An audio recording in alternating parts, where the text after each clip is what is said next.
Unlike in 2019 when we had hit Balochistan, which was in the wilderness, and Pakistan got an excuse to say that nothing had been damaged or killed, that we had only killed some crows and pigeons and sparrows.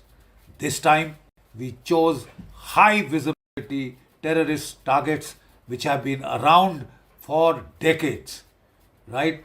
And they are command and control targets, terror trend.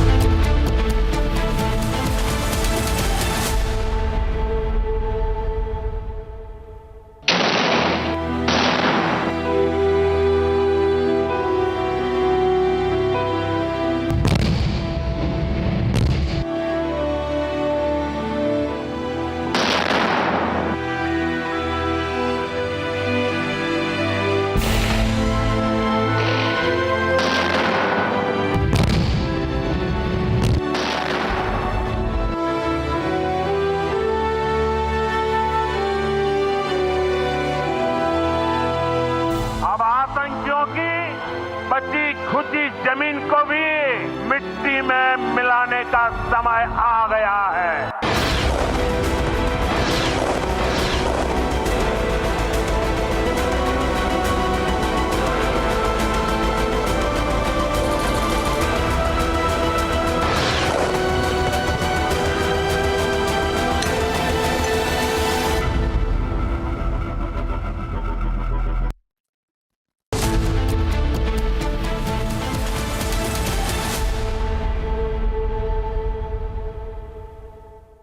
Mahi sir, how much do you love your fans? Honestly, I love my new fans.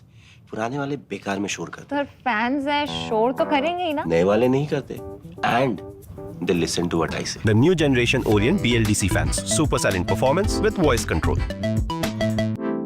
Silly me, I thought Cricket fans. ये है secret recipe MDH का जीरा SIP जल जीरा मसाला SIP SIP जीरा SIP MDH का जल जीरा सिप MDH का जल जीरा सिप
अगर उन्होंने 4 की यार्ड करेंगे डेरा मस्ती खाली करवा ली भाई। हाँ देखना अब हम कैसे आ रही है वहां से अभी कैच होगी नहीं होगी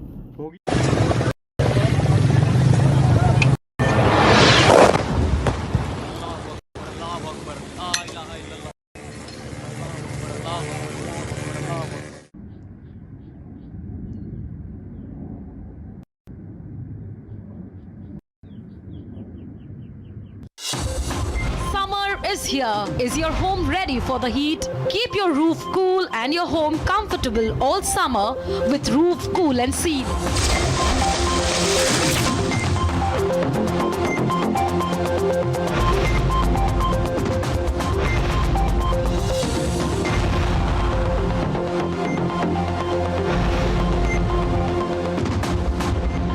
पसीना मत बहाओ, Berger roof cool and seal लगाओ।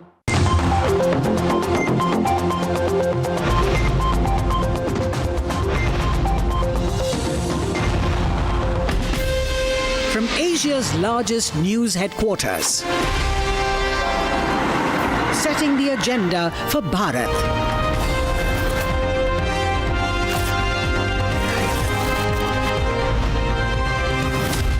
You're watching Republic.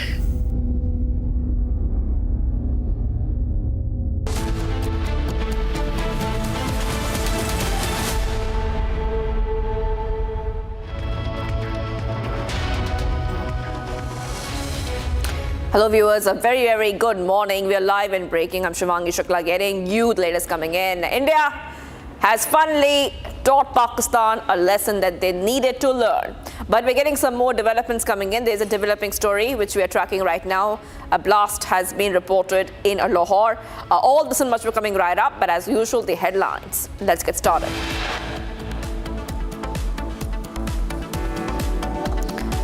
Locals report blast at Lahore airport. Reports suggest Walton airfield has been hit. Baloch Liberation Army releases full video of attack in Bolan. 14 Pakistani soldiers killed in face-off. Pakistan Army resorts to unprovoked firing using small arms and artillery guns across the LOC. Over 60 ceasefire violations so far. Amid escalating tensions with Pakistan following India's Operation Sindoor, Centre calls for all-party meeting to discuss national security. Villagers evacuated from LOC areas in Jammu and Kashmir. Army monitoring ceasefire violations. BSF also on high alert amid escalating tensions between India and Pakistan.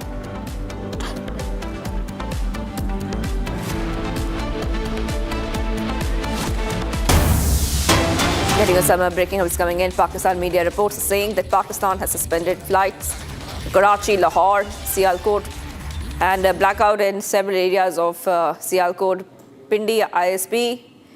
Getting bomb disposal squad vehicles also seen at the spot. Okay, so these are pictures coming in right now. Where after Lahore blast, a bomb squad is on the spot. Now remember that these are initial reports that we're getting for our viewers, and according to the latest that we are understanding, it looks like that there has been a blackout in many areas of Sialkot, and the bomb disposal spot has also reached the spot. And on the left hand of your screen, you can see the explosion at a Lahore airport. This is a developing situation, so we are still waiting for more updates. I want to go straight across to my colleague who's joining us right now. Lahore, Karachi, Islamabad airports have shut down operations already. Gurudwara, coming across to you. If you could take our viewers through latest coming in terms of these details we are learning of. Of course, this is a developing story. What else are we learning of about this blast, an explosion at Lahore airport? See, it is being said that it is an explosion after explosion. So what can be assumed as per the statement of the eyewitness that has come so far, what can be made out of that there have been at least 2 explosions that have taken place. Now the Punjab police in Pakistan, they are saying that they have brought down an unmanned aerial vehicle, a drone, that was trying to enter the airspace of the Walter airport in the vicinity of the old airport road of the Lahore. This incident has been reported today morning at around 7 when the locals, they came out of their houses after hearing the first explosion, and then they saw second explosion taking place. Some of them have been able to capture that as well, that a thick layer of smoke coming out of that very area. Now the authorities are investigating whether this was a surveillance drone or this drone was an attack drone that was launched by some of the adversary of Pakistan into the Pakistani territory. But for now, there has not been any confirmation that from where this drone actually came from, because see, this was a UAV that has been confirmed, but the nature of the UAV, whether it was a recce drone or a drone that was carrying some explosives, that is yet to be confirmed. And also the 2 blast theory that is coming out is also this theory which is raising doubts on the Pakistan's claim that they have brought down a drone, because had the drone been brought down, there would have been a single explosion, but there have now the 2 explosions have taken place, which means that probably this drone that was there has carried out some explosion and then it was shot down by the Pakistani authorities. That is something they are actually looking into, and we are also keeping a close eye at, because this has come at a time when India has carried out. Absolutely, absolutely. And like Gurudwara is telling us, he's saying that there has been some more news coming in, because a UAV drone has been shot down near the Walton airfield. Now remember, viewers, just getting you a recap of what has happened. A powerful explosion was reported on Walton Road in Lahore early this morning itself, sending shockwaves through the city as tensions continue to escalate. And we are also coming to know that a lot of airports have shut down their operations, including Lahore, Karachi, Islamabad airports have temporarily shutdown operations. According to the police sources, a UAV drone has been shot down as well. Local and Pakistani media have confirmed this news. As per reports, the bomb disposal squad vehicles have reached the spot where blasts have been reported. Okay, we're getting in breaking news now. These are pictures that we broke roughly about 1 hour ago. These pictures came in Shivangi from Lahore, and these are pictures that even Pakistan is not denying because their media houses are breaking the details of these pictures. In fact, these are pictures broken even by the Pakistani media, which is confirming there are explosions in Lahore, and this is in a cantonment area. We have more details coming in that there was some sort of a blast that took place. Pakistan is not acknowledging rather what sort of an explosion it was, but there are speculative reports even in the Pakistani media that these are blasts that have been triggered inside a cantonment area. So you have a situation this morning when you have Balochistan, you have 14 soldiers of the Pakistan army killed in Balochistan. You have explosion inside Lahore's cantonment area. You have people within Pakistan exposing Pakistan right now saying, look at this, we have explosions inside our airports and airfields and cantonment areas. And we are breaking down the details. Now, let's go back to Gursimran because Gursimran, Lahore is very, very close to the Attari-Wagah border. Roughly about 42 kilometers, if I'm not wrong, from the Attari-Wagah border, Gursimran. And we know that there has been intense security and concern in that particular area for Pakistan, especially given that Lahore is also where Hafiz Saeed's residence is. Hafiz Saeed stays there. Hafiz Saeed is jailed at the Kot Lakhpat jail, only 42 kilometers from our border. So Pakistan obviously is very, very worried. Yes, that is the sole reason. See, what is the worry for a country, for any country, that their citizens are secure? But Pakistan is the only country, for them the worry is that their terrorists are secure. The Pakistan is rattled since yesterday when India has carried out the precision strikes at the bases of the Hizbul Mujahideen, Lashkar-e-Toiba and Jaish-e-Mohammed in Pakistan and Pakistan-occupied Jammu and Kashmir. And since then, we are witnessing that how high level of alertness Pakistan is maintaining at its locations because they know that India knows 12 other locations of the terror launch pads that are still active in Pakistan and only 9 of them have been hit. That means 12 are still pending out of the 21's list. But these strikes that have taken place in Lahore has also raised the eyebrows of the Pakistan because for the Pakistani establishment, be it bureaucracy or the Pakistani military, it is said that it is only the Punjabis of the Pakistan that actually run Pakistan. But now one of the explosions have taken place at the premier Walter Airport Road, Walter Airfield that is there in Pakistan. So now the authorities are also looking into that what has happened, and for now they claim that they have brought down a UAV. Whether it was an attack UAV or a surveillance UAV, it is being now ascertained.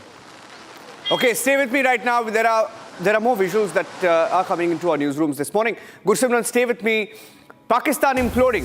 Balochistan has lost a few years. I wouldn't say few years. More than that, this morning, Balochistan Liberation Army, the BLA, has put out video of how they smoked out Pakistani army. Look at that. That's a video that came in from Balochistan. That's Bolan in Balochistan. Bolan in Balochistan, where the Pakistani army was finished in one shot. That's a 4-minute long video, by the way, was put out by the Balochistan Liberation Army, the BLA. They've been hunting down Pakistani army because the Pakistani army has been committing atrocities in Balochistan for so many years now. The people of Balochistan are fed up.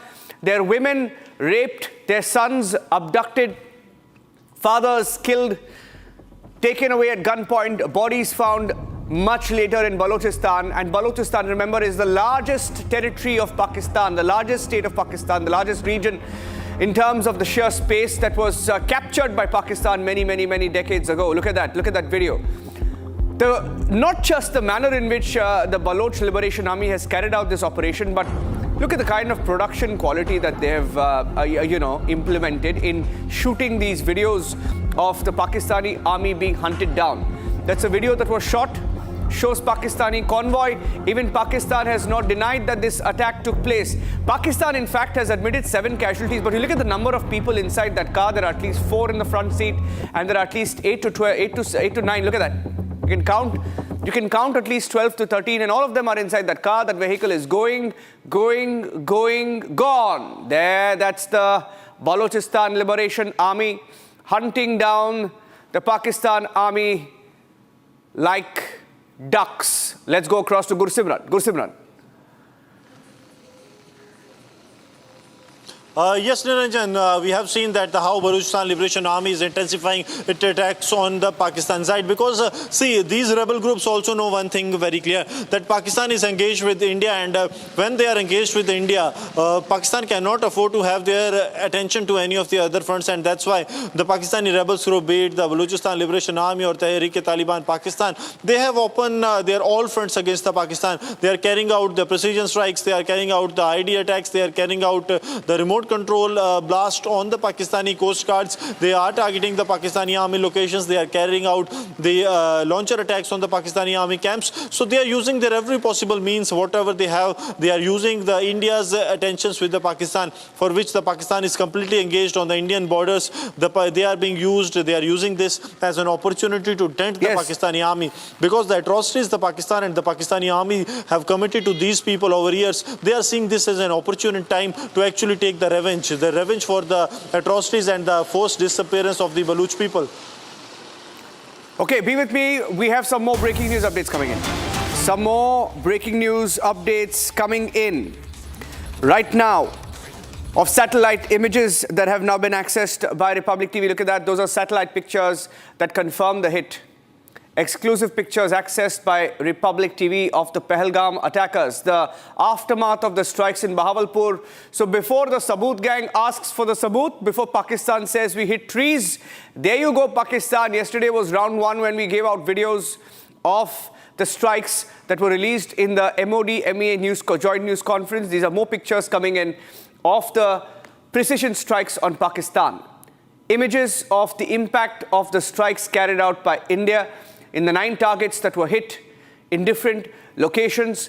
And these are pictures of the aftermath of a particular strike in Bahawalpur. Bahawalpur is a very, very critical location that is also the headquarters of the Jaish-e-Mohammed. And this is where we struck, where Masood Azhar's family members were also wiped out in this particular attack. These are pictures that we have seen. Look at that, before and after. We'll put out a 2-window, before the attack, after the attack.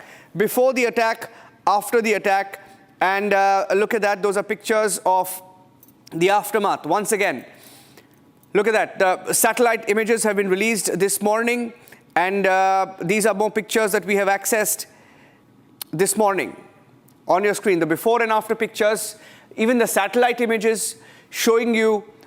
There are 2 sets of satellite images. In fact, you'll see the first image is the image before the strike. Look at that. That's before the strike.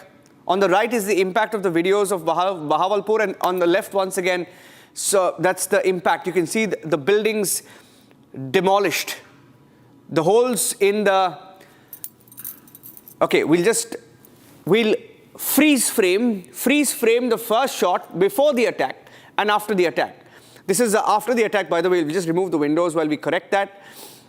We'll correct that. On the right, the videos of the Bahawalpur strike as they came into our newsrooms last morning showed a series of explosions in Bahawalpur, which also happens to be the Pakistani Lashkar-e-Toiba headquarters, the Jaish-e-Mohammed also operating from there. Bahawalpur is where we saw the videos of the Pakistani terrorists who got ISI cover yesterday. ISI cover for the mass funerals that were conducted. That's Bahawalpur, which is the Markaz Subhanallah. Markaz Subhanallah, those are pictures that you're seeing of the Markaz Subhanallah on your screens right now, the 5 minarets on top. The 5 minarets on top can be seen. Look at that, that's before and after. The 5 minarets on the left, that's Markaz Subhanallah, the Jaish-e-Mohammed headquarters in Bahawalpur, Punjab, Pakistan. So we'll just label that as before and after with the exclusive watermark. This is the Markaz Subhanallah located in Karachi, on the outskirts, Karachi-Torkam Highway, on the outskirts of Bahawalpur, Punjab, Pakistan.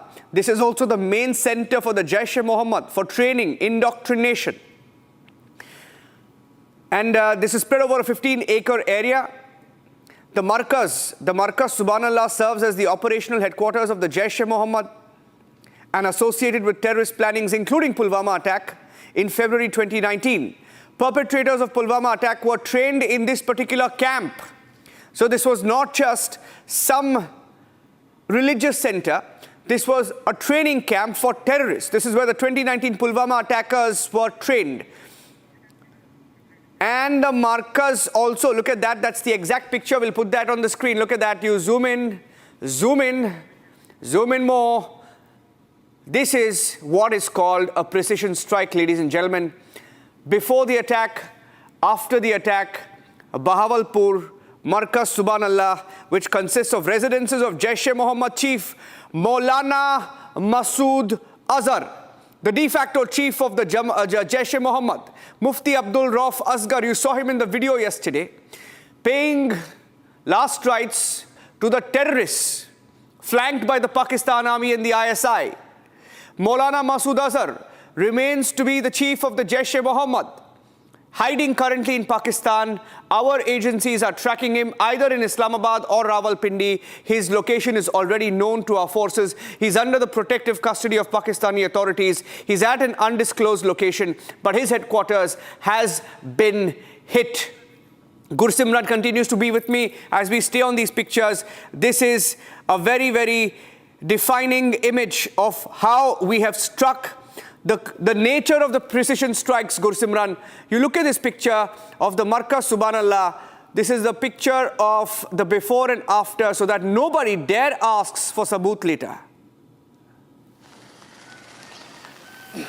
The Operation Sindoor is the only operation where you will see that it has not taken even minutes, because it is the Pakistan that actually gave the sabut for the strike of India. It is the Pakistan that came out after the tweet of the Indian Army that, see, we have been hit. So there's no point that there are not sabuts of the Operation Sindoor that the Indian Army and the Indian Armed Forces have carried out. These are the precision strikes that have taken place at the headquarters of Lashkar-e-Toiba in Muridke, and there have been several videos that are now emerging wherein the operatives of the Lashkar-e-Toiba, they are also seen holding the parts of the debris of the ammunition that was launched by the India on the basis of the Pakistan's terror group Lashkar-e-Toiba. And similar images have emerged from the Jaish-e-Mohammed headquarters in the Bahawalpur. That means the terror infrastructure, the entire infrastructure of the terror groups has been hit in one go by the Indian authorities, by the Indian Armed Forces, because it was what was decided by the Indian Armed Forces that not only the Pahalgam will be avenged, but it will be made sure that the Pahalgam is not repeated by the Pakistan and its terror groups that are based in Pakistan but are operating in Jammu and Kashmir to carry out more terror attacks. So in the yesterday's attack, the bases have been completely decimated, and many of the close associates of these so-called terror commanders, including Masood Azhar and Hafiz Sayyid, they have also been razed to the rubble by the Indian Armed Forces in the operation that they carried out for roughly 25 minutes. But in these 25 minutes, those who have been ruling the helm of the terror in Pakistan, their regime, they have been decimated, they have been completely destroyed, and so does the infrastructure that was there, including the terror camps. But it is not all over yet, as per the briefing that has been done by the Ministry of Foreign Affairs along with the Ministry of Defense, because it was said that it is only India has hit 9 out of 21 terror camps that are active in Pakistan and Pakistan occupied Jammu and Kashmir. And that's why the Pakistan is in really panic state, because they know that India is well aware of the location of 12 other camps and the terror launch pads that are operating in Pakistan and the Pakistan occupied Jammu and Kashmir, and they could be the next target. And that is what we are witnessing, that the Pakistani ministers coming out, the defense minister, that if India will not escalate, we will not do any escalation, because they know that the terror camps are on the radar of the Indian Armed Forces. Niranjan.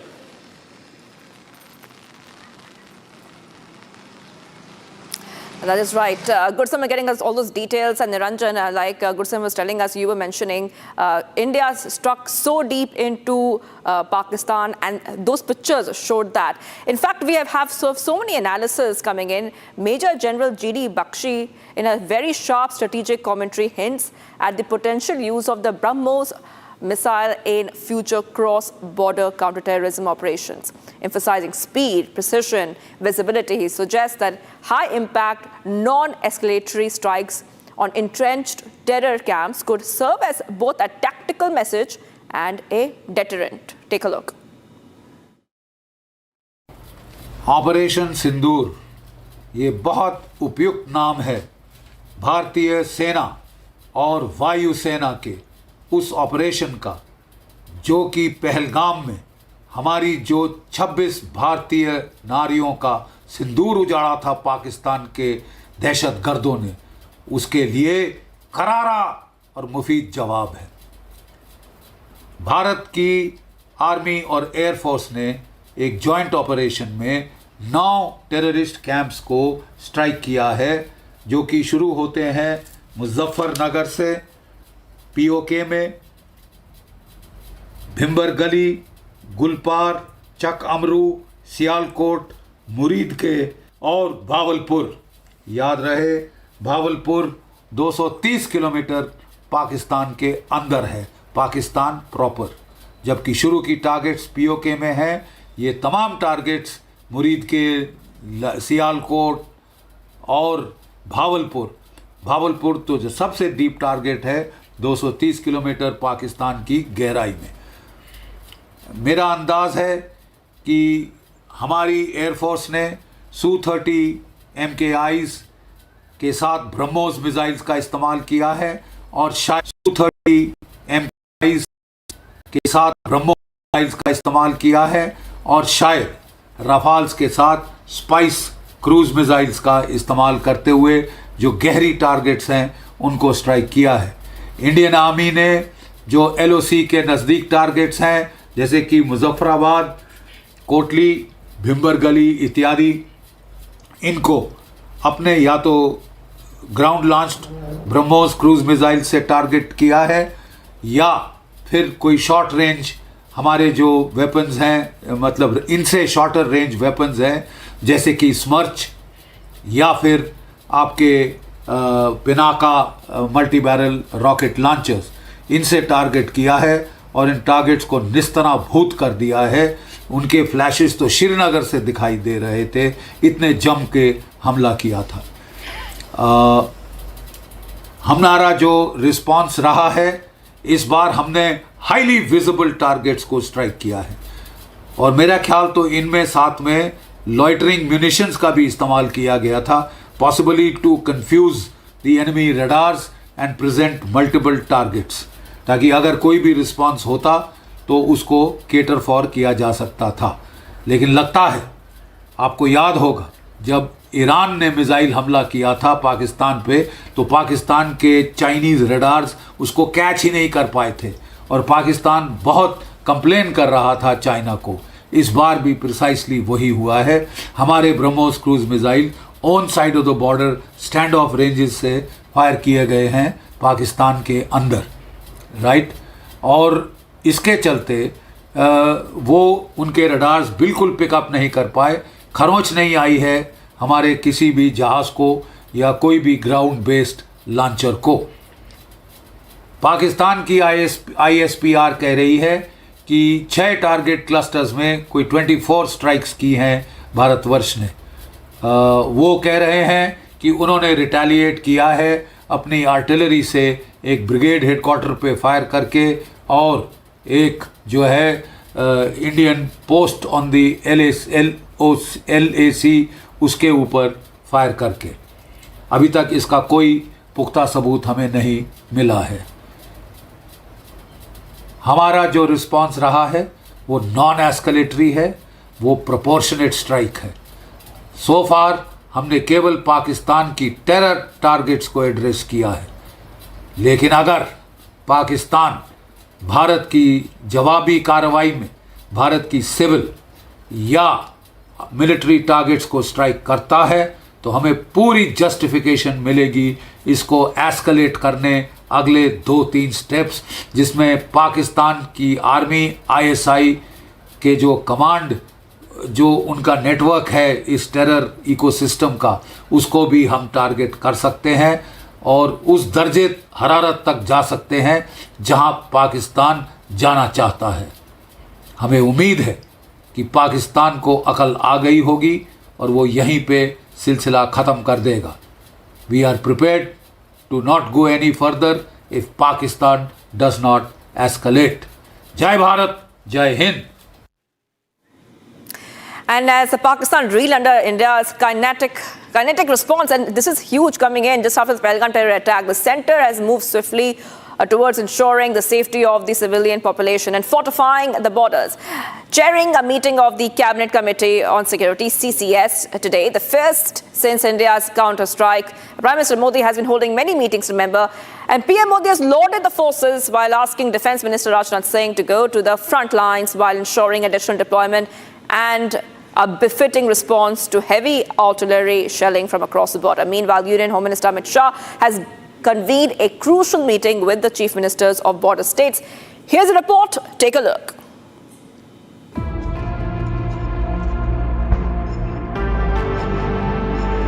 Not resting on its laurels after wiping out terror camps deep inside Pakistan, the centre moves swiftly to securing its border and saving civilian lives. Clueless after India decimated its terror ecosystem in a precise and measured tri-services operation, Pakistan directed mortar fire on defenseless civilians along the LOC. Right now we are at the line of control. There was a heavy shelling that was taking place half an hour ago, but now after the India's massive retaliation to the Pakistani shelling, now the line of control has fallen completely silent. Chairing a meeting of the Cabinet Committee on Security in the aftermath of India's retaliatory strikes, Prime Minister Narendra Modi lauded the forces on the successful operation. The PM instructed Defence Minister Rajnath Singh to head to the front lines and assess and oversee India's response to Pakistan's artillery fire in the wake of the counter-strikes. Meanwhile, the Union Home Minister Amit Shah chaired a crucial meeting with the chief ministers of 9 border states on boosting civilian security in the wake of Operation Sindoor.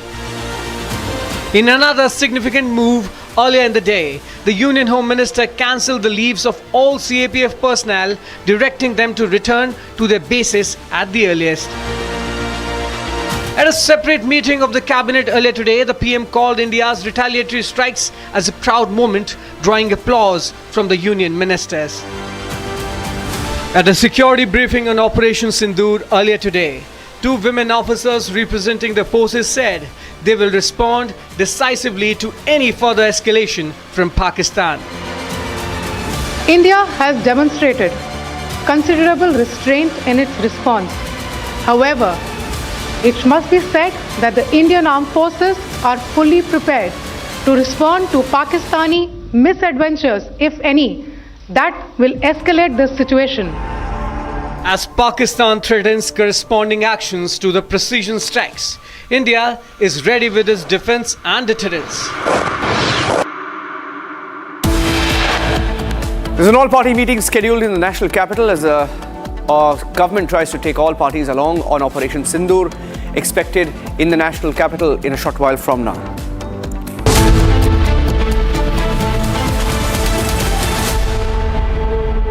Mahi sir, how much do you love your fans? Honestly, I love my new fans. पुराने वाले बेकार में शोर करते तो fans हैं, शोर तो करेंगे ही ना? नए वाले नहीं करते. And they listen to what I say. The new generation Orient BLDC fans. Super silent performance with voice control. Silly me, I thought. Cricket fans. अब छोलिया हो या लोबिया, सफेद चने या काले चने, सब कुछ मजेदार बने।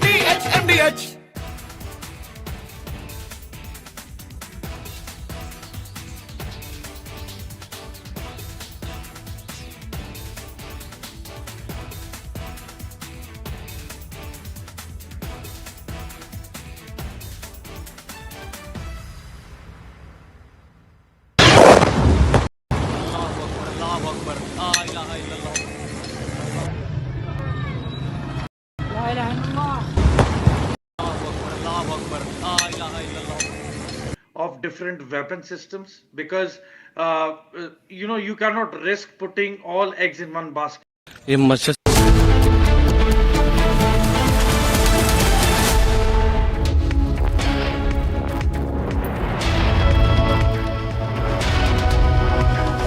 Thank you for joining us here on Republic TV. It's another morning with another round of panic setting across Pakistan's corridors of power.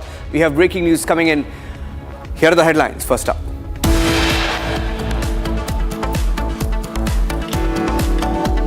More tension for Pakistan, explosions at the Lahore airport. Even Pakistani media confirms there have been blasts inside the Lahore cantonment area.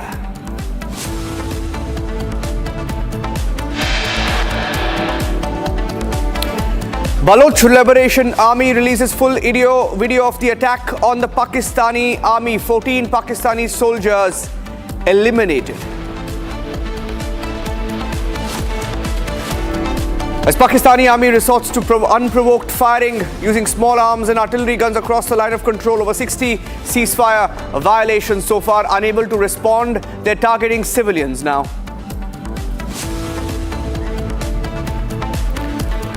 Amid escalating tensions with Pakistan following India's Operation Sindoor, Centre calls for an all-party meeting to discuss national security. Villagers evacuated from the line of control in different areas. Army monitoring the ceasefire violations. BSF also on high alert as tensions escalate between India and Pakistan.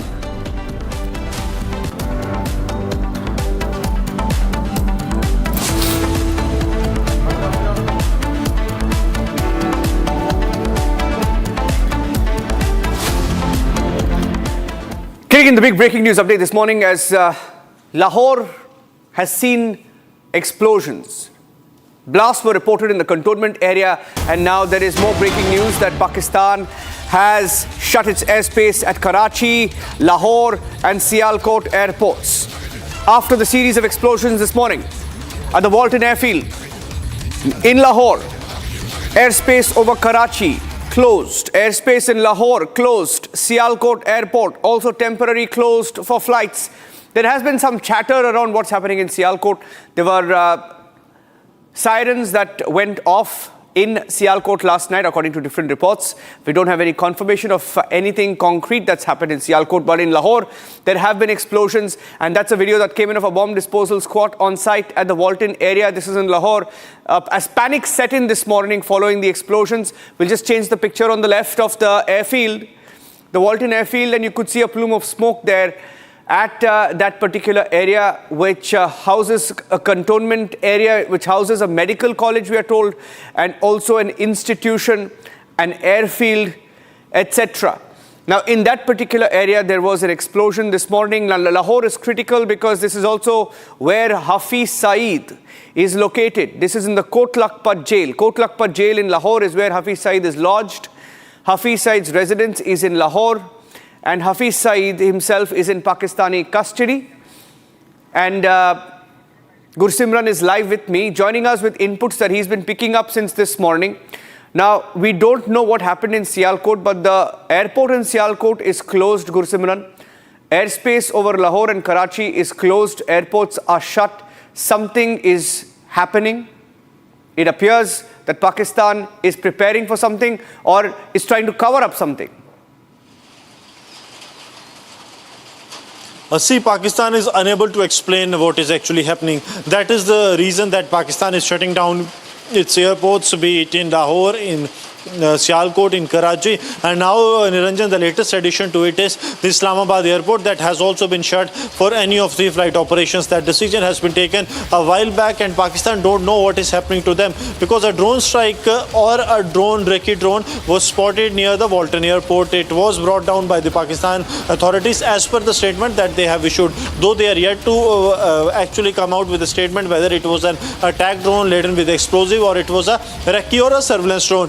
But the Pakistan is completely is now terrified with what has happened last night, when that is on the night of 6th and 7th, when the Indian carried out a precision strikes on the terror base in Pakistan. 9 terror bases were hit by the Indian side, in which a large-scale damage has been done to the terror groups and the proxies of the Pakistan that have been operating from the land of Pakistan but were behind the terror attacks that have taken place in 26/11 to the Pahalgam terror attack. So these all have been decimated decimated in the India's airstrike. But now what has happened that the Pakistan do not know how to react to the situation. Yesterday evening, it was roughly around 5 when Pakistan said that we are opening our airspace. Reason being that we have no imminent threat from anyone. So their airspace was opened yesterday. But now once again, that minute after minute, we are coming to know of a new location that is being shut. After the Lahore airport, it was Sialkot airport, it was Karachi airport, and now it is the Islamabad airport, where the flight operations have been suspended by the Pakistan and will not operate till the further orders. So Pakistan is something afraid of, and we have to see how things actually pan out from here. Okay, stay with me. In fact, the next bit of breaking news that we had is even in Islamabad, the airspace has been shut. In fact, we are told that for civilian flight operations, Islamabad airport has just closed, has just shut down for civilian operations. I have more pictures coming in, but before that, this was a breaking news update that I felt we should bring to our viewers. Islamabad airport flight operations have been stopped. Islamabad is the capital of Pakistan. So in Pakistan's capital, flight operations have been stalled. That's a big breaking news update that we have right now. And meanwhile, the aftermath of the strike on terror camps, aftermath of the strike on the terror camps in Pakistan. That's Murid-Ke. Murid-Ke is also the headquarters of the Lashkar-e-Toiba. Look at that. Those are pictures that are coming in as we look at the aftermath of the attacks, aftermath of India's strike. Aftermath of India's strike, and these are pictures that are coming in. You just saw the pictures from Masood Azhar's headquarters that confirmed India's precision strikes. You could see the minarets on top of the Markaz Subhanallah destroyed, and this is from Murid-Ke. And even in Murid-Ke, now let's tell you that in Murid-Ke, these are pictures of the aftermath of our strikes. There were different, several explosions in Murid-Ke. And looks like the entire structure, it wasn't just one single shot. There were several shots there to ensure that none of the terrorists get out alive.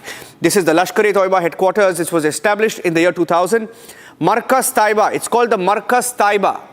Markaz Taiba is the alma mater and the most important trading center of the Lashkar-e-Toiba, located in the Nangal, Sehedan.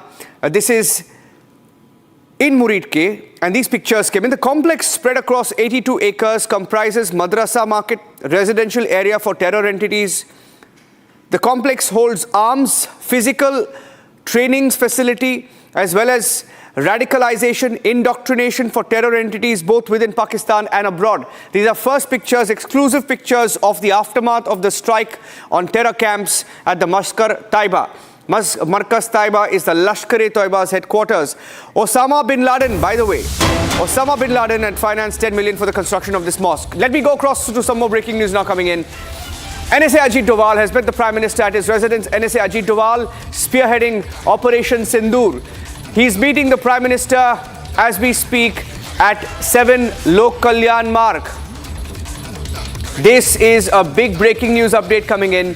NSA Ajit Doval has met the Prime Minister at his residence following Operation Sindoor. Operation Sindoor control room was set up when India struck Pakistan between 1:05 a.m. and 1:30 a.m. on Wednesday.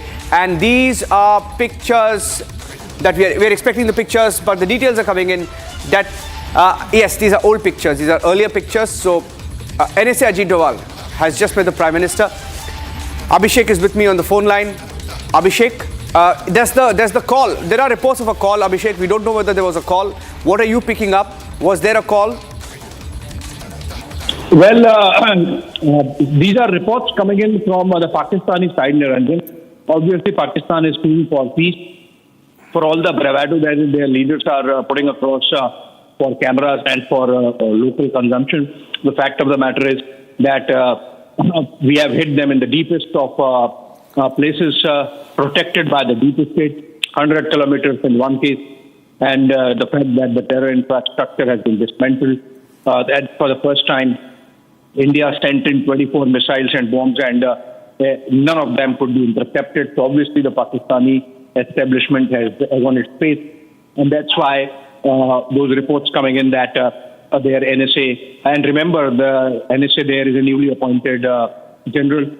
He's in fact also the DG ISI. So obviously this is a coordinated move by Rawalpindi leak this information that the two NSA have spoken. Having said that, we are getting now reports that NSA Dobal has gone to the Prime Minister's official residence at 7 LKM, and some briefing is taking place there. In a while, we would know the contours, but fast-paced developments taking place. There have been some changes overnight along our border and the LOC, and there have been heavy exchange. There has been a heavy exchange of fire, given the kind of ceasefire violations we have been seeing from the Pakistani side. So obviously, it's a fluid situation. It's an evolving situation, and there is, of course, stage fog, as it is called, the fog of war. So we have to wait for a while to get the contours of the conversation that might have happened. But as of now, I can tell you that NSA Dobal is in a meeting with Prime Minister, and some briefing is going on.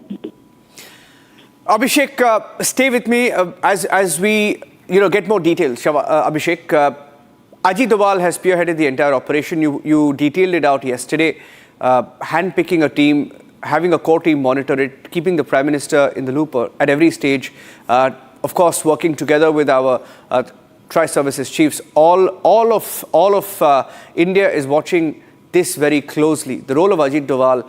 And of course we know that he has had very strong views on Pakistan. We've all heard him in public. You watched him very closely, up close. What has been his role in this operation? Well, Niranjan, you see, so far as NSA's role is concerned, he is effectively the linchpin of India's national security architecture. He is someone who spearheads and controls the entire intelligence flow, coordinates, it's the office which coordinates all the intelligence work done by various agencies. And remember, this is a collective effort of years of data gathering, intelligence, both human intelligence and technical intelligence that has gone into this very precise operation. Remember, we have got pictures of before and after, and we have got pictures where one particular structure in Muzaffarabad, for example, is struck deep, and the two houses next to, or the two buildings next to that structure, both in front and back or side by side, they are absolutely not touched. And the people there were not touched, no injuries whatsoever. So that's been the level of precision with which the intelligence work was done. And obviously that's done at the office of the National Security Advisor in the National Security Council Secretariat. And so that is why the kind of success we have seen in Operation Sindoor. Also remember, Niranjan, in the aftermath of the Balochistan airstrike, and it's very interesting comparison, we had Pakistan responding within 24 hours with Operation Swift Retort.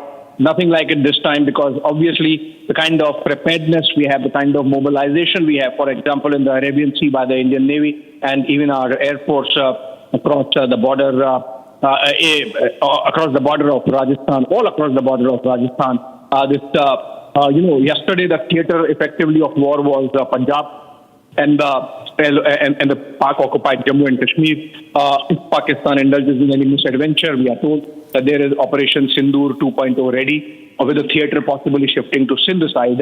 And there it's very thinly populated. Pakistan does not have much assets, and there is a clear likelihood if it escalates, it can escalate to a level that Pakistan can lose some territory.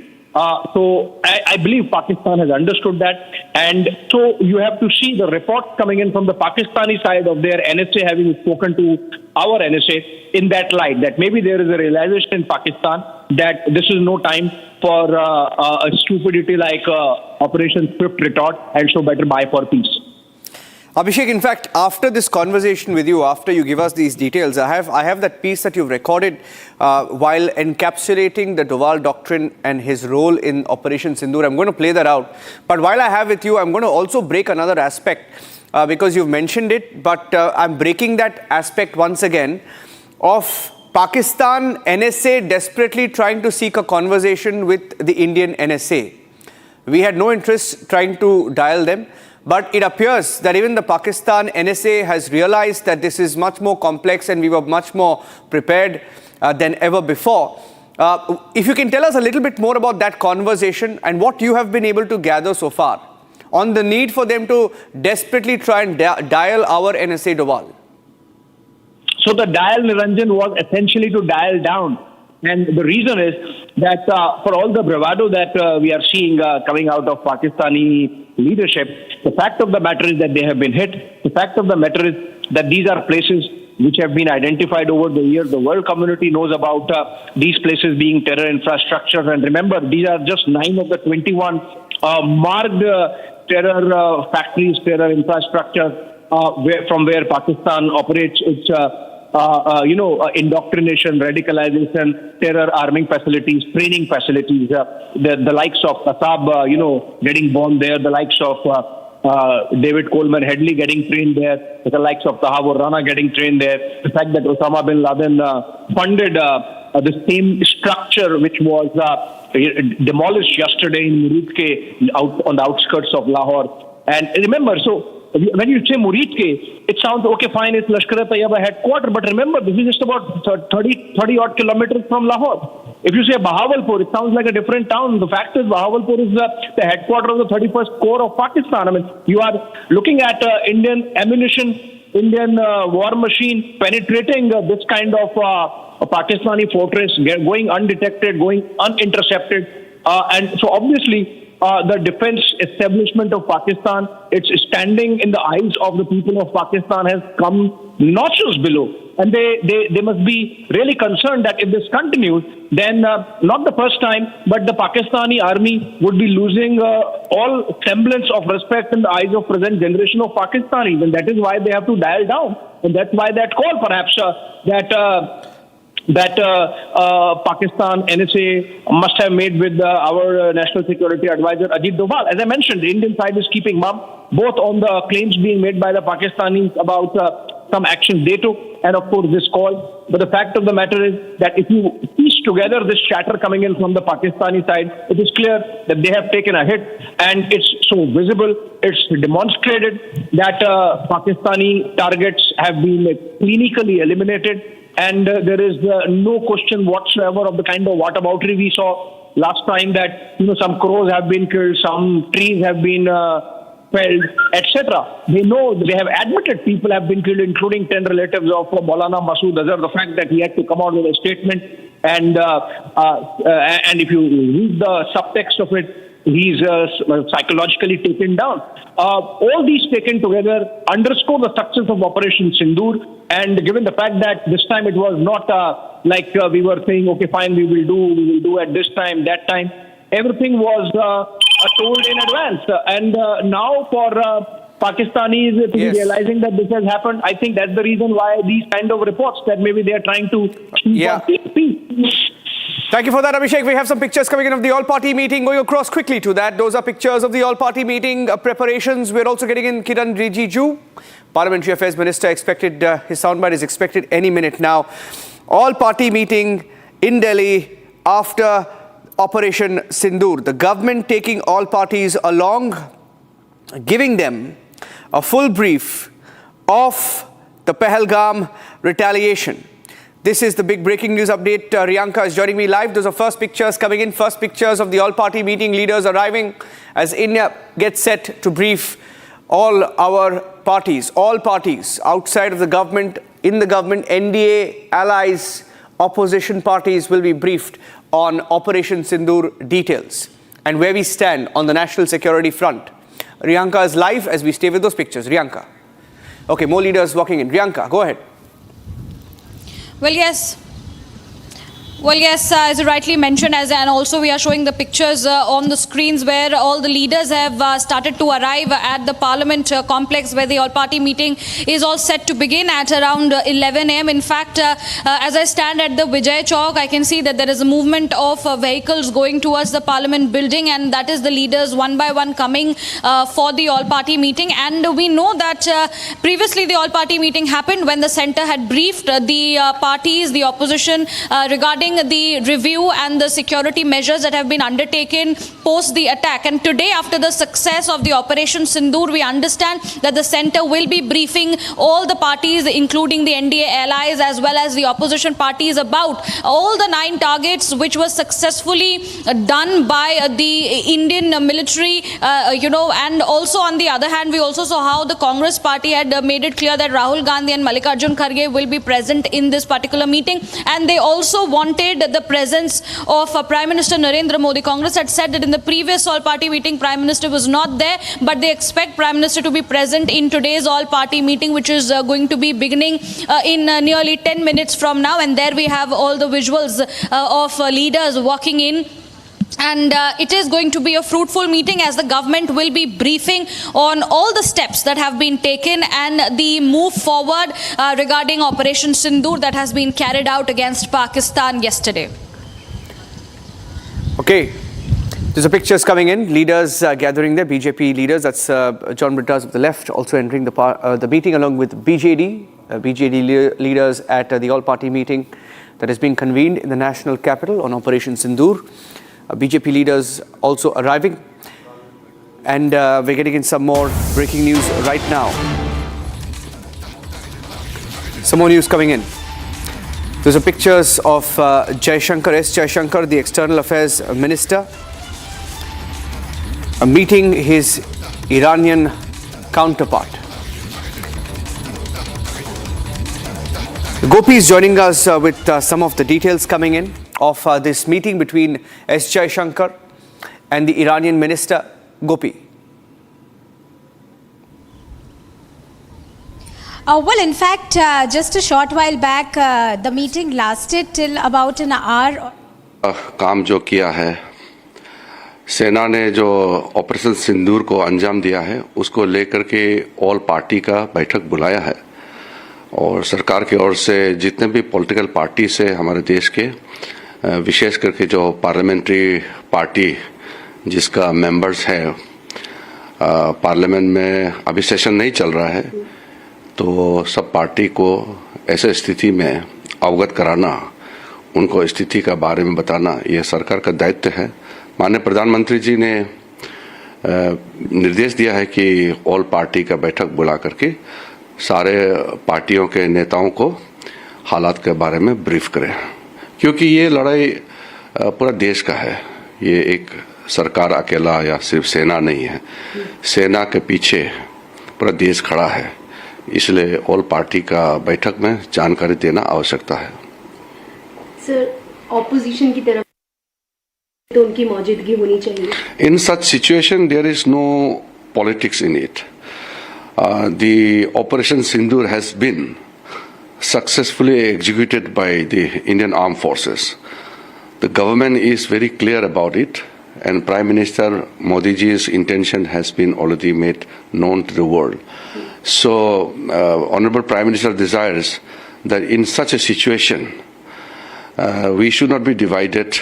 It is not a fight alone for the government and the armed forces.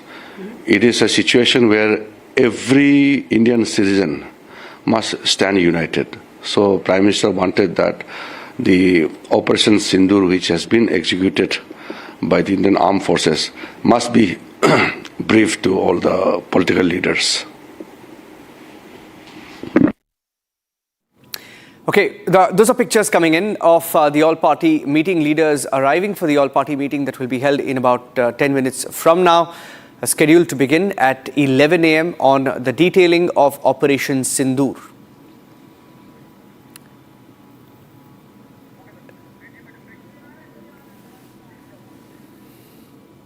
Okay, we have some more breaking news updates now coming in as we stay with the details from Delhi. We will get you the details of the meeting that is taking place in a few minutes from now after the meeting begins.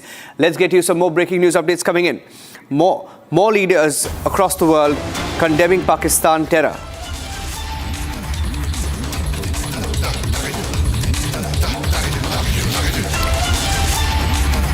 UK parliamentarian Preeti Patel, Indian origin MP from the United Kingdom, Preeti Patel also defending India's military strikes on terror camps in Pakistan while emphasizing that terrorists based in Pakistan threaten both India and Western interests. In a speech in the UK Parliament, Preeti Patel calling for more active involvement of the UK in working with India to tackle terrorist threats.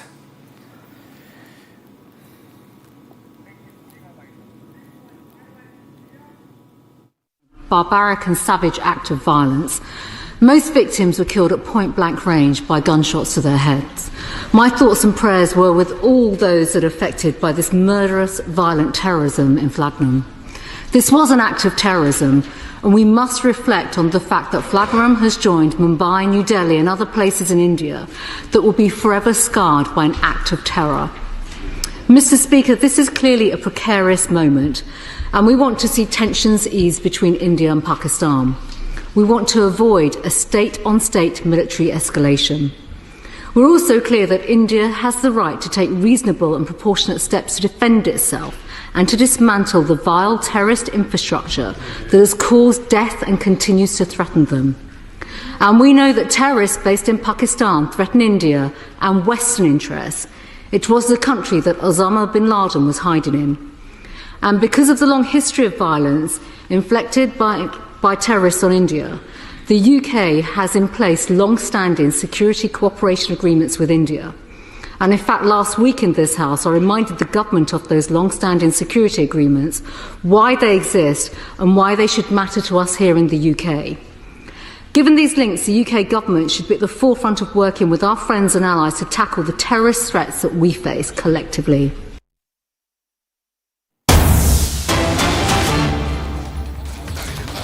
Okay, pictures of Union Home Minister Amit Shah also leaving his residence for the all-party meeting.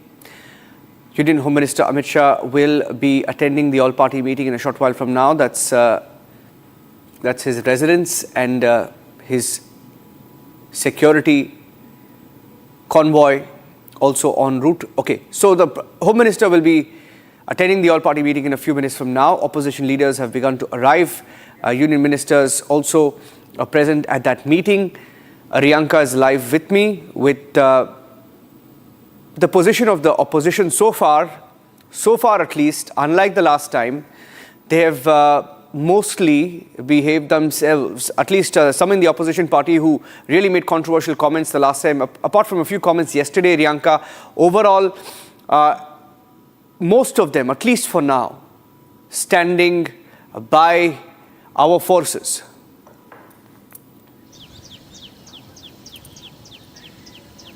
Very rightly said that we have in fact seen that unconditional support that the opposition had said that they will be giving out to the centre, to the forces for the operation that they carry against Pakistan. And that is something that we have seen the opposition abide by, other than, as you rightly mentioned, other than making a few controversial statements over the retaliation before it was being done. We have in fact seen how there has been good support coming in for the country, for the government, as well as for the armed forces who went on, carried the Operation Sindoor yesterday. On the other hand, we see how the opposition leaders will be briefed today by the centre regarding the Operation Sindoor and all the details that the centre had, how the strikes were undertaken, or the presentation that was in fact given to the media yesterday, that is also going to be shown to the opposition leaders, and what is the strategic way forward, that is also something that is likely to be discussed. Union Home Minister Amit Shah going to be present in the particular meeting. We have to wait and watch whether the Prime Minister is going to be there. We will be coming right back after the short break. Do stay tuned, viewers. We are going to be bringing you all the developments from the all-party meet that begins on the other side.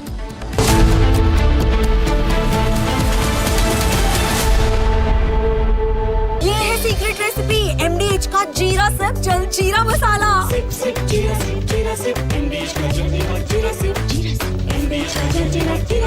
इसको घर पे लगाओगे तो शादी का तो पता नहीं, पर घर पक्का नहीं टूटेगा। रुंगटा नहीं तो घर स्ट्रॉन्ग नहीं। रुंगटा स्टील TMT बार एकदम सॉलिड। पहाड़ों में एक हाइकिंग स्टिक भी बन सकती है। दादी के हाथों का जादू और खुशबू से महकता घर, माँ की मुस्कुराहट और खाने की सुगंध। MDH गरम मसाला, क्योंकि हर रिश्ता है स्वाद से जुड़ा।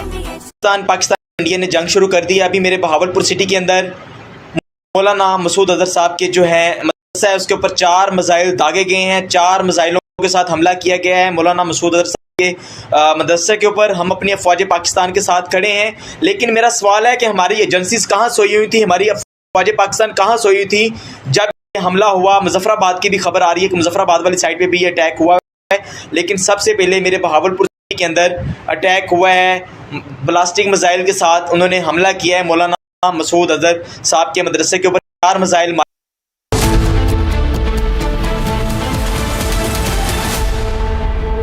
Mahi sir, how much do you love your fans? Honestly, I love my new fans. पुराने वाले बेकार में शोर करते सर फैंस है, शोर तो करेंगे ही ना? नए वाले नहीं करते and they listen to what I say. The new generation Orient BLDC fans. Super silent performance with voice control. Silly me, I thought Cricket fans. MDH की हल्दी मिर्ची धनिया करे कमाल, ये रंग दे, ये खुशबू दे, ये तीखा, ये कम पड़े, क्या निराला MDH masala.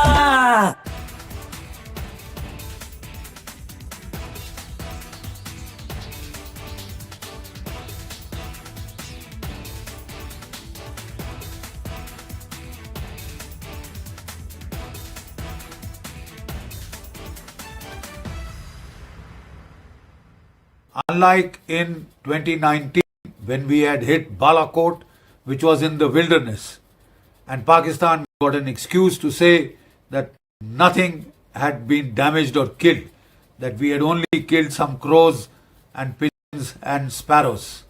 This time, we chose high visibility.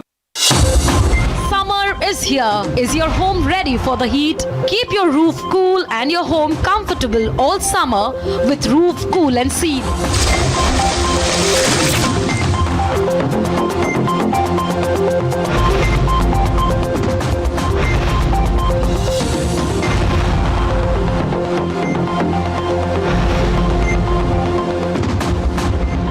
पसीना मत बहाओ, Berger roof cool and seal लगाओ।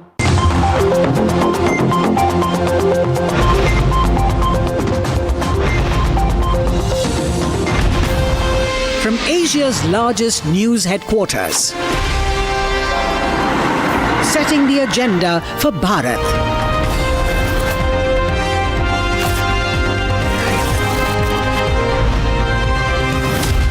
You're watching Republic.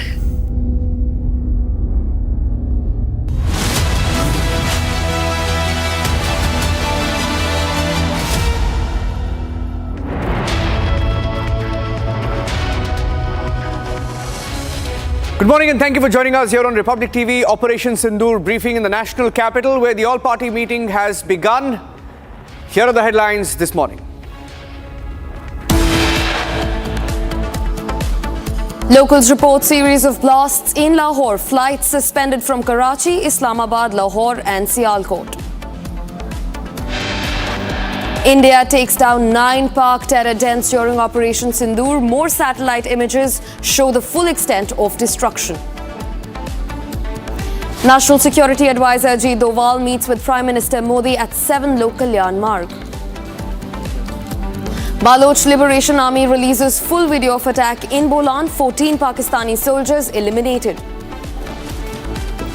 Amid escalating tensions with Pakistan following India's Operation Sindoor, Centre calls for all-party meeting to discuss the national security apparatus. Pakistan Army resorts to unprovoked fire using small arms and artillery guns across the line of control. Over 60 ceasefire violations so far.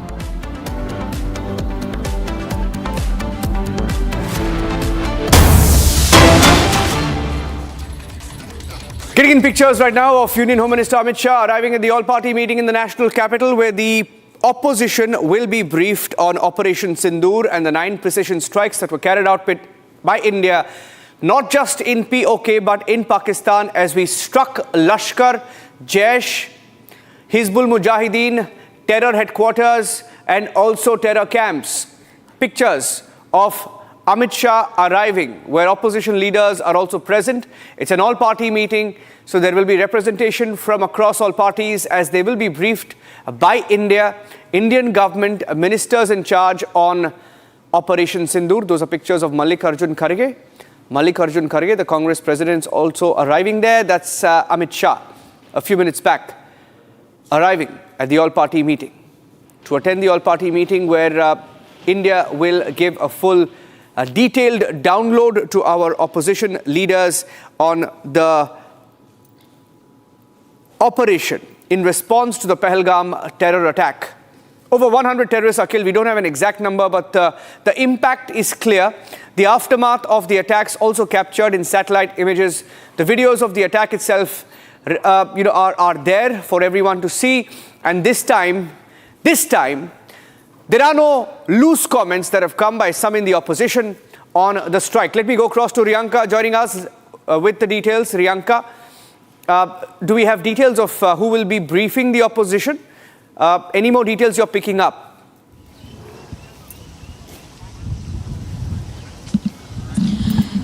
Well, as we see that the Prime Minister was in fact being asked to be present in the meeting from the side of the Congress. They had requested the Prime Minister's presence. But as we saw from those visuals, Union Home Minister Amit Shah has already arrived in the all-party meeting, and very likely he is going to be chairing the all-party meeting and briefing all the opposition parties as well as the NDA allies about the Operation Sindoor and how there were the attacks, the strikes which was carried against the terror camps and terror headquarters in Pakistan as well as the Pakistan-occupied Kashmir.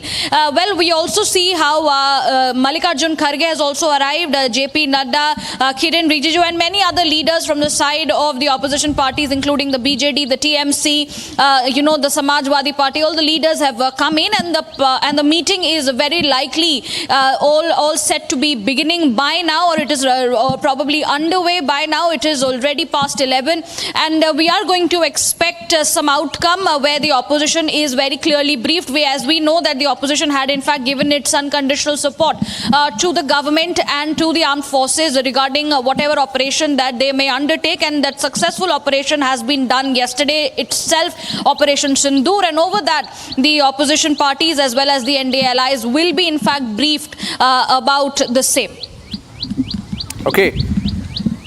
Okay, staying with these pictures right now, as we had Kiren Rijiju speaking to the media a few minutes before the all-party meeting begins. Let's play out that soundbite of Kiren Rijiju in just a few seconds. Kiren Rijiju talking about what the government intends to do at the all-party meeting. You can see the Parliamentary Affairs Minister Kiren Rijiju there with Union Home Minister Amit Shah entering the all-party meeting. Pictures of JP Nadda, Union Minister, and also BJP Chief Rajnath Singh, the Raksha Mantri, who's been critically involved in the operation. That's Rahul Gandhi, opposition leader, Mallikarjun Kharge, Nirmala Sitharaman, S. Jaishankar, leaders walking in to the all-party meeting as it gets set to begin in the national capital. They have arrived for the all-party meeting. They will be briefed on the different targets that have been struck. Okay, more pictures coming in from inside the all-party meeting as the government gets ready to brief all parties on Operation Sindoor, where 9 targets were chosen, 9 targets were struck by India. Finance Minister Nirmala Sitharaman, JP Nadda, Union Minister, BJP President Amit Shah there, Amit Shah, Raksha Mantri, Rajnath Singh, Mallikarjun Kharge to his left, Rahul Gandhi to his left, as they all get set for the all-party meeting briefing there. And we're staying with these pictures of the all-party meeting in the national capital. This is a day after our armed forces have carried out Operation Sindoor to retaliate against the Pahalgam terror attack. The centre had called for this all-party meeting to brief all parties about the strike. Okay, this is the picture that's coming in. Let me also go across and play out what Kiren Rijiju, the Parliamentary Affairs Minister, said just moments before entering the all-party meeting.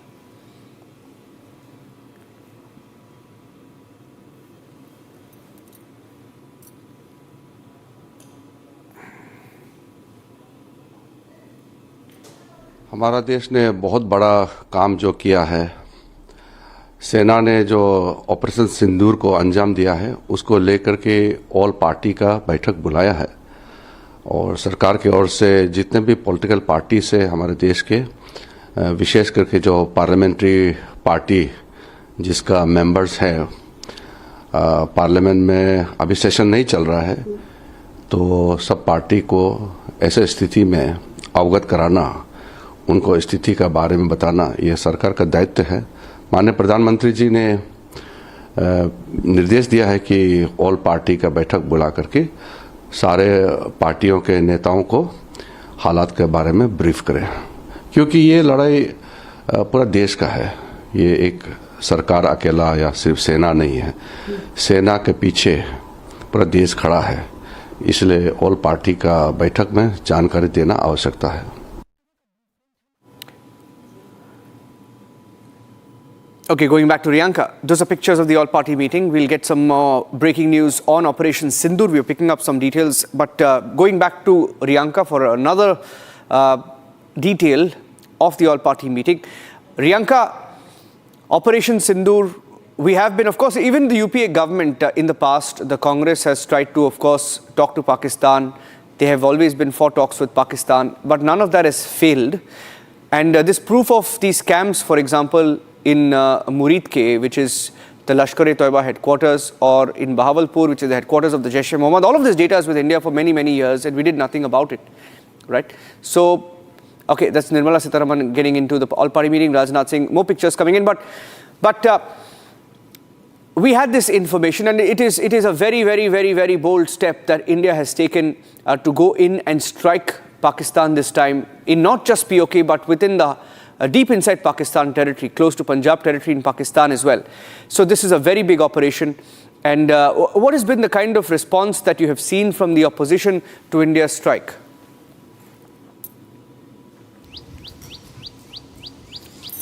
Well, as we know that Prime Minister Narendra Modi had been quite committed for good retaliation this time, and it was made very clear that there will be zero tolerance towards terrorism, which is why these areas which were already, as you rightly mentioned, the data which was already with the country, with the leaders, and this time taking this such a bold step for striking these 9 locations that includes the headquarters of the, terror groups as well as the training camps of these terror groups. These send out a very important message.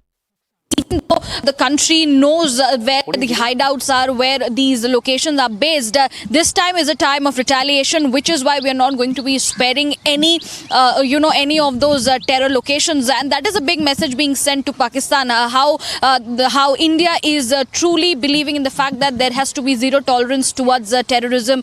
On the other hand, we also saw the opposition parties giving their full support. And in fact, when you talk about the reaction coming in from the opposition, they had said that they laud the action which has been taken by the armed forces, and there has been congratulatory messages that were also sent out to the armed forces and the government by the opposition. Back to you. Getting in some more breaking news right now of the government giving our Air Force a free hand. This is a breaking news update that's coming. Our forces have been given a free hand already. Forces have been given a free hand to respond to any provocation from Pakistan. And the government has given a free hand to the Indian Air Force to respond any provocation from Pakistan whatsoever. Gursimran is with me. Gursimran? Yes, sir.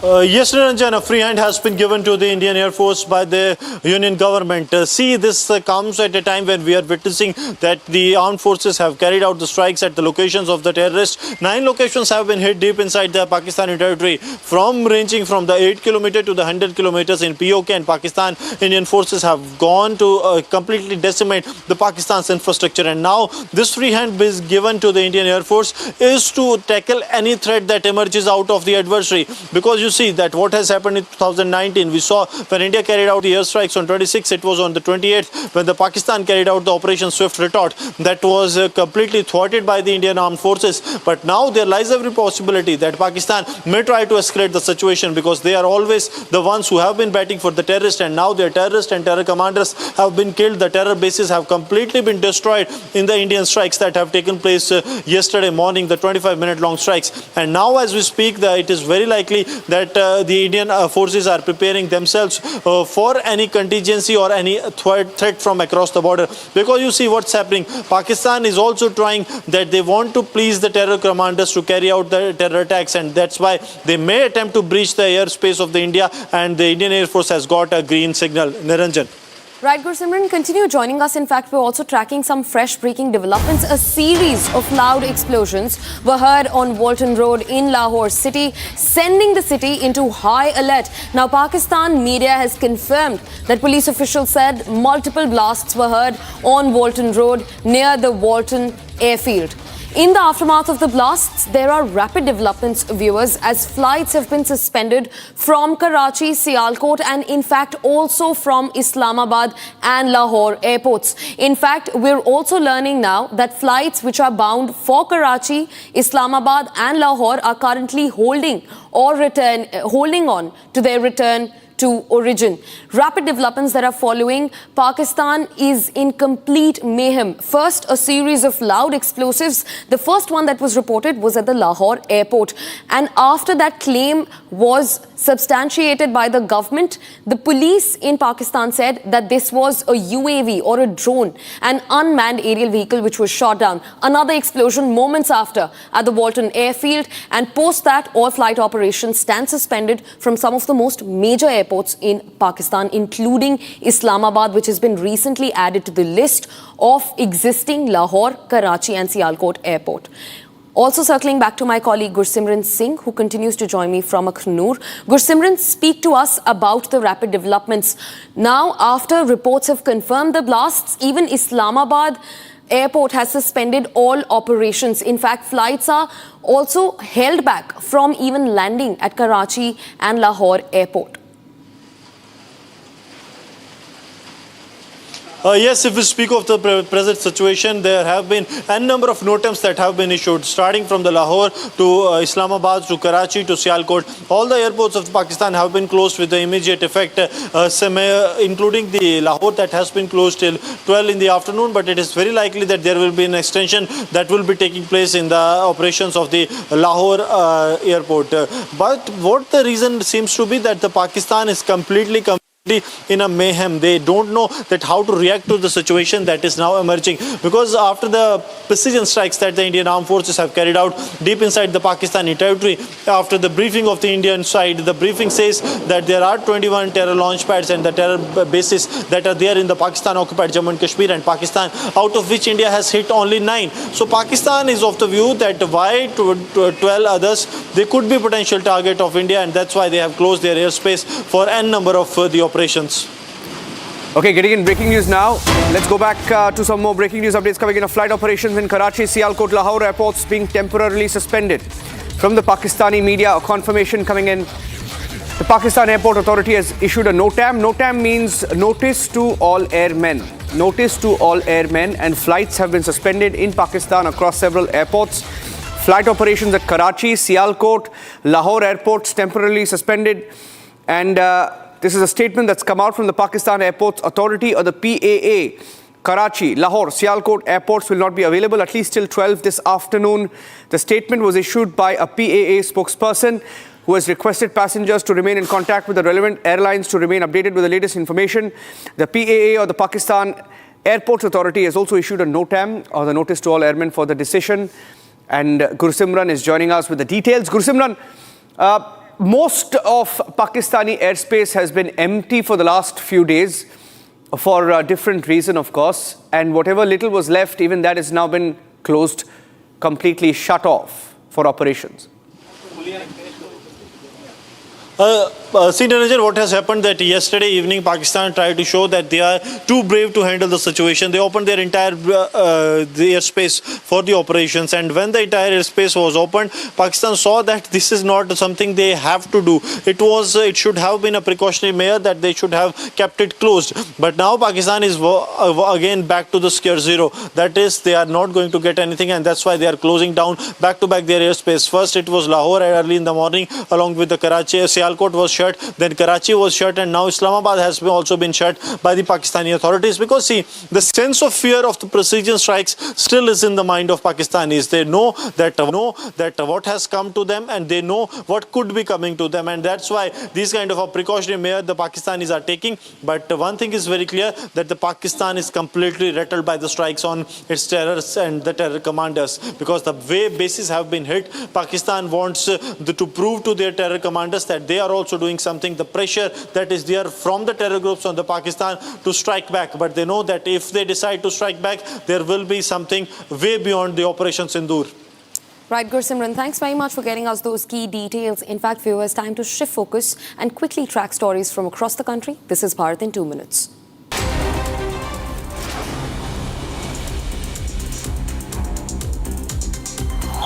5 passengers died while 2 more were seriously injured after the helicopter that they were in lost control and crashed near Ganganani in Uttarkashi district. Visuals showed the mangled remains of the helicopter at the crash site. Emergency responders were leading the ongoing rescue operations at the site, while officials from the local administration were also present to help. Delhi Minister Manjinder Singh Sirsa condemned the targeting of a Gurudwara by Pakistani troops in a forward area of the Poonch district in Jammu and Kashmir. Pakistani troops shelled the Gurudwara, killing 3 Granthis. Sirsa also came down heavily on the Pakistani army for directing mortar fire on unarmed civilians residing near the line of control, the de facto border between India and Pakistan. Pakistan ने गुरुद्वारा सिंह सभा पुंछ के ऊपर जो मिसाइलों से हमला किया, इसकी मैं कड़े शब्दों में निंदा करता हूं। ये उनकी घटिया मानसिकता को बताता है और कितने कायर हैं ये दर्शाता है। मैंने पुंछ के गुरुद्वारा साहब के प्रधान साहब से बात की कमेटी के, उन्होंने बताया कि सुबह 7 बजे का प्रोग्राम था, जो समाप्त हुआ 7 बजे और 8 बजे मिसाइल दागे गए।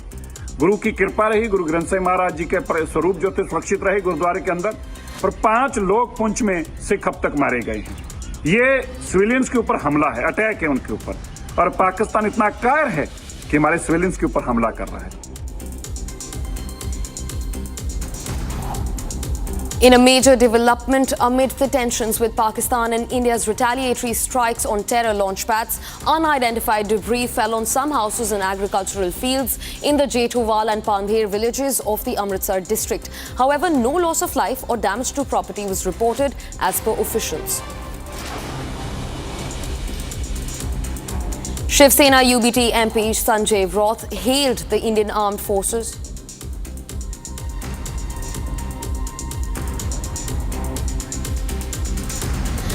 Preeti Adani, the chairperson of the Adani Foundation, was conferred the title Doctor of Science honoris causa by Data Meghe Institute of Higher Education and Research in Maharashtra's Wardha. Preeti Adani heads the social welfare and development arm of the Adani Group, which ranks as the country's fastest growing diversified portfolio of market-leading companies. She was conferred with the honor by Data Meghe, the Chancellor of DMI HER.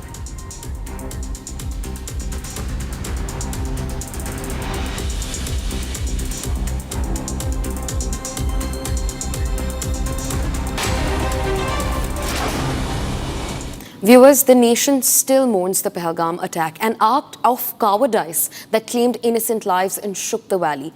But now the visuals tell a completely different story. India has responded with precision and power.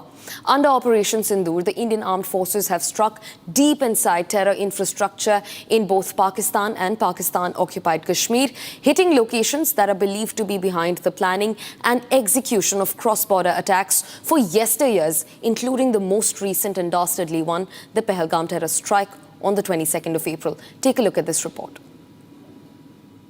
I say to the whole world,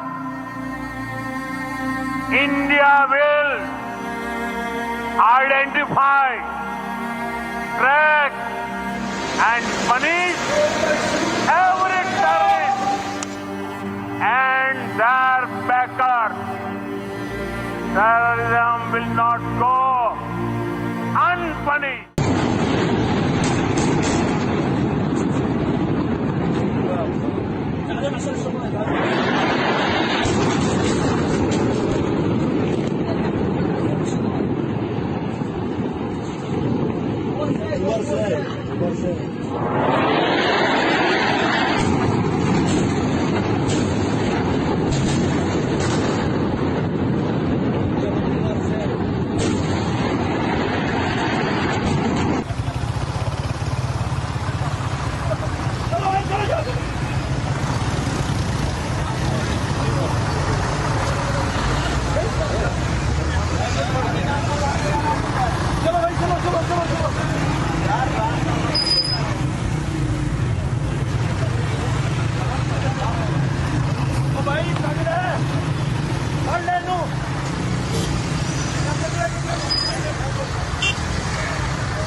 ओए था कोई दिखता जहांगीर तो क्या बिहारियां पीछे जुलते यार बहुत ही कसम निकल गई इनका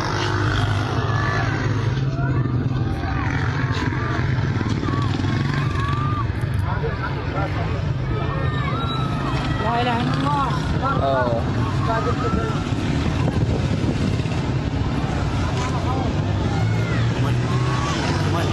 वो ताजुल दे यार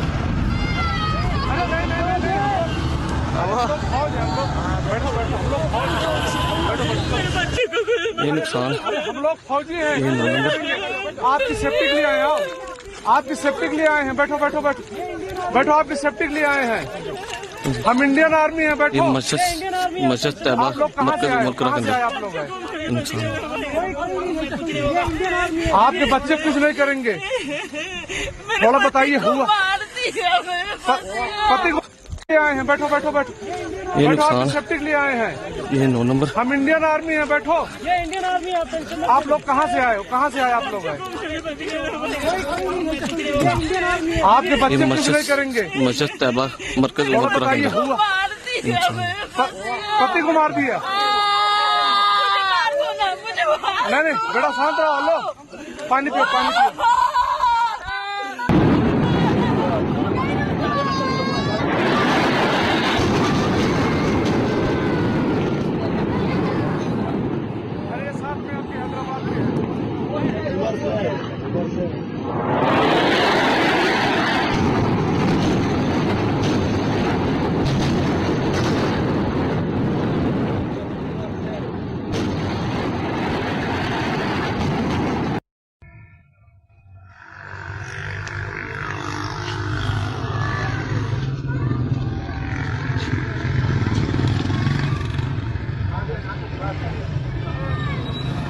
ला इलाहा इल्लल्लाह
Mahi sir, how much do you love your fans? Honestly, I love my new fans.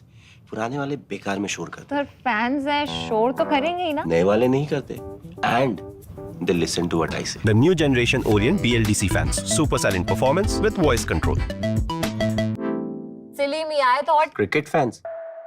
आधे बाउल दही में 4 चम्मच MDH चटनी पुदीना मसाला डाला स्टर करो पुदीना चटनी तैयार MDH चटनी पुदीना मसाला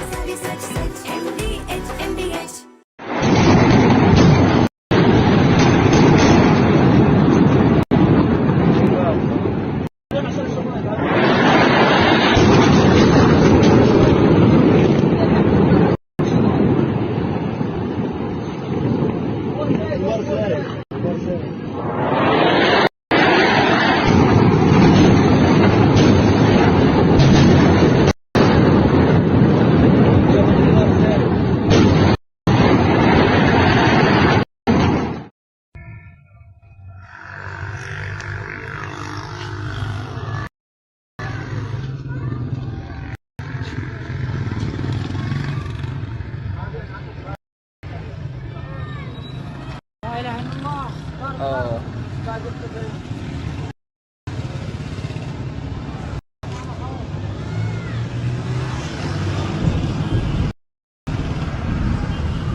उन्होंने 4 की यार्ड करेंगे, डेरा मस्ती खाली करवा ली भाई।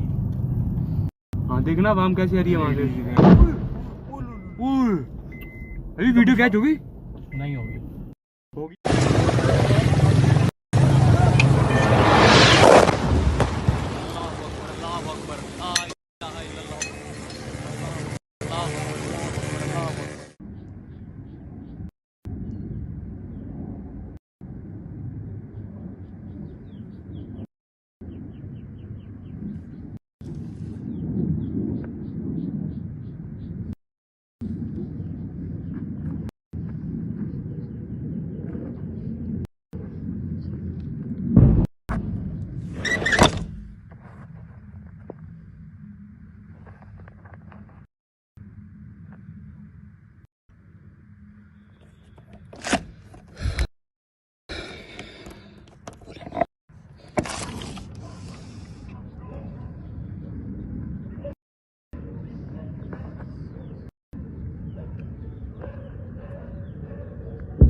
I'm Major General Dr. G.D. Bakshi, and I'm delighted that Republic has launched its digital defense channel dedicated primarily to matters military, matters of national security, matters of strategic importance, weapons and equipment.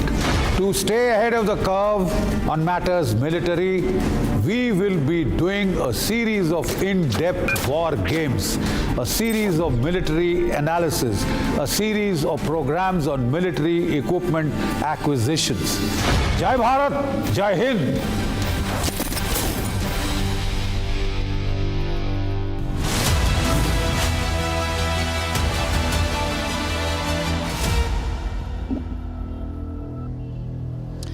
A very warm welcome, viewers. You're watching Live and Breaking with me, Rakhta Mishra, and we continue to track India's response to Pakistani terrorism. And India is right now lauding the efforts of our brave hearts, of our forces. There's an all-party meeting that is going on in the national capital. We'll get you more updates on that and what's happening along the border, along the line of control. But first, the headlines.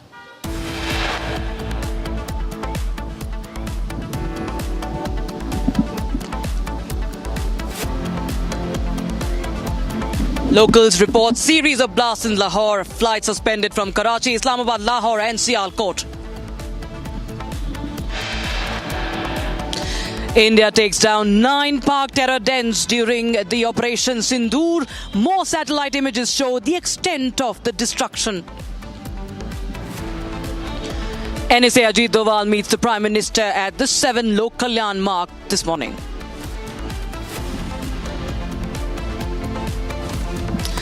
The Baloch Liberation Army releases full video of the attack in Bolan. 14 Pakistani soldiers eliminated.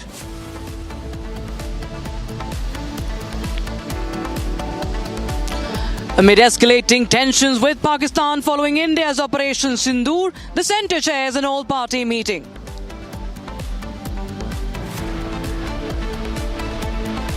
Pakistani army resorts to unprovoked firing using small arms and artillery guns across the LOC. Over 60 ceasefire violations reported so far.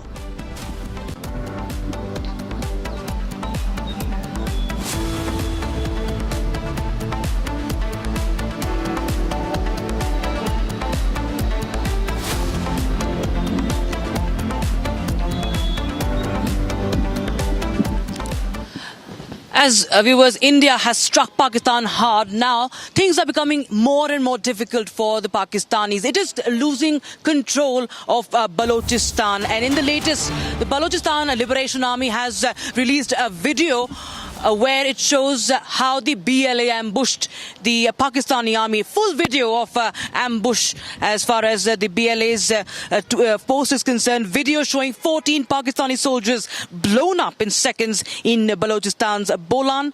And this is another evidence of how Pakistan is just breaking down. It is losing control of Balochistan. It is facing opposition from Khyber Pakhtunkhwa and from the Sindh province as well. Gursimran Singh joins us live on the broadcast for more. Gursimran, well, this is another, what we understand. It's a testimony to what's really happening in Pakistan. Pakistan has been scrambling to prove itself. Asim Munir is clearly losing control over the things. Pakistan is breaking down, and this is the latest. 14 Pakistani soldiers now targeted. Pakistan is losing the control over its occupied territory. That is what is happening in Pakistan, where the Baloch rebels have opened the front, because this is an opportune time for them, as the time when the Pakistan is in escalation with the India, and the hostilities along the international border and the line of control, they have increased. The Baloch rebels are using this as an opportune time to take the revenge from the Pakistan for the atrocities that have been committed upon the Pakistani, and also the forced disappearances, the near and dears that they have lost to the Pakistani army. Now this attack that has claimed the life of 14 Pakistani soldiers is one of those attacks that are now being intensified, because this is an intensified Baloch Liberation Army's action that we are witnessing in last few days, that Balochs are getting activated. Tehrik-e-Taliban Pakistan is carrying out multiple ID attacks. This shows that the Pakistan is being cornered by all, because see, those rebel groups that are inside the Pakistan, they see it as an exact golden opportunity, which they call, because the Pakistan is... All right, I just have to cut you there, Gursimran. We have breaking news coming in. India's air defense system has intercepted Pakistani projectiles, and that's what we are breaking right now. Air defense system has intercepted Pakistani projectiles. We'll just try and get you the information as to where has it been intercepted, the Pakistani projectiles. This is the update, the big update we are getting in right now. India's air defense system, remember, has been on alert, and it has now intercepted a projectile from the Pakistani side. We try and get you more details. We connect with our reporters and understand exactly where this report is coming from, as the tensions are only now increasing. It's escalating, viewers, what we understand right now. Niranjan will be joining us in a short while from now to give us more details on that. In fact, viewers, the update we have is that a Pakistani projectile... Gursimran, in fact, is with us. Gursimran, tell us more about this information that you're sharing with us. This Pakistani projectile that has been intercepted. See, this means that the Pakistani attack has been foiled by the Indian air defense system. This attack was made last night at around 1 in the Amritsar, that Pakistan launched a projectile into the Indian territory. But the Indian air defense system that was well intact in place, this missile was intercepted and brought down. It was in the Jethual village of the Amritsar that the missile landed in the area. This was a field where this missile has landed close to a residential complex, but there has not been any loss that has been reported. But Pakistan continues to mount trouble for itself by launching a projectile attack into the Indian side. As we mentioned a couple of minutes earlier, that the Indian Air Force has been given a free hand by the government of India. So any threat that comes to the integrity of the India towards the borders of the India, that they have got to go ahead to deal directly with, be it with any kind of escalation it could be. And that's why we saw that late last night in the Amritsar, there was an attempt, the projectile that was trying to enter the Indian territory, that was stopped by the air defense system, totally jammed and detonated using the air defense mechanism that has been put in place. All along the international border and line of the control, the Indian air defense stands firm for any of the mischief by the Pakistani side. And now this debris that have been recovered from the Jethual and the Pandhor village, they are actually the testimony of the India's air defense system, that how strong it is. Okay, big breaking news update coming in, ladies and gentlemen. In case you're watching this breaking news broadcast, we have intercepted Pakistani missiles. It's a confirmation that's come in, and this is after cross-checking, fact-checking with top sources in the Indian defense establishment. I'll try and get my colleague Shravan as well. Shravan has picked up these details, and in just about 20 seconds, I will get him from the newsroom, because this is extremely critical. We have intercepted. Okay, I have a big breaking news update coming in. Shravan sharing more details. That debris of the projectiles have been found in Punjab. Debris of the Pakistani projectiles have been found in Punjab. We'll add that to the breaking news update right now. Debris of the Pakistani projectile found in Punjab. That's a breaking news update that we have right now from Shravan and Abhishek. Shravan and Abhishek, both live. Shravan and Abhishek. I'm going across to Shravan first. Shravan has picked up the details. Shravan, What was Pakistan trying to do? What details do you have? Shawan breaking that story, the only channel with the full details. Shawan is joining us. Go ahead. I can hear you, my friend. Shawan, go ahead. You're live. Well, in fact, Niranjan, what we are basically picking up is that in Punjab, there are debris of Pakistani projectiles which have been found. And now what we are also sourcing from information that we are getting from our sources within the defense is the fact that India's air defense system has basically brought down certain projectiles. So what we have essentially seen in the last 24 hours after the precision strike that was carried out by India, you've had the Pakistanis non-stop carrying out artillery firing across the international border and as far as the line of control is concerned. Apart from that, there were certain projectiles that were also brought down by the air defense system.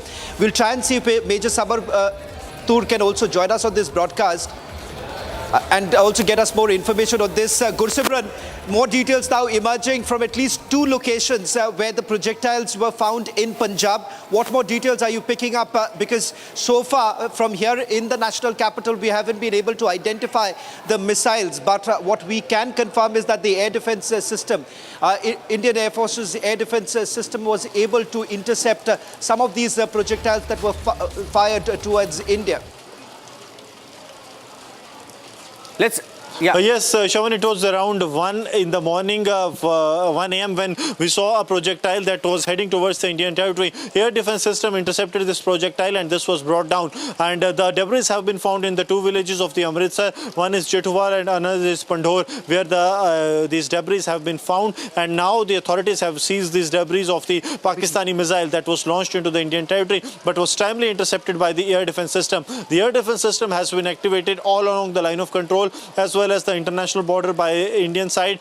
Soon after we saw that the Pakistan is scaling up the activities, also the drone activities that are happening from the Pakistani side. The air defense system was intact. It was in place for more than a week's time at almost all the vulnerable locations along the international border and line of control. And yesterday night at around 1, it intercepted a missile that was a projectile that was specific details. Those are specific details that Gursimran is also getting us. Gursimran, I'll request you to stay on with us. Major Samarpal Tur is also joining us.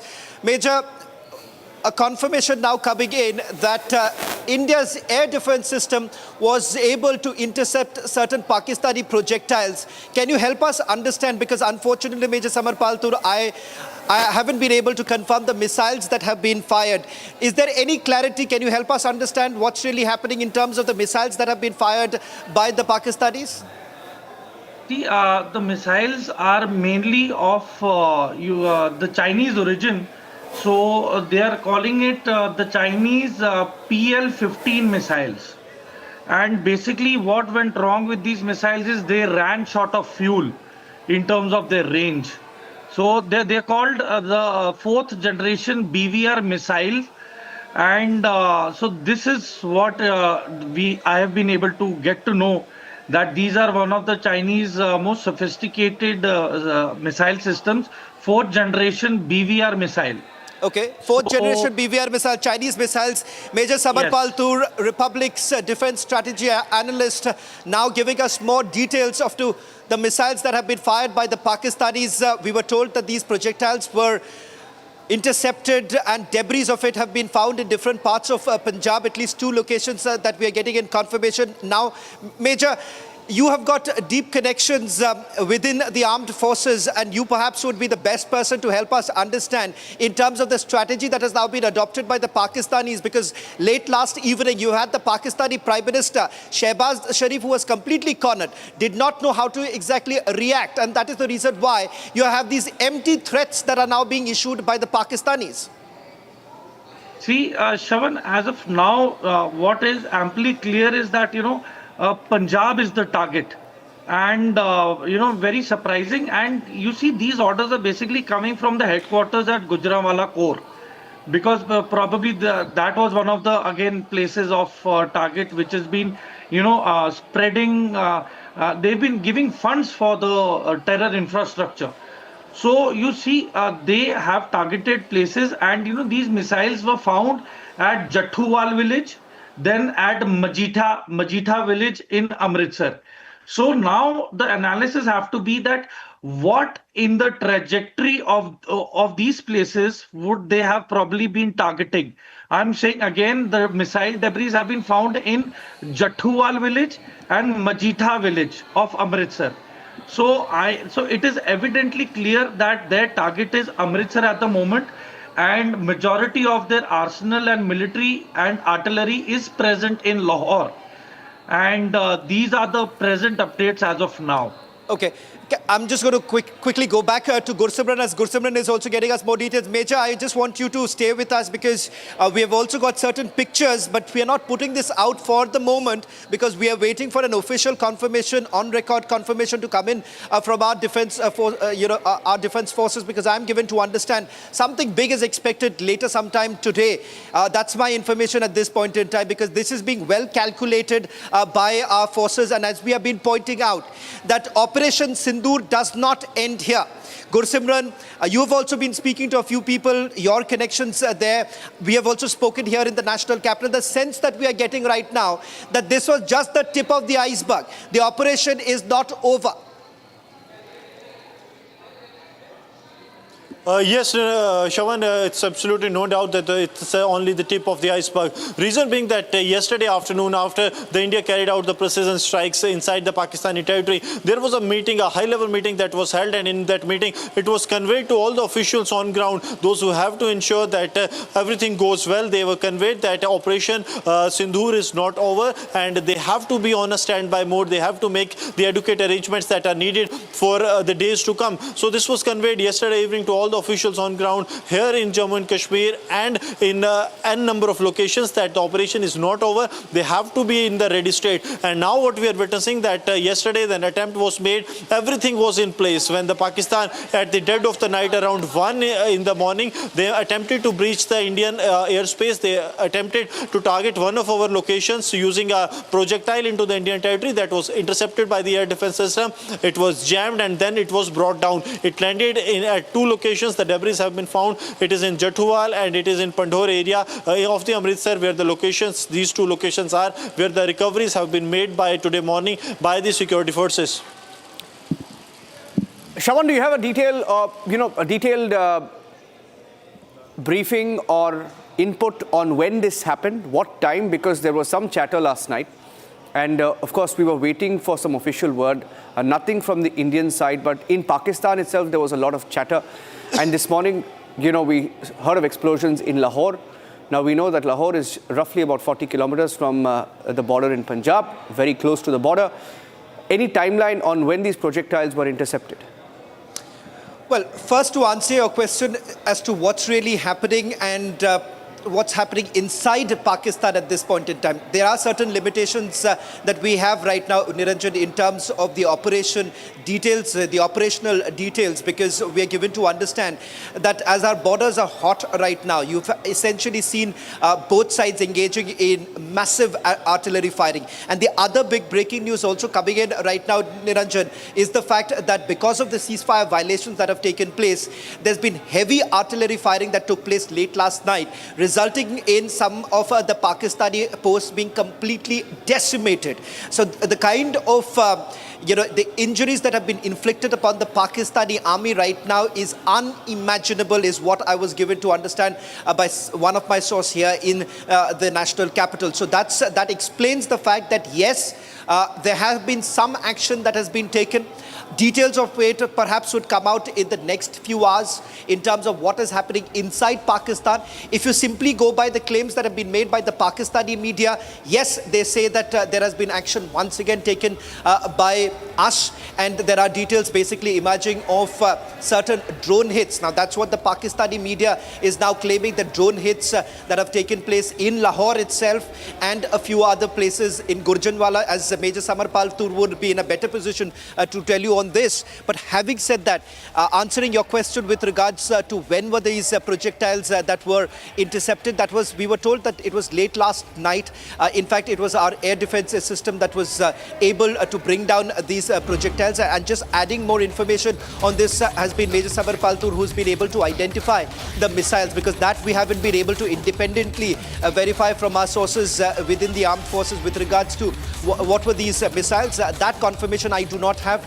That's something that Major Samarpal Tur is in a better position to help us understand in terms of the missile. There are certain pictures also, Niranjan, that we are in our possession, but we are not putting them out because we are waiting for some sort of a detailed briefing to take place from the side of the armed forces.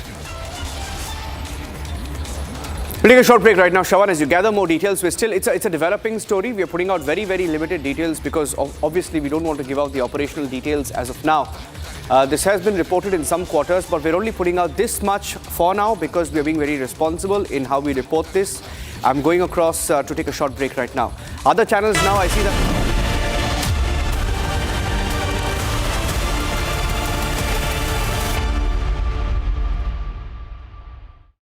Mahi sir, how much do you love your fans? Honestly, I love my new fans. पुराने वाले बेकार में शोर करते Sir, fans हैं, शोर तो करेंगे ही ना? नए वाले नहीं करते. And they listen to what I say. The new generation Orient BLDC fans. Super silent performance with voice control. Silly me, I thought. Cricket fans. MDH की देगी मिर्च, देगी मिर्च का तड़का, अंग अंग फड़का. MDH की देगी मिर्च.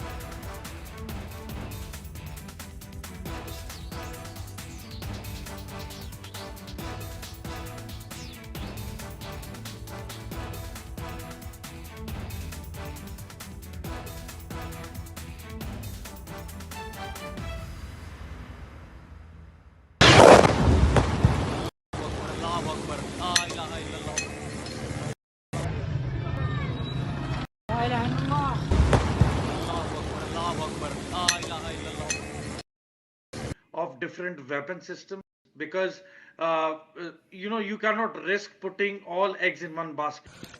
मस्जिद तैयबा का उमर करा के अंदर ये नुकसान है. Not risk putting all eggs in one basket.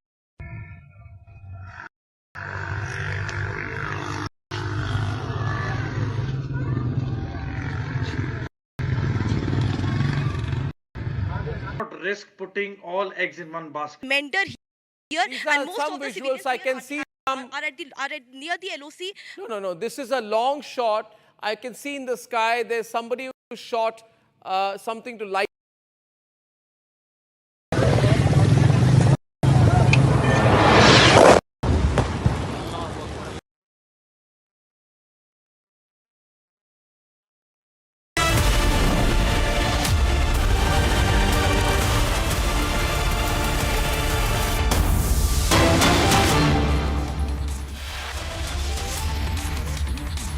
Okay, breaking news update coming in. Clinical response to Pakistan projectile. We're getting in pictures. Okay. Republic Bharat is at the site. और वो जो जितने पुर्जे थे वो सारी रिकवर करके लेगी. तो सुबह से ही हमारे गांव में अमृतसर में वो दहशत का माहौल बना हुआ है. ये सुबह मतलब आप ही ने इन्फॉर्म किया था ना? हाँ, मैंने. और कहाँ मलबा गिरा, कितने रेंज में गिरा हुआ, कितने किलोमीटर के रेंज में? ऐसा है कि एक तो मलबा जहाँ जे मक्खनविंडी गांव है और मक्खनविंडी गांव है. हाँ, मक्खनविंडी गांव है, जंडियाला ब्लॉक में पड़ता है. और इसके पास ही 200 मीटर दूर जेठूवाल गांव है जो अटारी हलके में पड़ता है. तो सुबह से दहशत का माहौल है. मेरी प्रधानमंत्री नरेंद्र मोदी जी को और रक्षा मंत्री को और इंटेलिजेंस को मेरी बेनती है कि हमारे जो गांव हैं उसमें अगर ये हमला हो जाता तो लाशों के ढेर जहां पर बिछ जाने थे. तो मेरी भारत सरकार को और आर्मी को बेनती है कि हमारी सुरक्षा को यकीनी बनाया जाए. ठीक है बाजी. तो और वैसे रात को इस गांव में भी ब्लैकआउट हुआ था? सर रात को भी ब्लैकआउट हुआ था और ब्लैकआउट में पूरा सहयोग किया था. पूरा सहयोग दे रहे गांव वाले? पूरा गांव वाले पूरा पूरी बत्ती गुल हो जाती है? हाँ, पूरी. क्या देखा आपने? रात को 1 बजे के करीब ब्लास्ट हुए जी. सबसे पहले जो 1 बजे ब्लास्ट हुआ, उसके बाद हम घर की छत पे चढ़े. छत पे जब गए तो एक के बाद एक 4-5 धमाके लगातार हुए. 1:10 पे जो हुआ ना बहुत बड़ा ब्लास्ट हुआ. उसके बाद पूरे गांव की जो छत है ना उसके ऊपर कंकर पत्थर के टाइप जो है ना वो मलबा गिरा था. ठीक है, वो रात को तो पता नहीं लगा कि क्या गिरा है क्या नहीं. उसके डर की वजह से हम नीचे उतर गए भी किसी को लग ना जाए. सुबह जब छत पे चढ़ के देखा तो मलबा गिरा था, कंकर थे, उसका वो पार्ट थे मटेरियल के, वो हमने इकट्ठा करा और आसपास के जो हमारे पुलिस स्टेशन है उसको इन्फॉर्म किया.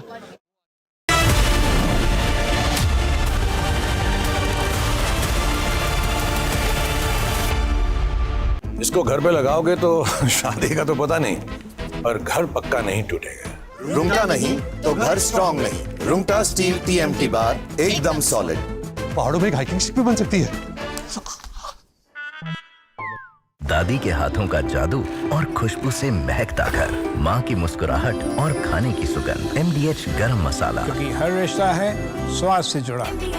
पाकिस्तानी और इंडियन जंग शुरू कर दी है। अभी मेरे बहावलपुर सिटी के अंदर मौलाना मसूद अजहर साहब के जो है मदरसा है, उसके ऊपर 4 मिसाइल दागे गए हैं। 4 मिसाइलों के साथ हमला किया गया है मौलाना मसूद अजहर साहब के मदरसे के ऊपर। हम अपनी अफवाज पाकिस्तान के साथ खड़े हैं, लेकिन मेरा सवाल है कि हमारी एजेंसीज कहाँ सोई हुई थी, हमारी अफवाज पाकिस्तान कहाँ सोई हुई थी जब ये हमला हुआ। मुजफ्फराबाद की भी खबर आ रही है कि मुजफ्फराबाद वाली साइड पे भी ये अटैक हुआ है, लेकिन सबसे पहले मेरे बहावलपुर सिटी के अंदर अटैक हुआ है ब्लास्टिक मिसाइल के साथ। उन्होंने हमला किया है मौलाना मसूद अजहर के मदरसे के ऊपर। 4 मिसाइल मारे गए हैं। अभी ये कहना कबल वक्त है कि गोया कितनी सच्चाई है इस खबर के अंदर, किस साइड से ये मिसाइल आए हैं, ये अभी कन्फर्म होना बाकी है। लेकिन ये कन्फर्म न्यूज़ है कि उनके मदरसे के ऊपर 4 मिसाइल मारे गए हैं।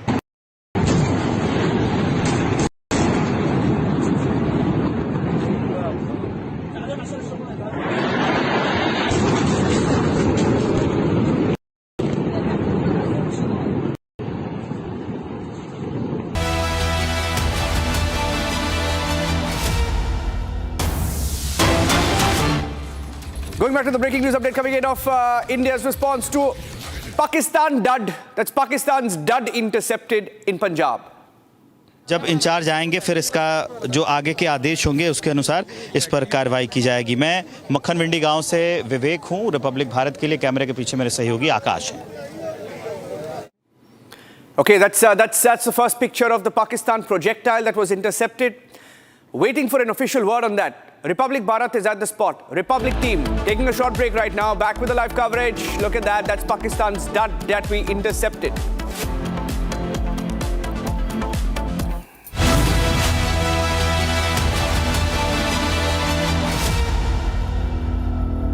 Mahi sir, how much do you love your fans? Honestly, I love my new fans. पुराने वाले बेकार में शोर करते। सर फैंस हैं, शोर तो करेंगे ही ना। नए वाले नहीं करते।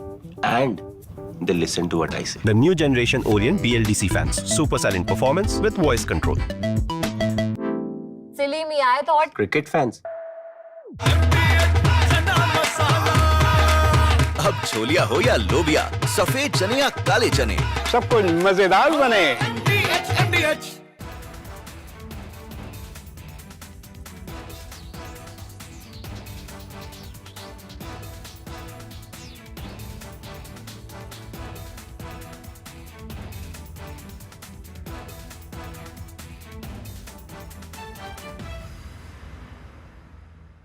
Unlike in 2019 when we had hit Baloch, which was in the wilderness, and Pakistan got an excuse to say that nothing had been damaged or killed, that we had only killed some crows, pigeons and sparrows. This time we chose high visibility terrorist targets which have been around for decades, right? And they are command and control targets, terror training camps of big, very great magnitude.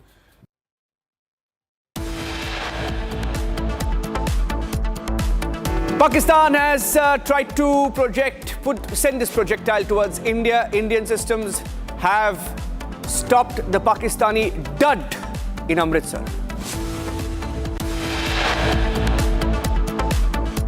Mahi sir, how much do you love your fans? Honestly, I love my new fans.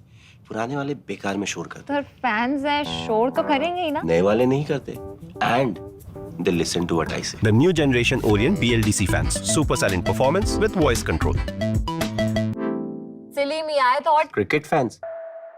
MDH की हल्दी मिर्ची धनिया करे कमाल, ये रंग दे, ये खुशबू दे, ये तीखा, ये कम पड़े, क्या निराला MDH masala.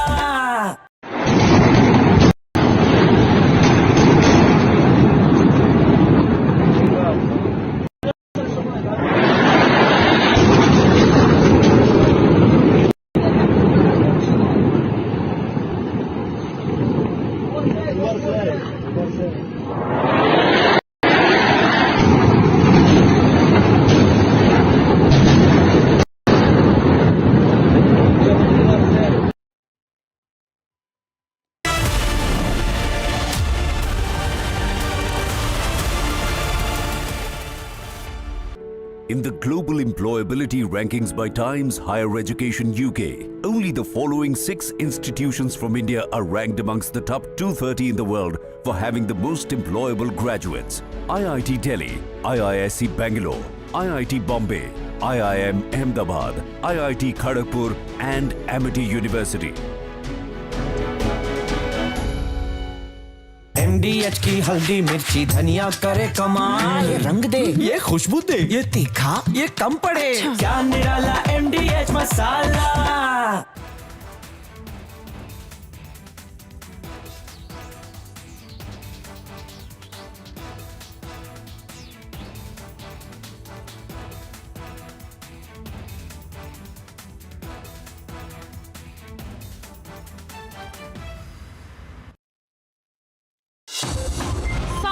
Is here. Is your home ready for the heat? Keep your roof cool and your home comfortable all summer with Roof Cool and Seal.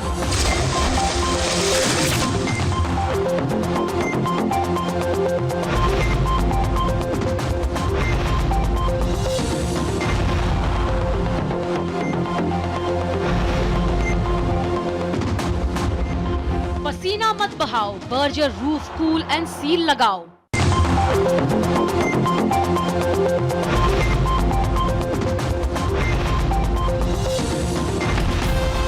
From Asia's largest news headquarters, setting the agenda for Bharat.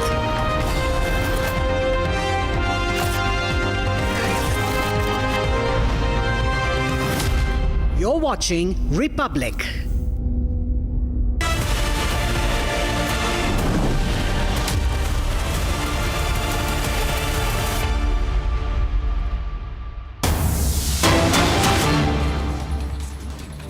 Breaking news coming in. We've accessed the video. Look at that video. Okay, I think we should just remove the DV because the interception can be seen at 2 seconds. Let's put that video. If you're putting the video out, we'll remove the DV. Okay, you can see that at 2 seconds. There you go on the top of your screen. That's the interception, a video that was shared, captured on CCTV in Amritsar. The timing is at the bottom of the screen, 1:03 on the 8th of April, 8th of May 2025. Look at that. That's a small spark that you see there. A dot that you see on the screen at about 2 seconds. We will highlight that, just circle that as well. You can see that that is the interception. From our sources in Amritsar, Gursimran has also accessed this video from his contacts. You can see that on top of the screen. Keep looking at the top of your screen. You will see a spark. That is the spark. 7-second video from Amritsar.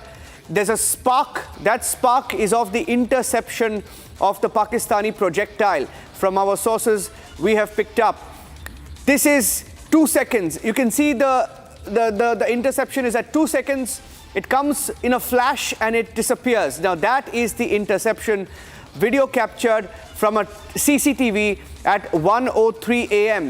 2 minutes after air raid sirens were activated along the international border. In Gurudwara, Amritsar, there was complete electricity shutdown at that particular time. And that interception that you see here on your screen right now, that spark that you see over the skies of Amritsar is when a Pakistani projectile was intercepted. Once again, we don't have the official word. Okay, we have Republic Bharat teams on the spot. Let's go across live. मैं आपको सीधा पहले ground की तस्वीर दिखाता हूं। मैं दूसरी जगह पर आ गया हूं जहां पर यहीं पड़ा हुआ है मलबा। मैं पहले जेठूवाल गांव में था, वहां पर एक जो है जगह नहीं थी। यहां आप मलबा आप लाइव देख सकते हैं। ये जो मलबा है, मिसाइल का मलबा पड़ा हुआ है। रात को देखा था। ये गांव कौन सा है भाजी? मक्खन मंडी गांव। यहाँ पर भी सेम वही चीज हुई थी, क्योंकि जो मिसाइल गिरी है आसपास के इलाकों में जो है वैसे ही आवाज सुनी गई। आप एक बार पहले पूरा पैन करके मैं आपको दिखाता हूँ। यहाँ से यहाँ तक जो है 6 फीट के आसपास की है। ये मिसाइल कहाँ की है, कैसी है, इस बारे में अभी कोई सूचना नहीं है, कोई आधिकारिक सूचना नहीं है। गाँव वालों ने, चश्मदीदों ने क्या देखा है, जरा इनसे बात करता हूँ। मेरे साथ वो चश्मदीद हैं जिन्होंने ये देखा और पुलिस को फोन किया। इन्हीं के इन्फॉर्मेशन पर यहाँ पर पंजाब पुलिस आई आई थी, क्या है जरा ये बता। तो भाई साहब क्या देखा आपने? के जो रॉकेट लॉन्चर के जो पीस है वो मेरे घर के छत के ऊपर, वो जो आसपास के गांव के छत के ऊपर वो उसके टुकड़े मिले, वहां पर चिप लगी हुई थी। तो मैंने सुबह 6 बजे पुलिस को कॉल की और पुलिस आई और वो जो जितने पुर्जे थे वो सारी रिकवर करके लेगी। तो सुबह से ही हमारे गाँव में अमृतसर में वो दहशत का माहौल बना हुआ है। ये सुबह मतलब आप ही ने इन्फॉर्म किया था ना? हाँ, मैंने। और कहाँ मलबा गिरा, कितने रेंज में गिरा हुआ, कितने किलोमीटर के रेंज में? ऐसा है कि एक तो मलबा जहाँ जे मक्खनविंडी गांव है और मक्खनविंडी गांव है, हाँ मक्खनविंडी गांव है, जंडियाला ब्लॉक में पड़ता है। और इसके पास ही 200 मीटर दूर जेठूवाल गांव है जो अटारी हलके में पड़ता है। तो सुबह से दहशत का माहौल है। मेरी प्रधानमंत्री नरेंद्र मोदी जी को और रक्षा मंत्री को और इंटेलिजेंस को मेरी बेनती है कि हमारे जो गांव हैं उसमें अगर ये हमला हो जाता तो लाशों के ढेर जहां पर बिछ जाने थे। तो मेरी भारत सरकार को और आर्मी को बेनती है कि हमारी सुरक्षा को यकीनी बनाया जाए। ठीक है बाजी। तो और वैसे रात को इस गाँव में भी ब्लैकआउट हुआ था? सर रात को भी ब्लैकआउट हुआ था और ब्लैकआउट में पूरा सहयोग किया था। पूरा सहयोग दे रहे गाँव वाले? पूरा गाँव वाले पूरा पूरी बत्ती गुल हो जाती है? हाँ पूरी। क्या देखा आपने? रात को 1 बजे के करीब ब्लास्ट हुए जी। सबसे पहले जो 1 बजे ब्लास्ट हुआ, उसके बाद हम घर की छत पे चढ़े। छत पे जब गए तो एक के बाद एक 4-5 धमाके लगातार हुए। 1:10 पे जो है ना बहुत बड़ा ब्लास्ट हुआ। उसके बाद पूरे गांव की जो छत है ना उसके ऊपर कंकर पत्थर के टाइप जो है ना वो मलबा गिरा था। ठीक है, वो रात को तो पता नहीं लगा कि क्या गिरा है क्या नहीं। उसके डर की वजह से हम नीचे उतर गए भी किसी को लग न जाए। सुबह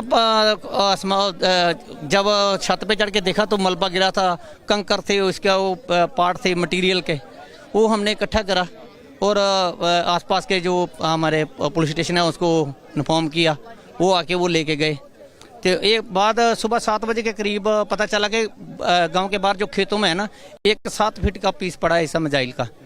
वो भी वो अपने कमो थाना पड़ता है, वहाँ की पुलिस आकर रिकवर करके लेके गई। उसके बारे में अभी पता लगा। अभी इधर जो मिसाइल का एक टुकड़ा गिरा उसके बारे में मौके पे आए हैं, पब्लिक को पीछे हटा रहे हैं।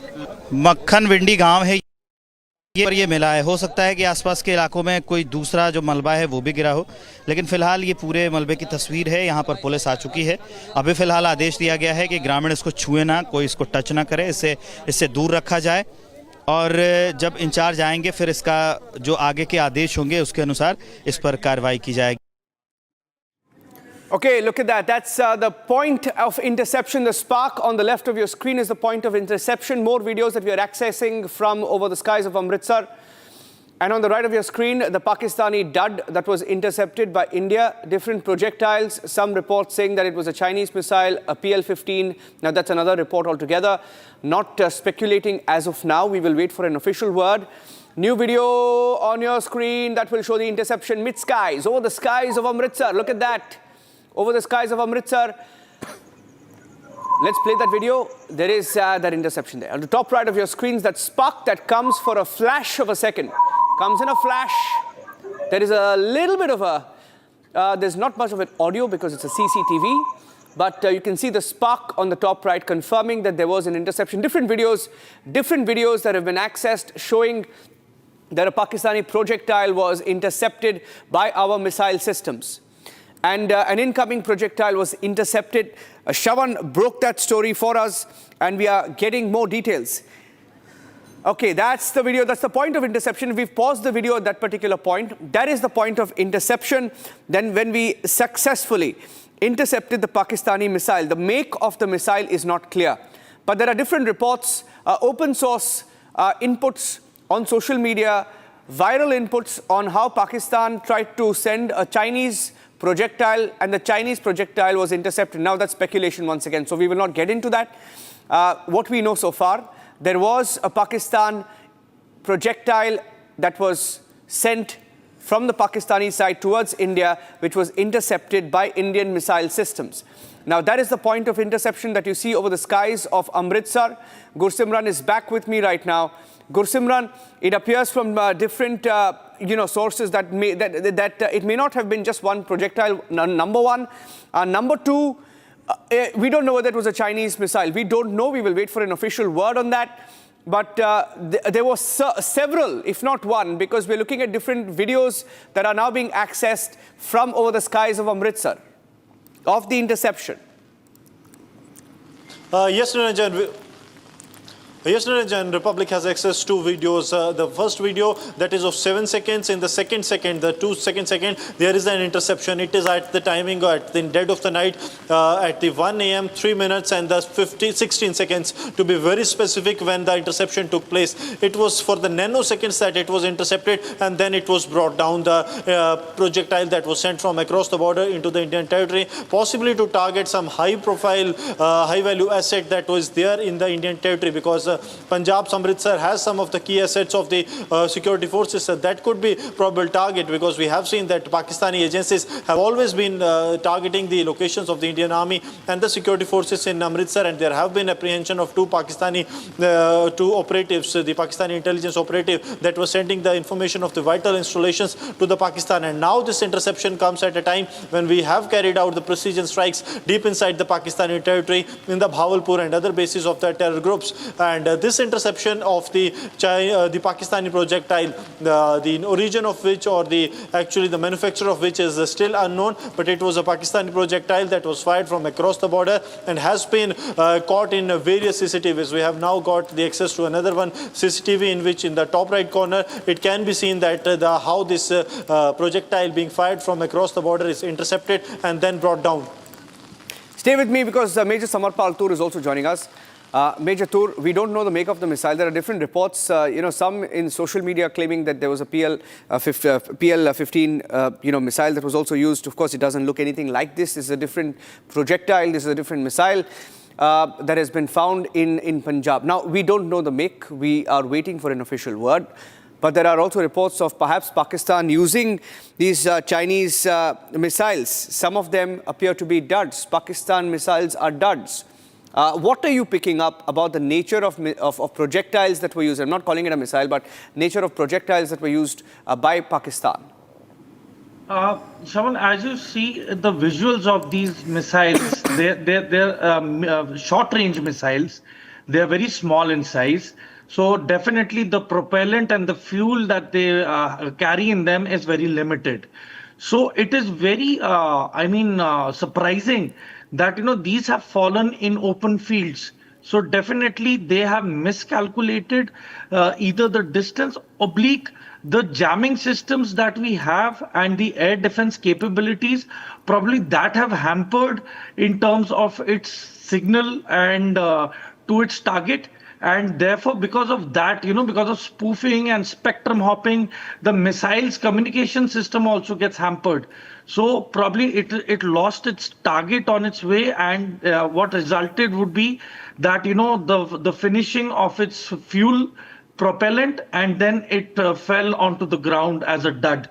So, you see, these are being collected right now. They will be taken to... Be with me. I'm cutting across to Republic Bharat. Major Tur, we have a live report from that location. Cutting across live, Republic Bharat. Form किया वक्त वही था जो हम आपको बता रहे हैं। 1:09 से लेकर 1:12 के बीच में करीब 7 धमाके बताए जा रहे हैं। ग्रामीणों ने उन धमाकों की आवाज सुनी। आपको बताऊं कि यहां से कुछ ही दूरी पर एक गांव है जेठूवाल, जहां से मैंने अभी आपको रिपोर्ट दिखाई थी और ग्रामीणों से बातचीत भी की थी। वहां पर भी एक टुकड़ा गिरा था। वो टुकड़ा लोग बता रहे हैं कि वो 6 से 7 फुट का था। उसको उठा के जो पंजाब पुलिस है, जो आर्मी की टीम है, वो अपने साथ ले गई है। लेकिन अभी जहां मैं खड़ा हूं, ये मक्खनविंडी गांव है। एक बार पैन करके आकाश दिखाइए। ये पूरा करीब 3 फीट के आसपास का जो ये रॉकेट का टुकड़ा है, ये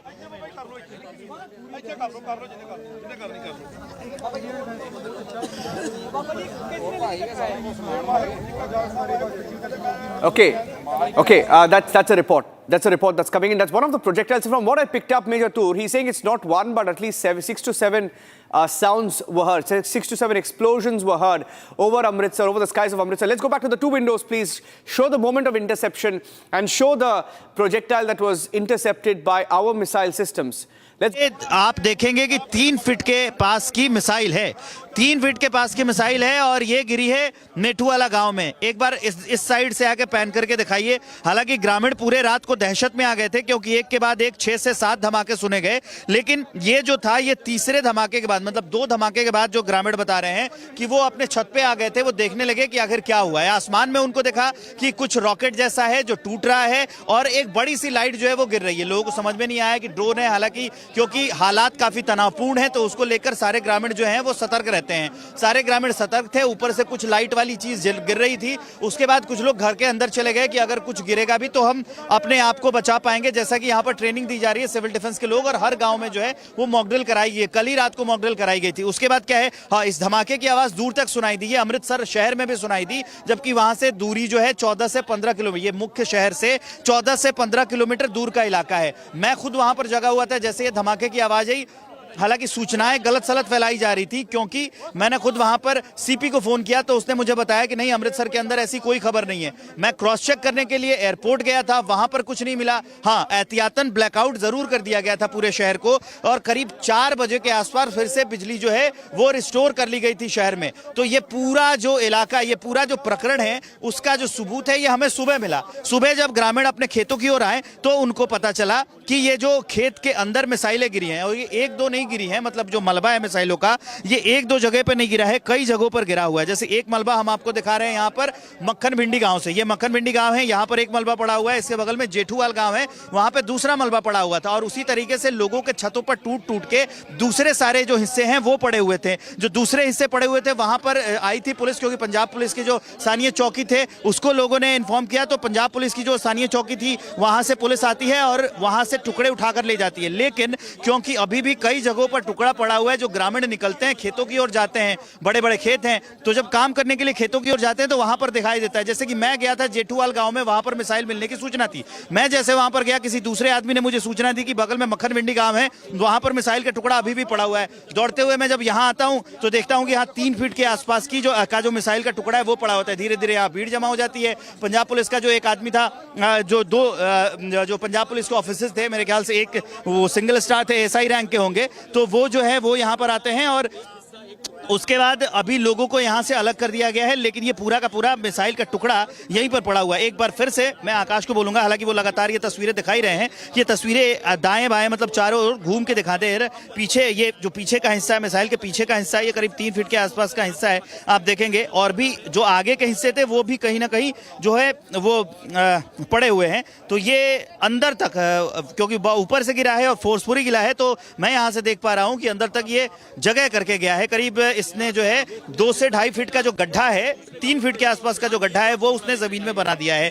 ये पूरी मिसाइल जो रात को गिरी थी, धमाके की आवाज आई, शुरू में तो नहीं पता चला। हालांकि एहतियातन पूरे शहर में और आसपास के इलाके में, मतलब जो ग्रामीण इलाका है, जिस इलाके में ये जो मक्खन भिंडी इलाका है, इस इलाके में भी और जो बगल का इलाका है वहां पर भी ब्लैकआउट कर दिया गया था। बिजली नहीं थी, लोग सतर्क थे, लेकिन ब्लैकआउट के बाद जो है जब सुबह लोग आते हैं तो ये तस्वीर देखते हैं, ये जो मिसाइल है इसकी तस्वीर देखी जाती है। हालांकि अलर्ट पर हैं सारी हमारी जो एजेंसियां हैं, यहाँ पर लगातार जो है वो गश्त लगाई जा रही है। पंजाब पुलिस, मैं खुद रात को गया था तो यहाँ आपकी जो ट्रैफिक है SP है अनु, वो मुझे रात को मिली थी, रात के करीब 3-4 बजे। वो भी अलर्ट पर, उन्होंने बताया कि देखिए अभी ऐसी कोई सूचना तो नहीं है, लेकिन हाँ, धमाके की आवाज़ सब लोगों ने सुनी थी, चाहे होटल के लोग हो या फिर ग्रामीण लोग हो या फिर बाहर खड़े लोग जो उस समय रात को कहीं ना कहीं जा रहे थे। ब्लैकआउट कर दिया गया था, लेकिन हाँ, आवाज़ दूर तक सुनाई दी थी। कन्फर्म नहीं हुई थी, क्योंकि एक धमाका लाहौर में भी हुआ था, तो लाहौर भी यहाँ से करीब है और रात को आवाज़ बहुत तेज़ फैलती है, तो सुबह सुबह तक ये भी खबर।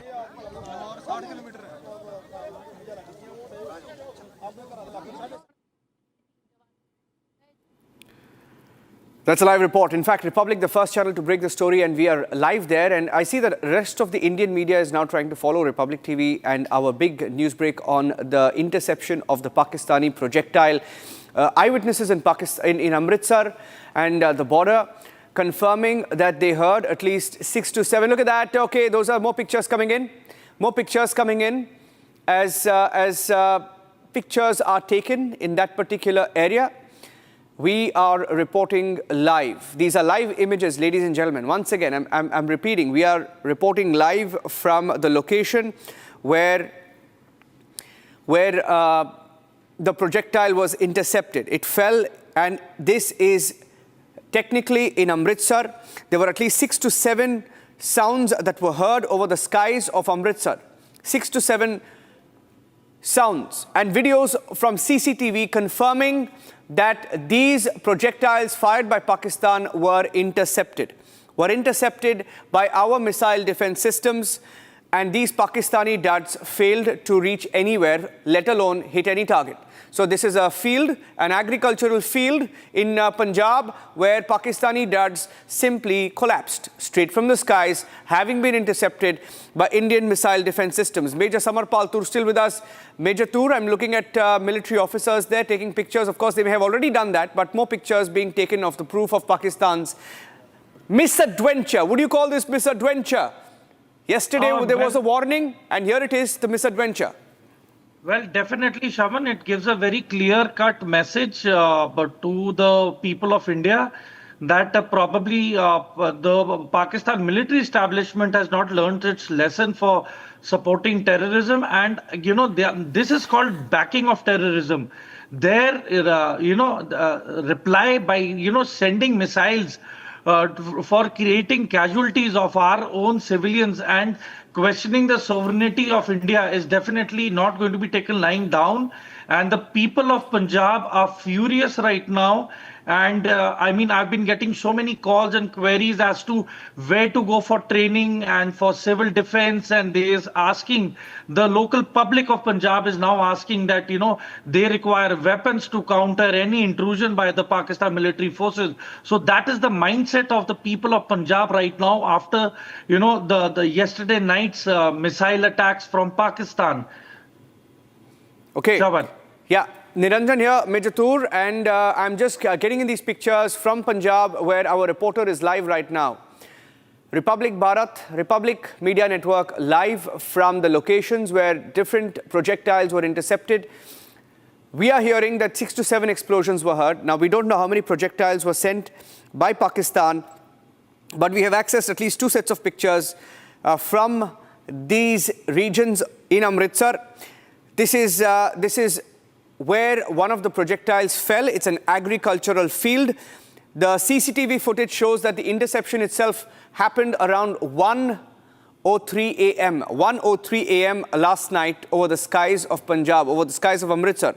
When the CCTV footage has also captured that. The timing is also on the CCTV, so we'll just put that up. There's a 7-second video that shows the moment of interception as captured from a CCTV footage.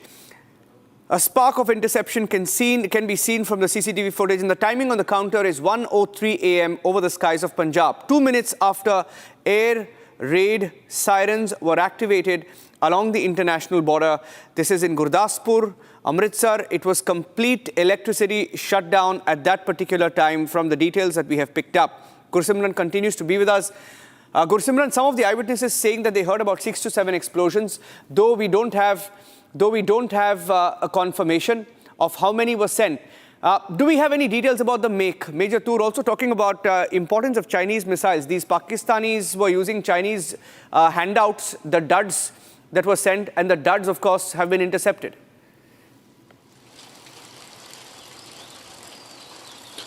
That's very true that Pakistan has been essentially in the last 1.5 decade have been sourcing their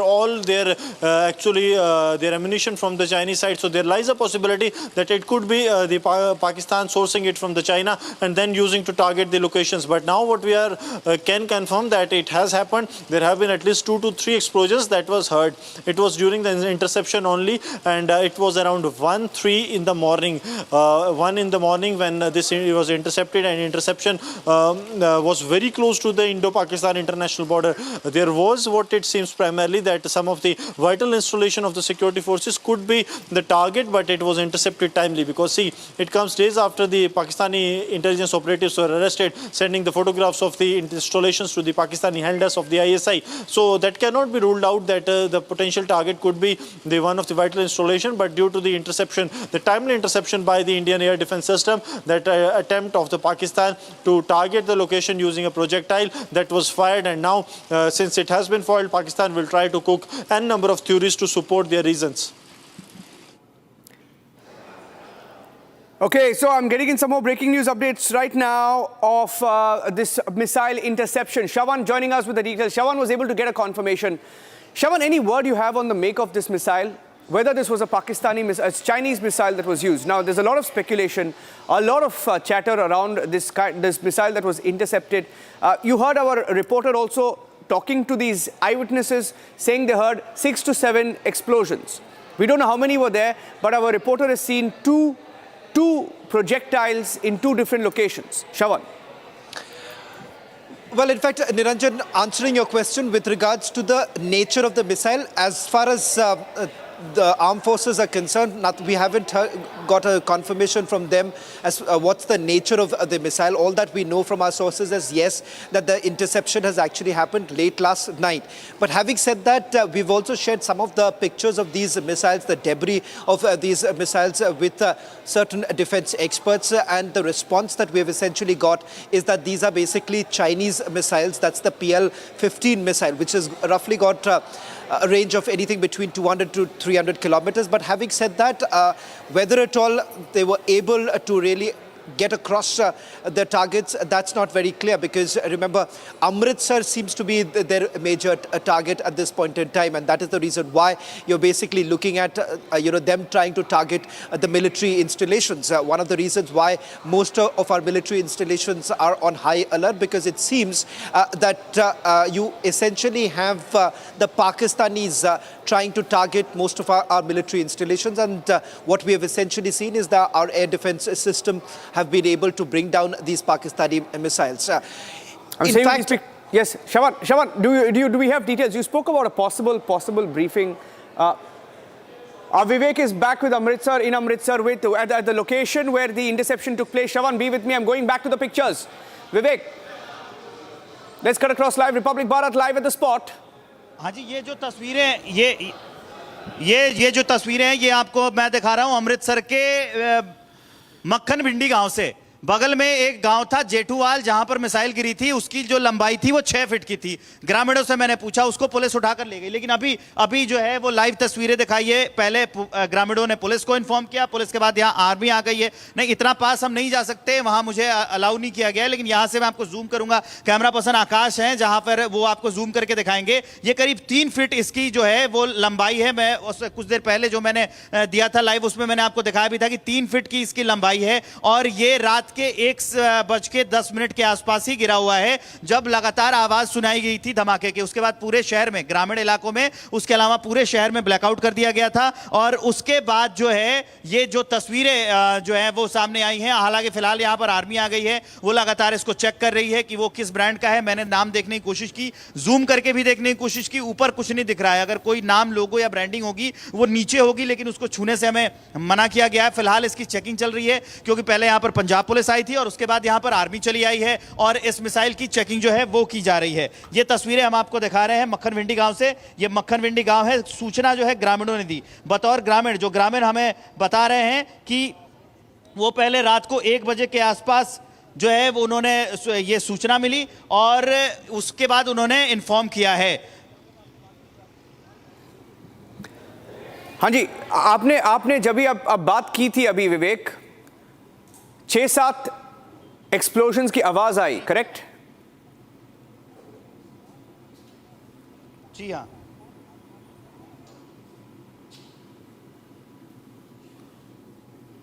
Okay, those are images coming in of, okay, I'm staying with these pictures. These are live pictures coming in from Amritsar as we get more details. Gursimran and Shawan continue to be with us. There were at least 6 to 7 explosions that were heard between 1 a.m. and 1:10 a.m. in Amritsar.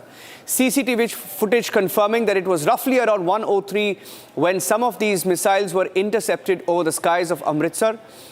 We are waiting for an official confirmation. I'm going ऊपर back. के हिस्से में मैंने देखा है, camera zoom करा करके भी देखा है, यहाँ पर कोई लोगो लगा हुआ नहीं दिख रहा है। अगर वही होगा भी तो वो नीचे के हिस्से में होगा, जो अभी नहीं दिख रहा है। छूना उसको अलाउड नहीं किया गया है, तो हम ये अपडेट नहीं दे सकते कि कोई लोगो इस पर लगा है तो किसका है। फिलहाल यहाँ पर आर्मी आ गई है, ग्रामीणों को यहाँ से दूर हटा दिया गया है। एक बार मैं कहूंगा कि ये तो आप दिखाएं आकाश, लेकिन वहां भी दिखाएं, ग्रामीणों को यहाँ से दूर हटा दिया गया है। पहले यहाँ पंजाब पुलिस आई थी, पंजाब पुलिस के बाद यहाँ पर आर्मी आ गई है। आर्मी ने पूरा सीन जो अपने से देखा है और इसको उसको इसका मुआयना किया जा रहा है। शायद वो कुछ जो ज़रूरी चीज़ें हैं वो यहाँ पर उनको मंगाया जा रहा है और उसके बाद उन्हीं ज़रूरी जो उनके हथियार हैं या फिर जो भी औजार हैं जो उससे उसको चेक किया जाएगा। इक्विपमेंट्स, एक्चुअली ये राइट वर्ड है, जो ज़रूरी इक्विपमेंट्स हैं वो यहाँ पर मंगाए जाएंगे। शायद यहाँ पर जो आर्मी है, आप देखेंगे कि यहाँ पर तस्वीरों में दिख रही हैं कि पहले ये आए, वीडियो लिया और अपने जो सीनियर्स हैं उनको रिपोर्ट किया है। ज़रूरी इक्विपमेंट्स शायद उनके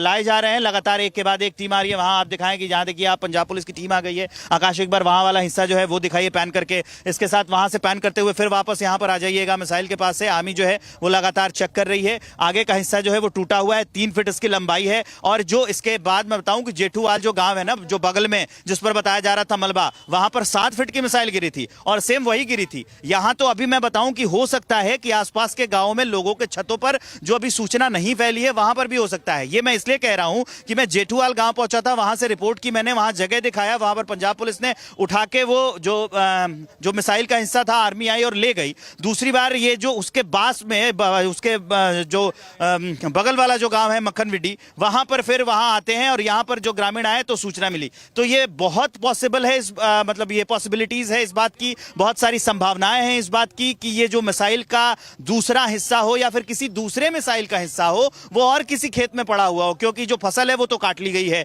और यहां पर जो टुकड़े हैं वो पड़े गए। एक बार फिर से मैं इस पूरी घटना का टाइमलाइन बताता हूं, शहर में क्या क्या हुआ वो बताता हूं। रात के 1:06 या 7 मिनट के आसपास का वक्त था। एक धमाका होता है, सबकी नींद खुल जाती है क्योंकि धमाका बहुत जोरदार था। जो लोग जगे हैं वो इसको नोट करते हैं। अभी हम जैसे उठे तब तक दूसरे और तीसरे धमाके की भी आवाज सुनाई दी। हमने ये चीज कंफर्म करने की कोशिश की कि ये धमाका कहां से हुआ है, तो लोग ने बताया कि हम इस साइड से, इस डायरेक्शन से वो धमाका सुन रहे थे। खबर कंफर्म नहीं हुई कि धमाका कहां हुआ है। तो उसके बाद मैं मतलब कि रिपब्लिक की टीम बाहर निकलते हैं। किसी ने बताया कि एयरपोर्ट साइड में हुआ है। मैं रात के 1:30 बजे, मतलब 1:15 पे खबर आई थी और 1:20 के आसपास से मैं निकलना शुरू किया। किसी ने मुझे बताया कि इस रोड पे वहां गया, वहां सब क्लीन था। फिर एयरपोर्ट गए हम, वहां सब क्लीन था। उसके बाद कोई खबर नहीं आई। एक कंफ्यूजन और हुआ कि लाहौर में जो ब्लास्ट हुआ है, हो सकता है क्योंकि लाहौर यहां से करीब ही है, रात को ज्यादा तेज साउंड फैलता है, तो कुछ लोगों ने यह कहा कि हो सकता है कि जो लाहौर ब्लास्ट का साउंड है वो यहां तक आया हो।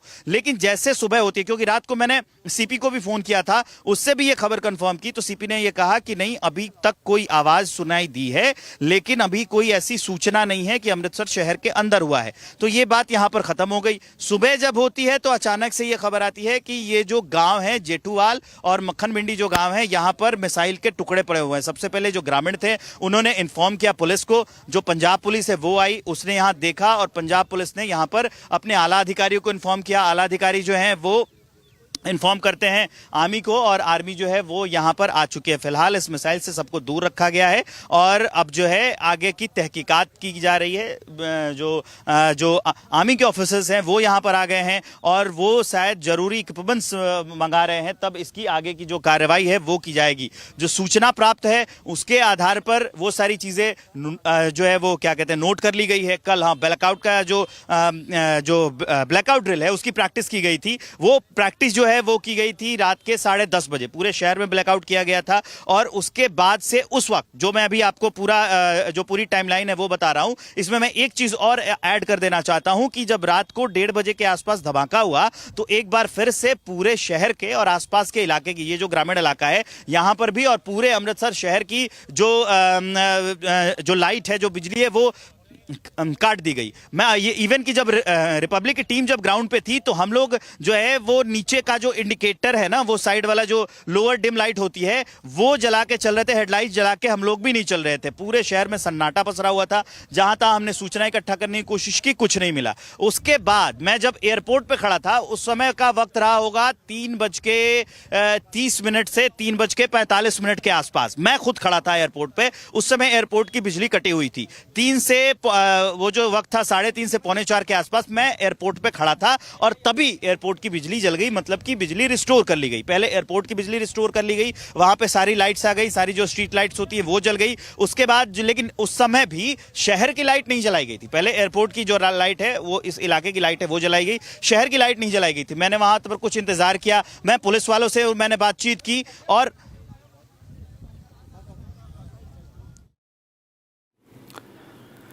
That's Vivek there in Amritsar, speaking live, witnessing what happened last night in Amritsar. He's at the spot. That's a live shot that he's given us, live shot of the Pakistan projectile that was shot down, telling us the circumstances under which it was shot down, and the full detailed report from the exact location where the army and a few officers have cordoned off that site, where investigation is also on, where they're gathering more details about the make of the missile, etc., carrying out a full investigation on site as we get you the pictures on the left of your screen.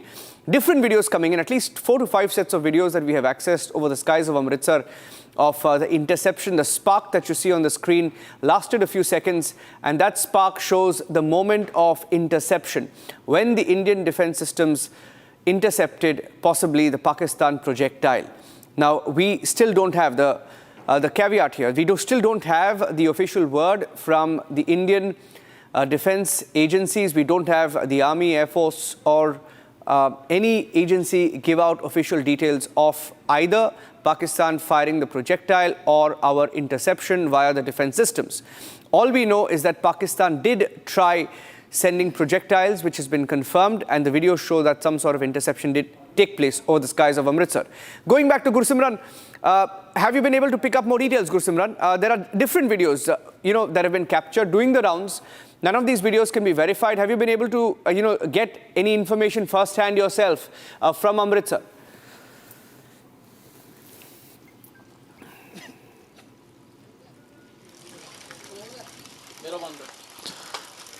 Yes, it was another attempt from the Pakistan side to target the vital installations inside the Indian territory, and it was intercepted by the air defense system. It was exactly around 1:03 in the morning when the Pakistani projectile that was sent to the Indian side, it was intercepted. It was intercepted, and then it was actually blocked from entering the target, and it fell down in the 2 locations of Amritsar. Now the investigation is underway to look into the make and the manufacture of this very projectile. But this also shows the escalation Pakistan is actually looking forward to, because India has hit its terror bases. India has not hit any of its locations that can be of the Pakistani military. But Pakistan was planning to target the civilian areas. They were planning to target the one of vital locations inside the Indian territory in Amritsar. So that attempt has now been foiled. But one thing is very clear, that Pakistan is no more looking towards peace, but is now looking towards a major escalation, because this is along the international border that they have tried to breach the IB, tried to breach the Indian airspace and enter the Indian territory using a projectile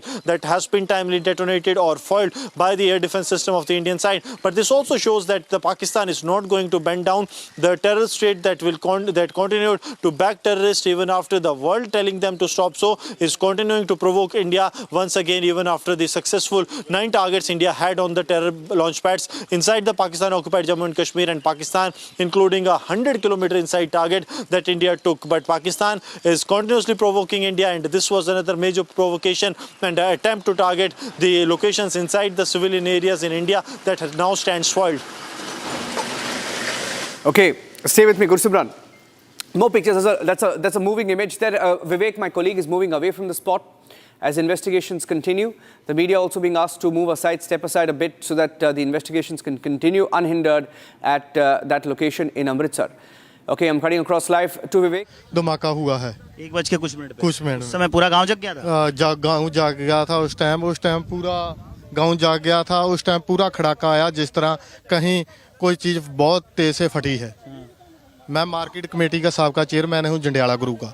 तो आप सुबह मतलब रात को छत पे चढ़े थे? हाँ, चढ़े थे। पूरा गांव बाहर आ गया था? पूरा गांव बाहर आ गया था। लोग डर गए थे। एक सहम था लोगों के अंदर, एक डर पैदा हो गया था कि ये क्या हो गया। एक जेठूवाल, एक मक्खन मंडी पर है, इसके 2 पार्ट हैं। मैं तो दोनों जगह आके आया हूँ। जेठूवाल यहीं से बस करीब में, वहाँ से उठा के ले गए। और ये मक्खन मंडी गाँव है। ये आप ये उठाकर नहीं खड़ा किसी ने, अब आया है स्टाफ जो भी सरकारी उठाकर खड़ेंगे। ये लोग कौन है? आप इसी गांव के हैं? इसी गांव के हैं? हाँ। क्या देखा आपने रात को? हमने रात को कुछ नहीं देखा, सुबह आके देखा। अच्छा, सुबह आके देखा आप लोगों ने। रात को किसी ने देखा था?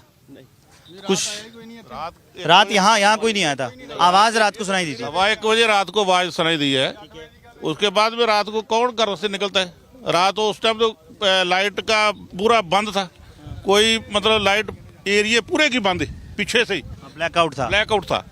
उसी टाइम रात को ये गिरा, कोई 1-1:15 के लगभग गिरा है। उस समय धमाके की आवाज, उसी टाइम धमाके की आवाज आई है। उसके बाद में तो सुबह मॉर्निंग टाइम में आके देखा लोगों ने, जब गांव में यहाँ लोग गांव में जब बाहर निकले हैं, एक ये गिरा है, एक उधर आगे गिरा, आपने देखा होगा शायद सुबह, जेठूवाल गांव में गिरा एक। हाँ, और लोगों के घरों के अंदर भी इनके जो पंखड़ियां गिरी हुई है, वो शायद हवा में फट गया। वो जो वहाँ फट गया, तो वही जहाँ तहाँ पंखुड़िया जो वहाँ पर गिरा है ना, वो शायद हवा में फट गया हो। हवा में फटने की वजह से लोगों के घरों में उसकी पंखड़ियां गई है। स्प्लेंडर उनके घरों में जाके गिरे हैं लोगों के। तो रात को तो कोई कितने घरों में गिरे होंगे, कोई अंदाजा है? बहुत घरों में गिरे हैं। 4-5 घरों में गिरे। 4-5 घरों में 4-5 घरों में अलग टुकड़े गिरे, अलग अलग टुकड़े गिरे हैं। 4-5 घरों में गिरे हैं वो। रात को तो ऐसे बोले कि देखा है भाई, रात 1 बजे हमने किसी ने नहीं देखा। सुबह आज बस आवाज सुनी। आसमान में लाइट वाइट भी दिखी थी, कुछ लोग बता रहे। धुआं दिखाई दिया। धुआं वो घर उधर नजदीक है, उन्होंने देखा कि धुआं दिखाई दिया। हाँ, काफी आवाज बहुत ज्यादा है, आवाज काफी ज्यादा है। हाँ। तो अब यहाँ से नहीं अपन क्या कह रहे थे आप लोगों से? 1 किलोमीटर दूर जाए मतलब? बिल्कुल। क्यों वहाँ ये लाइव पोर्शन है। अच्छा, ये लाइव पोर्शन है। यस। तो इसलिए इसमें कुछ भी हो सकता है। यहाँ से लोगों को हटा दिया गया। तो ये देखिए, ये लाइव पोर्शन है, ये बताया जा रहा है। और अब वहाँ से आर्मी आ चुकी है, उनके जो ज़रूरी इक्विपमेंट्स हैं वो आ चुके हैं। अब एक बार फिर से आकाश जरा दिखाइए, अब एक बार ये खबर और अपडेट हो रही है। और यहाँ देखेंगे आप कि वहाँ से अब लोगों को काफ़ी दूर हटा दिया गया है। अभी सूचना मिली है कि ये लाइव पोर्शन है, तो अभी भी कुछ भी हो सकता है, इसलिए वहाँ से लोगों को काफ़ी दूर हटा दिया गया एहतियातन। एक बार जूम करके दिखाइएगा आकाश, वहाँ दिख रहा है, वहाँ पर आपको वो जो लाइव पोर्शन है मिसाइल का, वो वहाँ पर पड़ा हुआ दिख रहा है। और उसके साथ साथ वहाँ पर जो आर्मी के जवान हैं वो भी आपको दिख रहे हैं। अब उनके ज़रूरी इक्विपमेंट्स आ चुके हैं, यहाँ से लोगों को हटा दिया गया है, ताकि अगर ये लाइव पोर्शन है, अगर कुछ ब्लास्ट होता है या फिर उसको न्यूट्रलाइज करने में जो आर्मी अब आगे के कदम उठाएगी, उस दौरान अगर कुछ भी होता है तो कोई ऐसी दुर्घटना ना हो, इसलिए वहाँ से लोगों को हटा दिया गया है। फिलहाल पंजाब पुलिस के जो लोग हैं वहाँ से लोगों को हटा रहे हैं।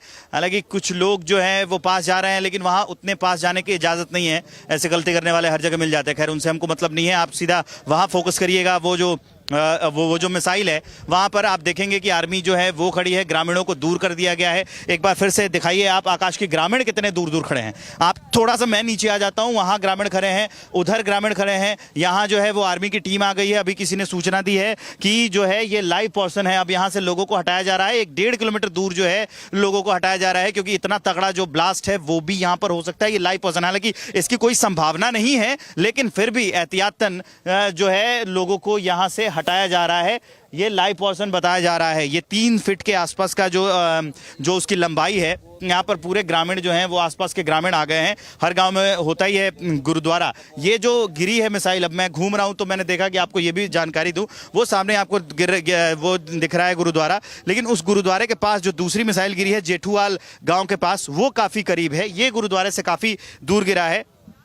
दूसरी बात एक और जो यहाँ पर गौर करने वाली है कि लोगों के छतों पर छोटा छोटा जो है वो गिरा है मलबा। कुछ लोगों ने हाथ में लेके उसको दिखाया है। लोगों के घरों पर छोटा मलबा इसलिए बताया जा रहा है क्योंकि ये जो थी मिसाइल, इसका हिस्सा अलग अलग टूट के गिरा है, और इसको क्योंकि हवा में ही मार दिया गया है, तो इसका जो छोटा छोटा टुकड़ा है वो लोगों की छतों पर जो है, जो लोगों पे जो है वो छोटा छोटा टुकड़ा जो है वो टूट के लोगों की छतों पे गिरा है। कितने लोगों की छतों पे गिरा होगा पाजी? नहीं, मैं अभी आ रहा हूँ घर। मेरा वो गांव है, ये मेरे बाग है। उधर गांव में कहीं कुछ नहीं? उधर नहीं आया, उधर कुछ नहीं है। अभी सुना है। अच्छा, ये मेरे बाग। जरा इनसे लोग, इनसे बातचीत कर लेते हैं। आप यहीं के रहने वाले? नहीं। हाँ, तो ये जो है, ये हम आपको तस्वीरें जो हैं वो दिखा रहे हैं, और कुछ जो ग्रामीण हैं उनके पास अब लिए जा रहे हैं, जो आसपास के गांव में जो लोग यहाँ पर हैं, जो लोग आए थे, जिन लोगों ने देखा था। हालांकि ग्रामीणों को यहाँ से दूर कर दिया गया है, उनसे जो है वो बातचीत करेंगे। थोड़ी दूर मुझे जाना होगा, तो जो मिसाइल का टुकड़ा है वो वहाँ पर गिरा हुआ है। अभी जानकारी मिली कि वो लाइव टुकड़ा है, और जो उसकी आगे की जांच की जा रही है, ज़रूरी इक्विपमेंट्स है वो यहाँ पर बुला लिए गए हैं। यहाँ तक ग्रामीणों को भेज दिया गया है। हमें ज़रा ग्रामीण हैं उनसे वहाँ तक जाऊँगा, तो ग्रामीणों से बातचीत करूँगा, फिर मुझे पता चलेगा रात को उन्होंने क्या देखा। कुछ लोगों का ये कहना है कि रात को उन्होंने धमाके की आवाज़ सुनी, कुछ लोगों का ये कहना है कि रात को क्योंकि धमाका इतना ज़ोरदार था, हालात बने हुए तनाव के, तो हम जगे ही नहीं। रात को क्या था? सर मतलब रात को मैं अपने गांव में, मेरा फतेहगढ़ शुक्रचक है, तो वहाँ पर मैं सोया हुआ था। यहाँ से अच्छा कौन सा गाँव? फतेहगढ़। हाँ, यहाँ से कितने किलोमीटर है यहाँ से? होगा 2 किलोमीटर। 2 किलोमीटर। हाँ जी। फिर क्या देखा आपने? सर मैं रात को सोया तो मुझे ना आवाज़ आई एक, तो मैं उठ के गया तो मेरी मम्मी ने भी सुनी थी आवाज़, एक मतलब धमाका सा हुआ था। हाँ जी, 1:30 बजे की बात। 1:30 बजे की बात। फिर क्या किया आपने? सर मैं उठ के गया ऊपर, मैं देखने गया कि क्या हुआ है क्या नहीं। तो सभी लोग थोड़े मतलब आसपास के मतलब जो पड़ोसी थे वो भी गए थे ऊपर छत पे देखने की क्या हुआ क्या। बस इतना ही। लाइट भी 2-3 बारी बंद हो गई है। लाइट भी बंद हो गई? हाँ बंद हो गया। हाँ कितने बजे से आई लाइट? फिर 5 बजे आई। उधर के गांव के छतों पे भी गिरा? पहला 10 बजे बंद हो गया ना, लाइट बंद 10 बजे हो गया बंद, 10-10:30 बजे तो बंद हो गया। फिर मैं सो गया, फिर मेरे को नहीं पता था, फिर बंद 3-3:30 बजे में उठा था, फिर बंद लाइट बंद हो पूरा ब्लैकआउट किया गया। आपने क्या देखा रात को? हमने तो आवाज ही सुना था। सुना था 1 बजे रात 9। क्या देखा था रात को? रात को दूजा मेरा 3 बारी आवाज आई है बंब की, ते मुड़ के जो बंब ब्लास्ट होया नाल ही लाइट जी जो चली है, ते मुड़ के हूटर वजा 5 मिनट। हाँ 5 Getting breaking news now at 2:30 p.m. on Wednesday. About 22 hours ago, a person was trying to infiltrate from the Pakistan side of the border near gate number 207, bar 1, near BSF post Lakha Singhwala. This is the BSF post from where the intruder was trying to enter into India. This is located in the Mamdot block of Firozpur. BSF Jawans present there warned the intruder to stop, but he kept moving forward. The intruder was shot dead. Soldiers opened fire and he was neutralized in Firozpur. Let me go across to Gursimran joining us with more details. Gursimran. Yes, Niranjan. Niranjan, infiltration bid by a Pakistani intruder has been foiled by the allied troops of the Border Security Force in the BSF Punjab frontier. Yesterday afternoon at around 2:30, an infiltration attempt was made in the Mamdoot area of Firozpur, where a Pakistani infiltrator attempted to sneak into the Indian territory. It was broad daylight. He was challenged by the troops of the Border Security Force, but he refuses to stop, and when he came towards the post of the Indian Border Security Force, he was shot dead by the BSF. So at the time when we are witnessing that there has been a high alert that is prevailing on the international border, an attempt of intrusion from the Pakistani side has been foiled as a Pakistani intruder has been killed. Now his body has been handed over to the Punjab police for the further medical legal formalities, and also his whereabouts are also being seen. But Pakistan so far has not claimed that any of their citizens was trying to enter the Indian territory. Like usual, they have been in a state of denial. Now the BSF is following the medical legal process, but yes, infiltration bid, a Pakistani intrusion bid has been foiled with the killing of a Pakistani intruder who was attempting to sneak in the Mamdot area of the Firozpur district of Punjab, where the BSF troops have shot him down. Niranjan. BSF had issued a warning to the intruder, and he was asked to stop, but he did not. He kept moving forward. After this, BSF forced to open fire and neutralize the intrusion attempt. This was in Firozpur near the Lakha Singhwala post. This is Pakistan side of the border. When he was trying to intrude, it was near gate number 207. Gate number 207. This happened at about 2:30 p.m. on Wednesday. That's the information that we are picking up. Any details about the intruder that you've been able to pick up? Gursimran. See, Niranjan, so far no details with regards to his identity has been divulged so far by the investigating agencies, but yes, they are looking into it. It is not a local resident, it's a Pakistani national that has been confirmed that a Pakistani national was attempting to sneak into the Indian territory, but that attempt has been foiled by the Border Security Force, and as we speak, we are told that the security has been heightened and the search operations are also underway in the area, because there lies a possibility that this intruder is not a terrorist, but this intruder could be a guide or could be a smuggler who was attempting to sneak in, so that he can ensure that this route is safe for the infiltration of the terrorists. Because at this given point of time, any sabotage attempt cannot be ruled out, that there might be some attempt of sabotage, and that is why the anti-sabotage grid has also been strengthened all along the international border line of control as well as the hinterland. And at this time, a Pakistani national trying to intrude into the Indian territory illegally is seen as a threat that can be for the group that was to be getting into the Indian territory later. So now the investigations have begun and everything is being looked into by the Punjab police along with the border security force in Firozpur. Be with me, going to Major General G.D. Bakshi joining us on the broadcast. General Bakshi, two breaking inputs that we were getting in. First, of the Pakistan projectile that was intercepted. We are live on the location where, we are hearing that it's a live ammo situation there. So the area has been cordoned off and all reporters, the locals have been asked to move aside. Second breaking news update we had of a Pakistan intruder who was shot dead yesterday near Firozpur. Despite warning, was trying to move ahead. He was neutralized. But on the Pakistan, I'll go back to the pictures of the Pakistan projectile. General Bakshi, wanted to get your view. We have CCTV footage that also shows the moment of interception over the skies of Amritsar a little after 1 a.m. when these projectiles by Pakistan were intercepted. I wanted to get your take on that. Look, yesterday I was asked as to what Pakistan can do on the show with Arnab. And I had mentioned the first possibility was that he would use rockets and missiles to strike at targets in India, possibly military targets, possibly civilian targets. And this seems to have been fired towards Amritsar. The missiles have been intercepted because, as I mentioned to you, we have a very robust air defense system, which includes the S-400 Triumph Russian missiles, layered air defense system, the Akash missiles, the Baraks, the V-Shorads, the Iglas.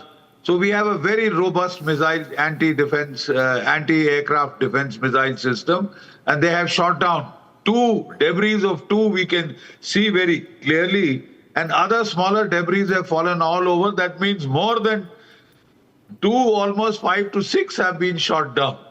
Now, what missiles are these? That's very interesting. In shape, it looks like the Chinese PL-15 missile, but that is an air-to-air missile. So whether they are using air-to-air missiles in a ground defense role, we'll just have to examine. The experts will have to examine and identify. Or it could be short-range tactical rockets, right? Which Pakistan seems to have fired in response to our BrahMos missile attacks, Spice missile attacks, cruise missile attacks on their terror targets. So this seems to be part of the Pakistani retaliation, which has proved to be a damp squib. They've been shot out of the skies. Because I mentioned to you that we have a very robust air defense system. And it is a clear warning for Pakistan not to get too adventurous, because it will come to naught. And once they open up, it would give us the full, justification to strike at Pakistani military and intelligence ISI targets, which so far we have avoided. We have confined ourselves only to the terror targets. But if Pakistan is going to do this, then we are fully justified in retaliating, in doing Sindoor 2.0. And now going for the Pakistani army and ISI, which are the true terrorist handlers. They recruit these terrorists, train them, arm them, infiltrate them into India to carry out their nefarious activities. So unless we hit the Pakistani army, ISI... General Bakshi, getting in a breaking news input. My colleague Vivek sending us this report from Amritsar where the missile, the projectile, was found. It's live ammunition. That's why they've been cleared out of that site. Here's a report that just came in a few minutes back. मैं आपको सीधा पहले ground की तस्वीर दिखाता हूं। मैं दूसरी जगह पर आ गया हूं जहां पर यहीं पड़ा हुआ है मलबा। मैं पहले जेठूवाल गांव में था, वहां पर एक जो है जगह नहीं थी। यहां आप मलबा आप लाइव देख सकते हैं। ये जो मलबा है, मिसाइल का मलबा पड़ा हुआ है, रात को देखा था। ये गांव कौन सा है भाजी?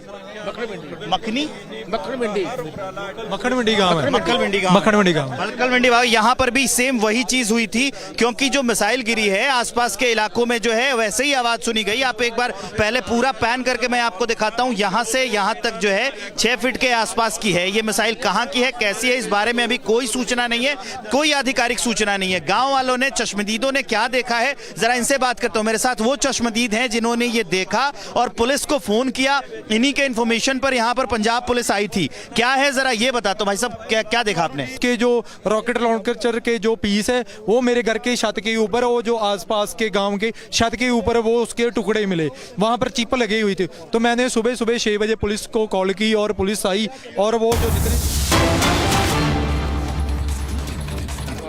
देश एक बहुत बड़ी चुनौती को हाथ में ले करके काम कर रहे हैं, तो इसमें राजनीति का कोई जगह नहीं है। ये हमारे पूरे पॉलिटिकल पार्टीज ने दर्शाया है और सब लीडर्स ने एक मत से, हमारे सेनाओं ने जो कार्रवाई की है ऑपरेशन सिंदूर को लेकर के, पूरे बधाई भी दिया और गौरव का एहसास सबको हुआ है और सबने एक जुट में कहा है कि सरकार का हर निर्णय को साथ देंगे, सेना के हर कार्रवाई को साथ देंगे और कोई इसमें विरोधाभास नहीं है। 1-2 मुद्दे सुझाव भी आए हैं।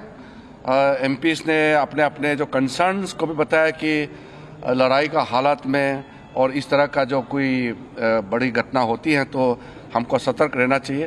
तो ये सब सुझाव भी लिया है और सब पॉलिटिकल पार्टीज ने ये चीज़ भी बताया कि पूरा देश, सिर्फ पॉलिटिकल पार्टीज ही नहीं, पूरा देश एक साथ है, ये भी सबने बताया। एक बहुत महत्वपूर्ण बात यह है, रक्षा मंत्री जी ने अपने रिमार्क्स में कहा है कि आज के मीटिंग में ये दर्शाता है कि हम सिर्फ सरकार बनाने के लिए राजनीति नहीं करते हैं, बल्कि देश बनाने के लिए राजनीति करता है। ये मैच्योर डेमोक्रेसी, भारत एक मैच्योर डेमोक्रेसी है, ये चीज़ झलकता है कि कोई तू मैं नहीं हुआ, कोई छोटे छोटे बातों को लेकर के बयानबाजी नहीं हुआ और बाहर भी देश भर में पॉलिटिकल पार्टीज का स्टेटमेंट भी बहुत ही एक लाइन में आ रहे हैं। ये भी अच्छा चीज़ है जो हमको देखने को मिला है।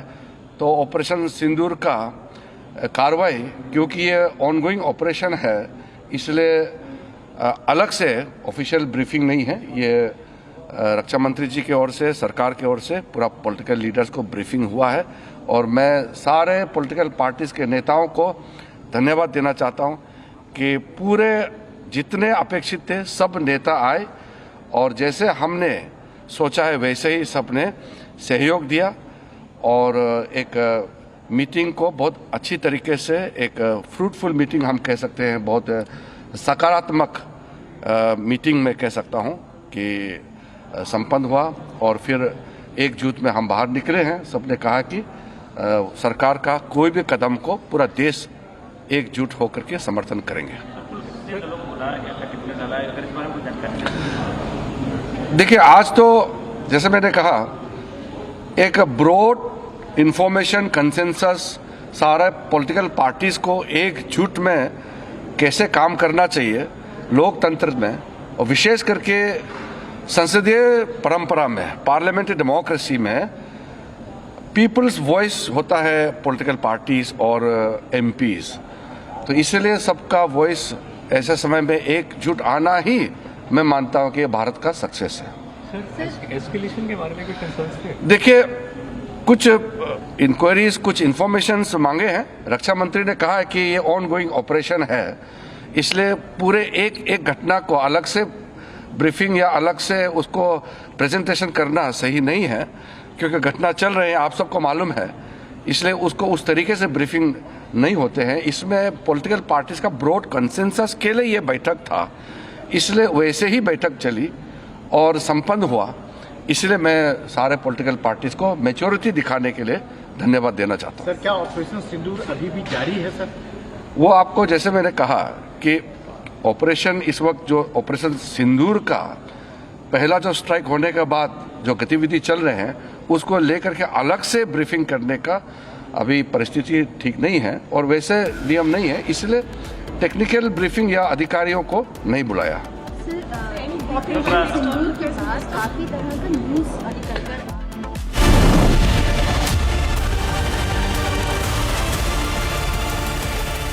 In the global employability rankings by Times Higher Education UK, only the following 6 institutions from India are ranked amongst the top 230 in the world for having the most employable graduates. IIT Delhi, IISc Bangalore, IIT Bombay, IIM Ahmedabad, IIT Kharagpur and Amity University. MDH की हल्दी मिर्ची धनिया करे कमाल, ये रंग दे, ये खुशबू दे, ये तीखा, ये कम पड़े, क्या निराला MDH मसाला।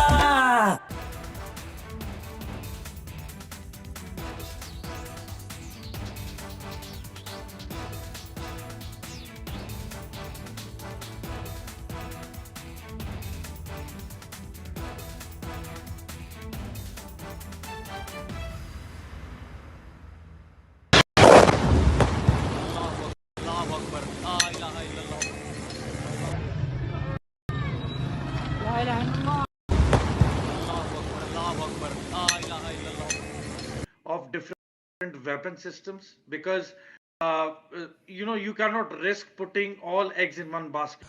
ये मस्जिद मरकज उमरकरा के अंदर ये नुकसान है। Not risk putting all eggs in one basket.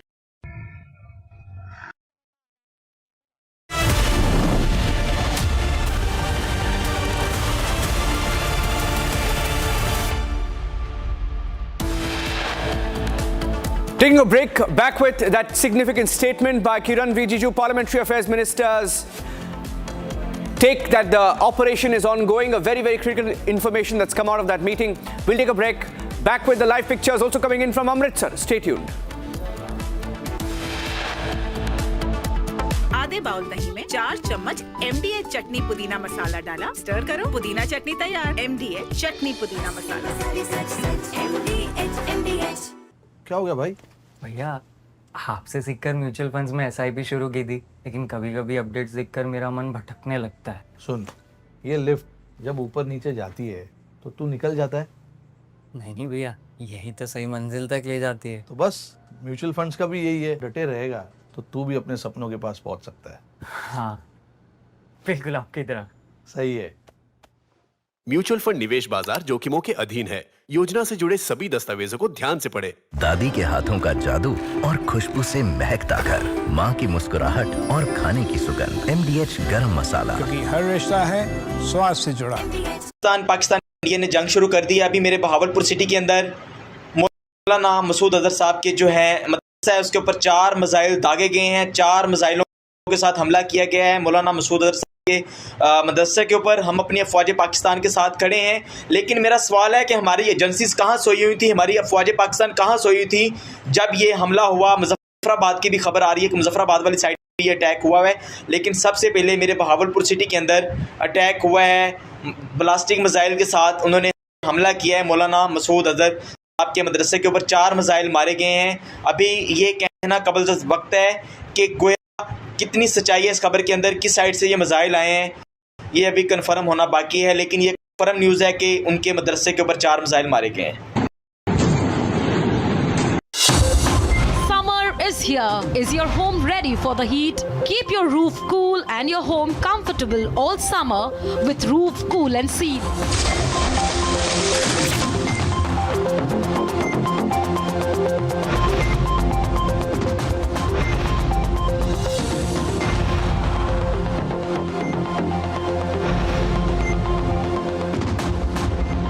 पसीना मत बहाओ, Berger roof cool and seal लगाओ।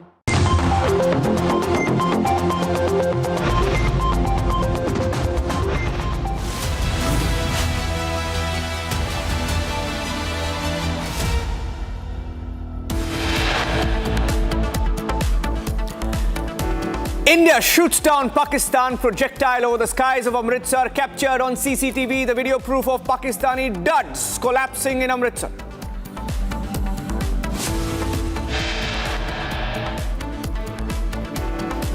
Rajasthan border districts on high alert. All fishing activity off the coast of Kutch stopped.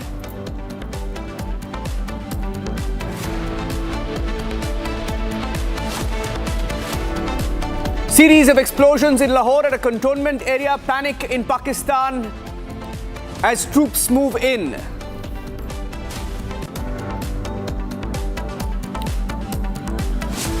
Prime Minister Modi's Stay United message at the all-party meeting. Kiran Rijiju indicates that the operation is still ongoing.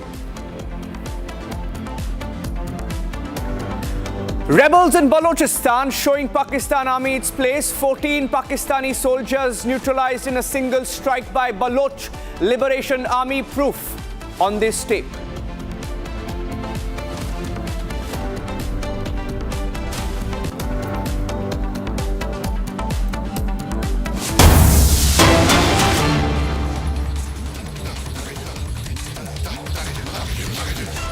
Getting in breaking news now, big statement being made by Union Parliamentary Affairs Minister Kiran Rijiju.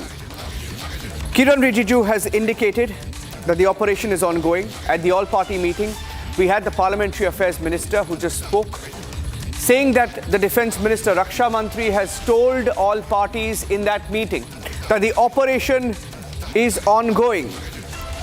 Rijiju saying that Raksha Mantri, Defence Minister Rajnath Singh has informed that it's an ongoing operation, proof of which is playing out at the international border and the line of control as our troops give it back to Pakistan. We'll play out that full soundbite of Kiran Rijiju as he spoke after the all-party meeting. कि operation इस वक्त जो operation सिंदूर का पहला जो strike होने के बाद जो गतिविधि चल रहे हैं उसको लेकर के अलग से ब्रीफिंग करने का अभी परिस्थिति ठीक नहीं है और वैसे नियम नहीं है, इसलिए टेक्निकल ब्रीफिंग या अधिकारियों को नहीं बुलाया।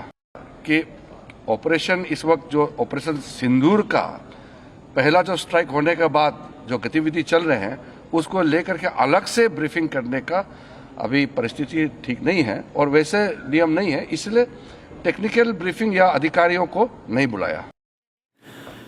It's not a technical briefing, just a message that has gone out that it's an ongoing operation. The operation is still underway, and that message has been sent to the opposition leaders who are present in the all-party meeting.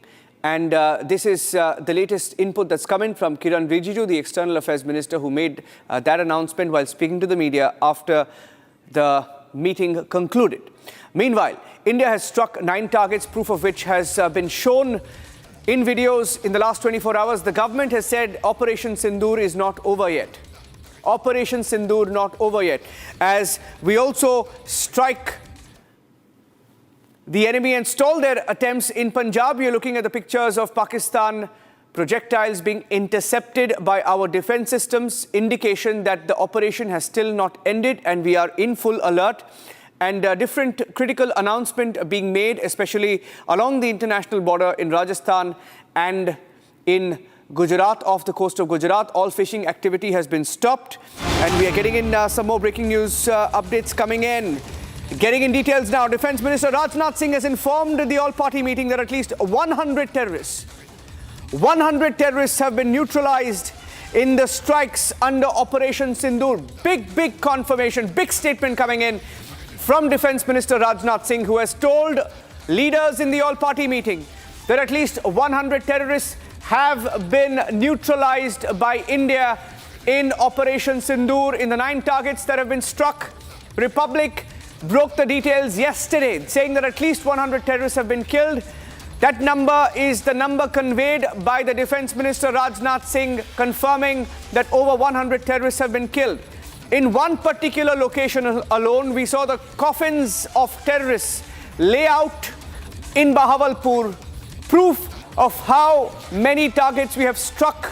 And Defence Minister has confirmed in the all-party meeting that over 100 terrorists have been killed in our Operation Sindoor strikes, in which we have struck 9 targets.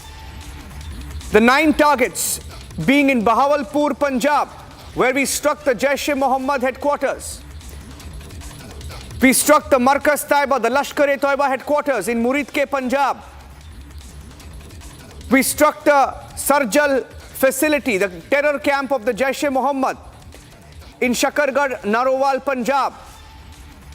We struck the Mehmoona Joya facility, the Hizbul Mujahideen headquarters in Sialkot.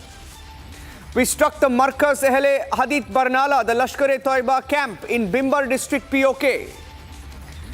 We struck the Markaz Abbas, which is the Jaish-e-Mohammed camp in Kotli. We struck the Maskar Rahil Shaheed, the Hizbul Mujahideen camp in Kotli POK. We struck the Shawal Nalla camp, the Lashkar-e-Toiba camp in Muzaffarabad POK. We struck the Saidna Bilal Markaz of the Jaish-e-Mohammed camp in Muzaffarabad POK. And the Raksha Mantri has told the all-party meeting that in all of these strikes where we have struck Lashkar-e-Toiba, we have struck Hizbul Mujahideen, and we have struck Hizbul Mujahideen and Jamaatul Dawa terrorists, all of them included, we have neutralized over 100 terrorists in the last few hours, in the last 24 hours in the operations conducted by our forces, Operation Sindoor. Over 100 terrorists have been neutralized. Many of the terrorists who were neutralized, you saw the coffins in Bahawalpur as Masood Azhar's brother and JEM chief Maulana Masood Azhar. You saw the de facto chief Abdul Rauf Asgar yesterday, and family members of Masood Azhar were also neutralized. And those pictures came in when Pakistan itself admitted to casualties, and Defense Minister Rajnath Singh putting a number to it, saying that at least 100 terrorists have been neutralized. I'm going across to my colleague Abhishek, joining us with the details. But big confirmation. Look at that. All those coffins that were lined up were proof of the mass casualties of India's Operation Sindoor. Abhishek, Pakistan admitted their numbers kept rising yesterday from saying that nobody was killed to saying 3 were killed to saying 24 were killed. And the coffins were proof of how many mass casualties they suffered. Government putting it at 100. Abhishek. Well, yes, there might have been some collateral, but essentially the official position is that, Niranjan, our 9 targets hit and 24 missiles launched, including the loitering munition based, and in that about 100 terrorists have been eliminated. Now, that's, of course, a random number based on our own intelligence gathering, both on the technical side and on the ground-based human intelligence. The numbers can vary. It could be 95, it could be 105. That's a tentative number. That's also the number which was given to me yesterday after the preliminary estimates came in of the kind of damage that our strikes at those 9 terror targets, our 9 terror targets were hit, and the numbers that were shared with us. Rajnath Singh now in the all-party meeting sharing the same number, which means the estimates over a period of last 24 hours have not varied much, which means the preliminary estimates stand, and they were good. That was a good estimation based on our intelligence gathering as to the kind of damage we have inflicted in terms of human costs on Pakistan. And why not? Because the Pahalgam terror attack saw the most cowardly manner in which 26 of our innocent civilians were butchered, were murdered in front of their wives at point-blank range. In some cases, multiple gunshots into the heads of those men who were singled out for their religion and for being there at that unfortunate hour. So obviously, India has hit back. And in the all-party meeting, another very important takeaway, Niranjan, and that we have broken is that we are still in a phase of operational continuity. Operation Sindoor has not ended. There might be an Operation Sindoor 2.0. Even otherwise, there is a sweep going on, and our forces, both on the ground and in the air, as also off the seas, remain in a state of operational offensive defense mode, in the sense that we have seen if there are projectiles coming in from Pakistani side, they are immediately being shot down. And even otherwise, our combat air patrols of the Air Force continue, and the naval deployment is in full force. In fact, I am told the naval deployment is of a kind that can impose a complete blockade of Karachi at a moment's notice. Just the moment our Navy gets a green flag, a green light from the top command, it would immediately be implemented. That's the level of deployment that we are seeing high up in the air and in the seas. And of course, the ground forces absolutely in a state of alert. In fact, the deployments are increasing. So if Pakistan had to be sent a message that beware, it's loud and clear. So in that backdrop, for Defence Minister Rajnath Singh, Niranjan, to make the statement that he has in the all-party meeting that Operation Sindoor is not yet over, that our operations continue, is indicative of the kind of preparedness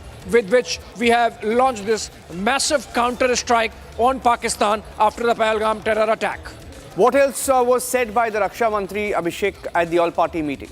So, was there a message that was sent out? Yeah, so of course the message obviously is that of continuing operation, but I'm told that insofar as details are concerned, as of now, nothing beyond what has already been shared by the forces. Remember, the official position of the government is that war is best left for the generals to decide in the present circumstances. It's for the armed forces, not the generals alone, but of course, in the case of Air Force, the marshals, the leadership essentially, and the case of Navy, the admirals, their leadership, they have to collectively, jointly decide what operational details they have to share, and accordingly it's not for the defence minister to do so.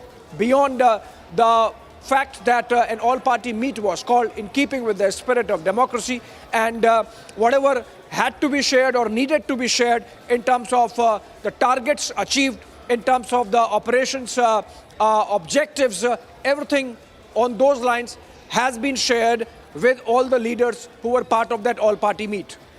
All right. Abhishek, staying with these details. Now, going into the pictures that came in yesterday, and this morning as well, some satellite images were shared. We'll show you those pictures as well, of especially one region in Pakistan where we have struck really hard, Masood Azhar's headquarters in Bahawalpur, where there were different casualties. And even these pictures that you're seeing right now are from Bahawalpur, when Pakistan itself, and it's such a shameful picture of Pakistani army carrying the remains of these terrorists on their shoulders, draping them in the Pakistani colors. And this was itself an admission of the number of casualties. There were at least 20 to 25 coffins in Bahawalpur alone, which is the Masood Azhar headquarters. And that particular location, and if there is a two-window, there's a two-window that shows the impact. Okay, one more breaking news update. Operation Sindoor is still underway. Operation Sindoor still underway. Abhishek, any more details you have on that? On what was said by the Raksha Mantri in that meeting? Remember, Niranjan, when yesterday we were assessing the impact of Operation Sindoor, the overnight strikes that were carried out across those 9 locations and targets inside Pakistan, the terror infrastructure that India took down yesterday with its strikes as part of Operation Sindoor. We were expecting that there would be some retaliation. Some bit of it has happened. We have countered it effectively. In fact, the reason why things have not escalated is because of the kind of massive deployment this time that our forces have done. Unlike Baloch, where it was just a one-off operation and we sort of saw things unraveling, this time there has been proactive, preemptive deployment. And it's a broad swath from the Arabian Sea to the Gulf of Kutch, from the Gulf of Kutch to the border of Rajasthan in Jaisalmer, from Jaisalmer to Punjab and Firozpur, Pathankot, and from, of course, Punjab to Jammu and Kashmir, both along the international boundary as also the line of control. The kind of artillery deployment, for example, that's there, Niranjan, along the border. I'm not specifying which part of the border. If any misadventure happens from the Pakistani side, they would really face pounding of a kind which they would not have seen or imagined for a while, maybe going back to the Kargil days. So, I mean, I'm saying that kind of deployment is there with our Bofors guns in place, among others, and of course others. So, the point I'm making is, Shawan, that the reason why the defense minister has said that the operation is continuing is because we have not wound down we have not pulled back from our forward stance insofar as keeping our forces in a state of operational readiness. Not only operational readiness, in fact, I am being told safe posture. And that's what is happening along the borders. And that's what perhaps the Defence Minister meant when he said that Operation Sindoor is ongoing and hence perhaps no more details can be shared. In fact, I'm getting in some more breaking news updates right now, Abhishek, because there is a lot of Pakistani propaganda that is being spread, including within India. And the Defence Minister, Raksha Mantri Rajnath Singh, is believed to have said inside the party meeting, according to sources, he has asked everyone not to believe in Pakistani propaganda. Do not believe Pakistani propaganda. Do not believe in fake news being spread on Pakistan, especially on the back of, some so-called media houses claiming that Indian jets were shot down, etc. Abhishek. Well, naturally so. So this is the age of grey zone warfare, Niranjan. This is the age of information warfare. And we have seen, for example, reports that some areas of Lahore or some areas of Karachi have been hit. Remember, so far as India's official position is concerned, we had very specific intelligence-based targets that were picked, essentially connected with the terror factory that Pakistan runs, the terror infrastructure that Pakistan hosts. So be it the Jaish-e-Mohammed headquarters in Bahawalpur or the Lashkar headquarters in Muridke or their various terror training and launching pads that were there across the line of control in Pak-occupied Jammu and Kashmir, all those were targeted. So this random picking of civilian or semi-military targets in Lahore or in Karachi is not something what India is doing, not something what India wants to do, not something which is part of our objective as part of Operation Sindoor, which means that all this is essentially fog of war being created by Pakistan because they have been hit yesterday, and to save its face, the Pakistan army needs to be seen to be doing something, which obviously can happen only if they can create a subterfuge or an excuse that India hit them and that's why they are responding, which obviously is not the case. While our defense preparedness is, as I mentioned, of the kind which is clearly deterring Pakistan from any misadventure, if an attempt is made, obviously, then this fog of war is essentially being created for that. Okay, Abhishek, be with me. What we will now do is we will also show some pictures of the Pakistan interception.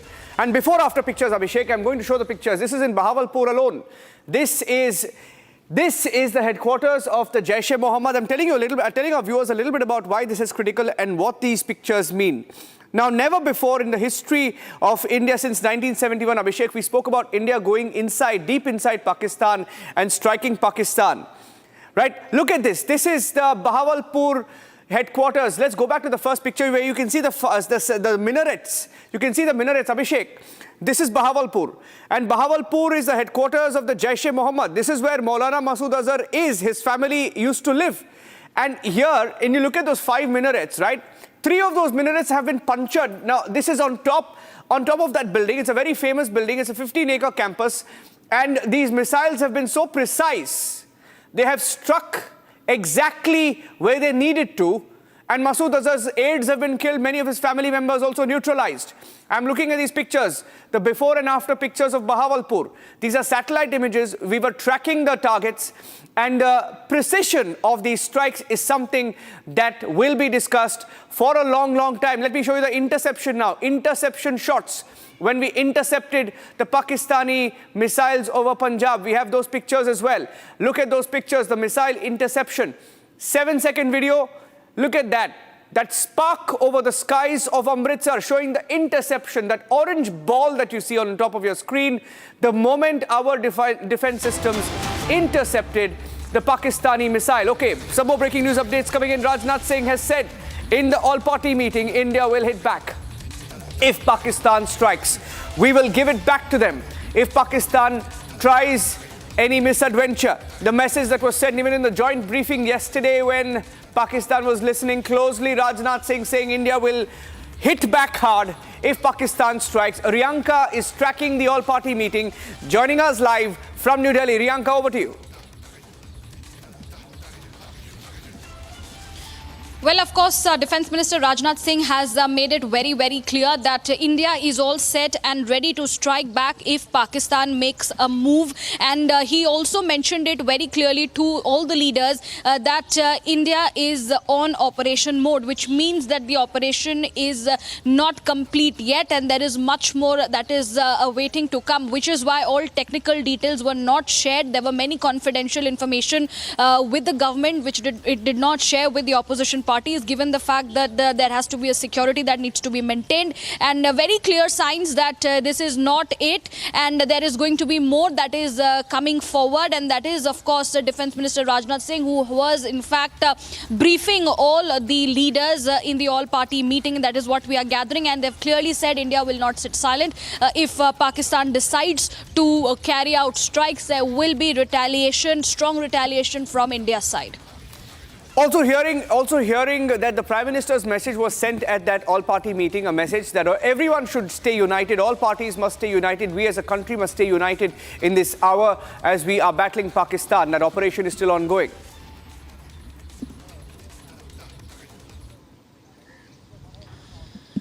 Well, absolutely. Prime Minister Modi's message, as he could not attend the meeting, that message was read out by Home Minister Amit Shah, who has clearly set out what the Prime Minister had to tell all the leaders, that we need to be united at this point in time, and something that has been echoed from the side of the opposition leaders as well. They continued to say post the meeting that it is the time of crisis, it is the time of support to the government, and there will be no criticism that will be made from the side of the opposition, and everyone stands united against this fight and the retaliation that is being given out strongly to Pakistan for its dastardly attack and its role in cross-border terrorism and funding towards terrorists, and zero tolerance that India has shown towards terrorism. 9 such points in Pakistan as well as Pakistan-occupied Kashmir has been targeted, and many more of these are yet to come. Yesterday in the briefing by the leaders that we had in fact seen from the side of army as well as from the side of the Air Force,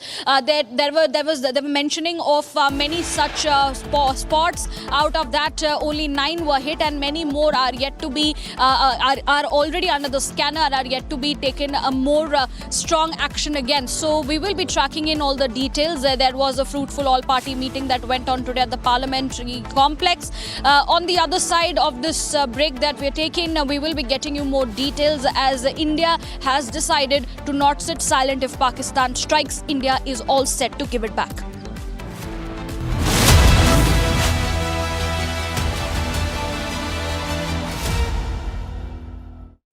In the global employability rankings by Times Higher Education UK, only the following 6 institutions from India are ranked amongst the top 230 in the world for having the most employable graduates: IIT Delhi, IISc Bangalore, IIT Bombay, IIM Ahmedabad, IIT Kharagpur and Amity University.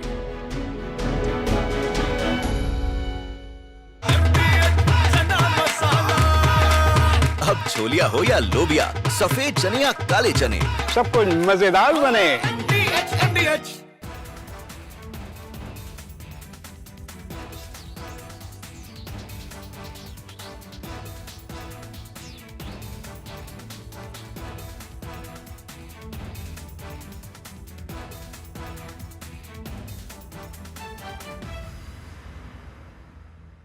Unlike in 2019, when we had hit Baloch, which was in the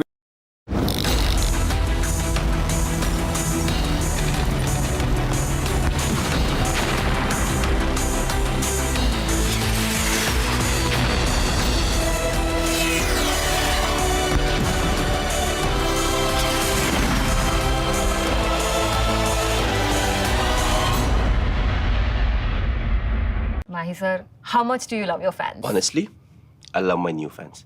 पुराने वाले बेकार में शोर करते sir fans हैं शोर तो करेंगे ही ना नए वाले नहीं करते and they listen to what I say. The new generation Orient BLDC fans, super silent performance with voice control. सिली में आए तो और Cricket fans. MDH की देगी मीरज, देगी मिर्च का तड़का, अंग अंग फड़का। MDH की देगी मीरज।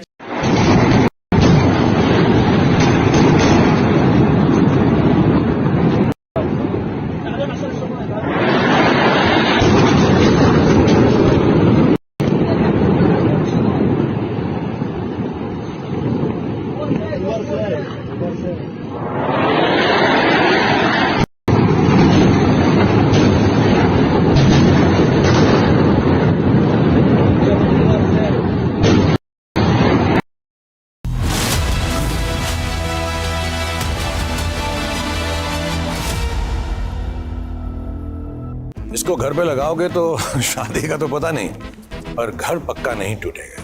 रुंगटा नहीं तो घर स्ट्रॉन्ग नहीं। रुंगटा स्टील टीएमटी बार एकदम सॉलिड। पहाड़ों में एक हाइकिंग स्टिक भी बन सकती है। ये है सीक्रेट रेसिपी एमडीएच का जीरा सिप जल जीरा मसाला।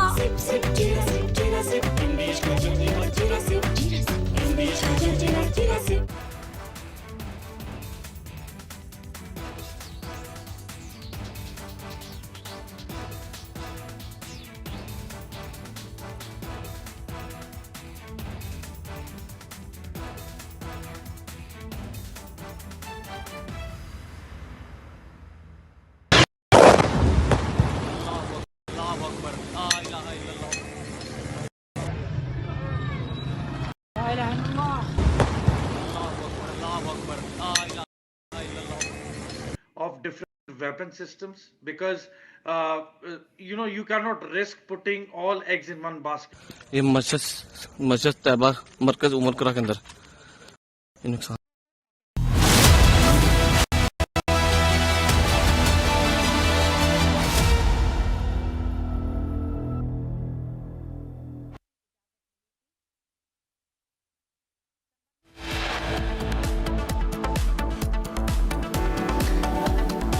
Pakistan intruder shot dead. The first pictures coming in. This happened in Firozpur, Punjab. Pakistan intruder tried to cross over. The BSF gave him a warning, did not listen, was shot dead.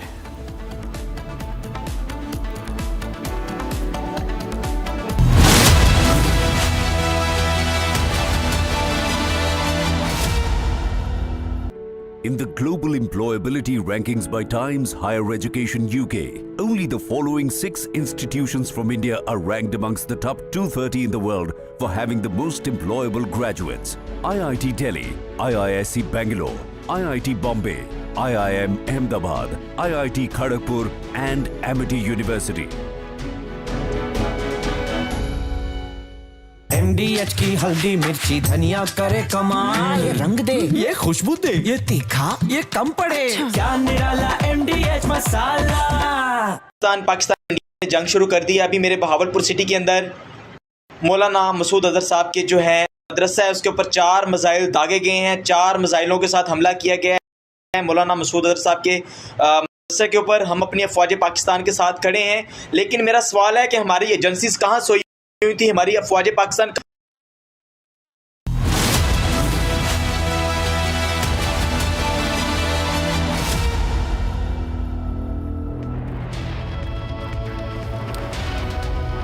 Thank you for staying with us here on Republic TV. The operation continues, is what the Raksha Mantri has said, and we have non-stop updates from the international border. Here are the headlines. 100 terrorists killed, at least 100, says Defence Minister Rajnath Singh in the all-party meeting.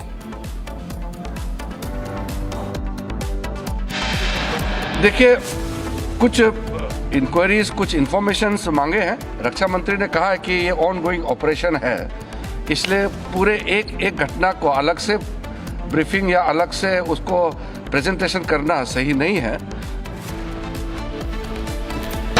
Parliamentary Affairs Minister Kiran Rijiju indicates that the Operation Sindoor is still underway. India shoots down a Pakistan projectile over Amritsar.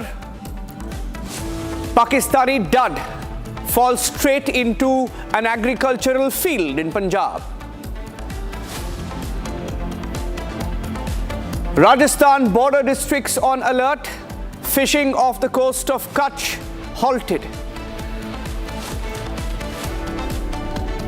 Prime Minister Modi sends a message at the all-party meeting, asks all Indians and opposition parties to just stay united in this hour.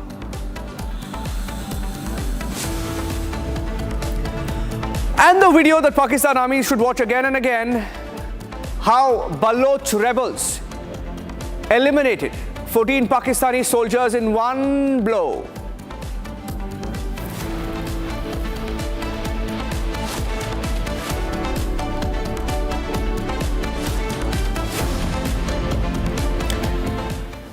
And as Abhishek Kapoor, my colleague, joins us on this breaking news broadcast, going across straight to the pictures of the Pakistan intruder who has been shot dead in Punjab.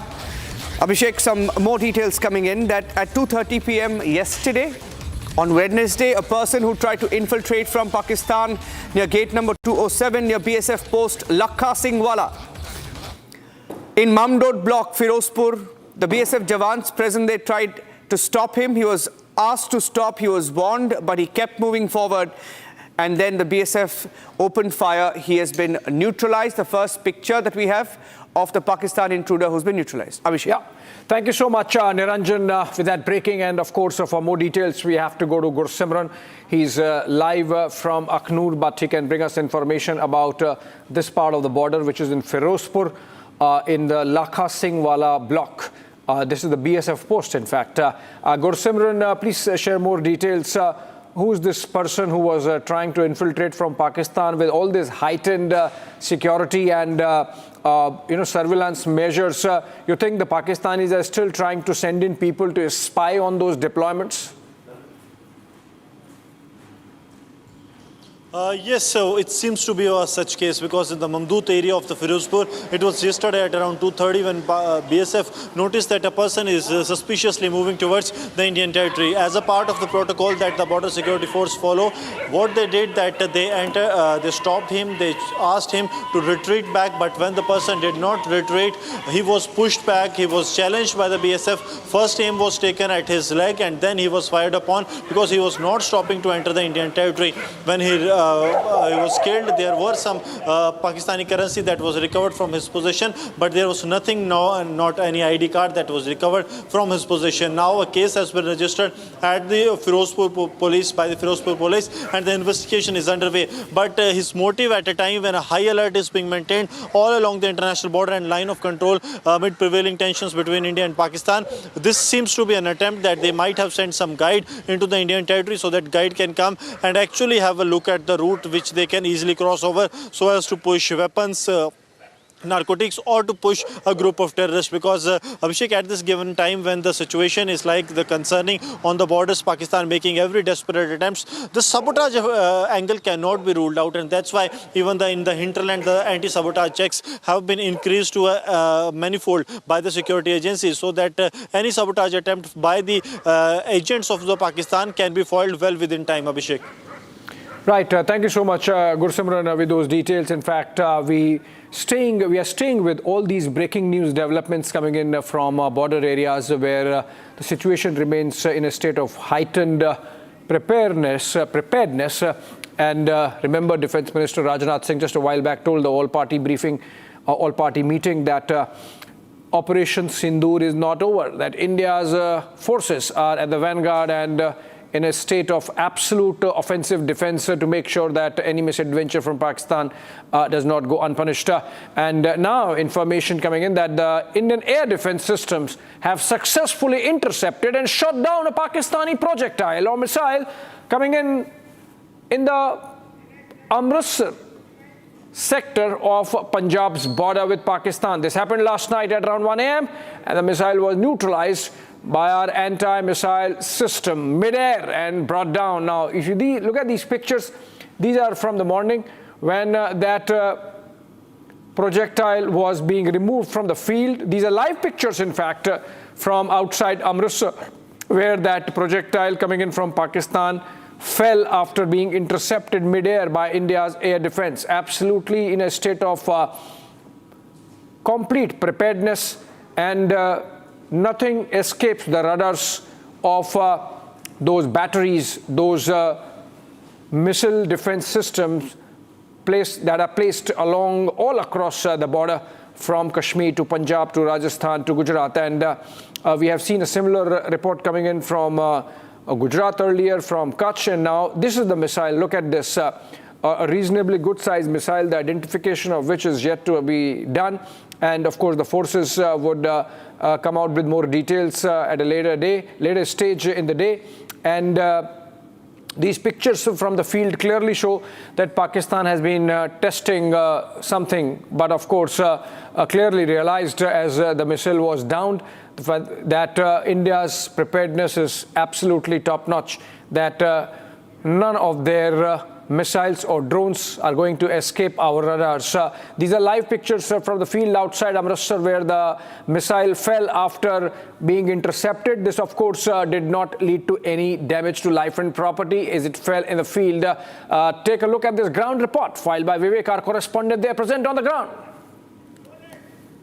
आप देखेंगे कि 3 feet के पास की missile है, 3 feet के पास की missile है और ये गिरी है नेठू वाला गांव में। एक बार इस साइड से आके पैन करके दिखाइए। हालांकि ग्रामीण पूरे रात को दहशत में आ गए थे क्योंकि एक के बाद एक 6 से 7 धमाके सुने गए, लेकिन ये जो था ये तीसरे धमाके के बाद, मतलब 2 धमाके के बाद जो ग्रामीण बता रहे हैं कि वो अपने छत पे आ गए थे, वो देखने लगे कि आखिर क्या हुआ है। आसमान में उनको देखा कि कुछ रॉकेट जैसा है जो टूट रहा है और एक बड़ी सी लाइट जो है वो गिर रही है। लोगों को समझ में नहीं आया कि ड्रोन है, हालांकि क्योंकि हालात काफी तनावपूर्ण है तो उसको लेकर सारे ग्रामीण जो हैं वो सतर्क रहते हैं।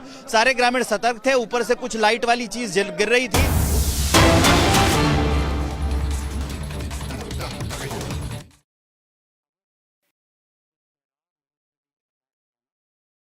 On us, there should be no doubt that it will be met with a very, very firm response. As a neighbor and a close partner, it is important that you have a good understanding of the situation. Once again, a very warm welcome to Delhi, and I invite you for your opening remarks.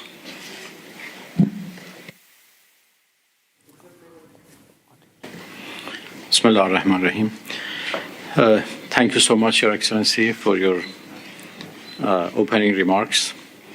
Well, on our bilateral relations, the only thing I have to say is to reciprocate what Your Excellency said. Iran-India relation goes back to history. We have always enjoyed very friendly and warm relations between the two countries based on mutual respect and mutual interest. And that has continued over the years.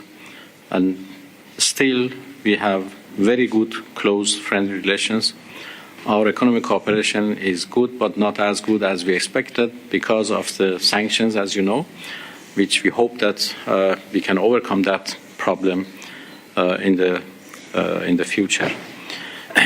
Well, our leaders talked with each other in Kazan, as you said, and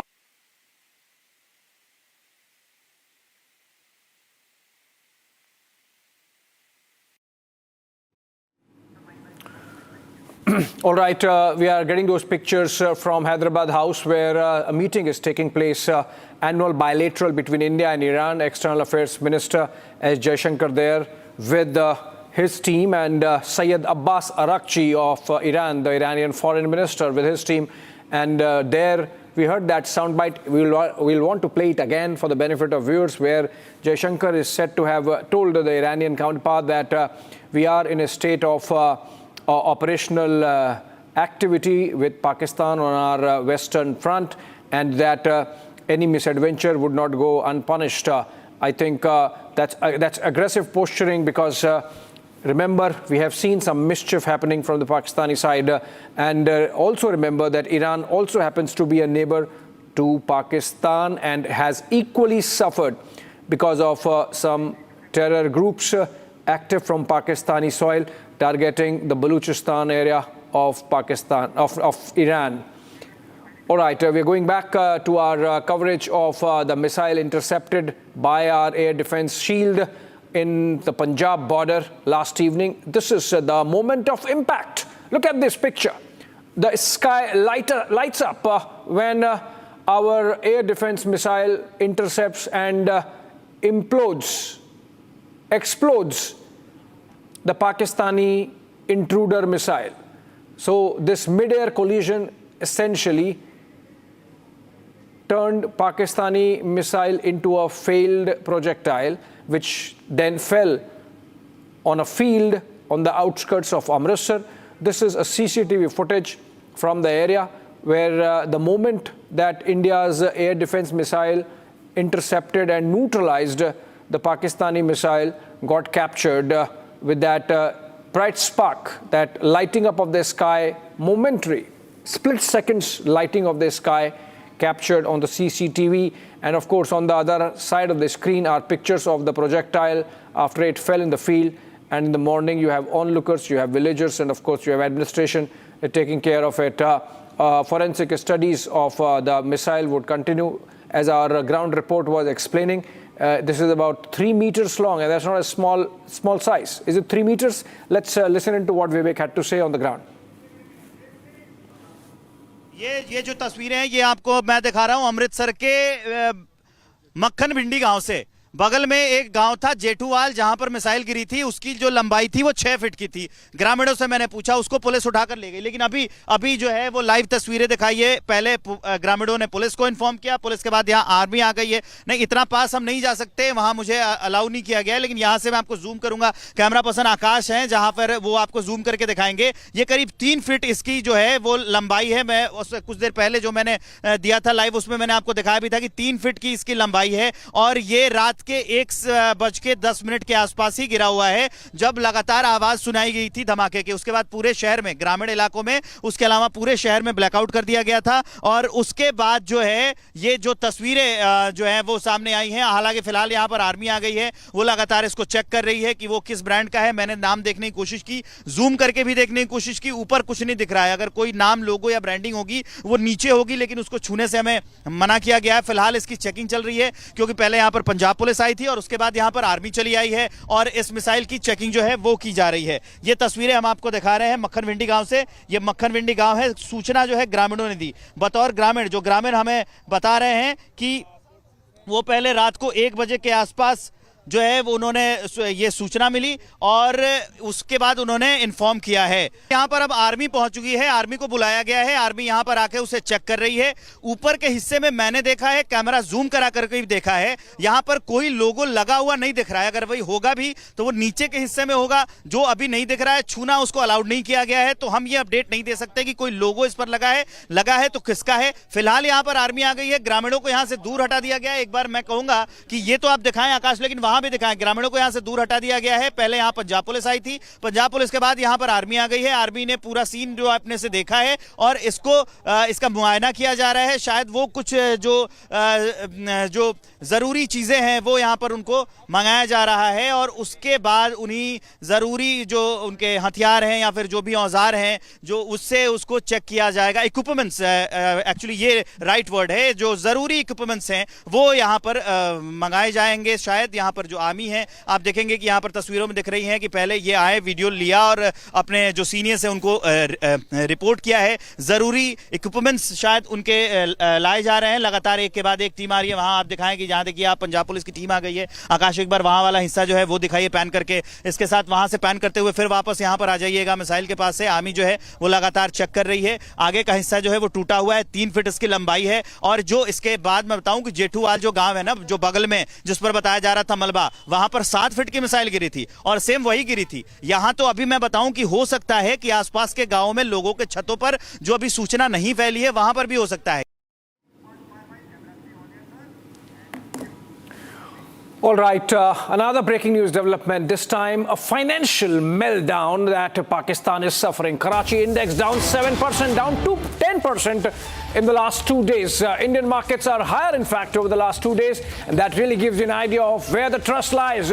Nobody in Pakistan putting their money where the mouth is, withdrawing money, and that's leading to this crash. Yesterday, the Karachi Stock Exchange fell by 8%. Today it is down by 7%.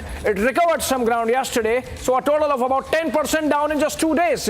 While we are seeing Pakistani leaders indulging in that bravado, in those chest-thumping statements, and their military leadership, look at this, chest-thumping of Shehbaz Sharif. And on the other, we have Pakistan's Karachi Stock Exchange really tumbling. And the stocks tumbling like 9 pins, literally. Dominoes there, because the business community in Pakistan realizes that their establishment, their defense forces, they do not have the wherewithal to withstand India's complete might in a conventional war. That's why people withdrawing money there. Pranav is live with us from our business desk in the newsroom. Pranav, clearly a case of no confidence being put in by the Pakistani business community on their defense establishment. Well, absolutely. As the popular saying goes, it is all about the economy. So obviously the Karachi Stock Exchange has now halted the KSE 100, which is the main index of the Karachi Stock Exchange, cracked 7% today, which actually means that nobody, even within Pakistan, is willing to bet their money on the market, on the Pakistani markets. So if you really compare it, over the past 2 days, it has been down 10%. And that clearly shows that the Pakistani market and the economic establishment at large is at shock. The other indicator which clearly shows that Pakistan is running for money is that it has been going around with a begging bowl to IMF and the World Bank, and India has been trying to corner Pakistan even there, asking these institutions to not extend loans to the already battered economy. Right, thank you so much. Pranav, with that update, Pakistan clearly paying the price of its shenanigans with the defense forces failing to counter India's strikes. The Pakistani business community in Karachi getting the jitters. Moving on, National Security Advisor Ajit Doval emerged as the chief architect, the mind behind India's swift and strategic retaliation, Operation Sindoor. Working behind the scenes under the leadership of Prime Minister Modi, Doval led high intelligence coordination and mission planning, planning the 9 targeted terror dens across Pakistan and the Pak-occupied Jammu and Kashmir territory. The precision strikes were given a go-ahead after his plan received a final nod from Prime Minister Narendra Modi. Take a look at the details of how silently, quietly he went about doing all that needed to be done to make sure Operation Sindoor was a success. It is said that when he speaks, it's intelligence, but when he is silent, it's war. And that's exactly what happened. National Security Advisor Ajit Doval, the man who sits at the helm of India's national security architecture, kept mum all through these days since the Pahalgam terror attack. No speaking, no addressing, not seen in meetings beyond the 2 Cabinet Committee on Security meetings that took place, in where he played an active role, briefing the Prime Minister about what were the possibilities, what were the options. Remember, the first CCS took place on April 23, a day after the dastardly Pahalgam terror attack, where the NSA was seen animatedly explaining to the Prime Minister what all had happened and what had to be done or could be done. Prime Minister gave the brief to the CCS that they should come back with clear options. The national security team led by Ajit Doval, and of course, which includes the Chief of Defence Staff, the 3 service chiefs of the Army, Navy, Air Force, and of course the other agencies which play a crucial role in information gathering. The Research and Analysis Wing, RAW as it is called, India's External Intelligence Agency, the IB which takes care of intelligence within, the NTRO which is a crucial arm of RAW which gathers TACINT, which is technological intelligence, and of course ISRO, which gathers satellite data. Everyone was involved, including the BSF, because they have ground intelligence along the border, because they are the active force in peacetime along India's international border. And that's where all the data gathering began, information gathering began, validation of whatever intelligence that agencies already had began. And by the time the second CCS happened on April 29, the plan was in place, the options were in place for the Prime Minister to give a go-ahead, which he did, following which he made an address where he said that a free hand had been given to forces to avenge the Pahalgam terror attack, and that's when the contours of Operation Sindoor started taking shape. So obviously no one would speak and this never happens. But then you saw, in terms of those hints coming in of the policy of hot pursuit, about which Prime Minister spoke while he was in Bihar, that India is going to chase the perpetrators of Pahalgam terror attack till the end of the earth, as also target the soil from which those attacks emanated. Message was clear that India yet again would go after Pakistan, its terror proxies, and all the infrastructure that operates from Pakistani soil. Operation Sindoor was essentially about collating all data, gathering all intelligence, connecting the dots, and then zeroing down on specific targets, the organizations, the individuals, the places, the locations, everything intelligence based and not in any manner indiscriminate. And that really lends value and a moral cover to the operation that India has carried out by way of Operation Sindoor. It was carried out in a manner that Pakistan was clearly foxed. So be it India's mobilization of its naval force and carrying out of live fire exercises in the Arabian Sea with great numbers of warships mobilized, be it India's air exercises that were carried out in the central sector, giving Pakistan some confusion about what all India was up to while the borders remained silent. And the reason why the borders were silent were because the army was carrying out a plan. The targets were to be hit with kamikaze drones and with the beyond visual range missiles of the Indian Air Force, and no passing off, crossing of the border or the LOC. Those targets were hit, and how? Look at the pictures that have come in that give you an idea of the kind of precision with which the Operation Sindoor has been executed. Those pictures that were shared by India with the rest of the world in that press briefing by the Ministry of Defense and Ministry of External Affairs. Behind all this was the man and the mind of that man, National Security Advisor Ajit Doval, who was up all night.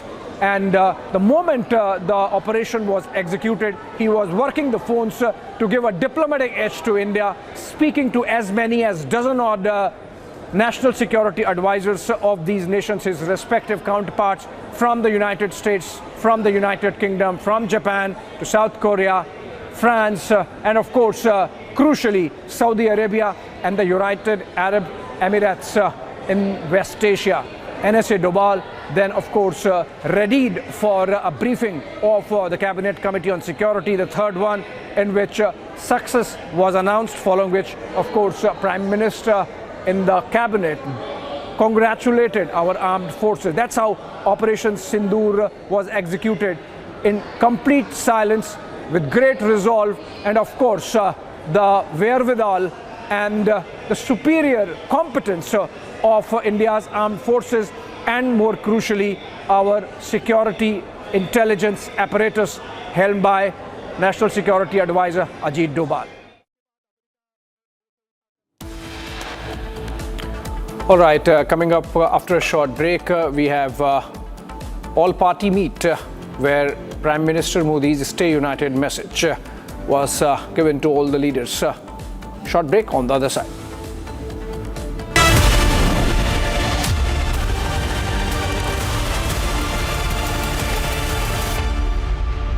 Mahi sir, how much do you love your fans? Honestly, I love my new fans. पुराने वाले बेकार में शोर करते तो fans हैं शोर तो करेंगे ही ना नए वाले नहीं करते and they listen to what I say. The new generation Orient BLDC fans. Super silent performance with voice control. Silly me, I thought. Cricket fans. आधे बाउल दही में 4 चम्मच MDH चटनी पुदीना मसाला डाला, स्टर करो, पुदीना चटनी तैयार। MDH चटनी पुदीना मसाला। MDH।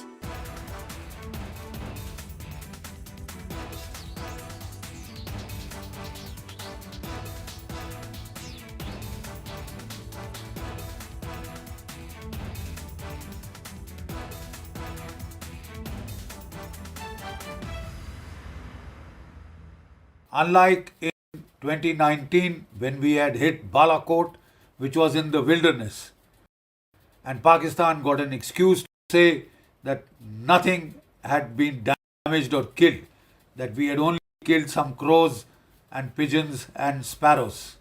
This time we chose high visibility terrorist targets which have been around for decades, right?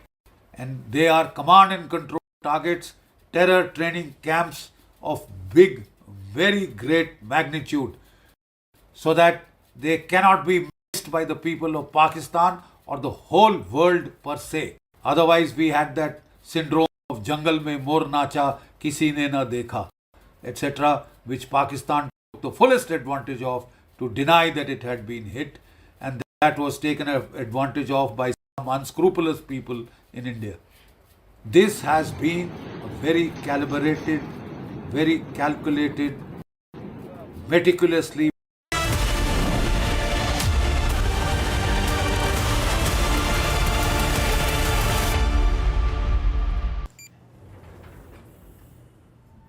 क्या हो गया भाई? वो भैया आपसे सीखकर म्यूचुअल फंड्स में एसआईपी शुरू की थी, लेकिन कभी कभी अपडेट्स देखकर मेरा मन भटकने लगता है। अरे अपने मन को बोल, म्यूचुअल फंड्स टिके रहने का गेम है। मतलब एसआईपी चालू रखूं? सुन, ये लिफ्ट जब ऊपर नीचे जाती है तो तू निकल जाता है। नहीं भैया, यही तो सही मंजिल तक ले जाती है। तो बस म्यूचुअल फंड्स का भी यही है, दूर की सोचेगा और डटे रहेगा तो तू भी अपने सपनों के पास पहुंच सकता है। हाँ बिल्कुल आपकी तरह। सही है।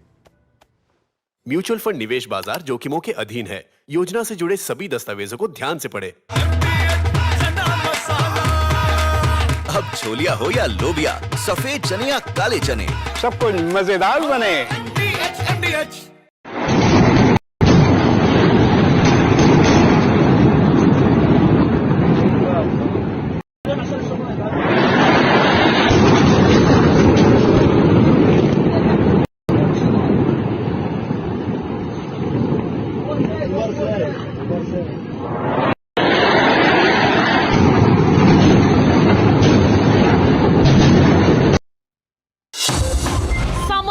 Here. Is your home ready for the heat? Keep your roof cool and your home comfortable all summer with Roof Cool and Seal.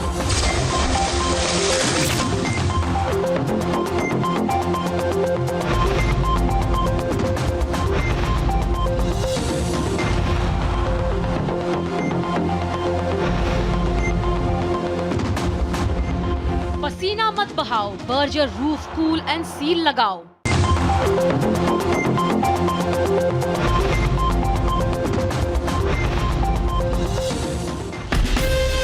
From Asia's largest news headquarters, setting the agenda for Bharat.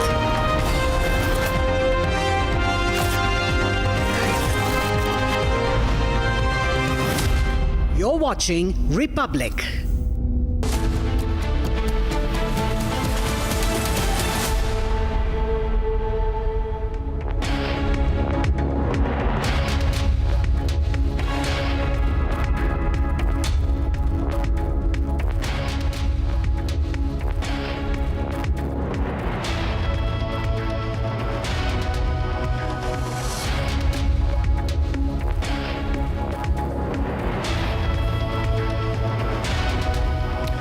Welcome back, friends. Operation Sindoor is still on. We are in a state of offensive defense. Our forces from the Gulf of Kutch to Rajasthan border to Punjab and Jammu and Kashmir in a state of readiness to counter any misadventure from Pakistan. That's what's been briefed to our political leaders in the all-party meet. We're going to focus on that. Let's begin with the headlines.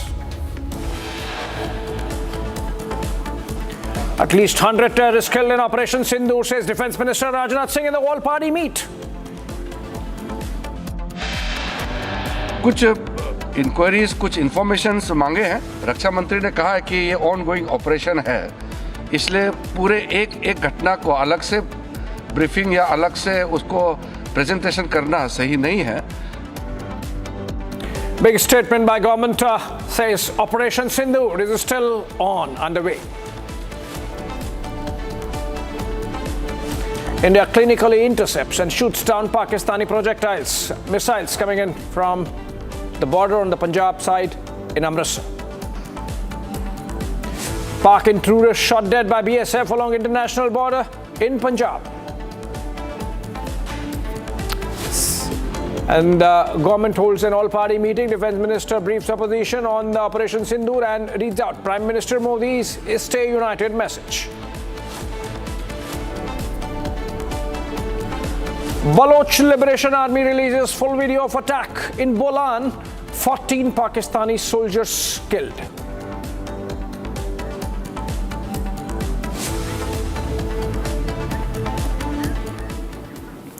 All right, let's begin with the information coming in on the bilateral that took place between External Affairs Minister S. Jaishankar and his Iranian counterpart Minister Arakchi.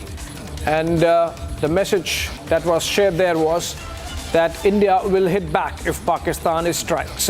That was during the bilateral that took place between the two leaders, India and Iran, marking 75 years of their friendship treaty. And both ancient partners, ancient friends, and living that friendship in modern times also. From the time of Persia, Iran and India, also neighbors of Pakistan, both troubled by Pakistan, both see Pakistan as a headache.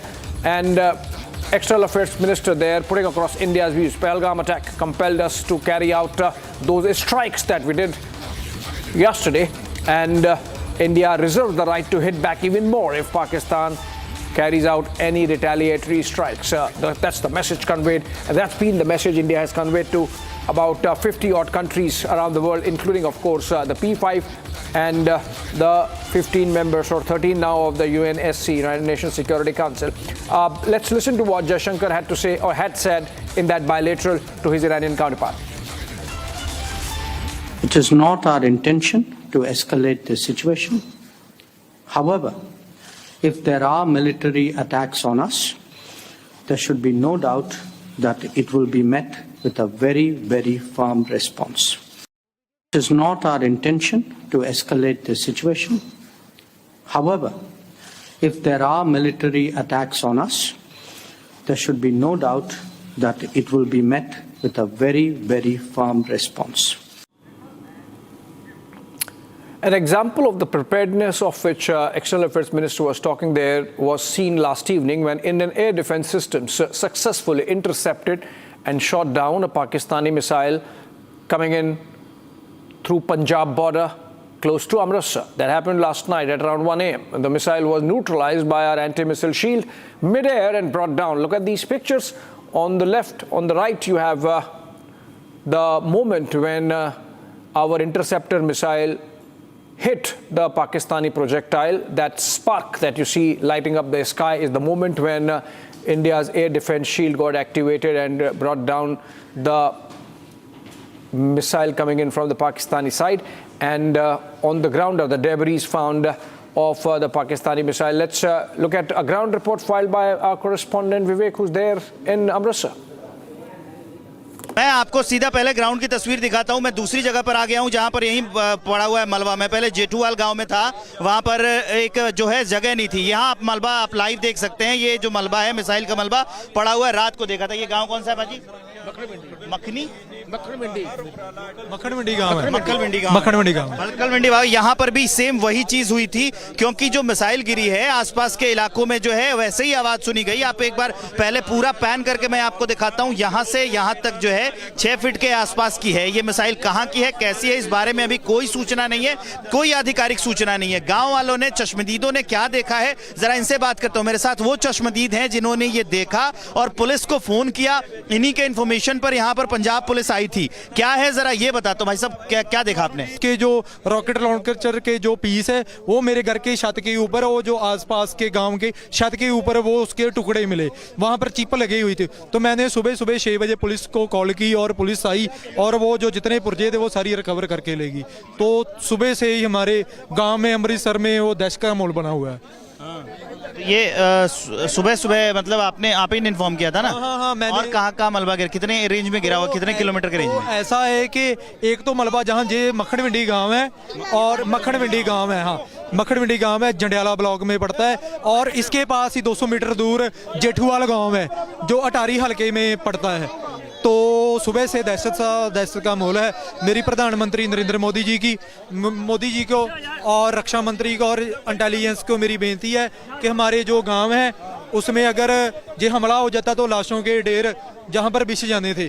तो मेरी भारत सरकार को और army को बेनती है कि हमारी सुरक्षा को यकीनी बनाया जाए। ठीक है बाजी। तो और वैसे रात को इस गाँव में भी ब्लैकआउट हुआ था? सर रात को भी ब्लैकआउट हुआ था और ब्लैकआउट में पूरा सहयोग किया था। पूरा सहयोग दे रहे गाँव वाले? पूरा गाँव वाले पूरा सहयोग। पूरी बत्ती गुल हो जाती है? हाँ पूरी। क्या देखा आपने? रात को 1 बजे के करीब ब्लास्ट हुए जी। सबसे पहले जो 1 बजे ब्लास्ट हुआ, उसके बाद हम घर की छत पे चढ़े। छत पे जब गए तो एक के बाद एक 4-5 धमाके लगातार हुए। 1:10 पे जो है ना बहुत बड़ा ब्लास्ट हुआ। उसके बाद पूरे गांव की जो छत है ना उसके ऊपर कंकर पत्थर के टाइप जो है ना वो मलबा गिरा था। ठीक है, वो रात को तो पता नहीं लगा कि क्या गिरा है क्या नहीं, उसके डर की वजह से हम नीचे उतर गए भी किसी को लग ना जाए। सुबह जब छत पे चढ़ के देखा तो मलबा गिरा था, कंकर थे, उसका वो पार्ट थे मटेरियल के, वो हमने इकट्ठा करा और आसपास के जो हमारे पुलिस स्टेशन है उसको इन्फॉर्म किया, वो आके वो लेके गए। तो एक बाद सुबह 7 बजे के करीब पता चला कि गांव के बाहर जो खेतों में है ना एक 7 फीट का पीस पड़ा है इस मिसाइल का, वो भी वो अपने कमो थाना पड़ता है वहाँ की पुलिस आकर रिकवर करके लेके गई। उसके बारे में अभी पता लगा, अभी इधर जो मिसाइल का एक टुकड़ा गिरा उसके बारे में मौके पे आए हैं, पब्लिक को पीछे हटा रहे हैं। मक्खन विंडी गांव है ये मिला है, हो सकता है कि आसपास के इलाकों में कोई दूसरा जो मलबा है वो भी गिरा हो, लेकिन फिलहाल ये पूरे मलबे की तस्वीर है। यहाँ पर पुलिस आ चुकी है।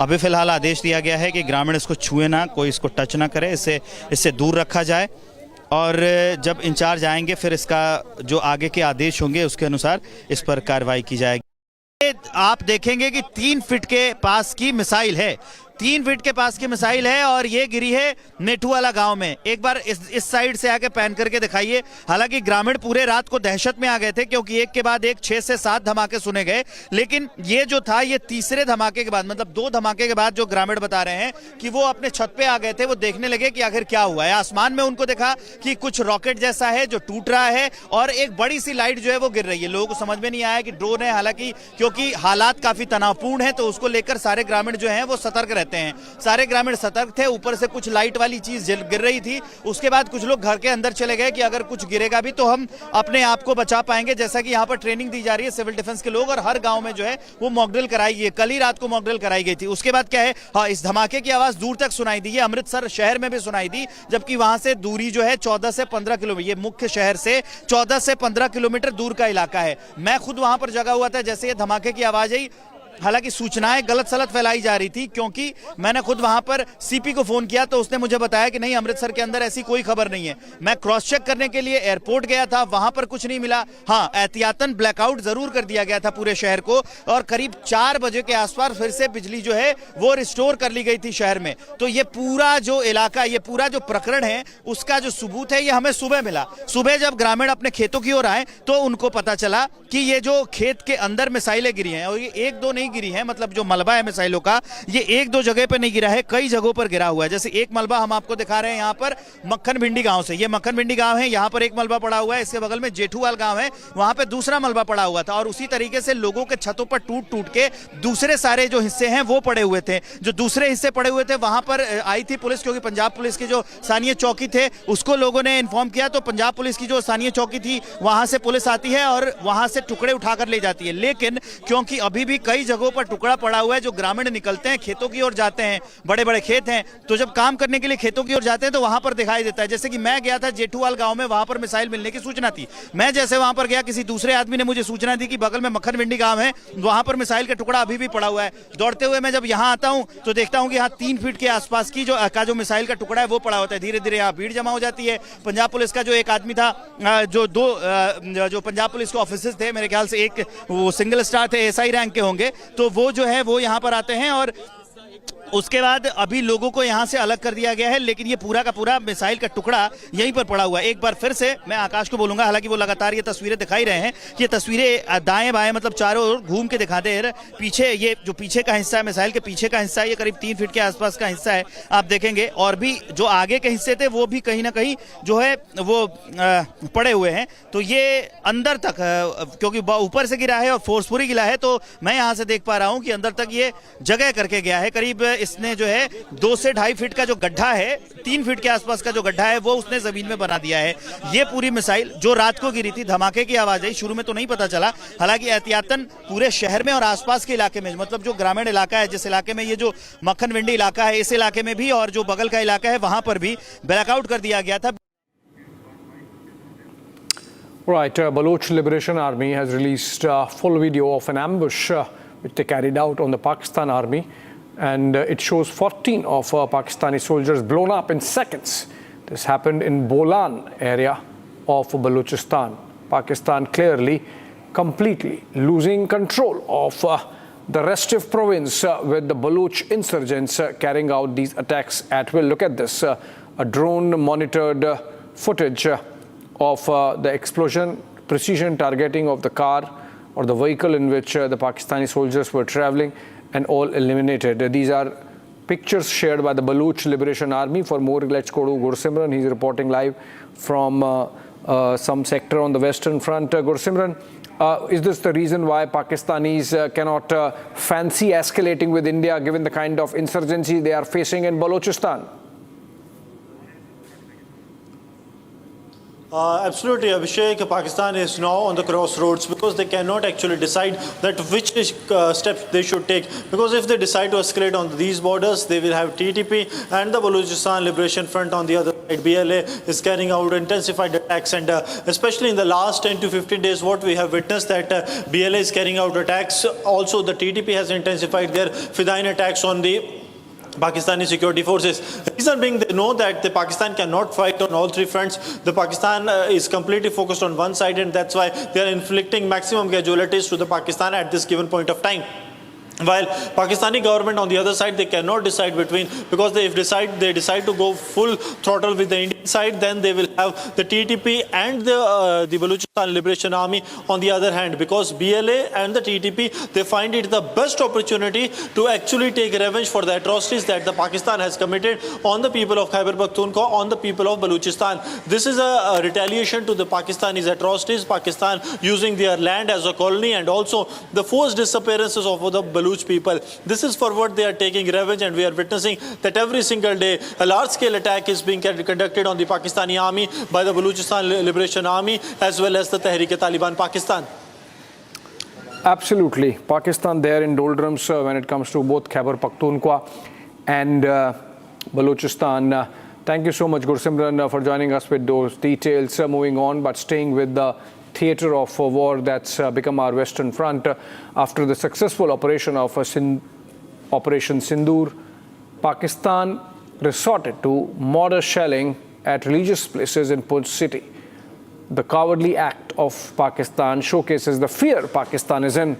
Gurudwara was targeted. These are pictures of that in Punch, and 3 people were martyred, lost their lives in the mortar shelling that happened as part of the ceasefire violations that Pakistan has been carrying since the day of the Pahalgam terror attack. The impact and marks of shelling are clearly visible in the Gurudwara, and not only the Gurudwara but other religious places were also targeted by Pakistan. Now, while remember, Pakistan has been building a narrative that its mosques were targeted, which were essentially madrasas or training camps for the terrorist organizations.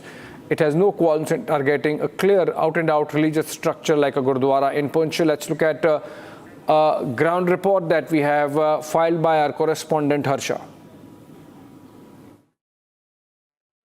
The cowardly act of Pakistan could clearly be seen that how after the successful Operation Sindoor, Pakistan resorted to the attack and the targets at the civilians and the religious places in the Poonch district and several areas along the LOC. Right now, I am in one of the Gurudwaras in the main bazaar of Poonch district. This is Gurudwara Guru Singh Sabha Gurudwara, and the mortar shelling was targeted at this Gurudwara directly from the Pakistan side. This entire area is in the close proximity of LOC, and this cowardice of Pakistan clearly tells that how much scared Pakistan is, and therefore it resorted to the attack at the religious place like this Gurudwara. I am joined by the Granthi of this Gurudwara. Sir, आपका नाम? मेरा नाम साबर सिंह है जी. साबर जी, ये जो वहाँ से शेलिंग हुई पाकिस्तान की तरफ से गुरुद्वारे में कौन सी जगह पर हुई, क्या आप हमें चल के दिखा सकते हैं? जब ये अपने शेलिंग हुई, मतलब उस तो अपने गुरुद्वारे में कोई नहीं था. हम जस्ट अपने रूम भी थे, नीचे से हम जब अपना ऊपर आए तो यहाँ पर हम अपने खड़े हो गए, मैं और मेरी मिसेस साथ में थे. तो हमको ये ऐसा पता लगा कि हमारे ऊपर आके मतलब ये मतलब गोला पड़ गया, यहाँ पर शेलिंग हो गया. फिर शेलिंग यहाँ पड़ा, यहाँ पर धूल ही धूल हो गई. मैंने अपनी मिसेस को बोला कि हमारा घर टूट गया है. बस ये एकदम अपना क्या बोलते बेहोशी हो गई. फिर हम यहाँ आए, फिर धूल ही धूल थी. फिर ये हुआ कि अपना हमारा गुरु ग्रंथ साहब जी वो सलामत रहा। तो यानी कि अच्छा, अच्छी बात यह है, तसल्ली है कि गुरु ग्रंथ साहिब को कोई समस्या, कोई दिक्कत नहीं हुई, वहाँ कम से कम जो गोला है नहीं पड़ा। हाँ, मतलब यहाँ पर कोई आदमी नहीं था, यहाँ पर यह अपना खाली था, बस ये खाली था, इधर कोई नहीं था यहाँ पर, उसको खाली था, यहाँ पर कोई नहीं था। सिर्फ हमारा एक यहाँ का एक अपना रागी सिंह था, अमरीक सिंह, वो अपना उसकी डेथ हुई है, अपने घर में हुई है उसकी डेथ। उसके घर के अपना जो शेलिंग में हुई, अपने घर में हुई है शेलिंग, उसको यहाँ पर लगी और यहाँ उसको ये साइड पूरी डैमेज हो गई थी उसकी। तो यानी कि कल जो गोले पाकिस्तान की तरफ से बरसे, उसमें तीन सिखों की जान चली गई, जान चलेगी। एक हमारा रागी सिंह था, उसका नाम था अमरीक सिंह, और एक था मनसा जी के गुरुद्वारे का कैशियर था वो। दोनों तीनों जो सेवक हैं जो गुरुद्वारे में ही काम किया करते हैं, गुरुद्वारे ही अपना काम कर रहे थे। I would like to also show visuals that exact place where the shelling was posed by Pakistan at the Gurudwara, the religious place, and how this place was targeted by Pakistan from the other side of the LOC, and this is the place, and how much this the shelling was, how intensified this shelling was. Sabar ji, ये exact place यहीं पर पड़ा था। हम वहाँ रहते, नीचे रहते हैं, हमारा घर नीचे है। हाँ, बस यहाँ पर पड़ा गोला, यहाँ पड़ा जो पूरे अपने जस्ट हो गई थी पूरे इलाके में। कुछ इधर ही थे, हम गुरुद्वारे में आए थे, हम सोच रहे थे कि वो थोड़ा ऐसे ही डैमेज है, ये ना वो शेलिंग से कहीं वो डैमेज हो जाए, तो हम बाके ऊपर आ गए। मतलब चलो हम दोनों ही ऊपर चलते हैं, सेफली जगह में रुकेंगे। तो जैसे ही हम वहाँ पहुँचे ना, इधर से शेलिंग वो नीचे हुआ, तो ये डस्ट वगैरह, ईंटें वगैरह जो जितने थे, कांच के टुकड़े सब बिखर के इधर, पता ही नहीं चला हमें। All right, in response to the mortar shelling that's going on by Pakistan targeting civilians and religious places in Punch, Jammu and Kashmir Police along with the Special Operations Group have launched an extensive checking operation across the city. Take a look at those details. Right now I'm in the Poonch district, and continuously after yesterday when the Operation Sindoor was carried out, 100% strike, precision strike was carried out at the Pakistan 9 targets of the terrorist camps, and right now we see that the SOG and the Jammu and Kashmir police is right now carrying out the search and the march at several places. Right now what we see in the picture is the madrasa where the police official along with the SOG team have reached, and there's the visuals on our screen where we can see that the intensified search is being carried out, because this becomes very much important after what happened yesterday along the LOC in the Poonch region. There were several places which were targeted by Pakistan. The civilians were targeted and the religious places was also targeted, from temple, Gurudwara, madrasas and masjid. Several places were on the target of the Pakistan army, and that is the reason in the Poonch area 4-6 in the Gurudwara have lost their lives, and several civilians were also injured. But right now what we see is that these thorough checks is being carried out to ensure that none of the civilian is stuck in any of the premises and in any of the infrastructure. We see ASP and the SSP Shafkat Hussain and the entire SOG team, which could clearly be seen in our frame in the Poonch district, where they are carrying out such operation to see that the civilians are okay, proper relief and the medical assistance could be provided to all the civilians. The terrace, each and every corner, each and every room, everything of this madrasa. All right, we are moving to another breaking news development, a big one from New Delhi, where Prime Minister Narendra Modi has chaired a meeting, a high-level meeting with secretaries of the Government of India. And you can see in the pictures the meeting being briefed by the Cabinet Secretary, Mr. Somanathan. We have Prime Minister's Principal Secretary, Shaktikanta Das on one side, P.K. Mishra on the other, and of course the other secretaries to the Government of India. The Prime Minister chaired this meeting to review the national preparedness and inter-ministerial coordination in the light of recent developments concerning national security. So remember, this is part of Operation Sindoor. This is part of India's defense preparedness. This is part of India's national preparedness to complement the armed forces if need be.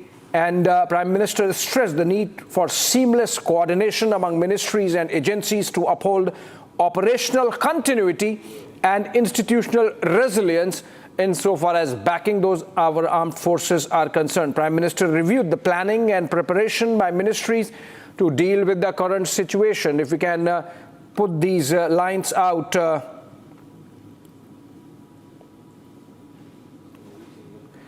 Prime Minister chairs a meeting of secretaries. The secretaries have been directed to undertake a comprehensive review of their respective ministries' operations to ensure foolproof functioning of essential systems with special focus on readiness, emergency response, and internal communication protocols. The secretaries were detailed. They themselves made a presentation on their planning with a whole of government approach in the current situation. All ministries have identified their actionables in relation to the conflict and are strengthening processes. Ministries are ready to deal with all kinds of emerging situations. A range of issues were discussed during the meeting. These included, among others, strengthening of civil defense mechanisms, efforts to counter misinformation and fake news, and ensuring the security of critical infrastructure. Ministries were also advised to maintain close coordination with state authorities and ground-level institutions. The meeting was attended by the Cabinet Secretary, senior officials from the Prime Minister's office, including his principal secretaries, and secretaries from key ministries including Defense, Home Affairs, External Affairs, Information and Broadcasting, Power, Health, and Telecommunications. The Prime Minister called for continued alertness. Look at these. These lines have to go out about what the meeting is about.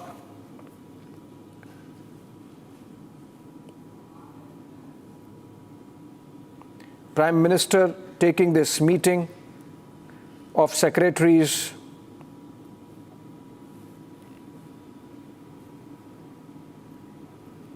even as our defense forces carry out their operations along the borders.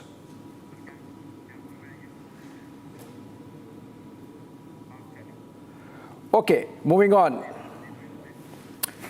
And we are moving on, but we are not moving out of the story of India-Pakistan standoff in the light of India carrying out Operation Sindoor and the strikes that went in deep and eliminated Pakistan's terror infrastructure.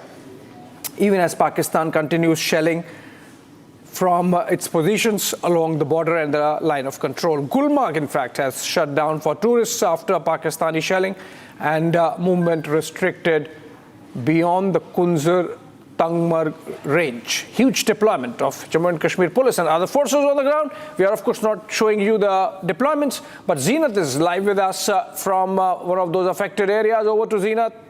Zeenat, in Gulmarg there. Zeenat, what's the scale of damage? And remember, these are Pakistanis shelling Kashmiris. So Pakistan is not a friend of Kashmir. Becoming clear. Zeenat, what's the scale of damage because of the Pakistani shelling happening in Kashmir?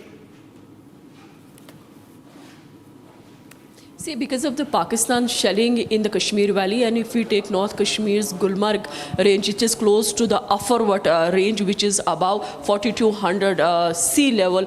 This is the ridge of the Upper and beyond. When you oversee this, you can find Muzaffarabad and the Kotli areas where the India carried the strike yesterday. In the Pakistani army carried shelling in this Upper range, because Upper when you take the gondola right from the Gulmarg, and it takes you to the Upper range carrying the passengers in hundreds, but that now has been completely shut. This tourist resort has been shut. It has been the movement has been restricted, and the locals are not being allowed till Tangmarg. But as far as the tourists or the non-locals are concerned, the restrictions have been imposed and they are not being allowed beyond Kunzur Tangmarg, and this is the stretch that takes you to Gulmarg. As my VJ Mubashir is showing you the visuals from the Tangmarg, you can see the security points that have been enhanced. In fact, the ID cards are being checked, and people, non-locals are not being allowed, the tourists are not being allowed beyond this point. So this is one of the measures that the Jammu and Kashmir police is taking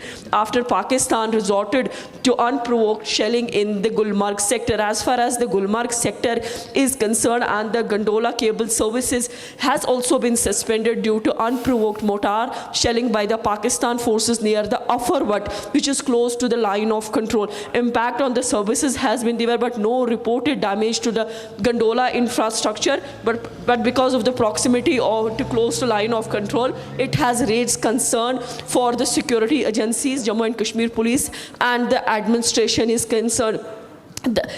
We are seeing that this Afar Wat range is being continuously dominated by the Jammu and Kashmir Police. Indian Army carry the regular patrols because of the forward posts of Army that are also located in this very range. Right. So this is the North Kashmir's gondola, the Gulmarg range, the Afar Wat range that has now been impacted because of the Pakistan shelling in this very Gulmarg sector. Right. Who says Pakistan has best of the interest of Kashmiris in mind? Because tourism now, of course, effectively coming to a grinding halt, almost coming to zero in Kashmir Valley, including, in this case, Gulmarg. Moving on and slipping a short break on that note.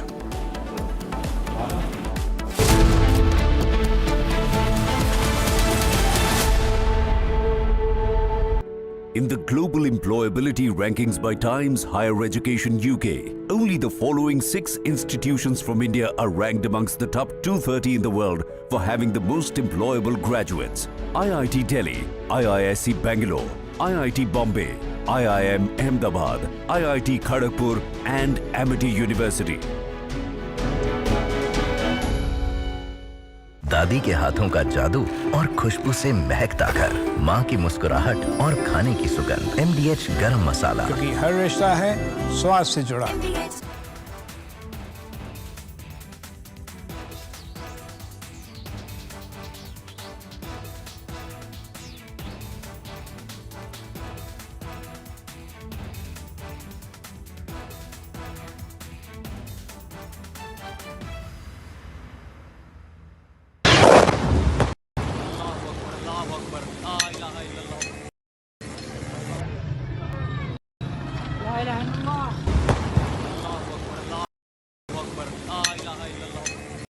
Of different weapon systems, because you cannot risk putting all eggs in one basket. ये मस्जिद तैयबा मरकज उमर करा के अंदर ये नुकसान है. Not risk putting all eggs in one basket.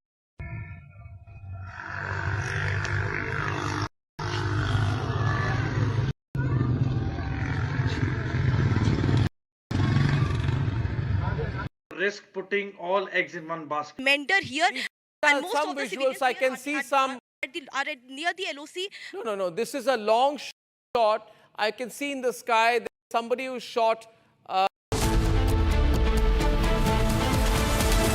MDH की हल्दी मिर्ची धनिया करे कमाल, ये रंग दे, ये खुशबू दे, ये तीखा, ये कम पड़े, क्या निराला MDH मसाला। पाकिस्तान ने जंग शुरू कर दी है। अभी मेरे बहावलपुर सिटी के अंदर मौलाना मसूद अजहर साहब के जो है मदरसा है उसके ऊपर 4 मिसाइल दागे गए हैं। 4 मिसाइलों के साथ हमला किया गया है मौलाना मसूद अजहर के मदरसे के ऊपर। हम अपनी अफवाज पाकिस्तान के साथ खड़े हैं, लेकिन मेरा सवाल है कि हमारी एजेंसीज कहाँ सोई हुई थी, हमारी अफवाज पाकिस्तान कहाँ सोई हुई थी जब ये हमला हुआ। मुजफ्फराबाद की भी खबर आ रही है कि मुजफ्फराबाद वाली साइड पर ये अटैक हुआ है, लेकिन सबसे पहले मेरे बहावलपुर सिटी के अंदर अटैक हुआ है ब्लास्टिक मिसाइल के साथ। उन्होंने हमला किया है मौलाना मसूद अजहर साहब के मदरसे के ऊपर। 4 मिसाइल मारे गए हैं। अभी ये कहना कबल वक्त है कि गोया कितनी सच्चाई है इस खबर के अंदर, किस साइड से ये मिसाइल आए हैं, ये भी कन्फर्म होना बाकी है।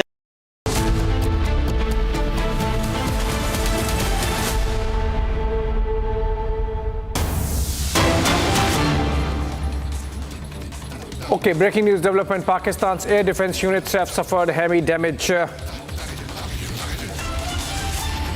Major setback to Pakistan's air defense. Remember, we saw those reports of how in Lahore there have been some explosions, and now reports coming in that Pakistan's air defense units of Headquarter 9 launchers have suffered some damage, and we are getting these reports from Pakistani social media handles, and we have to, of course, get them confirmed. But this is important because Pakistan has reported that there has been some military activity from Lahore to Karachi and some other places, and they have suffered damage to their military installations.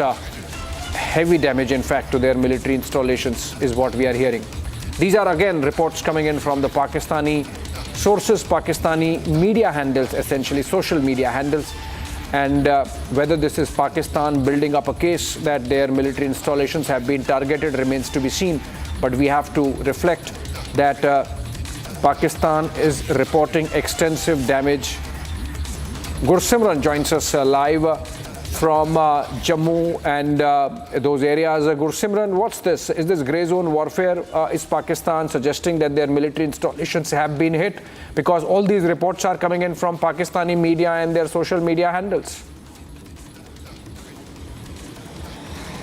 Yes, it is floating from the Pakistani side only that there have been the damages to the Pakistan's air defense unit of the headquarter 9. You see that it's a while back that the Pakistani DGISPR has also come out and has made the similar claims that one of the unknown drones have hit our installation in the Lahore cantonment and there have been injuries to our side. So what the Pakistan is trying to do, because they cannot say that our terrorists have been hit by the India in the precision strikes that they have carried out. Now what they are trying to do, they are trying to make a case. They are trying to make a case that, see, our military installations are being hit, our military installations are being targeted. But the reality remains that the India's precision strikes were completely targeted at the terror bases. 9 out of 21 have been hit, and that is actually the fear of the Pakistanis. That 12 on that very list have not been touched yet by the Indian side, and till the time, see, it's air defense unit which the Pakistan is calling for, that this has been now damaged. It is the field unit, because yesterday when the India carried out the precision strikes at the terror bases of the Pakistan,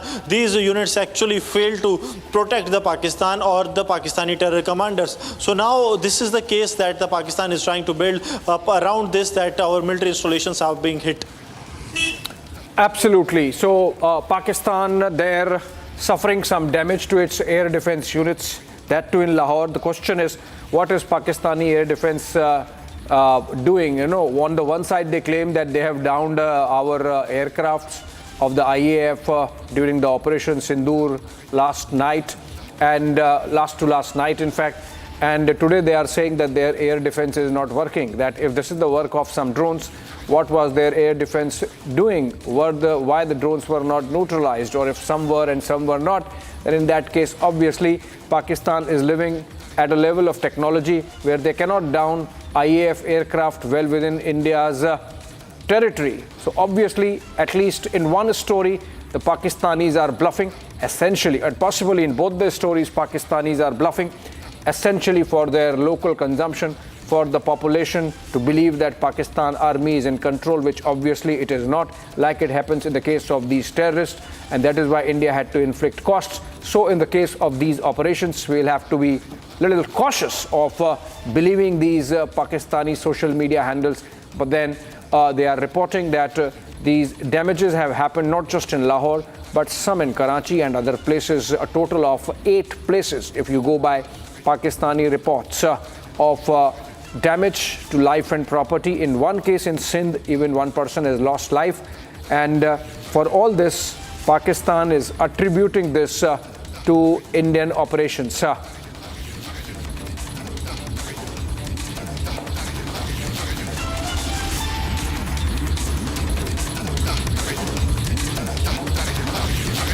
All right, I'm told Gursimran continues to be with us even as we patch some defense experts to understand what this is about. Gursimran, have you heard anything officially about what this could be, since you are there on the ground covering our defense forces also?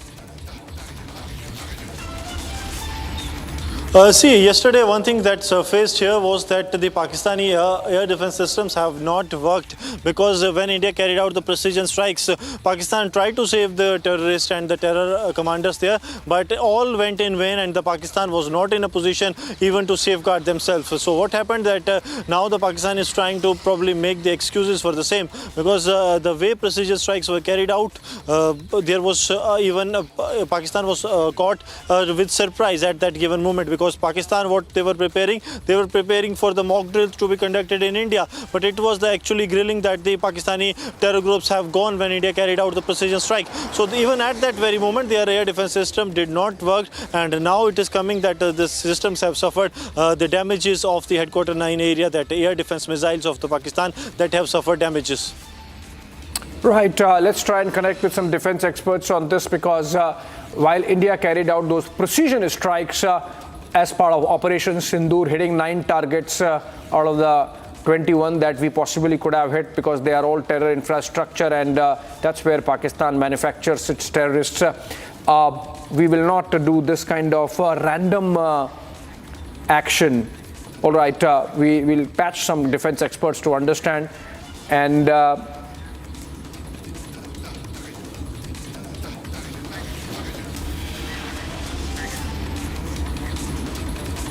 all right, let's look at more details of Operation Sindoor through this story that's pieced together by our desk and, of course, fronted by diplomat Deepak Vora.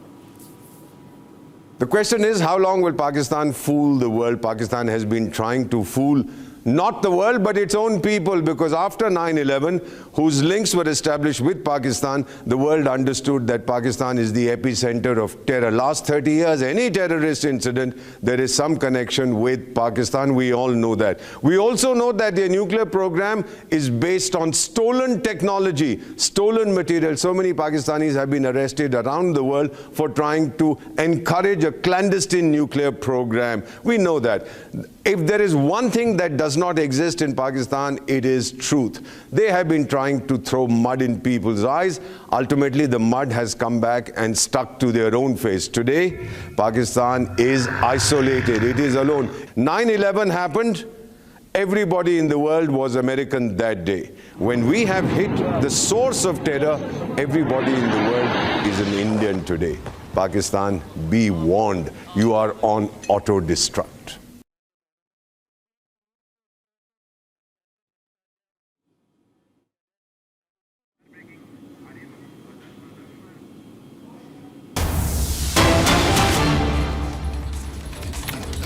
Okay, another round of breaking news, this time coming in again. We're staying with this story, we're not leaving this, and all the minutiae, all the minutest details coming to you. And this time it is about Masood Azhar.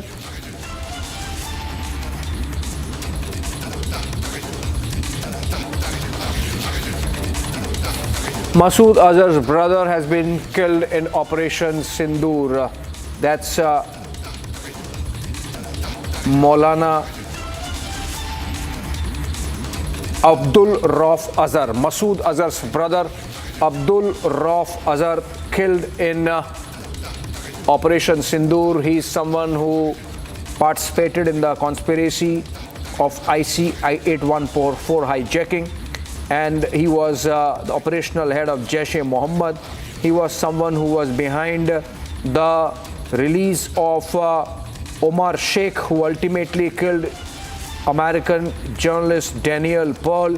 Effectively, Operation Sindoor has also avenged the killing of Daniel Pearl with the elimination of this terrorist.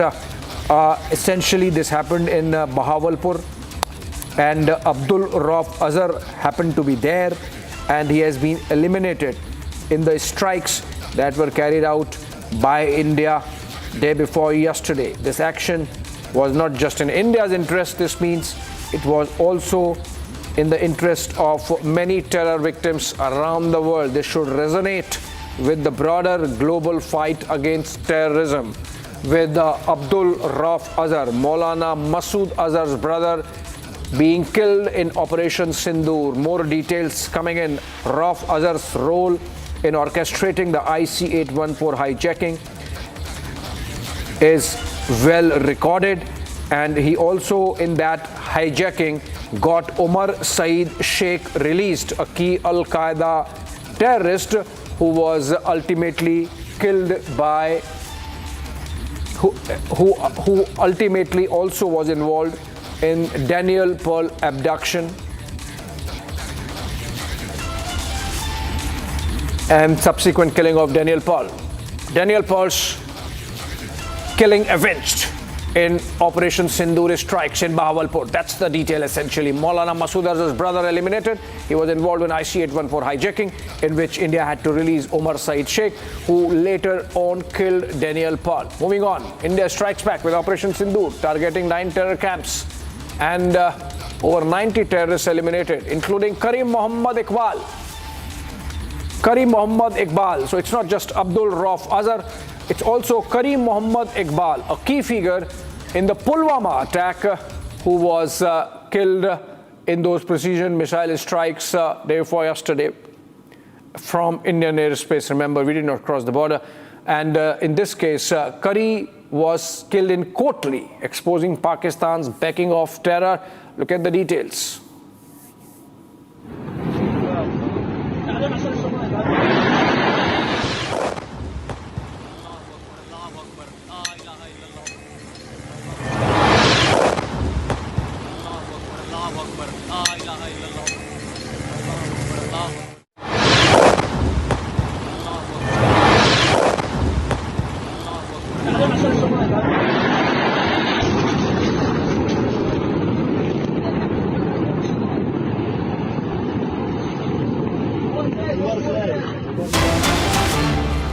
आपने अपने लिए लगा रखा है.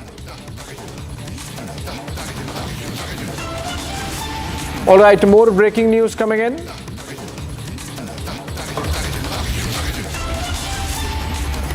All right, detailed statement by the Indian Army. Now we are getting more information. The Army has come out with a statement, and the statement is about the operations going on. Indian Army has said that we have targeted air defense radars. We targeted Indian air defense radars. Detailed statement by the Indian Army, and Pakistan's bid to escalate has been negated. During the press briefing on Operation Sindoor on 7 May 2025, India had called its response as focused, measured and non-escalatory. It was especially mentioned that Pakistani military establishments had not been targeted. Now it is reiterated, but on the night of 7-8 May 2025, Pakistan attempted to engage a number of military targets in northern and western India, including Avantipura, Srinagar, Jammu, Pathankot, Amritsar, Kapurthala, Jalandhar, Ludhiana, Adampur, Bathinda, Chandigarh, Nal, Phalodi, Uttarlai and Bhuj using drones and missiles. These were neutralized by the integrated counter-UAS grid and air defense systems. The debris of these attacks is now being recovered from a number of locations that proved the Pakistani attacks. Today morning, Indian Armed Forces targeted air defense radars and systems at a number of locations in Pakistan. Indian response has been in the same domain with same intensity as Pakistan. It has been reliably learned that an air defense system at Lahore has been neutralized. Pakistan has increased the intensity of its unprovoked firing across line of control using mortars and heavy caliber artillery in areas of Kupwara, Baramulla, Uri, Punch, Mendhar and Rajouri sectors. Now essentially what we are getting to here is that Indian Army has carried out another operation. It's an ongoing operation, as Defense Minister Rajnath Singh mentioned in that all-party meeting. Operation Sindoor is not over yet, and we have carried out a preemptive strike, taking down of radars and air defense systems based out of Lahore and Karachi and some other places. Huge one coming in from Indian Army, a detailed statement there by the Army on preemptive strikes, follow-up strikes being carried out in areas after Pakistan launched its own drones targeting military installations, and those were in areas as far apart as Srinagar in Jammu and Kashmir, to Nal in Gujarat, to Phalodi and Uttarlai in Rajasthan, to Chandigarh, to Bathinda and Adampur and Ludhiana, all these places from where Pakistan thought that India carried out its military strikes. All those military installations were targeted and those drones were neutralized. None of their drones have had any effect on India, but then India retaliating with targeting of Lahore air defense system grid, and look at this smoke billowing. This is clearly a case of India hitting back. Absolutely clear state of offensive defense, as we have been mentioning. India not letting Pakistan blink. Let's go to Gursimran with more details. Gursimran, India has neutralized Pakistan's air defense systems in Lahore and other places. What more detail can you share? Abhishek, this is the confirmation coming from the Indian Army that Indian Army, which after Operation Sindoor during yesterday's briefing reiterated that they have not hit any of the military installation of the Indian Army. Now they are saying that it was the Pakistan which first provoked India. Those visuals from the 1 in the morning in the Amritsar that were captured in the CCTV cameras, that Pakistan trying to fire a projectile at a vital installation of the Indian security forces, and similar attempts were made everywhere, starting from the Bandipora to Srinagar to Udhampur, all the bases from the western frontier to the northern frontier. They were attempted to be attacked by the Pakistani side, but using the integrated unarmed aerial systems that are there in place, and also the aerial defense grid, that is their aerial defense systems, that have also helped the Indian Army to neutralize the threat. But after that, the Indian armed forces have hit out at the Pakistan, the locations of the Pakistan from where these attacks were launched. They were retaliated effectively, and since morning the Pakistan that has been crying off the drone attacks on its installations with their Lahore based aerial defense system has completely been destroyed. That is the headquarter 9 aerial defense system of Pakistan has been decimated in the Indian strikes that India has carried out at the Pakistani army locations.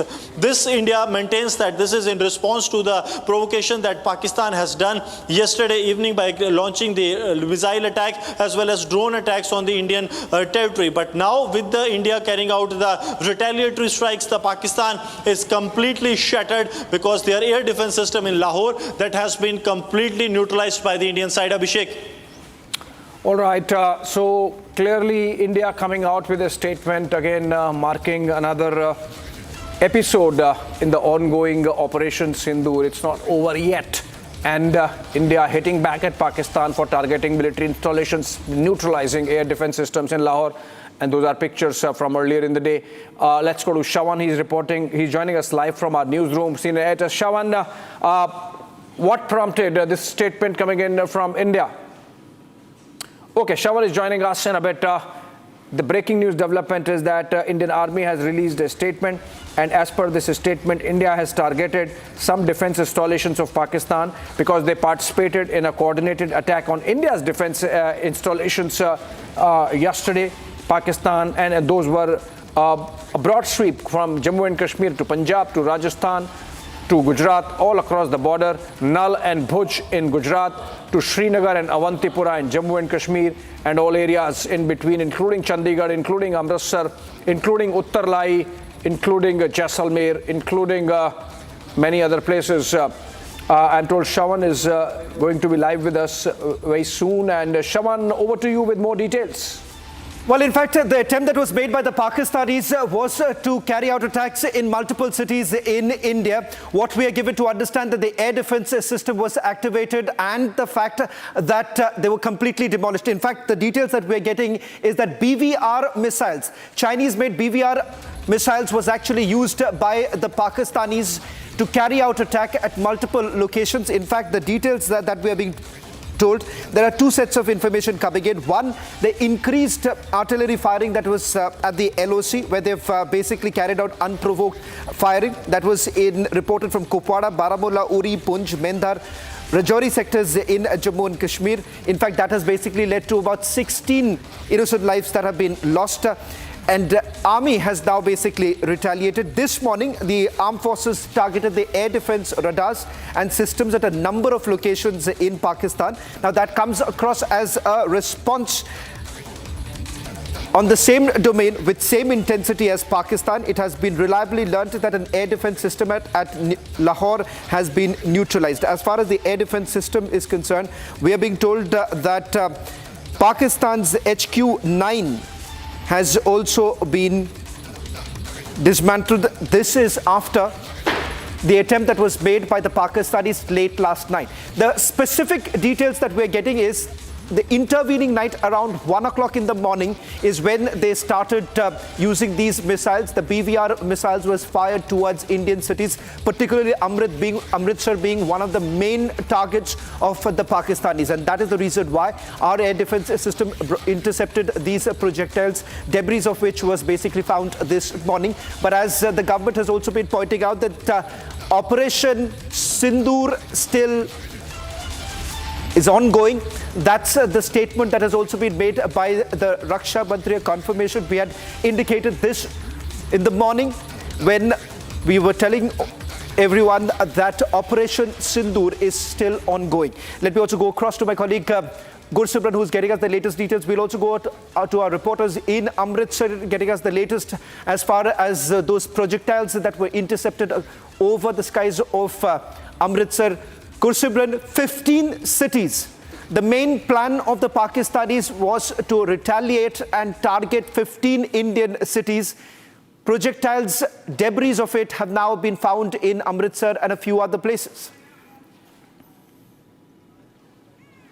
Yes, Shavana, in the Amritsar, in the Bhuj also a drone was found, because that was also destroyed using the air defense system of the Indian armed forces. Now the Pakistan has tried to launch a full-scale attack late last night, because two of the locations were that they were able to get onto the hinterland area. Rest of all the attempts, they were thwarted close to the line of control and close to the international border, so that it could not reach the civilian areas. But the projectile that was launched in the Amritsar from across the border to target the Amritsar first, and the second was a drone that was launched by the Pakistan in the Bhuj. They were able to reach the hinterland area but were neutralized timely by the air defense system. And in response to that, India today carried out the retaliatory strikes at the locations of the Pakistan that launched the attack on the Indian side. One of the locations that is the cantonment, the army cantonment in Lahore, that army of the Pakistan has also accepted that there the Indian army has hit out, Indian armed forces have hit and have destroyed, neutralized completely the air defense system of the Pakistan, because that system is the one that was saving the Pakistan for a while, but now the Lahore is totally prone to the threats to Pakistan, because what Pakistan was doing, that the Pakistan first initiated this military response, because India's response was only limited to the terror groups that were operating from the land of Pakistan occupied Jammu and Kashmir and Pakistan. But Pakistan, they launched military strikes. They tried to target the Gursimran, in fact, more details now coming in. Gursimran, in fact, more details coming in, particularly if you look at it, they target, it appears, were the military installations, because each of these cities that we are essentially talking about, Jalandhar, Amritsar, Jammu, Pathankot, Chandigarh, these are places where we do have our military installations. As of now, the information that we're getting in, Pakistan's 15-city plot was also to basically target military installations. Yes, Shavan, Pakistan tried to do a military escalation by targeting the bases of the Indian Army or the Indian Armed Forces, because all these places that have been mentioned, starting from the Srinagar to Avantipura to Jammu to Pathankot to Jalandhar to the Bhuj, all these places have the vital installations of the Indian Army, and they were on the target of the Pakistan. Even Amritsar also has one of the key bases of the Indian Armed Forces, and that was on the target of the Pakistani army. And this was the first major escalation, a direct military to military escalation that Pakistan resorted to, because earlier what used to happen, that it was only limited to the line of control or the international border from post to post firing. But now they have targeted the military installations that are deep inside the Indian territory, though with the integrated counter unarmed aerial systems that are in place, and also the air defense system of the Indian side, they were able to neutralize all the threats. No threat was actually able to reach the desired target. All the threats were thwarted by the Indian armed forces using their aerial defense system, and now India has carried out the retaliatory strikes on the locations of the Pakistan, in which their Lahore-based air defense system that has completely some been breaking news now coming in. There is Shaban. also another breaking news now coming in, Gursimran. The latest details that I'm picking up is with regards to the S-400 that was basically used by India. In fact, Major Samarpal Tur is joining us. Major Samarpal Tur, this morning when we were reporting and you were live with us, we reported about how the air defense system, India's air defense system, basically brought down Pakistani missiles. The entire plot has now been uncovered. 15 cities that were being targeted. As I understand from those 15 locations, clearly Pakistanis wanted to target our military installations. Yes, definitely, Savan, as you can see, and as I told you, that the trajectory of these missiles and the locations that where they were intercepted. I'm being told that it is the S-400. It's the S-400 Sudarshan Chakra air defense missile system was basically used.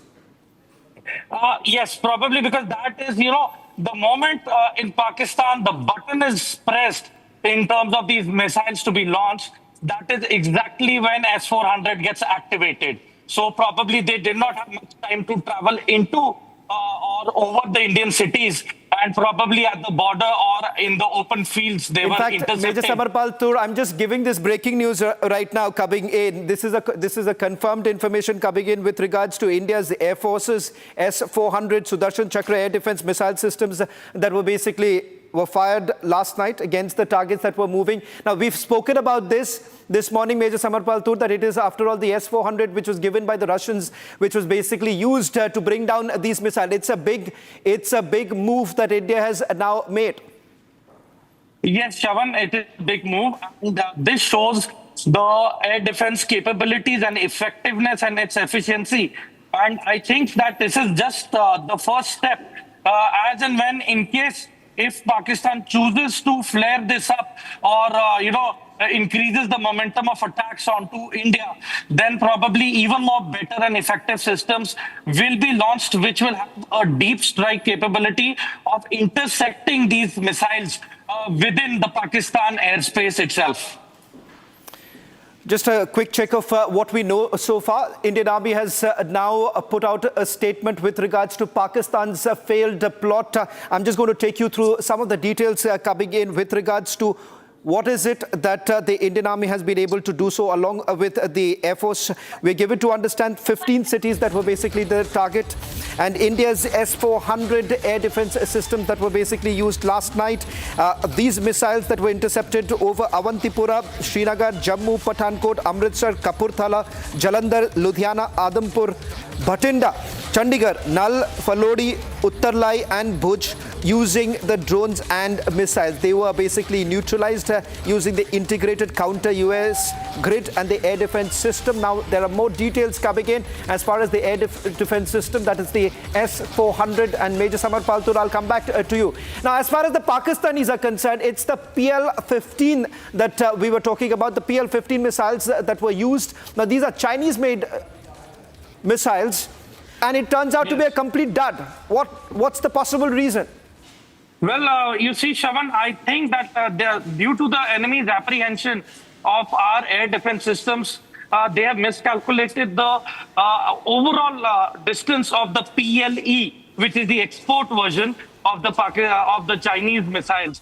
So probably they have miscalculated the distances and the placements, and probably they were quite within the depth of Pakistan. So as a result, they were barely able to reach their targets and were intercepted midway over the international border. Major Tu, do we know where? Indian territory. Major Tu, do we know from where were these missiles being fired? From which cities of Pakistan? Probably I wouldn't be able to know that at the moment. That I think Air Force, it is best that we shall wait for the Air Force debrief. But most logically, if you take it, it is going to be basically the group headquarters at, Bahawalpur and at Rawalpindi and Lahore. So these are the cities which usually have these missile systems in place. And most probably they've launched it from these locations into India against the Indian forces. Well, a quick recap of what we know so far. The big news coming in at 3 o'clock this afternoon. Armed forces now confirming that Operation Sindoor is ongoing. In fact, Pakistan's 15-city plot has been completely failed. It is a clinical interception that has now been done by the army. S-400.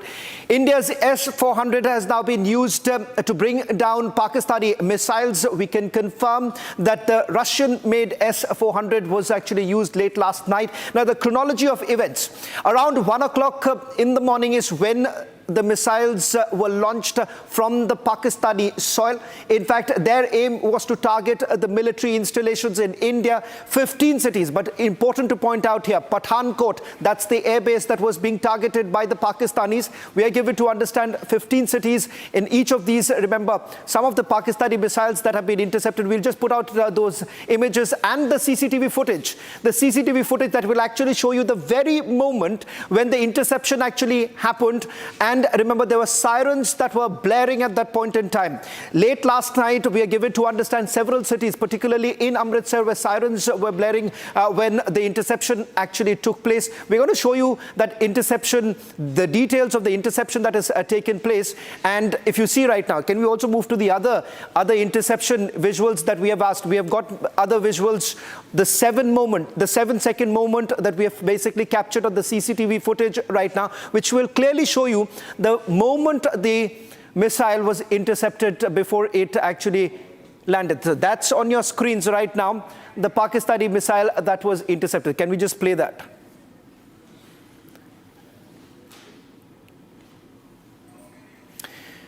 Well, in fact, that's the very moment when the interception took place. In fact, there are other visuals, if we can once again show our viewers. Debris of the Pakistani missile was found this morning.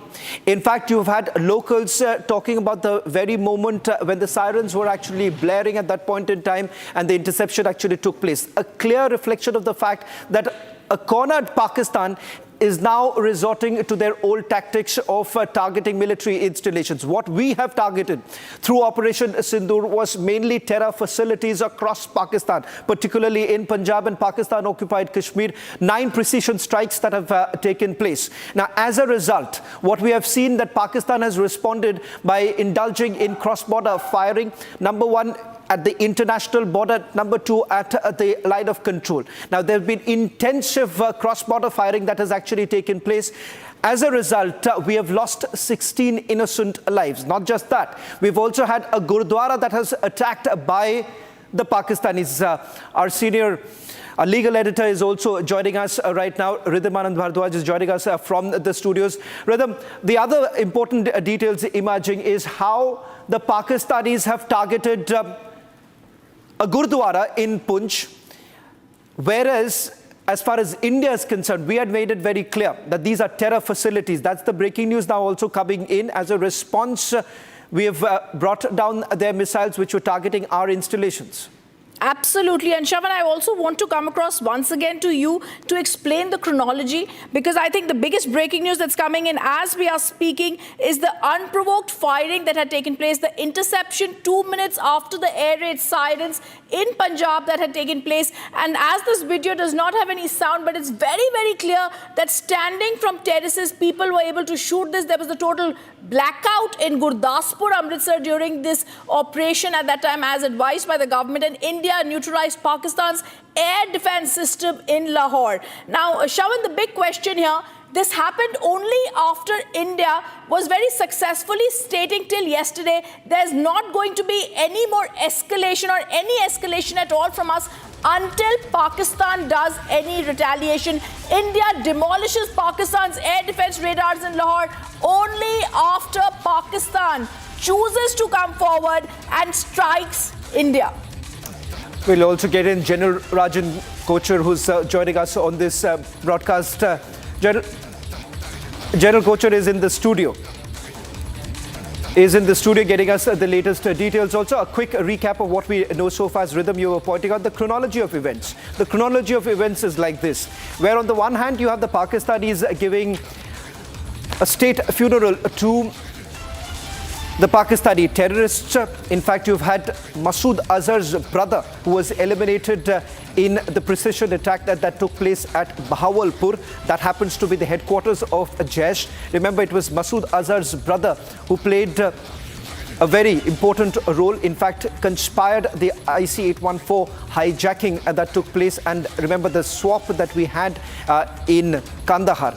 General Rajan Kochhar, this, as we have seen, India has avenged the terrorist attacks that have taken place for several years put together. It is no longer limited to Pahalgam attack. And today, the other big news now coming in, General Rajan Kochhar, that is of India's Air Force bringing down the Pakistani missiles. I want you to help us understand the air defense system that we have put in place, and the very fact that as far as the Pakistanis are concerned, they have suffered huge damages. Their air defense system, we are being told at HQ9, General Rajan Kochhar, has been completely decimated. Shravan, Pakistan has a layered air defense system, and HQ9P is the ultimate one which has the maximum range. This range goes from 125 to around 200 kilometers, and it can acquire a target at 300 kilometers, and it can engage the target at 200 kilometers.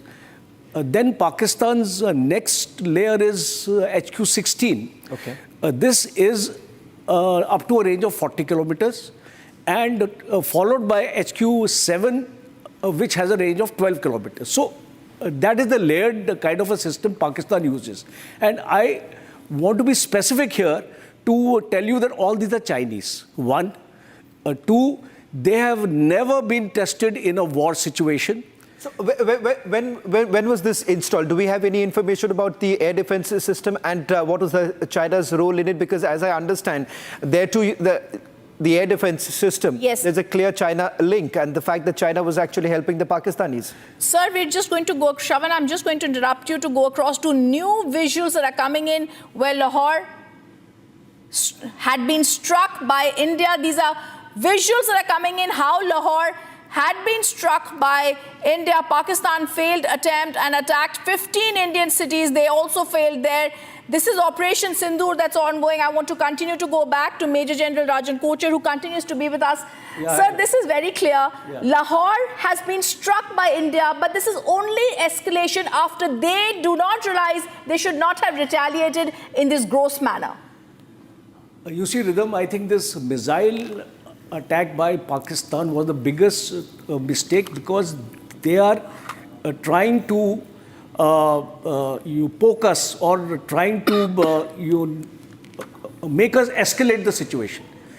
We never wanted to escalate it, but we have been forced by the Pakistanis after the missile attack, and all their air defense systems. I was watching the visual photographs of the Lahore airport, where this strike also has taken place, and I could see that drones were used. So I don't know if it was an Indian drone, because if the Indian Army statement is making that we have destroyed their air defense systems, then possibly drones have been used. And we have the Heron drones with us, and these are Israelis make to us. And the maximum range of this drone is around 1,000 kilometers. It can go up to an altitude of 35,000 feet. So that implies these air defense layered systems with Pakistan have not been able to detect this drone. Yes. Because this drone was flying at altitude of more than 30,000 feet, which is impossible, which is beyond the capability of the air defense system of Pakistan. And you cannot compare, Shravan, as you said, that our own air defense systems vis-a-vis Pakistan's air defense systems. You cannot compare the strength and capability of our own air defense system. What is the key difference, if you can help us? What is the key difference? The difference is that an S-400 can detect and eliminate a supersonic missile. Okay. And also it has been upgraded now for the hypersonic missile, because right now the DRDO So these are the ones which were just recently delivered by the Russians? By the Russians. 3 squadrons have come to us, and 2 squadrons are yet to come, and I think by the end of this year they'll be fetching up. But the Ukraine war has actually delayed the delivery, otherwise they would have been with us right now.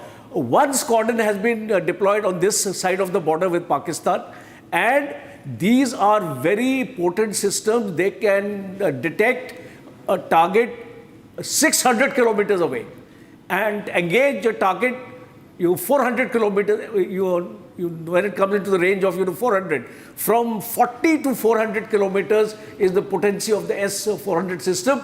Pakistan has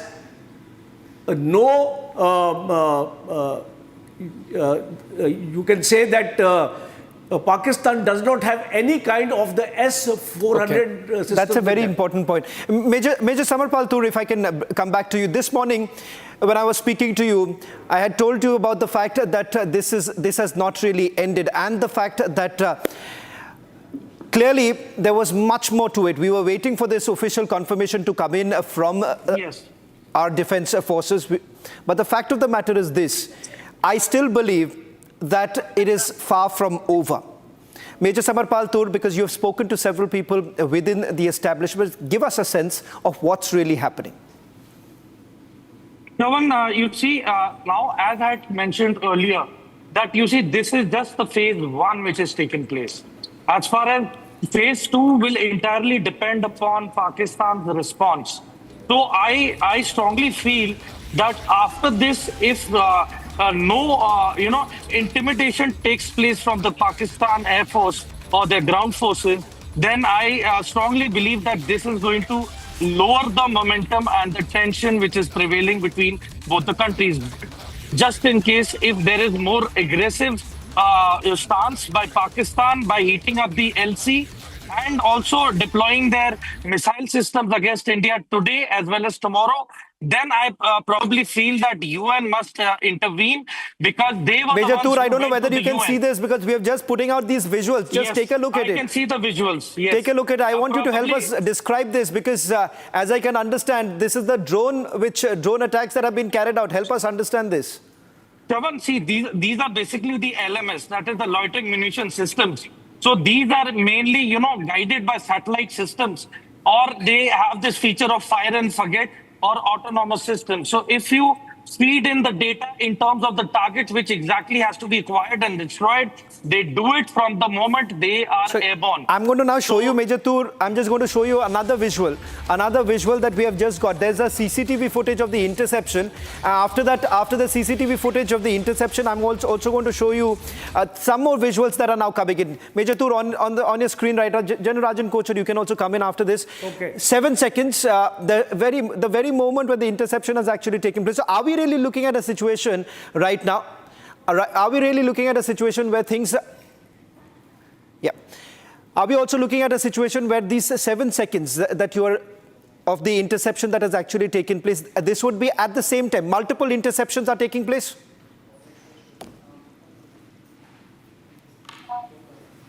Yes, Chavan. Chavan, you see, the S-400 is basically, interceptor. Mainly, it is for the aircraft. But in case if loitering munitions are also launched from the Pakistan side, they too come on their radar, and hence they are detectable by the S-400 missile systems, and hence they are intercepted and taken out. And that is exactly the visual that you're seeing.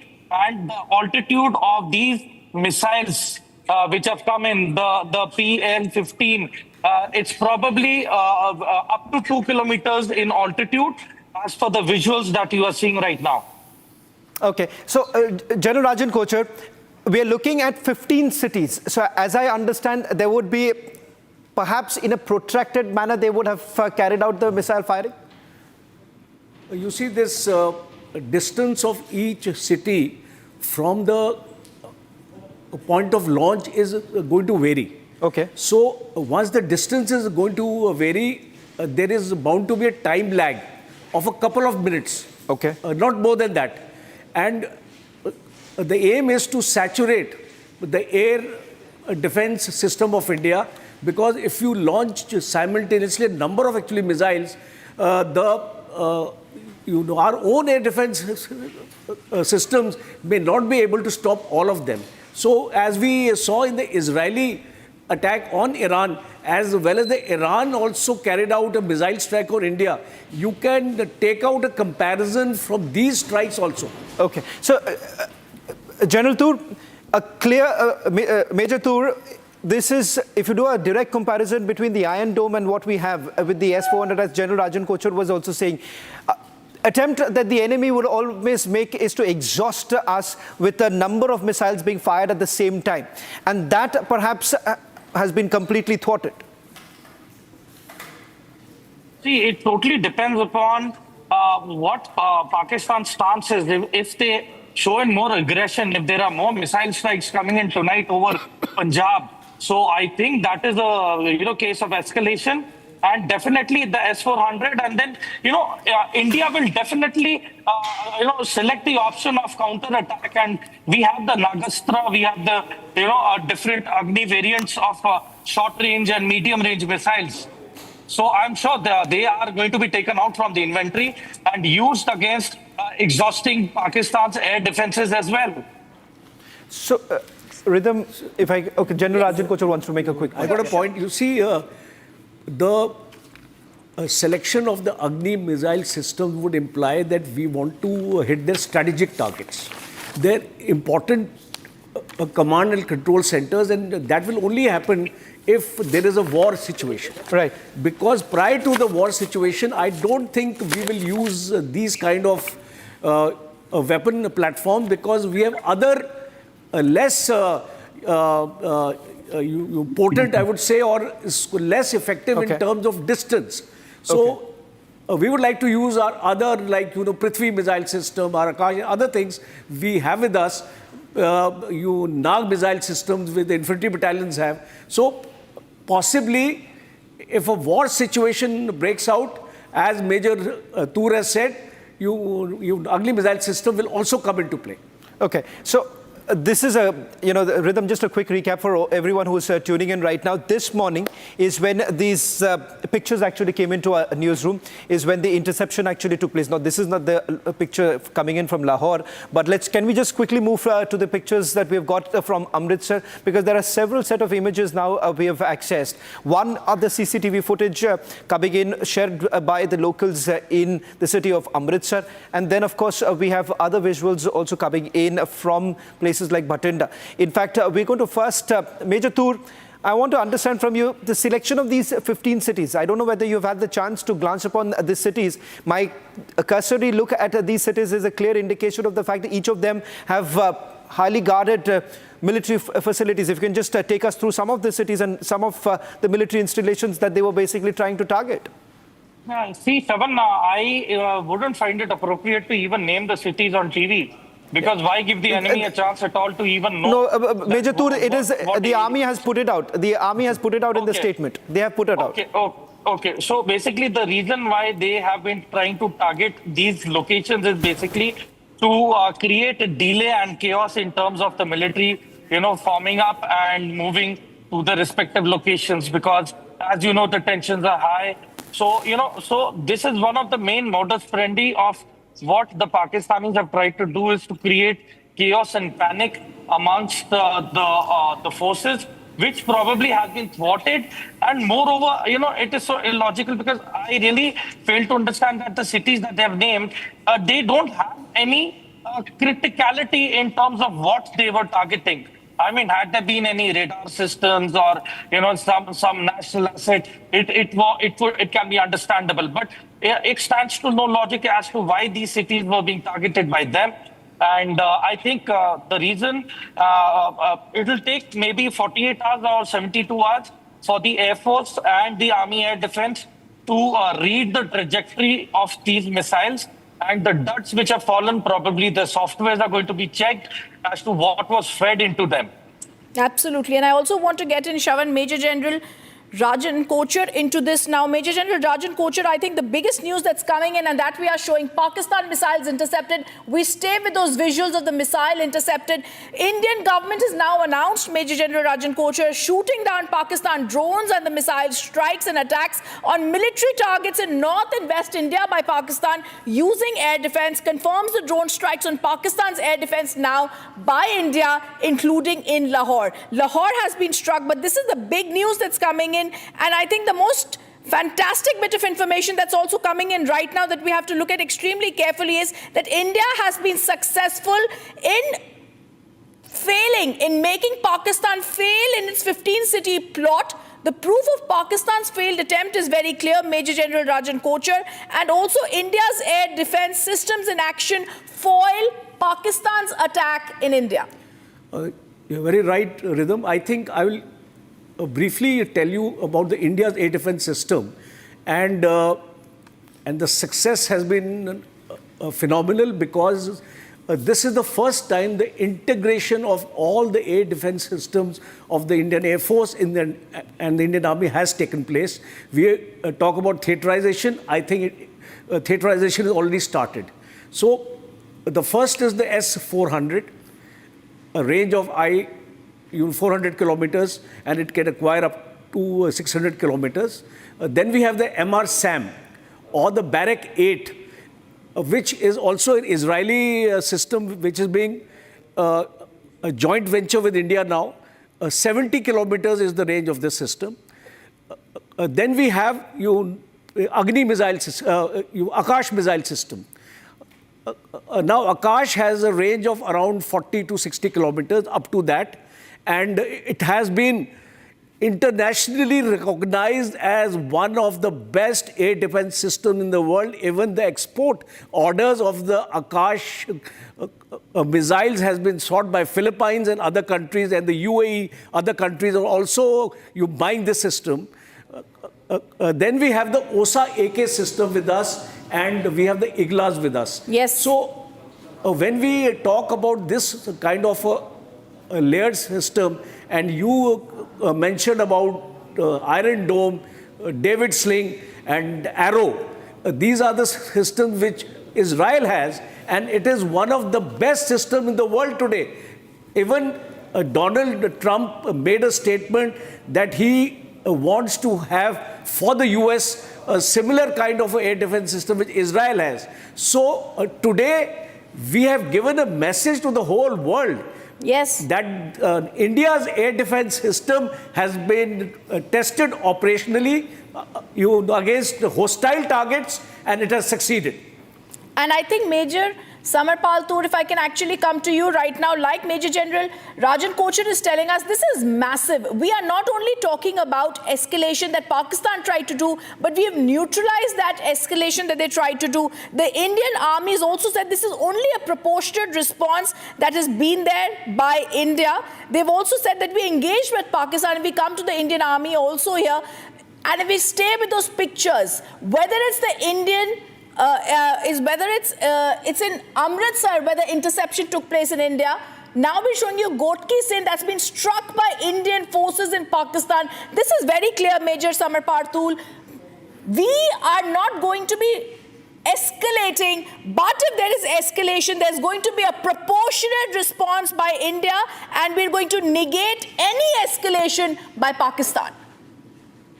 I mean, Rhythm, it's totally up to Pakistan. Now, I don't believe that India is going to retaliate or to any of these provocations. At least last night, after the interception, I don't think that India is going to, provoke the matter further.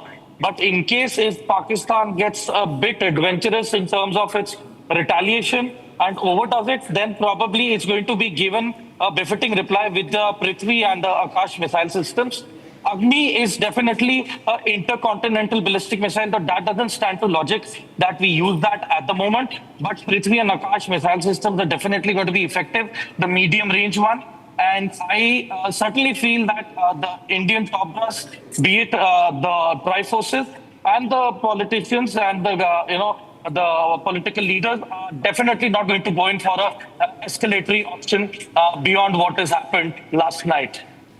Absolutely. Major General Rajan Kochar, as we stay with those visuals, I just want to give a recap to our viewers who are joining in. And this is not only these visuals and the weaponry that was used by us, the missiles that were used are so clear here. We also need to tell you the Harpy drones were used by the Indian military to target the enemy air defense system. These are Israeli made, and this is very clear. The Israel Aerospace Industries had made them. These are Harpy drones that were used, and I'm also going to tell you the Indian targeted only source locations of missiles and drones launched on India. Pakistan's air defense system across half a dozen locations has been breached by India. Pakistan targeted Indian armed forces locations in the night. India retaliated in broad daylight, Major General Rajan Kochar, starting at around 7 this morning, and therefore we continue to say Operation Sindoor continues. Rhythm, very well brought out, because Operation Sindoor, I think, will still continue. And I have a slightly different perception, as you know, Major Toor has said. Why should we always be reactive? Why should we retaliate only when Pakistan strikes? Pakistan has already struck twice now. Then I don't think we should hold our horses now any longer, because maximum punishment has to be inflicted on our enemy. Okay. And his combat potential must be degraded. because if we keep on waiting for the next strike to come, yes, he will... sir. Okay, sir, I just want to, for just 1 minute, I also want to just go across. We have some more news coming in, sir. I'm just interrupting for a second from Major Samarpal Tur. This is so clear, and before I come across to you, I also have news coming in from Gurudwara, who's getting us these details. Gurudwara, you've got these details of India targeting only the source locations of the missiles and drones launched in India. Like Major General Rajan Kochhar was telling us also about the defense system, the missiles that have been used by us. India's S-400 air defense was used. S-400 Sudarshan Chakra was fired at the moving targets. Gurudwara, you have more details about Operation Sindoor. Like Major General Rajan Kochhar said, it still continues. To the fire, that is to the provocation of the Pakistan, as Indian Army has targeting the source of the drone and the missile launches that have taken place from the Pakistan. There were more than a total of 15 launches that were made from the Pakistani territory, and all these launches, they were intercepted by the Indian Army. The Pakistan's attack was foiled, but India's attack was clearly aimed at the locations from where these drones and missiles were launched into the Indian territory. Now what also we are picking up from the sources in the Indian Armed Forces, that India's response started this morning at around 7, unlike Pakistan, which in the dead of the night tried to target the locations of the Indian Army like a coward. Okay, there is more news coming in, and I also, after this, I'm going to go across to Major Samarpal Tur. Sources say only source-based Pakistan's air defense system in 6 locations was breached. We're also now being told that the Ministry of Defense, Government of India, has also come out with a statement. Only source locations of missiles were targeted. Major Samarpal Tur, this is so clear. Pakistan's air defense system in 6 locations were breached. Pakistan's air defense system, when it was breached, was very clearly done. We don't want to do this, but we're only retaliating to an escalation that is now started by Pakistan. Rhythm, you see, the Indian missiles have already and drones have already taken out the radar systems. So basically, Pakistan's air defense systems are totally run down. So, if we want, this is the actual time to engage and decimate whatever we wish to as per our wish and will. But I am very sure that the response is going to be very selective, and it's going to be non-escalatory. And I'm sure that from now on, the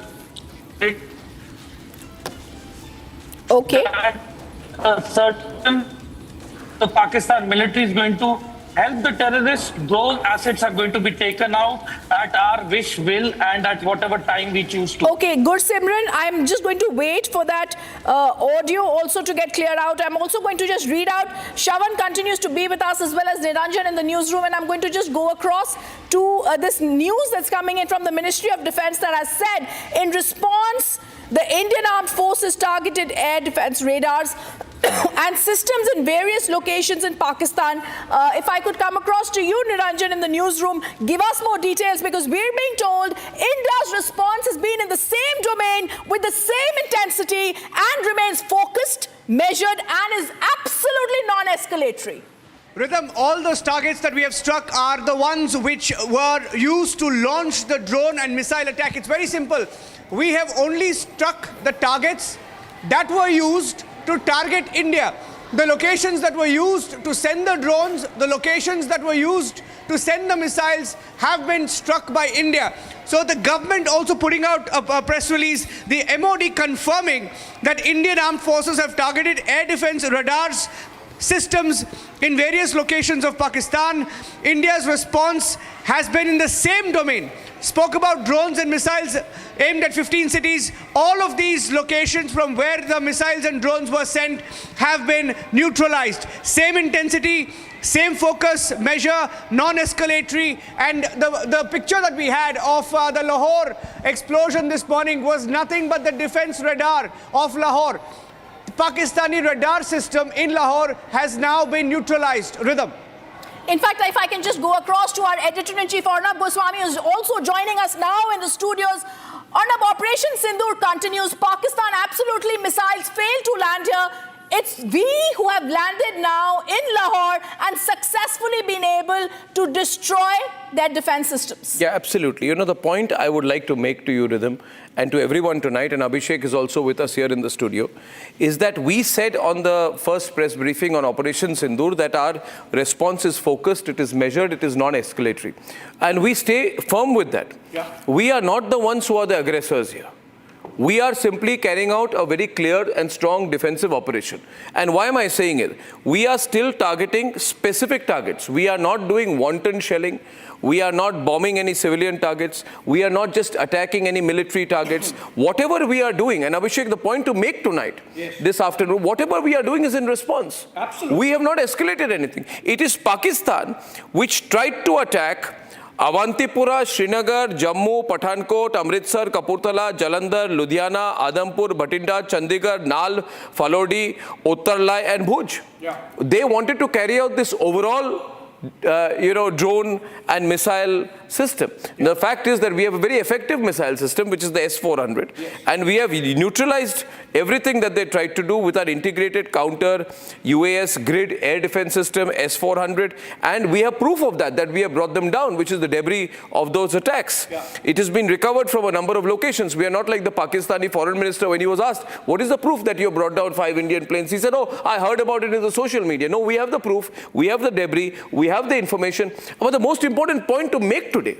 is that we are responding to Pakistani escalation. Absolutely. Pakistan must stop escalating this. Absolutely. And deliberately on every single day. We want peace.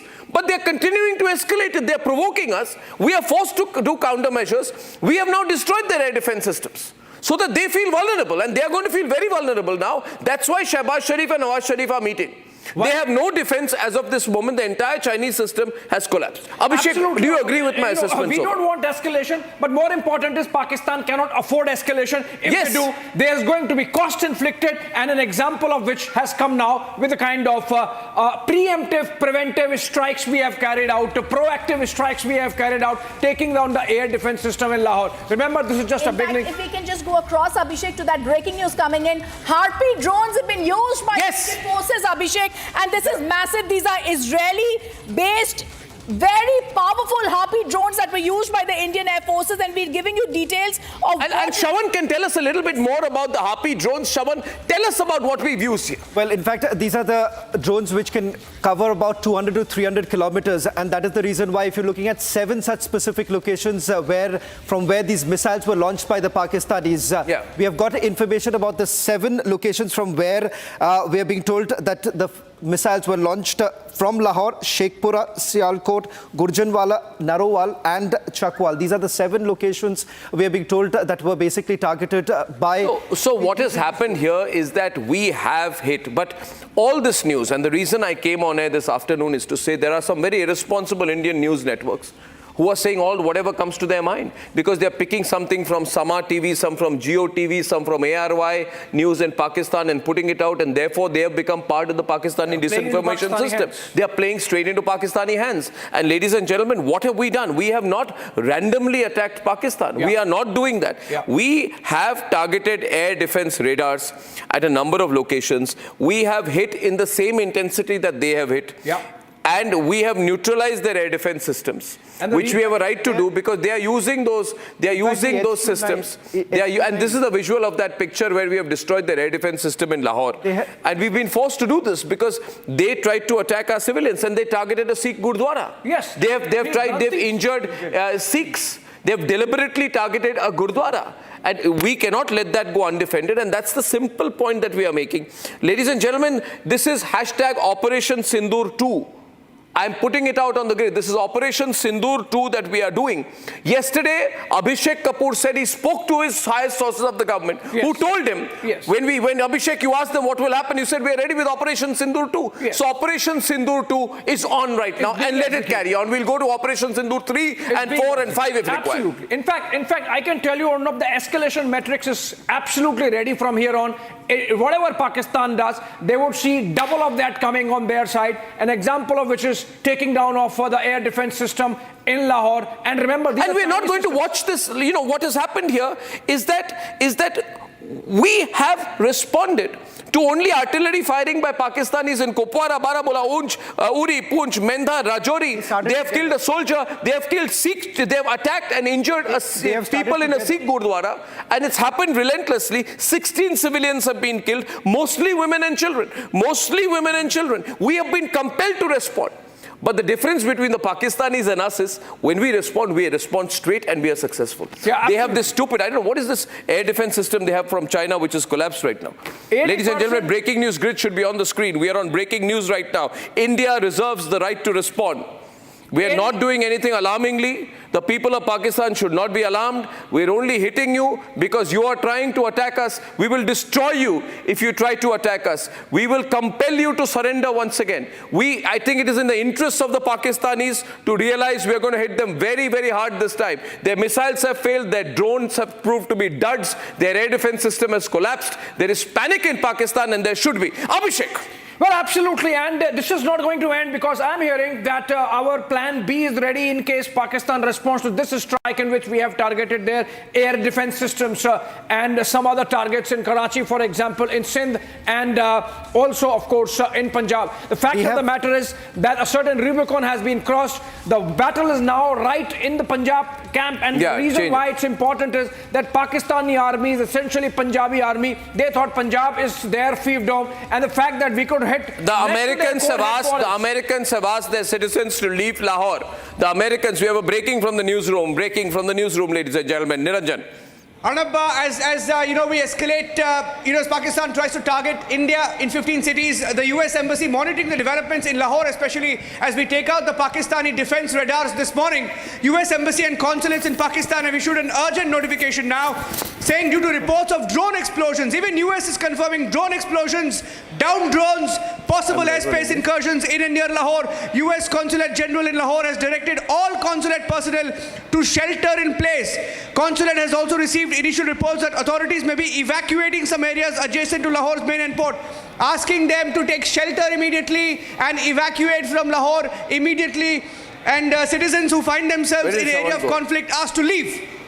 Yeah, okay, Niranjan, you know, what is important is that everyone is realizing that Pakistan is on a weak wicket. That if it comes to that, Pakistan is going to get a pummeling of its lifetime, and that's why these decisions coming in. But what is important is India has made a very responsible There is also statement. pressure building in on Pakistan to stop trying to attack India. I'm not saying they can attack India, but they are trying to attack India and they are failing. It is in their interest, the Americans, and we've just been speaking, you know, we've had these meetings going on here also with the Iranian foreign minister was meeting, and he said we want to improve the relationship with India. The relationship with India, a major global power, a $4 to $5 trillion economy, the fourth largest economy in the world, is possible only if Pakistan is going to be responsible. We had Operation Sindoor 2 on the 7th of May, and today on the 8th of May, we're in the middle right now, Operation Sindoor 3, and there'll be Sindoor 3 and 4 and 5 and 6 and a million if required till we put Pakistan in its place. Also, Arnab, the fact of the matter is that while targeting those air defense radars and systems at these locations in Pakistan, we have made sure that our response is still proportionate. There's one more thing. HQ-9, HQ-16, both of the air defense system of Pakistanis have now been destroyed. Remember, this basically, Abhishek, protects Islamabad and a few other cities. That has been completely decimated, Abhishek. Shravan, I'm just going to interrupt you. There's more breaking news coming in. Pakistan is also, the cricketers have been asked to leave Rawalpindi immediately. That's also a news that's just coming in, Shravan. Abhishek, this is very clear. Like Shravan is telling us, the Ministry of Defense in India also comes out and says, like Arnab was telling us, in response, the Indian Armed Forces targeted air defense radars and systems in various locations in Pakistan. It's a huge... Yes, information coming in. The cricketers in Rawalpindi, Pakistan Cricket Board asks all players of Pakistan State Board to leave Rawalpindi immediately. We have Gursimran with us. Gursimran, this means there are going to be no matches in Rawalpindi. Yes, that is what we are picking up from the Pakistan Cricket Board, that they have asked all the players, those who are part of the Pakistan Super League that is being played in Pakistan, to immediately leave Rawalpindi, and no match will be played in the Rawalpindi. So you will see that they have started to face the heat, because India has hit back at the source of the Pakistani drone and the missile launches that they have done on the installations of the Indian Army. And now the Pakistani Cricket Board has issued an advisory. This advisory is not only for the players of the Pakistan, but also for the foreign players that are playing Pakistan, because many of the international players, they are part of the Pakistani Super League that is being played in, and there was a match scheduled, we are told, later in the day in the Lahore also, the fate of which continues to be unknown, and all the matches in the Rawalpindi, they have been cancelled. There will be no match that will be played in the Rawalpindi for now. Very likely that it will be shifted somewhere else, likely to Karachi or some other stadium, but not in Rawalpindi, so Pakistan is afraid.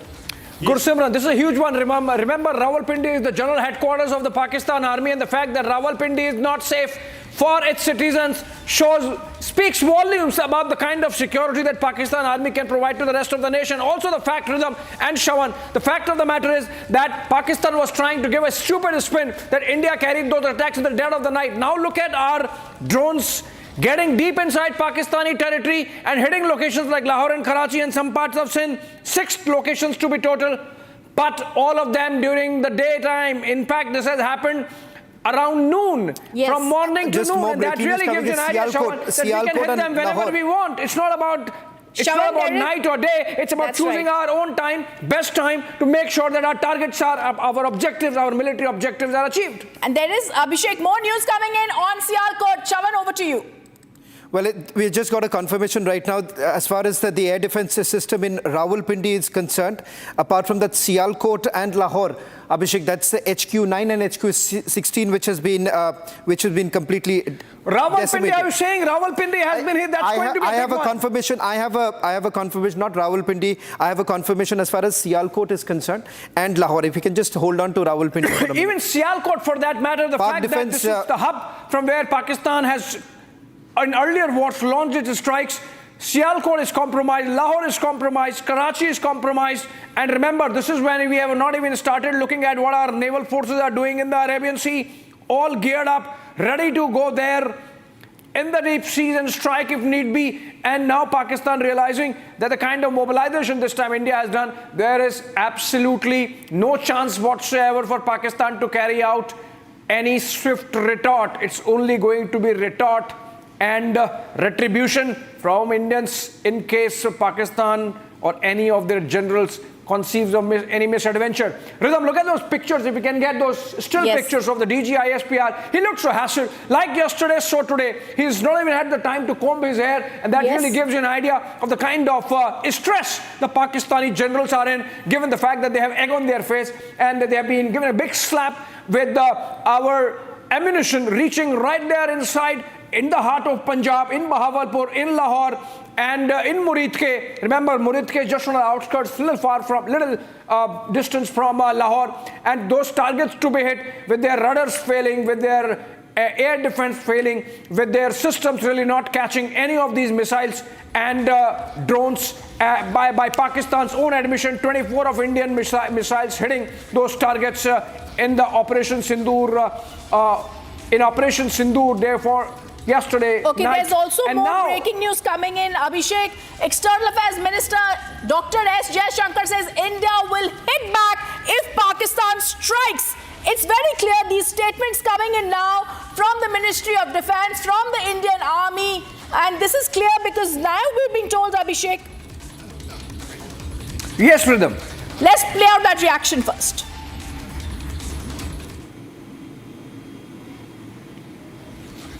It is not our intention to escalate the situation. However, if there are military attacks on us, there should be no doubt that it will be met with a very... It is not our intention to escalate the situation. However, if there are military attacks on us, there should be no doubt that it will be met with a very, very firm response.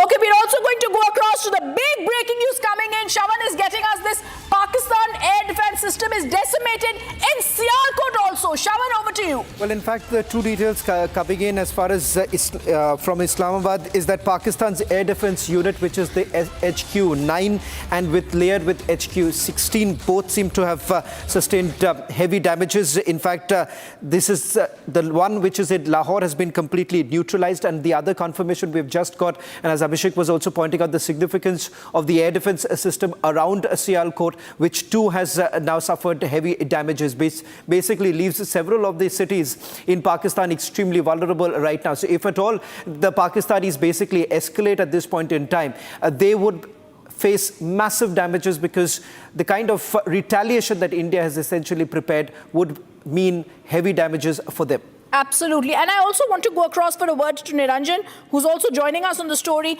Niranjan, this is massive because the Pakistan air defense system is decimated in Sialkot and in Lahore. We're also trying to pick up information like we did earlier about Rawalpindi that has also been struck, like Abhishek was telling us. The Pakistan Cricket Board very, very clearly also telling its players to leave Rawalpindi, which Abhishek said is massive because this is also the epicenter for Pakistan.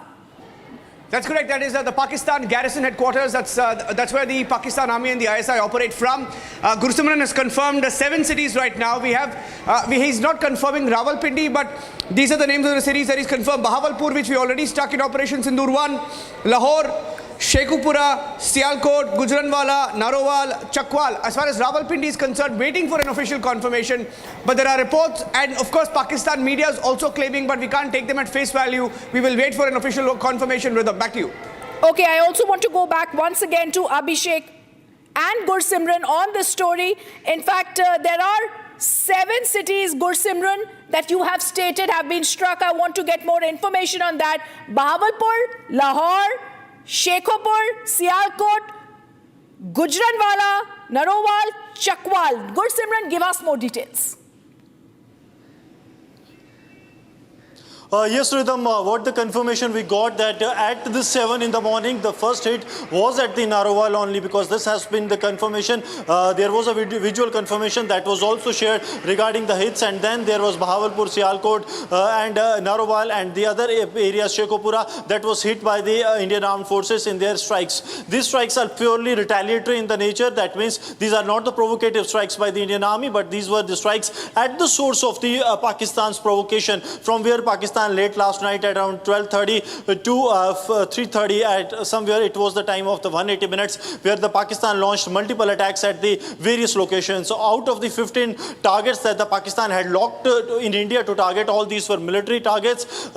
This only 2 were able to actually reach the hinterland. All of other were neutralized very close to the line of control and the international border. Only 2, one at Bhuj, where the drone of the Pakistan that was brought down by the air defense system of the Indian side, and second was the Amritsar, where the Pakistani missile was brought down by the Indian air defense system. These 2 were the places where these drones and the missiles were in a position to reach the hinterland. Otherwise, they were actually destroyed very close to the international border and the line of control, thus thwarting the threat. And the India's response was calibrated and only proportionate, because it was not an escalation response that the India has given. India has only retaliated to the source. Half a dozen were the locations, 7 locations we are getting a confirmation of, where India has hit the facilities from where Pakistan was planning and have launched an attack on the India's military bases and the military locations of the Indian Army. Strategically important, but all attempts of the Pakistan have been foiled. But Pakistan has been hit in Lahore. That is what the confirmation the Indian Army has also given now, that their air defense system has completely been decimated. Well, in fact, Abhishek, go ahead. Yeah, go ahead. No, we're saying that staying with the breaking news now coming in, as Gursimran was also pointing out, these are 7 locations, but we're getting in more details with regards to the air defense system in some of the places. This is the confirmation is about at least 2 locations as of now. As far as Rawalpindi is concerned, reports essentially emerging from Pakistan. We're waiting for an official confirmation coming in from the Indian Army as to whether at all Rawalpindi's air defense system was also targeted. Because remember, right now, what the army is essentially maintaining, Abhishek, is that only those areas from where the missiles were launched, only those areas have been targeted. So Bahawalpur, it's unlikely at this point in time, because the missiles were not launched from Bahawalpur. So right now, as far as India is concerned, they are saying that Operation Sindoor 2 was only from those locations where the missiles were launched. Slipping into a short break on the other side, we'll take you through the more details now emerging from Operation Sindoor 2 that was carried out this morning.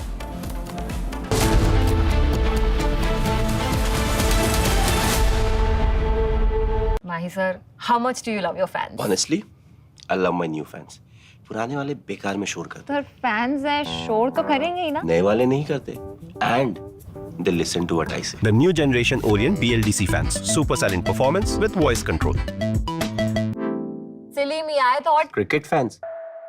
ये है secret recipe MDH का जीरा SIP जल जीरा मसाला. SIP SIP जीरा SIP MDH का जल जीरा सिप MDH का जल जीरा सिप.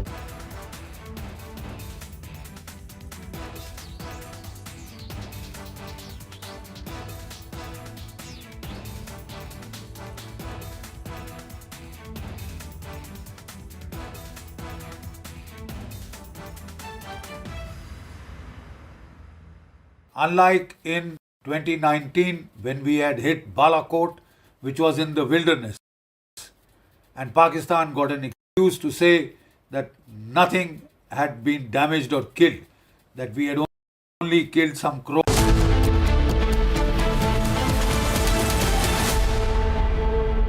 यार मार्केट कैसा ऊपर नीचे होता है. याद रख, करियर, इन्वेस्टमेंट और लाइफ में ऊपर नीचे होता रहता है यार. वो तो है.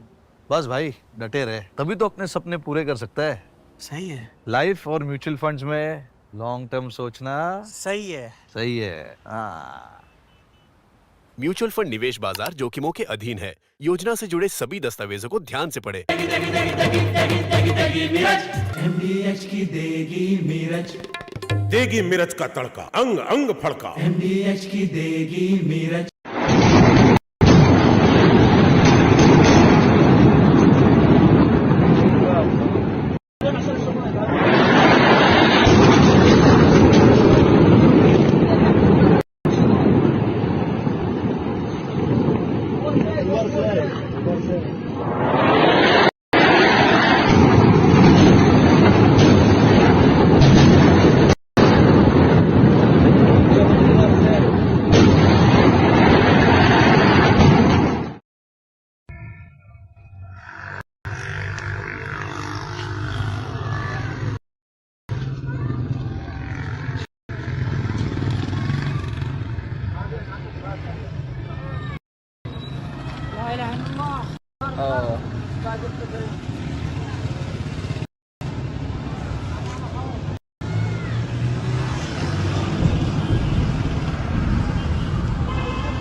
अगर उन्होंने 4 की यार्ड करेंगे, डेरा मस्ती खाली करवा ली भाई.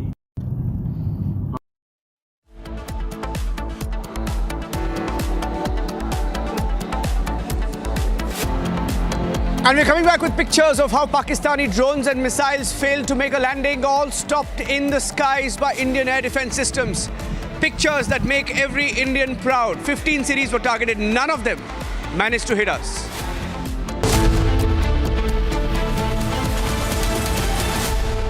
आधे बाउल दही में 4 चम्मच MDH चटनी पुदीना मसाला डाला, स्टर करो, पुदीना चटनी तैयार. MDH चटनी पुदीना मसाला. MDH.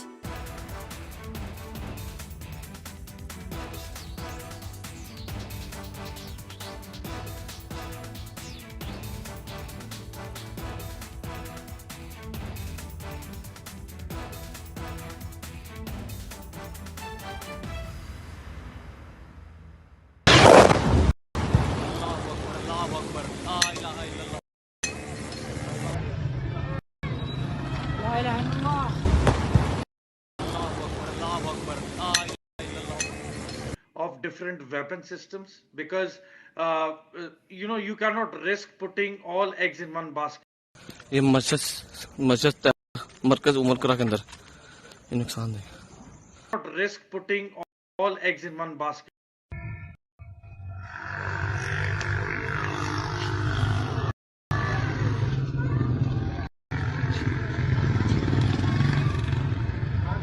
Not risk putting all eggs in one basket. Mentor here and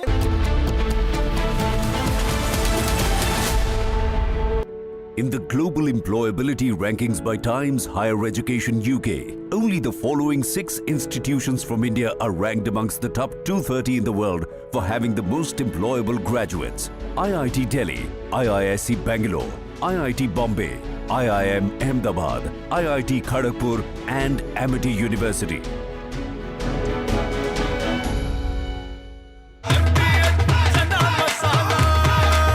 अब छोलिया हो या लोबिया, सफेद चने या काले चने, सब कुछ मजेदार बने।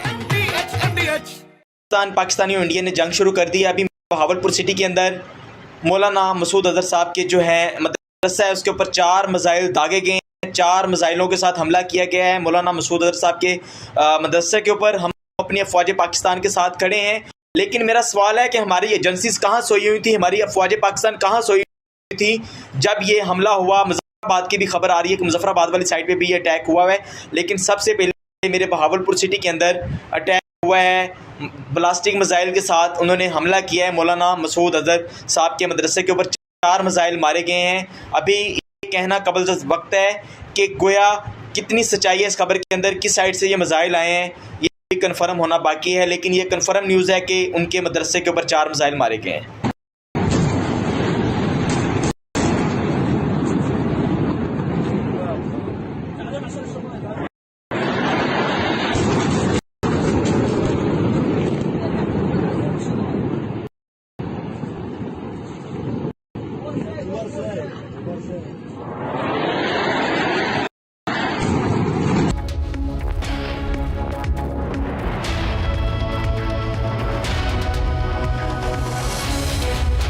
Mahi sir, how much do you love your fans? Honestly, I love my new fans. पुराने वाले बेकार में शोर करते सर फैंस हैं, शोर तो करेंगे ही ना। नए वाले नहीं करते and they listen to what I say. The new generation Orient BLDC fans. Super silent performance with voice control. सिली मियाँ थॉट Cricket fans. दादी के हाथों का जादू और खुशबू से महकता घर, माँ की मुस्कुराहट और खाने की सुगंध। MDH गरम मसाला, क्योंकि हर रिश्ता है स्वाद से जुड़ा।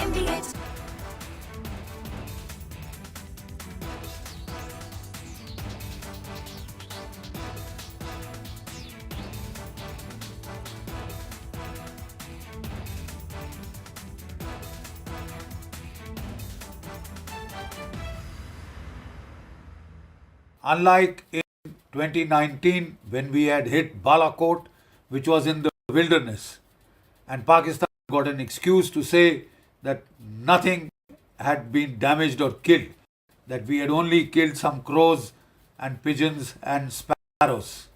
This time, we chose high visibility terrorist targets which have been around for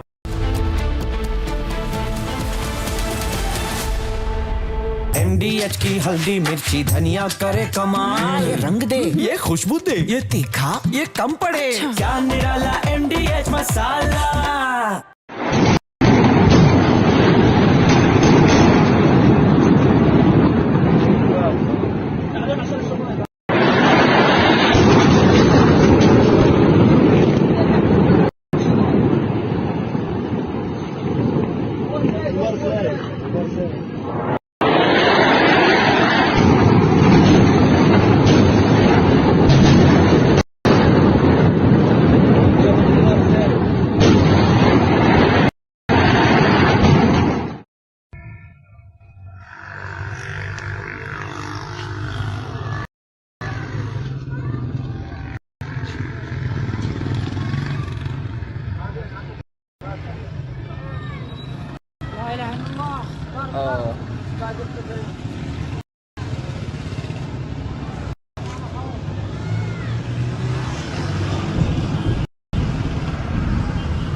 अगर उन्होंने 4 की यार्ड करेंगे डेरा मस्ती खाली वाली भाई।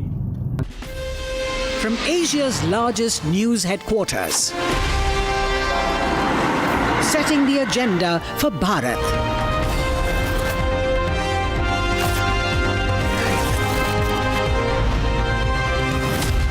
You're watching Republic.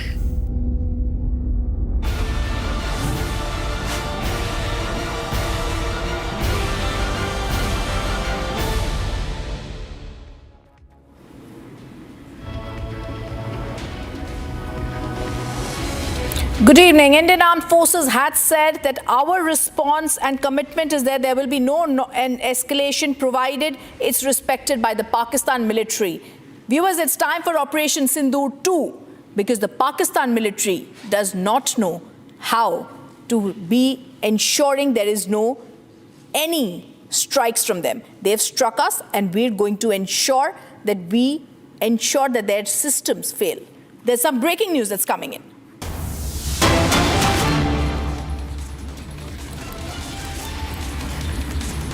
And breaking news coming in, India pummels Pakistan. EU finally condemns the attack after much waiting. Let's also go across to the breaking news that's come in. The European Union has now said every state has a right to protect itself. These are details that the EU has now said, and its 27 member states unequivocally condemn the terrorist attack in Pahalgam. Terrorism can never be justified. The EU monitors the situation closely with great concern and calls for both parties to exercise restraint and to de-escalate tensions. This is now the breaking news that's coming in. But we struck them. India pummels Pakistan, and it's now the EU that finally condemns the attack. We stuck them in Lahore, we stuck them in Rawalpindi, in Karachi and in Gokti, and this only happens because they had come and attacked us and tried to attack India in 15 cities. In fact, if I can go across to those details that we have, the Operation Sindoor continues. The army releases a statement. Pakistan's 15-city attack plot to India had failed. India's integrated counter has now begun. India's air defense system in action. We foiled Pakistan attack, and India has now downed Pakistani drones and missiles. But staying with those pictures, we tell you, Indian forces retaliated by taking out Lahore's air defense system. I want to go across to Niranjan. Niranjan, this is massive. Pakistan air defense system has been decimated in Sialkot and Lahore. That's the big breaking news that's coming in right now. Rhythm, what is very, very alarming is that, Rhythm, just imagine we are here in the National Capital Region in NCR. Pakistan has targeted 15 cities in the last few hours, and I'm naming those cities once again. Avantipura, Srinagar, Jammu, Pathankot, Amritsar, Kapurthala, Jalandhar, Ludhiana, Adampur, Batinda, Chandigarh, Nal, Phalodi, Uttarlai, Bhuj. They've targeted all these cities using drones and missiles. And imagine, Rhythm, none of the drones or missiles hit any of those cities, and that is why each one of those anti-nationals in India who questioned our forces should think they are safe because our forces have thwarted this attack. Every single missile and drone has been intercepted, and the Indian Army and the Ministry of Defense, the government has put out detailed reports of how we countered these drones and the missiles. 15 cities were targeted. Each of them have been countered using the integrated counter UAS grid and the air defense systems, details of which have been released by the government now. So our defense systems have effectively countered Pakistan, and additionally we have another information that the S-400 missile systems, S-400 Sudarshan Chakra missile defense systems were activated last night, and every target that was unleashed by Pakistan has been countered by these S-400 defense systems.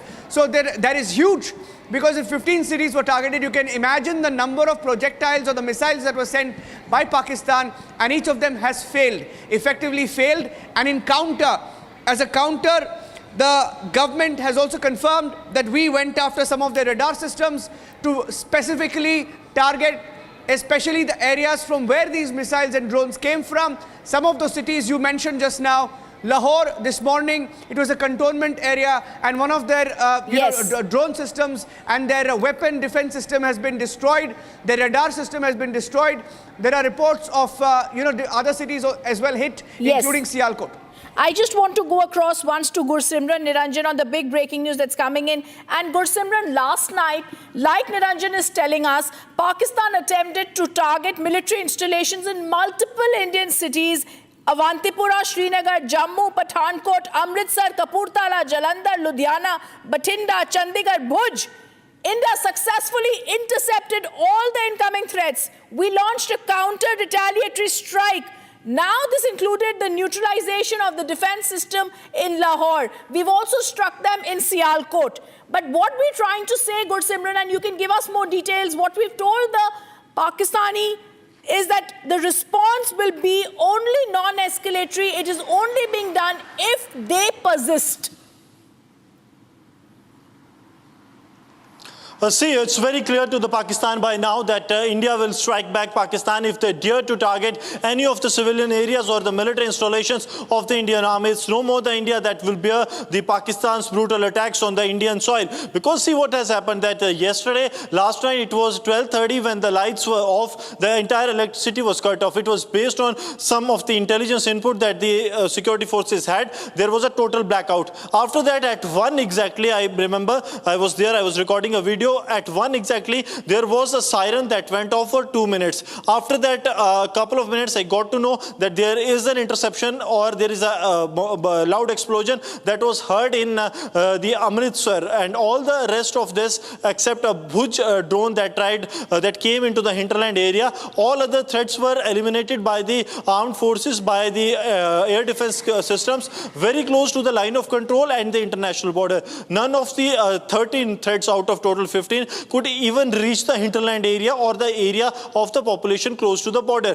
2 threats that managed to enter this side, these threats were neutralized by the air defense system of the Indian armed forces, and then India carried out retaliatory strikes. What Pakistan did, that in the dead of the night, they tried to carry out the retaliatory strikes. They acted like cowards to come in the night to target the military installation and the civilian areas. But what India did in retaliation, that is something important. India started its retaliation from Narowal today morning at around 7. We are told that the first strikes have taken place at the bases of the Pakistan. These bases were same bases from where Pakistan had launched the missiles and the drone systems late last night to target the locations of the Indian army at 50 locations last night at around 12:30. 1 was the time. I'm just going to interrupt you for 1 minute. I want you to stay on with us. I'm also having Niranjan join us. The big breaking news also coming in.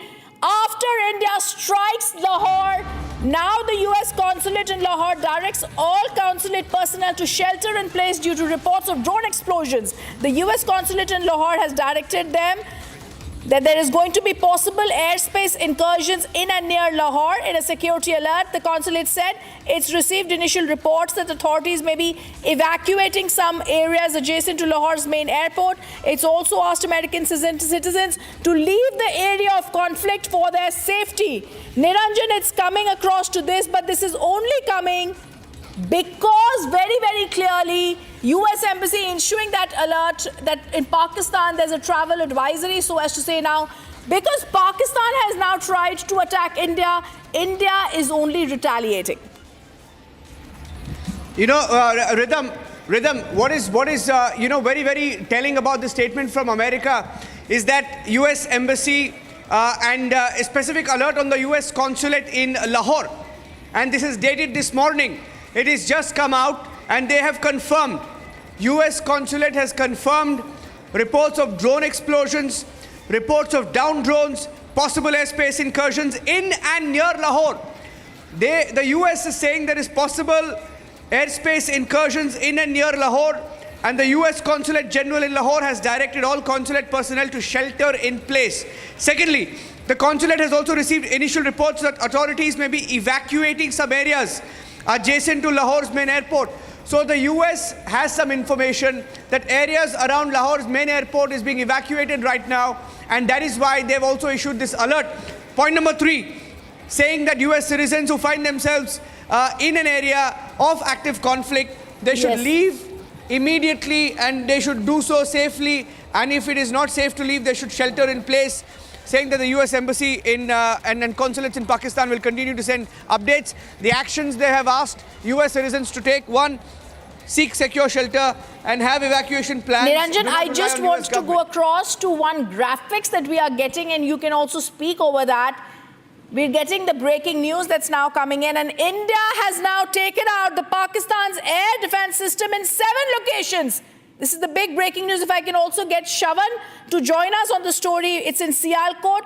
in Shekhupura, in Lahore, in Bahawalpur, in Gurjanwala, in Narowal and Chakwal. In fact, Niranjan, Shavan was just giving us details of Sialkot and Lahore, but this is breaking news that's coming in. The air defense system in 7 locations of Pakistan, Niranjan, has been now taken out by India. Well, there are so many reports that are coming in, Rhythm. I can confirm to you that as of this minute, at least 7 cities, and that number could go up, because there are some reports that say that at least 9 cities were targeted by India in our measured response to go after the source of where these missiles and drones were sent. But as of now, Bahawalpur on that map that you see on your screen, Chakwal, Gujranwala, Narowal, Sialkot, Shekhupura, you also saw Lahore there, and Bahawalpur. Bahawalpur was also hit, by the way. Bahawalpur was a target for India in Operation Sindoor as well. That is Masood Azhar's headquarters, Jaish-e-Mohammed's headquarters, and Lahore has specifically been targeted. So this is a very, very big update. That number and this map could change in the next few hours. That's an update we are getting in, because more visuals reportedly from other cities of Pakistan as well. We will wait for those updates to come in. Rhythm. Absolutely, and I'm just going to go across, viewers. I'm going to stay with these graphics, and then I'm going to go across to more graphics, because I'm going to come in a minute with very big breaking news, and I'm going to show our viewers how Pakistani politicians are crying in fear. They are jittery, they are panicky, they are nervous, they are giving speeches, but they are extremely scared of what lies ahead. That's the big breaking news that we're going to get to you in just a minute. But I want to continue to stay with Niranjan right now. Niranjan, as we continue to stay with this news, the news that's also going to come in from Pakistan, and we're getting to know details. Lahore, Rawalpindi, Ghotki, Karachi, all have been struck. Their defense system in these places has also been shut down. This is Operation Sindoor 2. As Pakistan attempted to target Indian cities, India strikes again. Drone strikes took place in Rawalpindi, where the cricket stadium apparently was there. That's something we're going to be confirming. There's fear and tears in Pakistan's National Assembly. All right, we're going to come out with that breaking news. We're trying to get that breaking news, and I'm just going to go across to that in 1 minute as that breaking news is getting prepared. And I just want to go across once more to you, Niranjan. What is the Indian... Okay, the big breaking news that's coming in, and we're getting this breaking news that's now coming in. There's fears and tears in Pakistan National Assembly. Pakistan's Foreign Army Major in the National Assembly says, please save Pakistan from India. This is Major Tahir Iqbal, retired Pakistan MNA. He cries while giving a speech at the National Assembly. It's clear Pakistan is jittery. Pakistani politicians are crying in fear after the India attack. It's a 2-minute reaction coming in from Major Tahir Iqbal, who's speaking in the Parliament of Pakistan. I'm going to go across to that. And this is the fear, the palpable jittery fear and tears that we are seeing in Pakistan. Let's go across and play that reaction from Major Tahir Iqbal of the Pakistan Army. मैं इन सबसे कहूंगा कि मिलकर चलो और अपने रब से रुजू करो। रब काबा, हम तेरे आगे दरख्वास्त करते हैं, इस मुल्क की हिफाजत फरमाना जो तूने हमें अता किया है, और ये नबी सल्लल्लाहु अलैहि वसल्लम की दुआओं का है। आपने कायदे आज़म को इंग्लैंड में मुलाकात की, ख्वाब में आए और उनको कहा कि जाओ वापस और जाके पाकिस्तान का मामला हल करो। आप खान कलात को ख्वाब में आके ये हुक्म दिया कि तुमने पाकिस्तान की सरना ये मुल्क बन के रहेगा, और तुमने तो ये ऐसा बड़ा मौजज़ा है कि अल्लाह पाक ने ये हमें अता किया है, और अल्लाह पाक इस मुल्क की हिफाजत फरमाएंगे। दुनिया में जहां भी देखें शायद हमारी कमी है, हम मजबूर हैं, हम गुनाहगार हैं, लेकिन रब्बे काबा हम तेरे हबीब के उम्मती हैं, खुदा का वास्ता हमसे रहम का भला फरमा। आप चले जाएं, उधर फिलिस्तीन में चले जाएं, कश्मीर में चले जाएं, जहां भी जाएंगे मुसलमानों के साथ वो ऐसे हो रहा है जो हम सोच भी नहीं सकते हैं। तो तू हमें माफ कर दे, हम तेरे आगे सर झुकाते हैं, माफी मांगते हैं। नहीं, इसमें दो राय नहीं है मौला कि हम बड़े गुनाहगार हैं, लेकिन तेरी रहमत बहुत वसी है। तू रहमत का एक जर्रा भी भेजेगा हमारी तरफ तो इंशाल्लाह हमारी कामयाबी होगी। और दुआ करते हैं रब काबा हमारी कौम की हिफाजत है। मैं इन सबसे कहूंगा दुश्मनों के मिल के चलो और अपने रब से रुजू करो और हमें रब काबा हम तेरे आगे दरख्वास्त करते हैं, दुआ को हूं इस मुल्क की हिफाजत फरमाना जो तूने हमें अता किया है। और ये नबी सल्लल्लाहु अलैहि वसल्लम की दुआओं का है।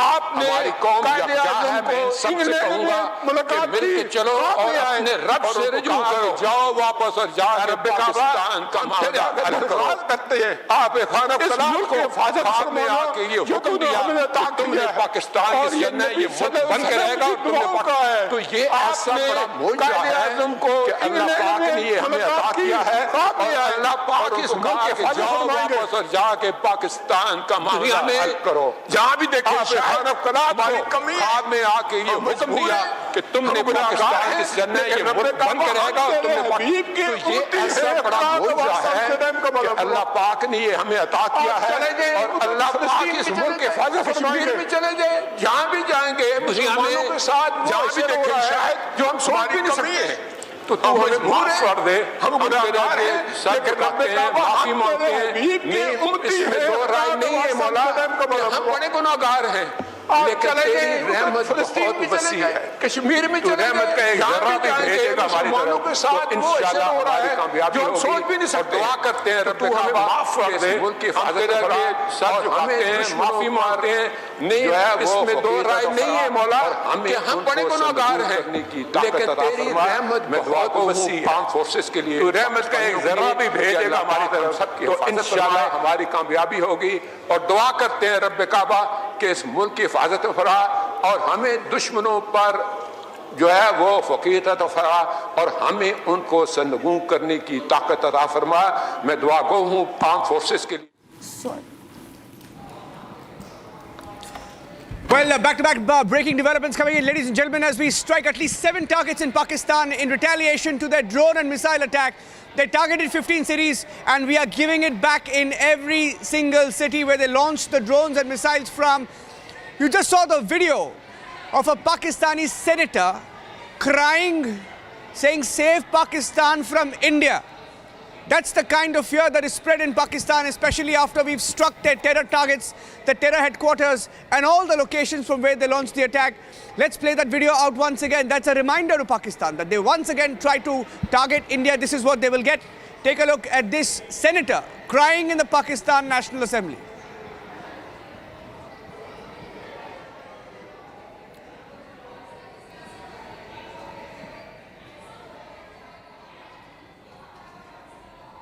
तो इसलिए जनाब स्पीकर ये बात वाजा कर देनी चाहिए, हमारी कौम यकजा है। मैं इन सब से कहूंगा कि मिल के चलो और अपने रब से रुजू करो।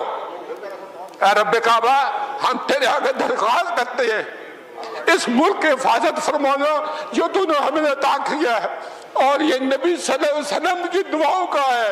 आपने कायदे आज़म को इंग्लैंड में मुलाकात की, ख्वाब में आए और उनको कहा कि जाओ वापस और जाके पाकिस्तान का मामला हल करो। आप खाना कलात को ख्वाब में आके ये हुक्म दिया कि तुमने पाकिस्तान की सरना ये मुल्क बन के रहेगा और तुमने तो ये ऐसा बड़ा मौजूदा है कि अल्लाह पाक ने ये हमें अता किया है और अल्लाह पाक इस मुल्क की हिफाजत फरमाएंगे। दुनिया में जहां भी देखें शायद हमारी कमी है, हम मजबूर हैं, हम गुनाहगार हैं, लेकिन रब्बे काबा हम तेरे हबीब के उम्मती हैं। खुदा का वास्ता हमसे रहम का भला फरमा। आप चले जाएं उधर फिलिस्तीन में चले जाएं, कश्मीर में चले जाएं, जहां भी जाएंगे मुसलमानों के साथ वो ऐसे हो रहा है जो हम सोच भी नहीं सकते हैं। तो तू हमें माफ कर दे, हम तेरे आगे सर झुकाते हैं, माफी मांगते हैं। नहीं इसमें दो राय नहीं है मौला कि हम बड़े गुनाहगार हैं लेकिन तेरी रहमत बहुत वसी है। तू रहमत का एक जर्रा भी भेजेगा हमारी तरफ तो इंशाल्लाह हमारी कामयाबी होगी।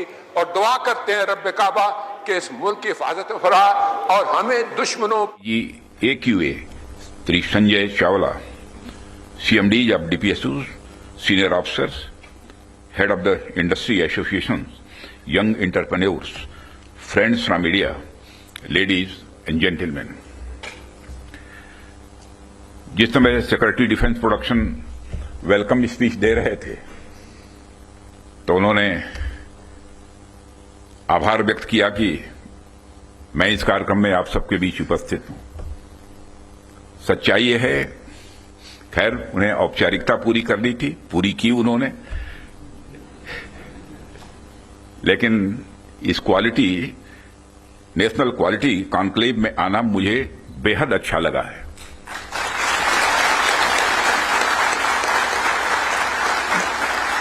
वैसे ऑर्डिनरी कॉन्क्लेव में तो हम लोग जाते रहते हैं, तो क्वालिटी कॉन्क्लेव में आने में क्या आपत्ति हो सकती है।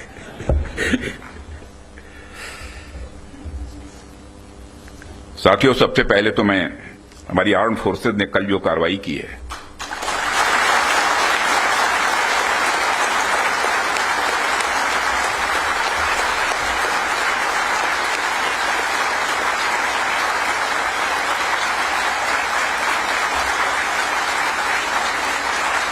और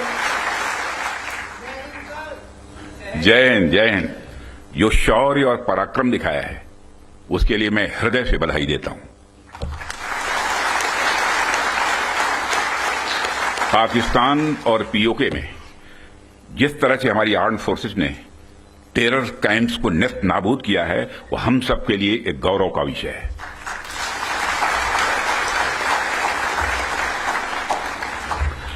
साथियों, आप सभी नेशनल क्वालिटी कॉन्क्लेव का आयोजन ये आपका चल रहा है। क्वालिटी की क्या भूमिका होती है, यह क्या रोल अदा करती है, इसका नमूना हमने कल देखा।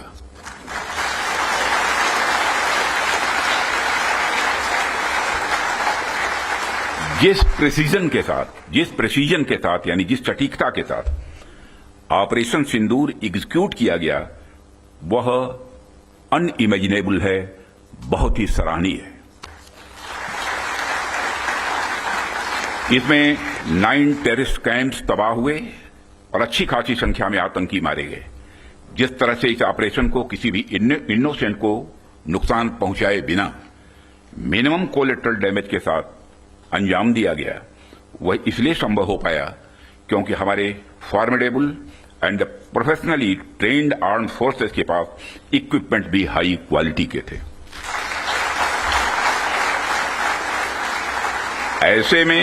ऐसे में इस क्वालिटी कॉन्क्लेव को मैं बड़े महत्वपूर्ण कॉन्क्लेव के रूप में देखता हूं।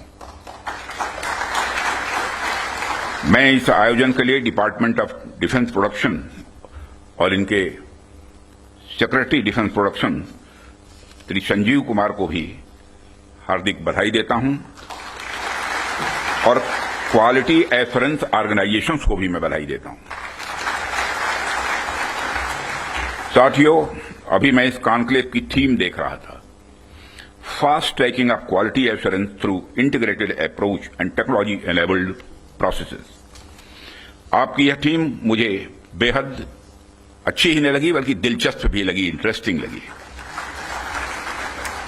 वैसे भी पूरी दुनिया में इसमें बड़ी तेजी से डिसरप्टिव चेंजेस हो रहे हैं और खासकर डिफेंस सेक्टर में तो लगातार नए नए ट्रांसफॉर्मेशंस ये देखने को मिल रहे हैं।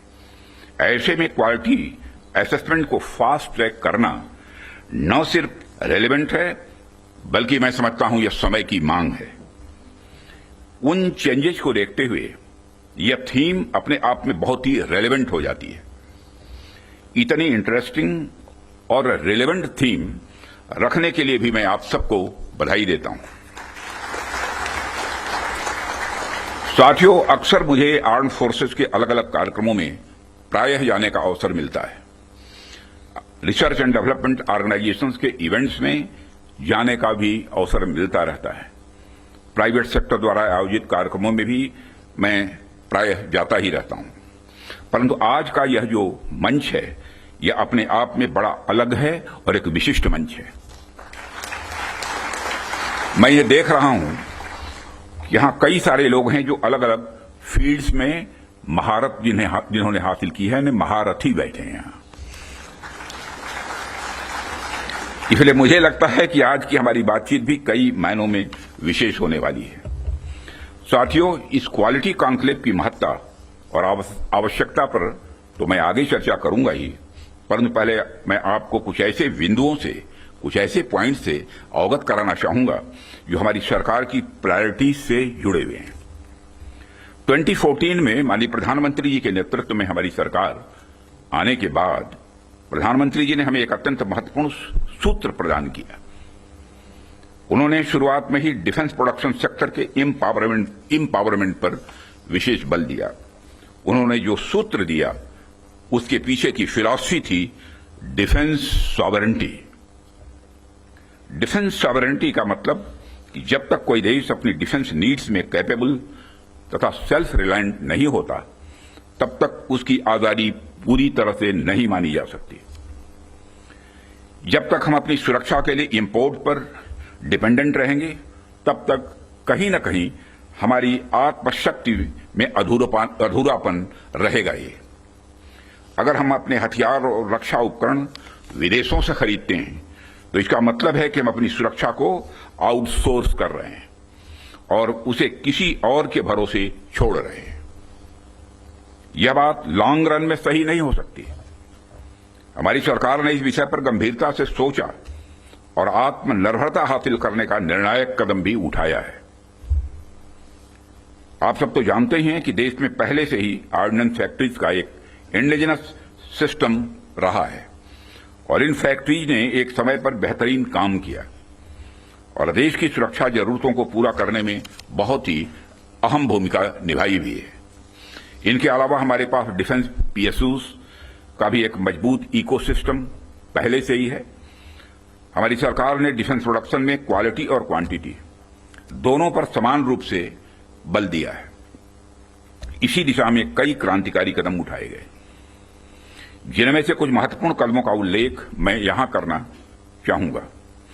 ऑर्डिनेंस फैक्ट्रीज का कॉर्पोरेटाइजेशन उनमें से एक अत्यंत महत्वपूर्ण कदम रहा है, जिसे हमने इंश्योर किया ताकि कम समय में ही डिफेंस प्रोडक्शन में व्यापक सुधार हो सके।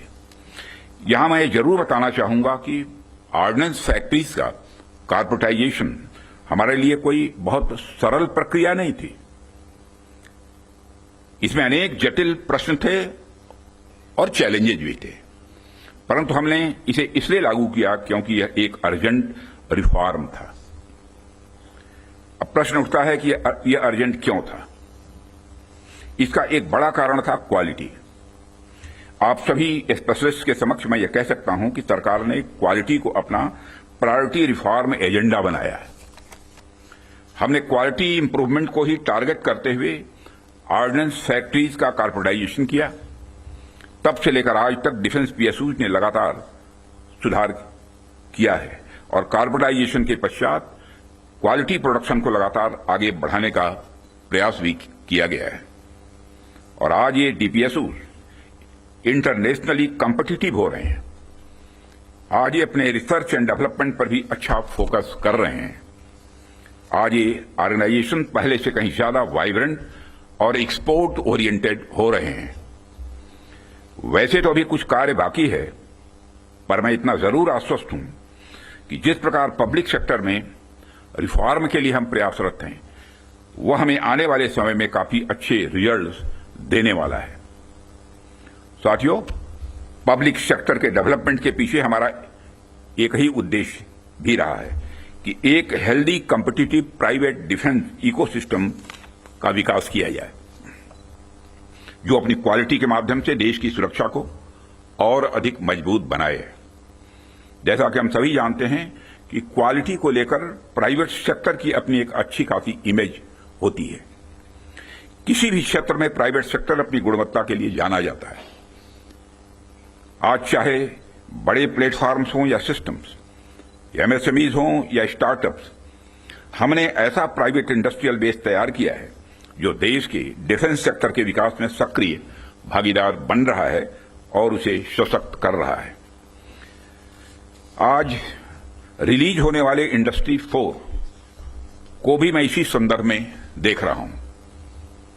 यह निश्चित रूप से हमें स्मार्ट मैन्युफैक्चरिंग के एक ऐसे एरा में ले जाएगा जहां से हमारे लिए कई नए डायमेंशंस खुलेंगे। इसी तरह जो दूसरे मैनुअल्स आज रिलीज हो रहे हैं, जो एमयू साइन हुए हैं, उनको भी मैं इसी कंटेक्स्ट में देखता हूं। यह सभी प्रयास केवल सरकार के प्रयास नहीं है, बल्कि आप सभी का मिला जुला प्रयास इसमें शामिल है, इसीलिए यह संभव हो पा रहा है। साथियों, जैसा कि आप सभी जानते हैं, आज की दुनिया में सिर्फ प्रोडक्ट नहीं बल्कि एक मजबूत ब्रांड वैल्यू भी जरूरी है। जब मार्केट में असिमेट्रिक इंफॉर्मेशन फैली होती है तब कंज्यूमर भ्रमित हो जाता है, कंफ्यूज हो जाता है। ऐसे में वही ब्रांड सफल होता है जो कंसिस्टेंट क्वालिटी और रिलायबिलिटी का भरोसा देता है। और यही कारण है कि हमें इंडियन डिफेंस इंडस्ट्री को एक स्ट्रांग और ट्रस्टेड ब्रांड बनाना ही होगा। इस संदर्भ में आज मैं आपसे एक महत्वपूर्ण अपील करने के लिए आप सबके बीच खड़ा हुआ हूं। यह अपील है एक मजबूत वर्ल्ड लीडिंग और state of the art brand India का निर्माण।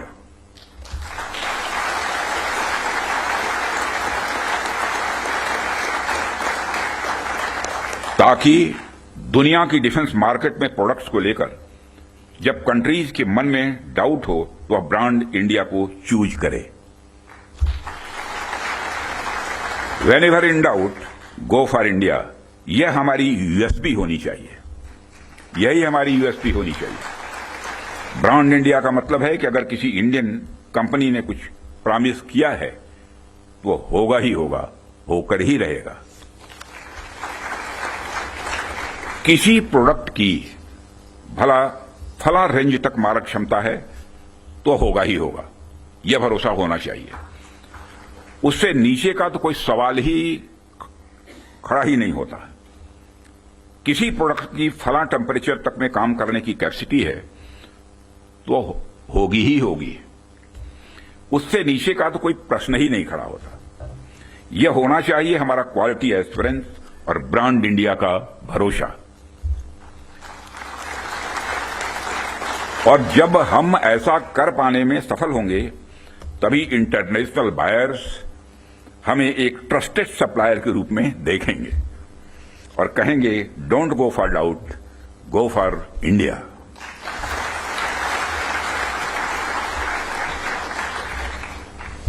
साथियों, मैं समझता हूं कि इस दिशा में प्रयास करने का यह सबसे उचित समय है, क्योंकि इस समय जो परिस्थितियां चल रही हैं उसे आप सब देख रहे हैं। हमारे रीजन में ही आज जो स्थितियां उत्पन्न हो रही हैं उससे आप सभी अवगत ही नहीं हैं बल्कि अच्छी तरह परिचित हैं। हमने हमेशा ही एक रिस्पांसिबल नेशन होने का रोल बड़े संयम से निभाया है, सदैव निभाया है। हम लगातार इस बात के पक्ष कर रहे हैं कि समस्याओं का समाधान बातचीत के जरिए से हो, परंतु इसका अर्थ यह नहीं है कि हमारी सहनशीलता का कोई नाजायज फायदा उठाए। यदि कहीं कोई हमारे इस संयम का फायदा उठाने की कोशिश करता है तो उसे कल की तरह ही क्वालिटी कार्रवाई का सामना करने के लिए भी पूरी तरह से तैयार रहना होगा।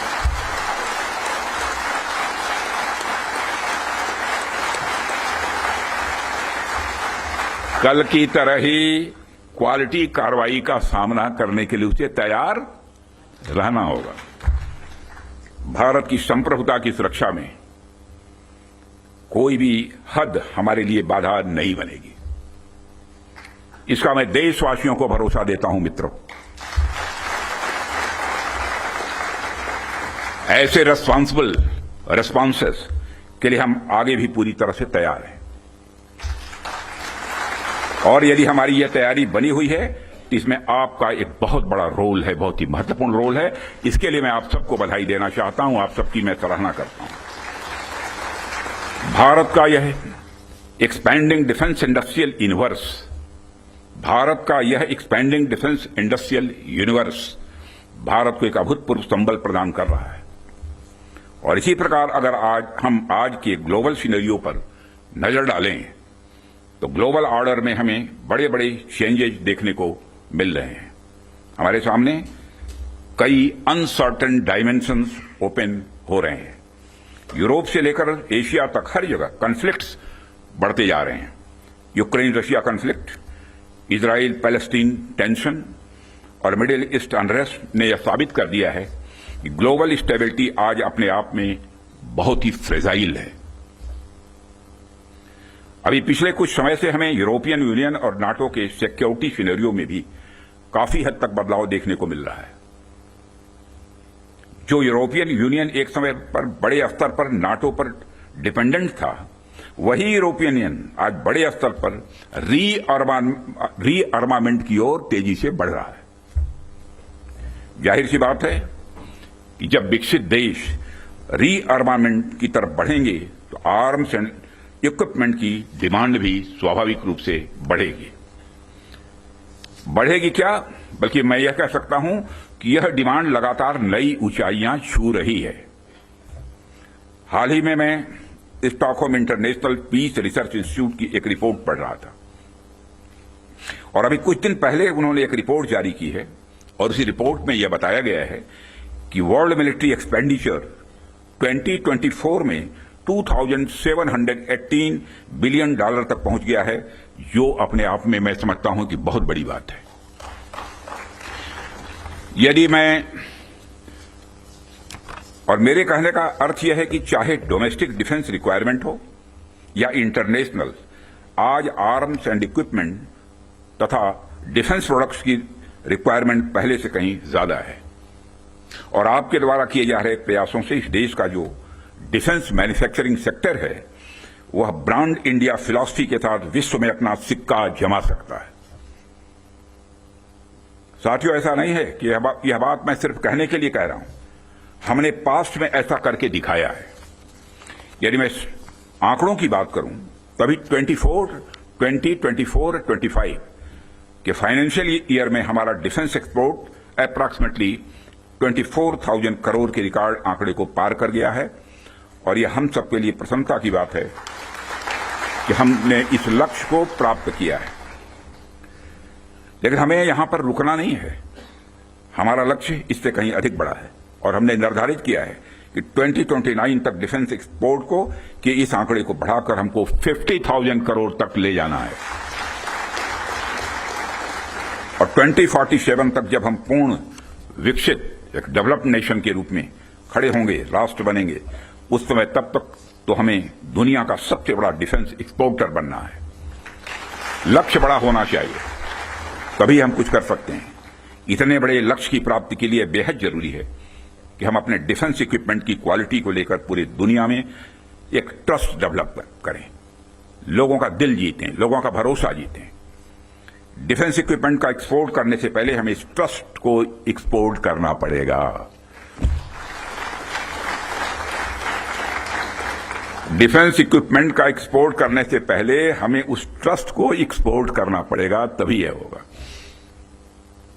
साथियों, उसके लिए हमें क्वालिटी को लेकर किसी पर्टिकुलर डिपार्टमेंट की रिस्पांसिबिलिटी या प्रोडक्शन प्रोसेस के स्टेज तक ही सीमित करके नहीं देखना होगा, बल्कि क्वालिटी हमारी गाइडिंग फिलॉसफी होनी चाहिए, हमारा यह कल्चर होना चाहिए जो डिफेंस मैन्युफैक्चरिंग में शामिल हर डिसीजन, हर डिजाइन और हर प्रोसेस और हर इंडिविजुअल तक अपना इन्फ्लुएंस रखे। हमारा पूरा डिफेंस इकोसिस्टम तभी मजबूत हो सकता है जब हम क्वालिटी बेंचमार्क्स को गंभीरता से लेंगे। मुझे देखकर भी खुशी होती है कि आप लोगों ने क्वालिटी के महत्व को पहचाना है, समझा है और जिस डेडिकेशन के साथ और जिस विचार के साथ आप क्वालिटी इंप्रूवमेंट पर ध्यान दे रहे हैं, वह निश्चित रूप से आने वाले समय में भारत के डिफेंस मैन्युफैक्चरिंग को एक नई ऊंचाइयों तक ले जाएगा, ऐसा मेरा पक्का विश्वास है। साथियों, वैसे तो आप सभी क्वालिटी इंप्रूवमेंट की दिशा में बहुत अच्छा काम कर रहे हैं, लेकिन जाते जाते मैं अपनी तरफ से कुछ सुझाव भी आप लोगों को देना चाहूंगा। आप सब तो जानते ही हैं, आज के जमाने में आर्टिफिशियल इंटेलिजेंस और डिजिटल टेक्नोलॉजी की भूमिका कितनी बढ़ गई है, कितनी महत्वपूर्ण हो गई है। इसलिए आपको इस बात पर भी ध्यान देना होगा कि रियल टाइम क्वालिटी मॉनिटरिंग के लिए हम किस तरह से artificial intelligence, internet of things और मशीन लर्निंग जैसे टूल्स का प्रयोग कर सकते हैं। साथ ही साथ इवॉल्विंग ग्लोबल टेक्नोलॉजीज के साथ अलाइन करते हुए हमें अपने जो स्टैंडर्ड्स और टेस्टिंग प्रोटोकॉल्स को भी अपडेट करते रहना होगा। हमें time bound quality assurance clearances पर भी ध्यान देना होगा। ताकि किसी प्रोजेक्ट को लेकर अनवांटेड डिले देखने को न मिले। साथियों, मेरा यह भी मानना है कि हमारी क्वालिटी असेसमेंट एजेंसीज को अपनी डेफिशिएंसीज पर भी हमेशा ध्यान रखना चाहिए और किस प्रकार इन डेफिशिएंसीज को मॉडर्नाइजेशन और टेस्टिंग इंफ्रास्ट्रक्चर के डेवलपमेंट के द्वारा दूर किया जाए, उस पर भी कार्य करते रहना चाहिए, ऐसा मेरा सुझाव है। और इस प्रकार नीश टेक्नोलॉजी के क्षेत्र में लगातार गैप एनालिसिस करते रहना एक आवश्यक कदम होगा। डिपार्टमेंट ऑफ डिफेंस प्रोडक्शन और भारत सरकार आपके साथ कदम से कदम मिलाकर चलने के लिए तैयार है और हम आपके फीडबैक का भी स्वागत करेंगे। और सिक्योरिटी डिफेंस प्रोडक्शन के रूप में भी संजीव कुमार के रूप में भी एक डायनेमिक आपको सिक्योरिटी भी मिला है, यह भी सौभाग्य की बात है। जो क्रोधित नहीं होते बल्कि मुस्कुराते ही रहते हैं, चाहे चैलेंज कितना भी बड़ा हो।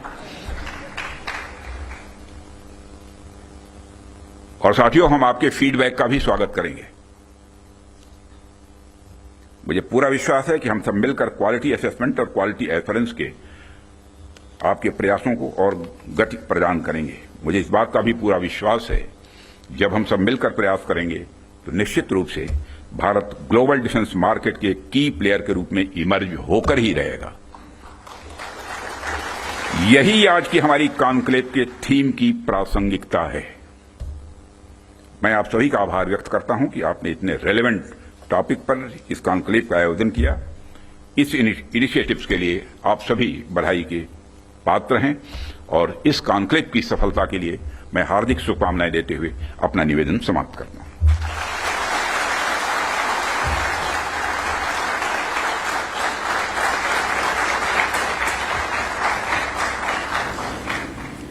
हम माननीय रक्षा मंत्री जी के Defense Minister Raksha Mantri Rajnath Singh there stating India is going to be emerging as a king of the defense manufacturer. He's also giving details about air and digital technology playing a very important role, saying India is a nation capable of highest defense exports. He's also said that the operation was carried out without harming any innocents and with minimum collateral damage when the 9 terror camps had been destroyed and a large number of terrorists had been killed. We're also getting some updates. Yes, big breaking news that's coming in, and we're going across to that. We're getting news that the Foreign Secretary briefing is going to be there at 5:30 p.m. today. The MEA briefing, Vikram Misri is going to be briefing the media at 5:30 p.m. The Foreign Secretary briefing is going to be there. And we're getting this big news, the Foreign Secretary briefing at 5:30 p.m. today, viewers. Today we've seen there have been major developments in Operation Sindoor 2 as India strikes back. Operation Sindoor 2, where the army has come out with a statement that we've been focused, measured and non-escalatory in our response. The Foreign Secretary briefing is also possibly going to give out details at where all Pakistan tried to target us and how. Niranjan is also joining us now from the newsroom. Niranjan, this is massive because the Foreign Secretary briefing, as we've seen even yesterday, is going to be very concise about where Pakistan tried to hit us, where we've tried to hit back, what we've neutralized, and massively also about how India's integrated counter and India's air defense system has foiled several Pakistani attacks. Rhythm, when the news conference was held yesterday by the MOD, the Ministry of Defense and the Ministry of External Affairs, the joint briefing, when the Foreign Secretary was there and when India said in that briefing that we will respond if Pakistan tries any misadventure, that warning was given yesterday, Rhythm. Yes. And it was given not just by the MOD, by our forces as well. And despite that warning, saying that if there was any misadventure from Pakistan, today Pakistan has tried to strike 15 of our cities, and we have hit back, hitting their missile systems, hitting their defense systems. And today at 5:30, in a short while from now, we will have a detailed briefing on what we have done as a response to Pakistan. So in that briefing, Rhythm, we can expect more details. One, of the kind of response we have given. Two, the response of India especially after what we had said yesterday and had promised to respond to Pakistan. I'm just going to interrupt you for 1 minute. As we're now being told, as the Foreign Secretary's briefing is going to be there, I'm going to, as we continue to stay with that breaking news, go across to Air Marshal Sanjay Kapoor, who's now Air Marshal Sanjeev Kapoor, who's now joining us on this big breaking news. Air Marshal Sanjeev Kapoor, we've seen a statement come out from the army where they've today said that there were military targets that were taken in North and Western India by Pakistan. They want to be focused, measured and non-escalatory. In fact, they've also said the armed forces targeted air defense radars at a number of locations in Pakistan. Indian response has been in the same domain with the same intensity as Pakistan. Has been learned. Air defense system in Lahore has also been neutralized. Now, this is very clear, Air Marshal Sanjeev Kapoor, Air Marshal, that we have only tried to save ourselves. Our focus and our response has been focused, measured and non-escalatory. But I just want to read out one thing before I come across to you, which is coming right now. Yes, the MOD's response is also there. The Indian Armed Forces targeted air defense radars in various locations in Pakistan.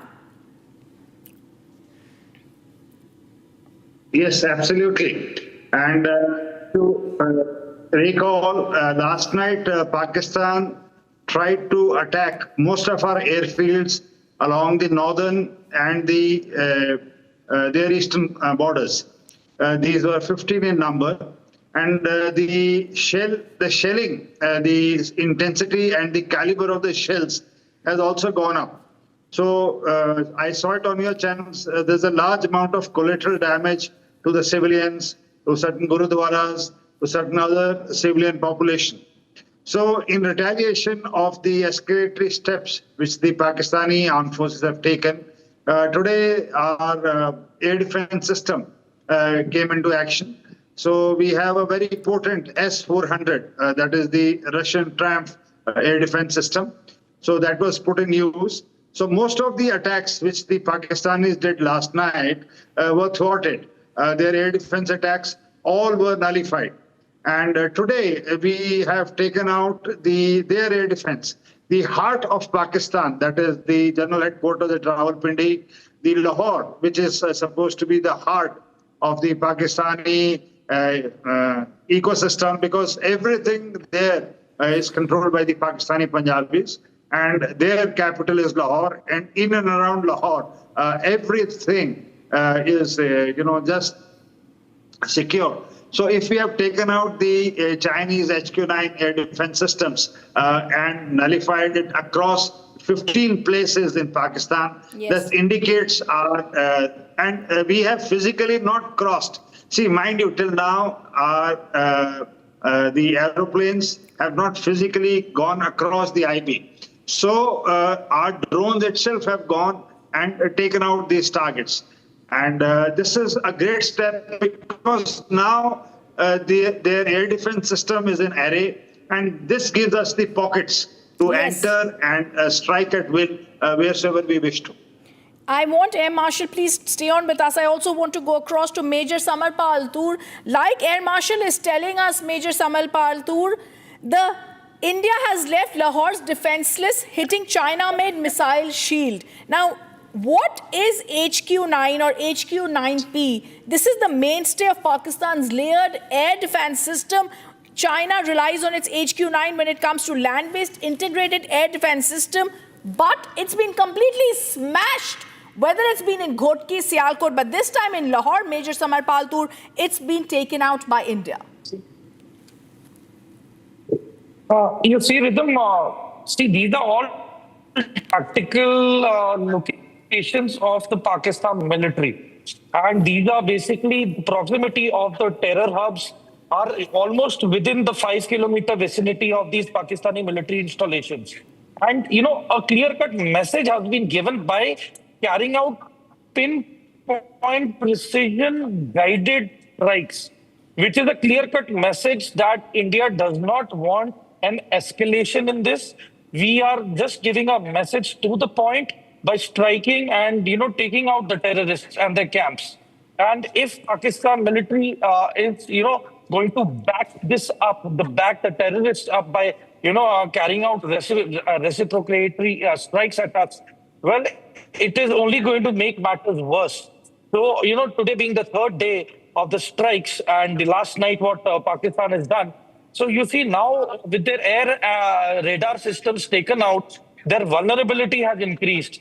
So let's see by today what is the response. In case they want to mellow it down and they want to reduce the tensions, they should be mature in their approach. Probably that is going to be helpful for us and for the Southeast Asia and the peace in the region. We're also getting more breaking news that I'm going to just go across to. This is big news that's also coming in, which I'm just going to break. Major Samarpal Toor and Air Marshal. But I want to stay on with what we've got right now. I'm not going to go across to how this attack happened because we're waiting for that. But Delhi launched a massive drone attack also. Israeli Harab drones were used. They're the most sophisticated drones. We're also being told details of those that have come in on what it is. And as I told you, this is something that we need to understand. Pakistan missile launchers details are also coming in right now on Republic TV. Air Marshal Sanjeev Kapoor, if I could, sir, come across to you. Bhuj was targeted. Rajasthan cities were targeted. We're getting you that big details that are coming. Sir, we're calling this Operation Sindoor 2. Because we have come out with a statement in which the Indian Air Force has said we wanted this to be focused, measured and non-escalatory. It's only, we specifically mentioned Pakistan's military establishments have not been targeted. It is only reiterated any attack on India's military targets will have a suitable response. But Pakistan attempted to engage a number of military targets, Air Marshal, in northern and western India. And that's when the air defense system in Lahore had been neutralized by us, sir.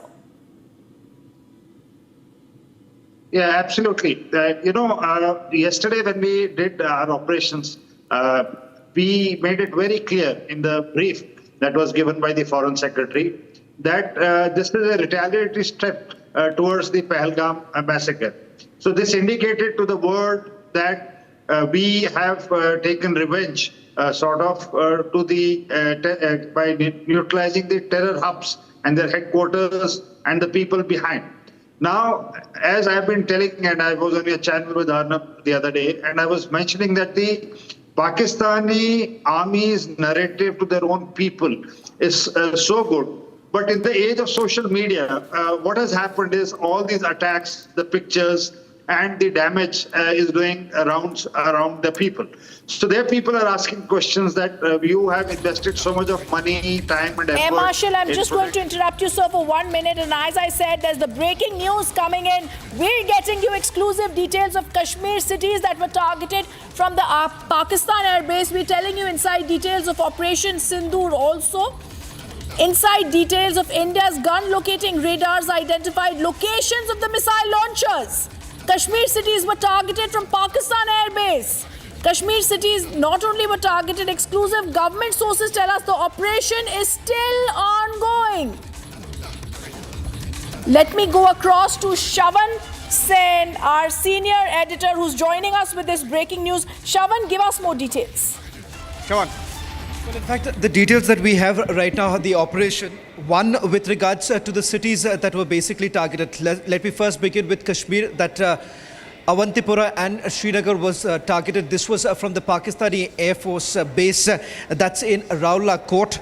Moving on to the other places in Jammu and Punjab. This was targeted from Rahwali cantonment in Gujranwala.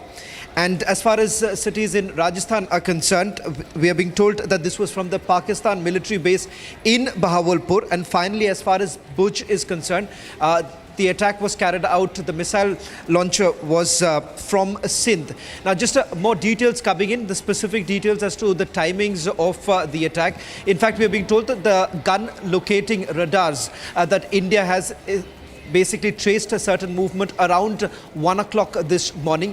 Thereafter, you've had the strike one of the drones that was essentially used, because remember this is a drone which is developed in India, was actually used in the first operation itself, and we are being told that this had a 5 kilogram of warhead, which was basically used by these drones were essentially used to carry out the retribution. Now the other details also emerging at this point in time is that till about 7 o'clock in this morning is when specific places from where these missiles were launched was targeted by India. But the interesting point here, Niranjan, is that also getting a confirmation from our sources within the military saying that as we speak, the operation is still going on. Well, just another question, Shravan, because you mentioned here that, it was not just along the international border. There are areas across the line of control. So across the border from Gujarat, Rajasthan, Punjab and Jammu and Kashmir, across the border, it's still hot. Well, in fact, if there is a pattern, the pattern is that each of the cities that have been targeted here in India are places where we have our military installations. So it is very clear as far as the Pakistanis are concerned, each of these places that they have targeted has some sort of a military significance, a military value. And these are for the Pakistanis certainly high value targets. And that is the reason why if you see the entire pattern that has emerged and the bases that have been used by the Pakistanis, these are active bases of the Pakistanis. Now, in retribution, what they've essentially done is they were hoping that their air defense system will be able to protect these areas, but it turns out we have a confirmation as far as Lahore is concerned and Sialkot. Now there are certain reports coming in for Rawalpindi too, where the air defense system has completely failed, and these were basically provided by the Chinese. Okay, handing it back to you for now. All right, there is a lot of breaking news that Shravan is getting us, viewers. We're going to continue coming back to that because Operation Sindoor 2 has begun. India has said our clear response is going to be focused, measured and non-escalatory. We stay with the breaking news. We're back after a short break. Stay on with us as all the latest breaking news, all the latest details on India's non-escalatory strike that we've done in Pakistan continues right here on Republic TV.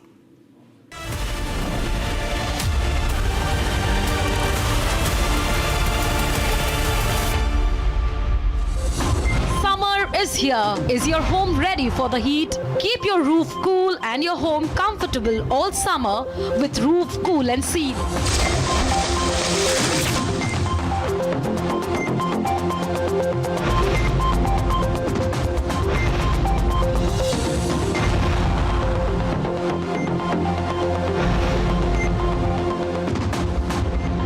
पसीना मत बहाओ, Berger roof cool and seal लगाओ. Mahi sir, how much do you love your fans? Honestly, I love my new fans. पुराने वाले बेकार में शोर करते. Sir, fans हैं, शोर तो करेंगे ही ना? नए वाले नहीं करते. And they listen to what I say. The new generation Orient BLDC fans. Super silent performance with voice control. Silly me, I thought. Cricket fans. ये है सीक्रेट रेसिपी MDH का जीरा सिप जल जीरा मसाला. सिप सिप जीरा SIP MDH का जल जीरा सिप MDH का जल जीरा सिप.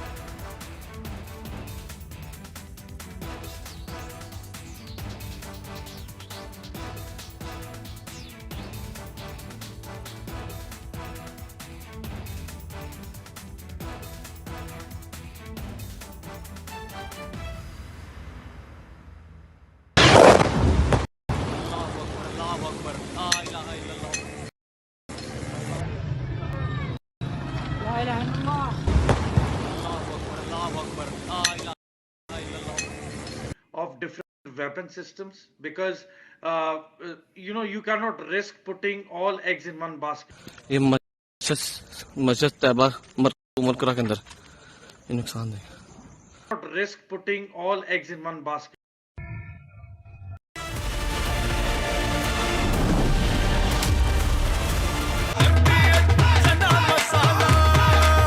अब छोलिया हो या लोबिया, सफेद चने या काले चने, सब कुछ मजेदार बने. पाकिस्तानी और इंडियन जंग शुरू कर दी है. अभी मेरे बहावलपुर सिटी के अंदर मौलाना मसूद अजहर साहब के जो है मदरसा है उसके ऊपर 4 मिसाइल दागे गए हैं. 4 मिसाइलों के साथ हमला किया गया है. मौलाना मसूद अजहर के मदरसे के ऊपर हम अपनी अफवाज पाकिस्तान के साथ खड़े हैं। लेकिन मेरा सवाल है कि हमारी एजेंसीज कहाँ सोई हुई थी, हमारी अफवाज पाकिस्तान कहाँ सोई हुई थी जब ये हमला हुआ। मुजफ्फराबाद की भी खबर आ रही है कि मुजफ्फराबाद वाली साइड पर ये अटैक हुआ है, लेकिन सबसे पहले मेरे बहावलपुर सिटी के अंदर अटैक हुआ है ब्लास्टिक मिसाइल के साथ। उन्होंने हमला किया है मौलाना मसूद अजहर साहब के मदरसे के ऊपर, 4 मिसाइल मारे गए हैं। अभी ये कहना कबल वक्त है कि गोया कितनी सच्चाई है इस खबर के अंदर, किस साइड से ये मिसाइल आए हैं, ये अभी कंफर्म होना बाकी है। लेकिन ये कंफर्म न्यूज़ है कि उनके मदरसे के ऊपर 4 मिसाइल मारे गए हैं।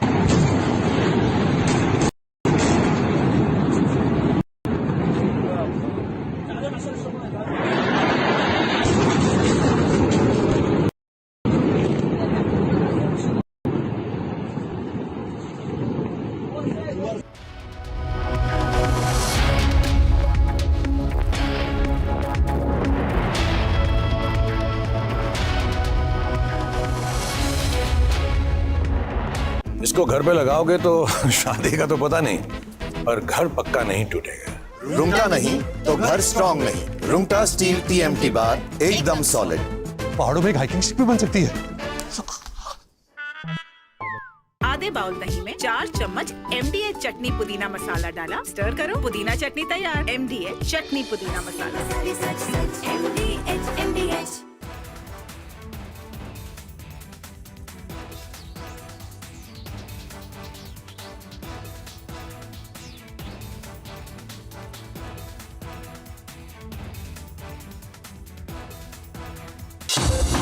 Summer is here. Is your home ready for the heat? Keep your roof cool and your home comfortable all summer with Roof Cool and Seal.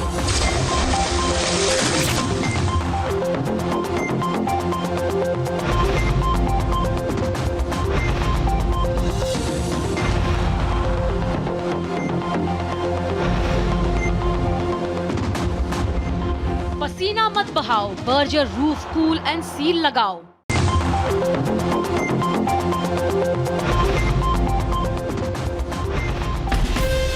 From Asia's largest news headquarters, setting the agenda for Bharat.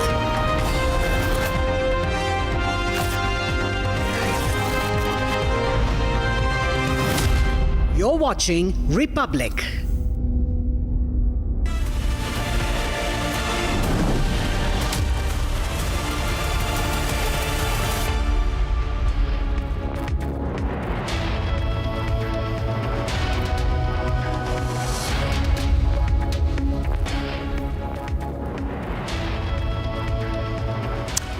Welcome back, friends. A day after India dismantled the terror infrastructure on Pakistani soil, we have taken down their air defense systems with Operation Sindoor 2.0 on as we speak, and it's not ending. The wrath of the Indian armed forces going full throttle on Pakistan. That's our focus. We'll get you more details. Let's begin with the headlines.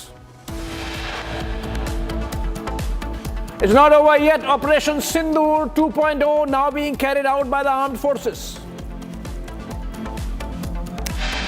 जिस precision के साथ यानी जिस सटीकता के साथ operation सिंदूर execute किया गया वह अनइमेजिनेबल है, बहुत ही सराहनीय है। इसमें 9 टेररिस्ट कैंप्स तबाह हुए और अच्छी खासी संख्या में आतंकी मारे गए। Defense Minister Rajnath Singh issued a stern warning to Pakistan, says India is ready for more military response. India clinically intercepts and shoots down Pakistani missiles coming in Amritsar area. It is not our intention to escalate the situation. However, if there are military attacks on us, there should be no doubt that it will be met with a very, very firm response. External Affairs Minister S. Jaishankar underscores India's policy, says we'll hit back if Pakistan strikes. And major success for India as Jaish-e Mohammed chief Masood Azhar's brother, who had masterminded IC-814 plane hijacking crisis, is killed. And Baloch Liberation Army releases full video of attack on Bolan. 14 Pakistani soldiers killed.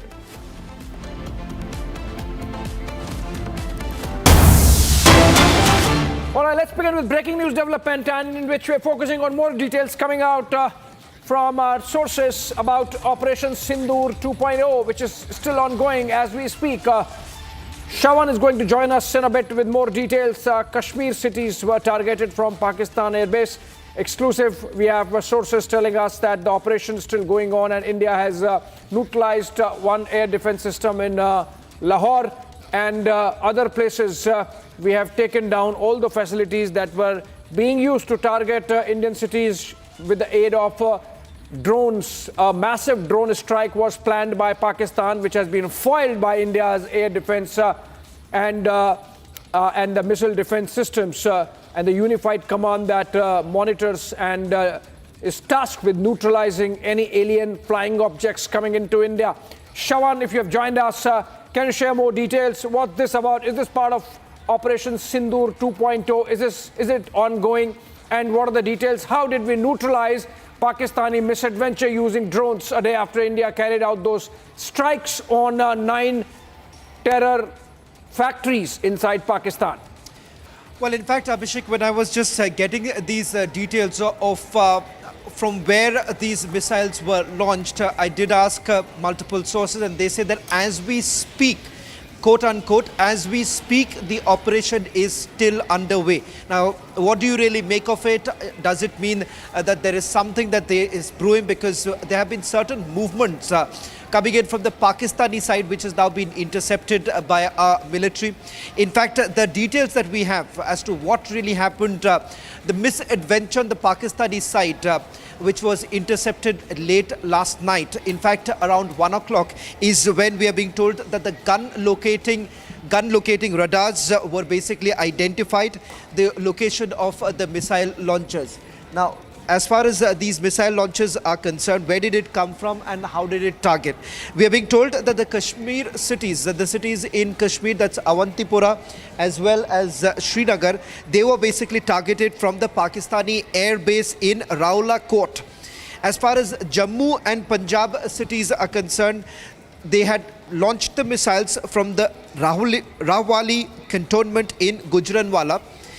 As far as Rajasthan cities are concerned, they were basically targeted from the Pak military base in Bahawalpur, and Bhuj was basically targeted from the Pakistani base in Sindh. Now, I haven't got the specific details of which military base was actually used as far as targeting of Bhuj is concerned, but all of this basically happened around 1 o'clock is when the gun locating radars basically saw some sort of a movement, and thereafter the drones were used. Now, I'm being given to understand, Abhishek, that as far as Operation Sindoor is concerned, they basically used the Indian-made drones, that is the Sky Trainer.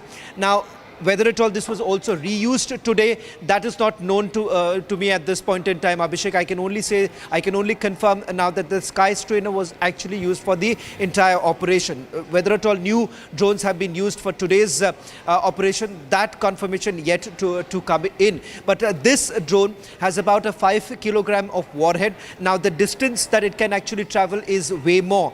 It can go up to over 300 kilometers is what we are being told right now by our sources. And the other important information that I've been able to pick up is that the operation of striking back, the retribution, basically carried out till about 7 o'clock in the morning. But the interesting bit that emerges right now is that they are still maintaining, sources still maintaining that as we speak, even now, because this information that I picked up was just about a few minutes ago. So they say that even now the operation is still undergoing. Yeah. Okay, Shawan, one more question before I let you go. One quick question. What is the estimate of how many drones Pakistan would have used or could have used for this massive strike they planned, which of course was foiled and has failed? And in fact, India has inflicted a tremendous amount of damage to their air defense system in return. How many drones would the Pakistanis have thought that they could use to inflict some damage on India in which they fail? Well, in fact, this is the question of how many missiles that were basically launched. I did actually ask my source. In fact, they are saying that they're not going to reveal it at this point in time. So I do not have the answer to your question right now, Abhishek, as to how many missiles have been launched by the Pakistanis. All that I've been able to confirm is from which bases have they launched the missiles and how this was basically intercepted by our air defense system. And of course, thereafterwards, the retribution. These are the details that we have, but the rough estimate can easily go up. A dozen such was basically fired by the Pakistanis, but the specific number, I'm afraid, Abhishek, I do not have the details. Maybe more, Shawan. My curiosity was that has Pakistan come close to exhausting its ammunition, and if yes, then maybe we can launch an operation all out following Operation Sindoor, but that's for later. Moving on for now, staying with this story, which is about the situation to our west. And the breaking news is India has temporarily suspended operations from 27 airports across the country, mostly in the northern and western part of this country, in fact. And these 27 airports include those in Amritsar, in Chandigarh, in Jaipur, in Jaisalmer, in Bikaner, in Bhuj. 27 airports essentially in the northern and western part of the country, including Chandigarh. They have been shut. Some of them are smaller airports, Srinagar, Jammu, Leh were already shut. And the list essentially getting longer, with the Ministry of Civil Aviation deciding that given the operational readiness requirements of Indian Armed Forces and the fact that the situation on the border remains fluid, with India carrying out its Operation Sindoor 2.0, we need to keep those airports out of bounds for civilian traffic, just for the safety also of civilian passengers and of course for our military requirements as well. That's a breaking news development coming in. We have another breaking news development coming in. Let's keep it fast. Let's keep moving. And another one is that in Balochistan. All right. We have pictures coming in from Balochistan where people are so happy and excited and gung-ho that India has acted and inflicted costs on Pakistani terror, that the Balochi insurgents, the Balochi rebels, they have come out and removed Pakistani flags and put on Baloch national flags. These are pictures coming in from some parts of Balochistan released by BLA, the Baloch Liberation Army.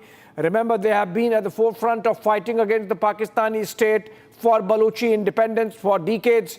And in fact, they had a role to play. They owned responsibility for carrying out the hijack of Jaffa Express a couple of months back in Pakistan. And now they are hoisting Baloch flags atop public buildings. Okay, a massive blow to Pakistan's security forces. A deadly IED blast in Balochistan's Bolan region has left 14 soldiers neutralized. This happened yesterday, but again, since we are on Balochistan, this is another story. Take a look at the details.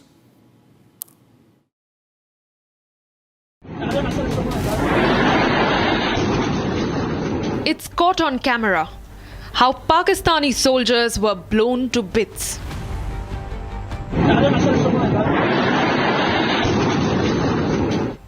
The Balochistan Liberation Army has released a 5-minute video that captures the targeted attack on Munir Army personnel. The clip first captures 12 Pakistani Army officials conducting drills for route clearance.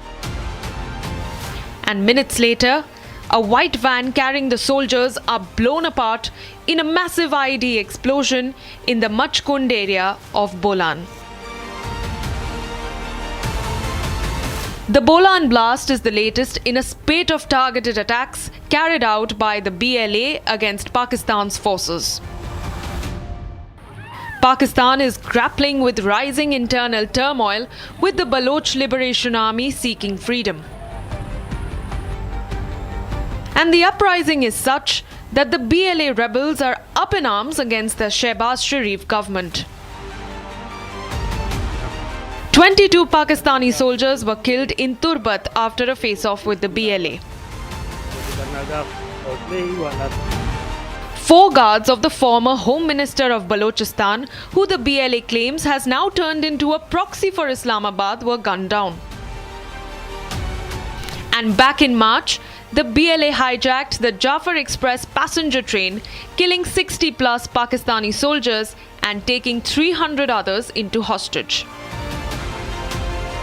The BLA-Pakistan tensions escalate at a time when Islamabad is attempting to come to terms with India's payback for the Pahalgam terror attack. And with a rising crisis at its western border, Pakistan has completely lost the plot. All right, another breaking news development. The Ministry of External Affairs is to brief media on Operation Sindoor 2.0 at 5:30 p.m. In fact, the operation is ongoing and there is going to be another round of briefing. In fact, this is the big one with Foreign Secretary Vikram Misri accompanied by Colonel Sophia Qureshi of the Indian Army and Wing Commander Vyomika Singh of the Indian Air Force to brief media on Operation Sindoor 2.0, which has been going on for the last 24 hours, went overnight, and we had a statement from the Ministry of Defence saying that India had to respond as its right of defence since Pakistan tried to target military installations across 15 cities from north of India in Jammu and Kashmir to Gujarat, where Bhuj and Null were targeted. The Nalia Air Base were targeted. And now we are going to have this briefing in just about 15 minutes from now. Foreign Secretary Vikram Misri and from the Indian Army Colonel Sophia Qureshi to brief media about Operation Sindoor 2.0, which means things are building up and it's not dying anytime soon. We have heard that the operation is ongoing. Defense Minister Rajnath Singh briefed the opposition and said that the operation is still going on. More breaking news coming in because Pakistanis are scared. Some of them are crying. Now, sirens going off in Sialkot, and these are air sirens going off in Lahore, in Sialkot, in many other towns of Pakistan. And this really shows the jitteriness.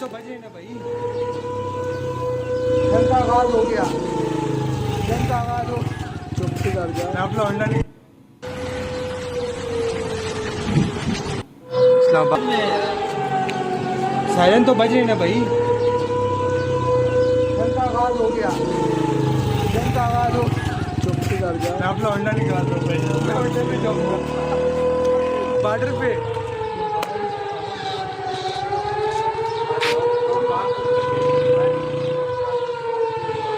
Islamabad के मुख्तलिफ इलाकों में siren तो बज रही ना भाई हो गया चुप से कर जा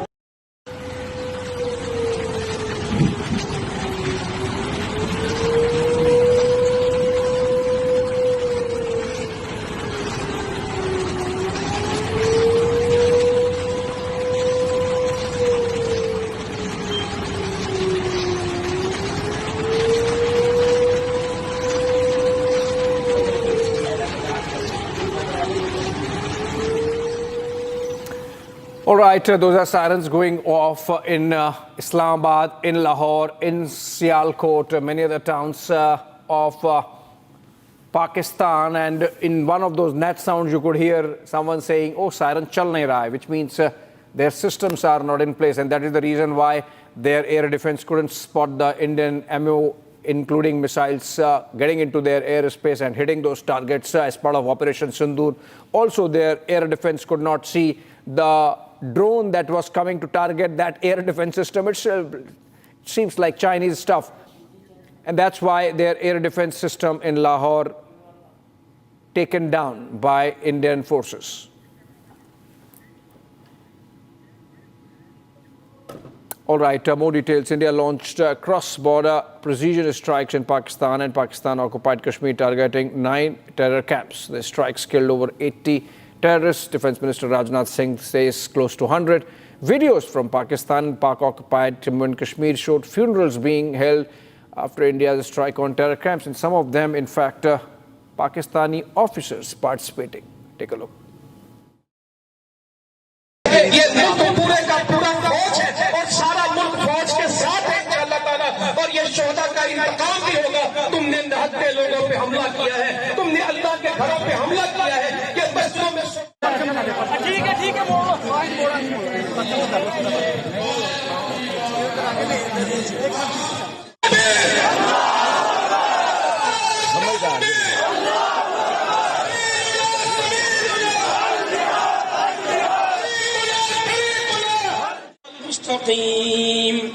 صراط الذين أنعمت عليهم غير المغضوب عليهم ولا الضالين चुकाएंगे ये मुल्क पूरे का पूरा फौज है और सारा मुल्क फौज के साथ है अल्लाह ताला और ये शोहदा का इंतकाम भी होगा तुमने निहत्थे लोगों पे हमला किया है तुमने अल्लाह के घरों पे हमला किया है कि बस्तियों में ठीक है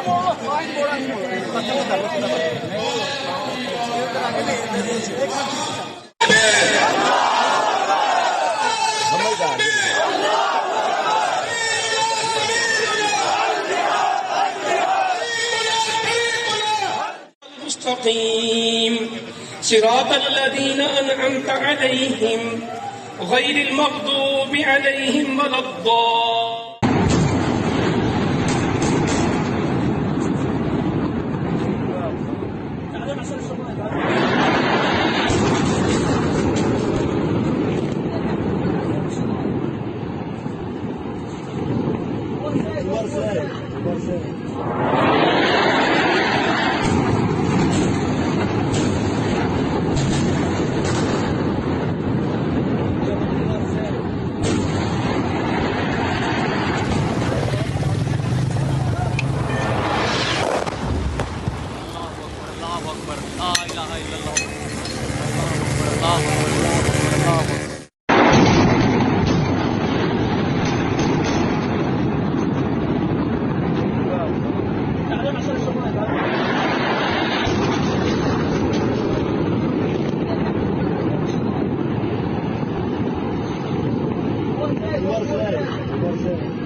मैं पीछे नजर आऊँ पीछे दूर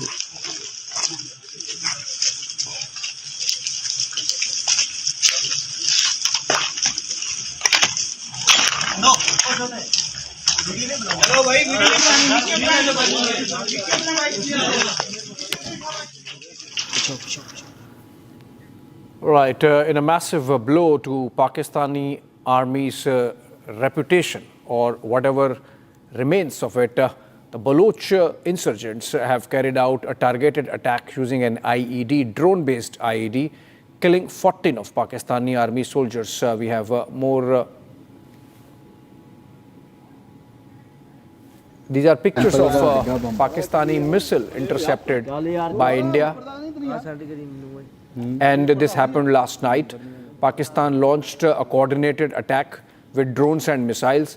All of their projectiles were neutralized by Indian Army and Indian Air Force.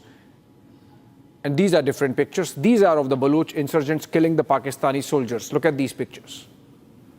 These are pictures released by the Baloch insurgents, where they have targeted a Pakistani army convoy, one vehicle there carrying 14 soldiers, all of them killed and blown to pieces. Look at this. This is. Let's listen to those nats.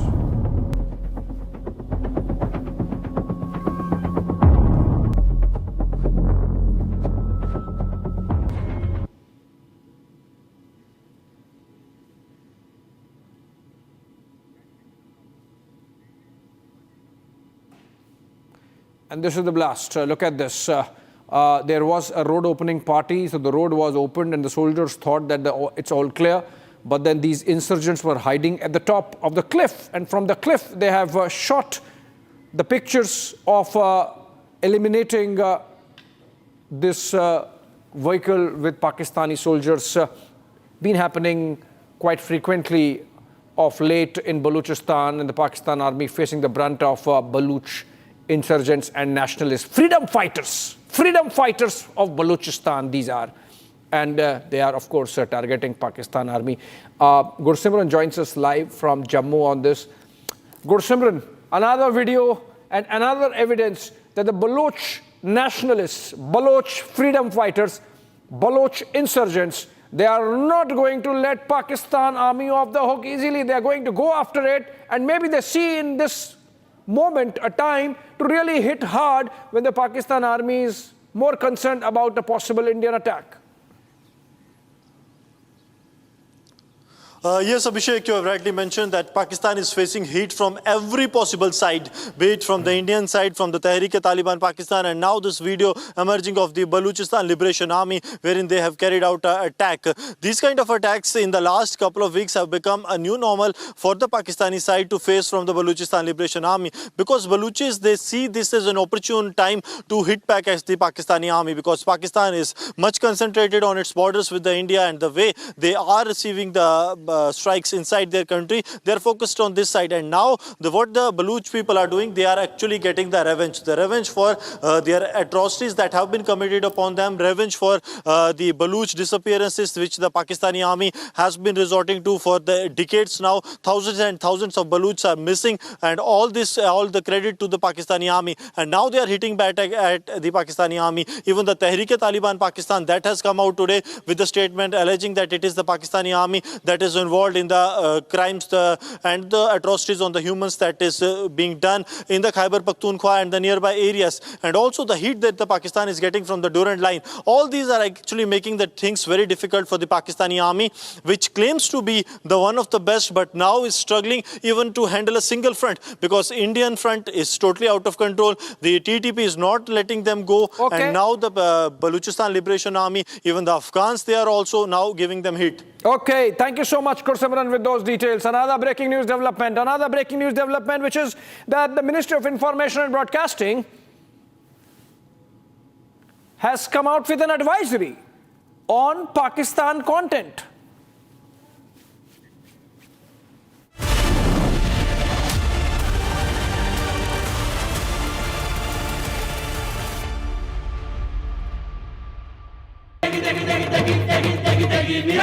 MDH की देगी मिर्च का तड़का अंग अंग फड़का MDH की देगी मिर्च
अगर उन्होंने 4 की यार्ड करेंगे, डेरा मस्ती खाली करवा ली भाई।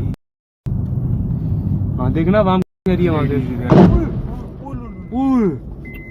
अभी वीडियो कैच होगी नहीं होगी।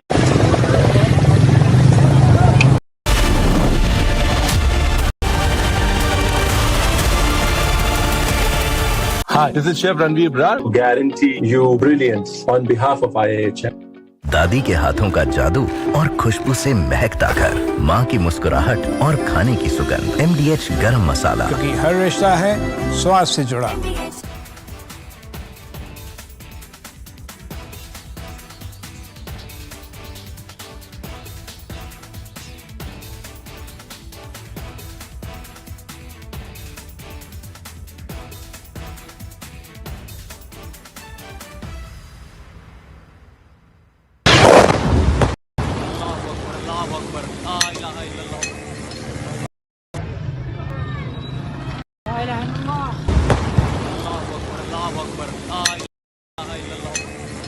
Of different weapon systems, because you cannot risk putting all eggs in one basket. ये मस्जिद तैयबा मरकज उमरकरा के अंदर ये नुकसान है. Not risk putting all eggs in one basket.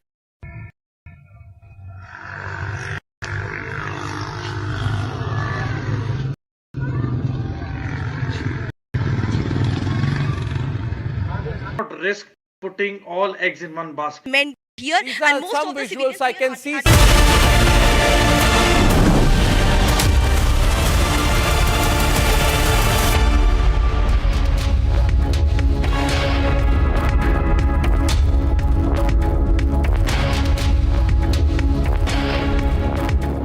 Right, we are building up to that big update that has to come in from a press conference being jointly held by Ministry of External Affairs and the Ministry of Defence, which will have Foreign Secretary Vikram Misri, and of course from the Indian Army we will have Colonel Sophia Qureshi, and from the Air Force Wing Commander Vyomika Singh.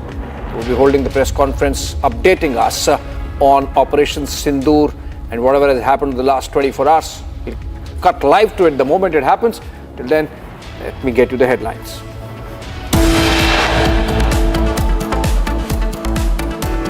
It's not over yet. Operation Sindoor 2.0 underway as India pummels Pakistan and targets Pakistan terror headquarters in 7 places. यदि कहीं कोई हमारे इस संयम का फायदा उठाने की कोशिश करता है तो उसे कल की तरह ही क्वालिटी कार्रवाई का सामना करने के लिए भी पूरी तरह से तैयार रहना होगा. Defense Minister Rajnath Singh issues a stern warning to Pakistan, says India is ready for more military response. India clinically intercepts and shoots down Pakistani projectiles in Amritsar. It is not our intention to escalate the situation. However, if there are military attacks on us, there should be no doubt that it will be met with a very, very firm response. EAM Jaishankar's big statement says we'll hit back if Pakistan strikes. Major success for India as Jaish Chief Masood Azhar's brother, who masterminded IC-814 plane hijacking crisis, killed. And Baloch Liberation Army releases full video of attack in Bolan, 14 Pakistani soldiers eliminated.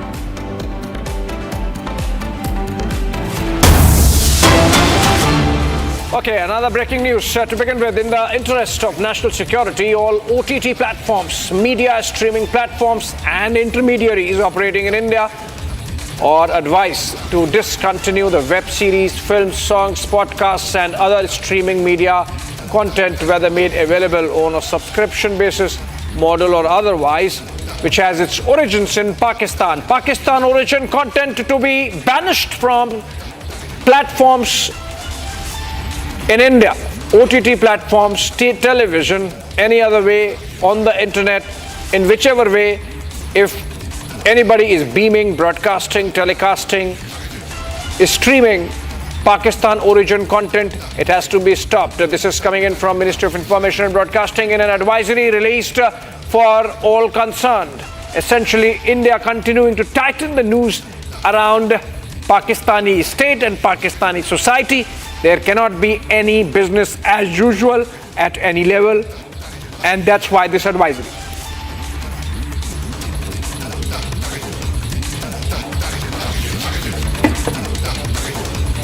More breakings.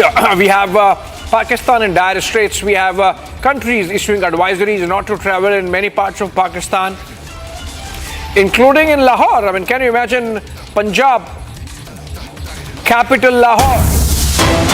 And more breaking news development coming in this time. Details of Operation Sindoor. Exclusive, how India intercepted the Pakistani missile that happened in Punjab yesterday. Of course, it was not one. It was a 3-layer defense system, HQ-19, which was destroyed. So we took down the missile that came from the Pakistani side, and then we went in right inside Pakistan and demolished, completely destroyed the air defense system at Lahore airport, something which has been accepted by DGISPR, Pakistan Army's Information and Propaganda Wing, which means they couldn't just deny it. India intercepting Pakistani missiles, India hitting at their air defense systems, and of course succeeding in taking down their runners. Three-layered defense system of HQ-19 destroyed. India has breached Pak jammers and long-range missiles in doing so. And that's a big one. I think, Shawan, this is a damning information for the Pakistani generals.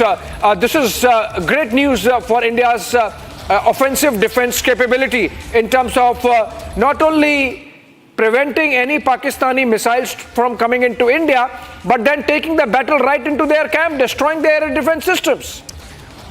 Well, in fact, this basically leaves several of the cities in Pakistan completely vulnerable, because you're looking at least 3 layers. So each of these layers basically covers a particular distance. And what we are being told that it has been completely demolished, which essentially means that any of the cities closer to these air defense systems are now completely vulnerable. If at all, India basically hits back again. The second important point to point out here is that soon after the gun locating radars basically found out from the places where these missiles were actually launched, you've had the drones being launched by India.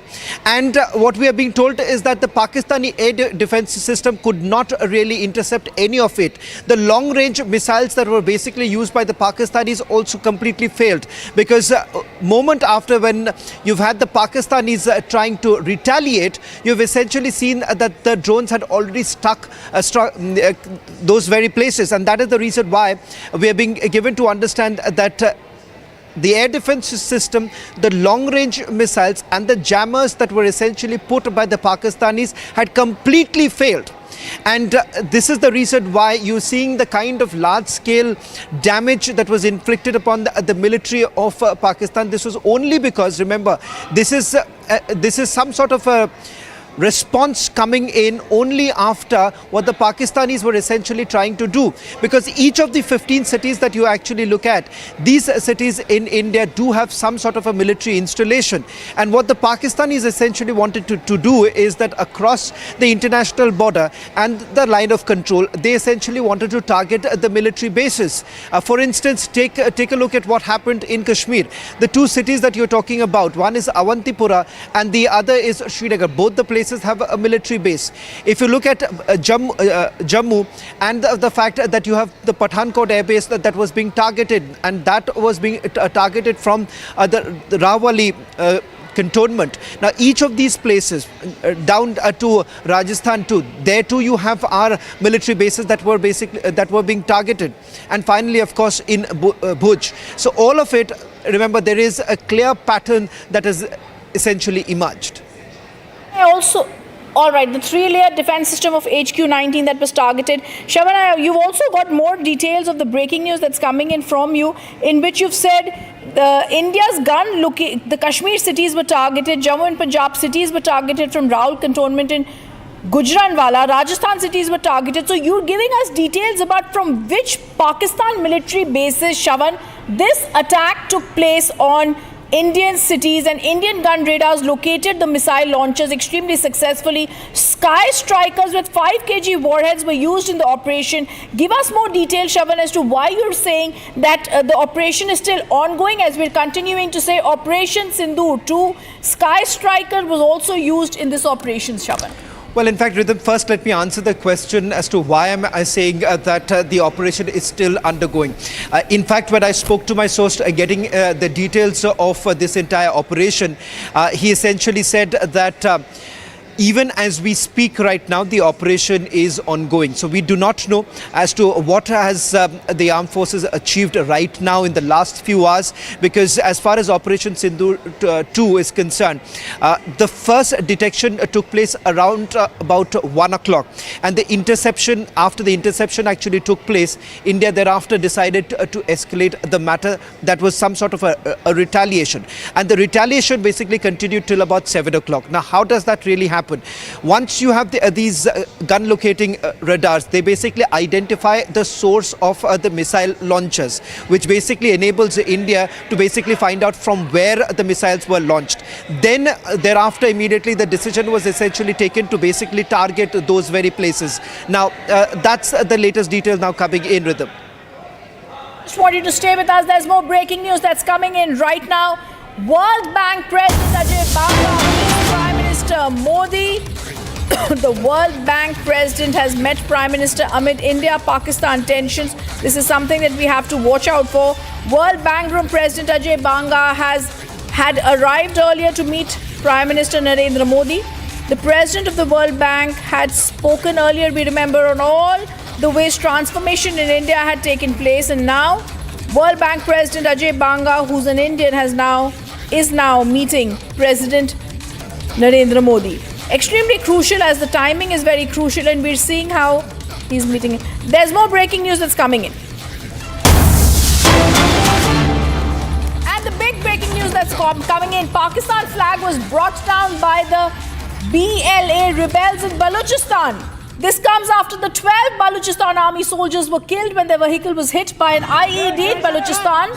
In an attack claimed by Balochistan Liberation Army, the blast killed 12 soldiers on board an army vehicle, including Special Operations Commander Tariq Imran and Subedar Uman Farooq. But we're getting to know the big breaking news that even as 14 Pak soldiers have been eliminated, Gursimran continues to be with us. Gursimran, back-to-back attacks on Pakistan forces. It's the Baloch uprising against Pakistan that's escalating. Anytime now, several cities have already fallen in the hands of Balochistan from Pakistan. It's clear that these rebels revolting against Pakistan want their land back. Give us more details. Yes, that's very clear that it is revenge time for the Balochis, because Baloch people know that the Pakistan has committed only atrocities and have used their land as a colony. They have been subjected to the forced disappearances over last 1.5 decades, and there are many of those who have chosen to raise voice against the Pakistan. They have been subjected to the forced disappearances, but now they see it as an opportunity to give it back to the Pakistan that has always held them as third-class citizen in their own country, in their own land. Now they are hitting the Pakistan and carrying out back-to-back terror attacks. Pakistan is feeling heat on all the fronts, be it the Khyber Pakhtunkhwa, be it the Balochistan, because Tehreek-e-Taliban Pakistan as well as the Balochistan Liberation Army and the Balochistan Republican Army, these groups have gathered together for the operations at the simultaneous time, because on the Durand line also we are seeing that Pakistan is getting what it is needing from the Afghans as well. So now one end they are totally equipped with the Indian side. They want to save their borders, they want to save their illegally occupied Pakistan-occupied Jammu and Kashmir, and on the other hand the Balochistan and the Khyber Pakhtunkhwa is slipping out of their hands, as here rebel groups have decided that they will be going full throttle war against Pakistan by targeting their security forces. So Pakistan is losing out its control in the Khyber Pakhtunkhwa as well as in the Balochistan, reason being that they do not have the local support. Okay, I am also going to tell you shortly the big MEA presser. This is big, and that's going to be coming. All right, this is big breaking news that's coming in. The MEA press conference is going to begin anytime soon. Shortly, the big MEA press conference. Foreign Secretary Vikram Misri is going to be present there. Colonel Sophia Qureshi, who was there yesterday, and Wing Commander Vyomika Singh also there. Also going to be present is MEA spokesperson Randhir Jaiswal. And viewers, this is the way this happens when there is an Operation Sindoor 2 going on. We remember even earlier when there have been any conflicts, we've always seen press conferences that happen daily. I think staying with that tradition, the MEA, the security forces are going to be putting out a briefing to give details of India's big strike on Pakistan. Remember, like we said earlier, the Indian Army statement is self-explanatory, where the Indian Army has called its response focused, measured, non-escalatory. We've also seen the Indian Army giving out details, which I'm sure the MEA is also going to give us a briefing on. The Ministry of External Affairs presser, anytime now. It's a special briefing that will shortly be there. Operation Sindoor 2 is going to be there, and these details are going to be shared shortly on Operation Sindoor 2 by the Ministry of External Affairs. More details of Operation Sindoor 2 to be shared. And the MEA along the Foreign Secretary, Colonel Sophia Qureshi, Wing Commander Vyomika Singh going to be sharing out those details along with the Ministry of External Affairs spokesperson. On the night of 7 to 8 May, the Indian Army statement is very clearly saying Pakistan engaged in a number of military targets, including in Amritsar, Srinagar, Jammu, Pathankot, Amritsar, Kapurthala, Jalandhar, Ludhiana, Adampur, Bhatinda, Chandigarh, Phaloi, Uttaraland and Bhuj. They used drones and missiles. They were neutralized by India's defense systems. The debris is also there as proof that is found in these locations that prove the Pakistani attacks. Today morning, the Indian Armed Forces statement says the Indian Armed Forces targeted air defense radars and systems at a number of locations in Pakistan. India's response has been in the same domain and intensity as Pakistan. We're putting out pictures of the ongoing Operation Sindoor, where we've also seen in Karachi, Ghotki, where we've attacked. It's been reliably learned the air defense system at Lahore has been neutralized. We struck in Rawalpindi. Let me also go across to Shawan, who's joining us. And okay, I'm also going to go across. They've already come there in that big MES special briefing that is now there. They're going to give us details of Operation Sindoor 2 that's ongoing. At the Ministry of External Affairs, we can already see Vikram Mishri, Foreign Secretary, who's coming. They're making the last minute arrangements for all of them to be there. And remember, Pakistan increased the intensity of its unprovoked firing across the line of control. They used mortars, heavy caliber artillery in Kupwara, Baramulla, Uri, Poonch, where there have been serious civilian injuries. 3 women and 5 children have died due to the Pakistan firing. India was also compelled to respond. All right, we can already see our officers there. Vikram Mishri already there. Wing Commander Vyomika Singh and also seen, as well as Colonel Sophia Qureshi. Operation Sindoor. We also have with us Colonel Sophia Qureshi and Wing Commander Vyomika Singh for this briefing. With that, I hand over the floor to Foreign Secretary. Sir. Thank you, Ranveer. Good evening. Thank you all for joining for this briefing.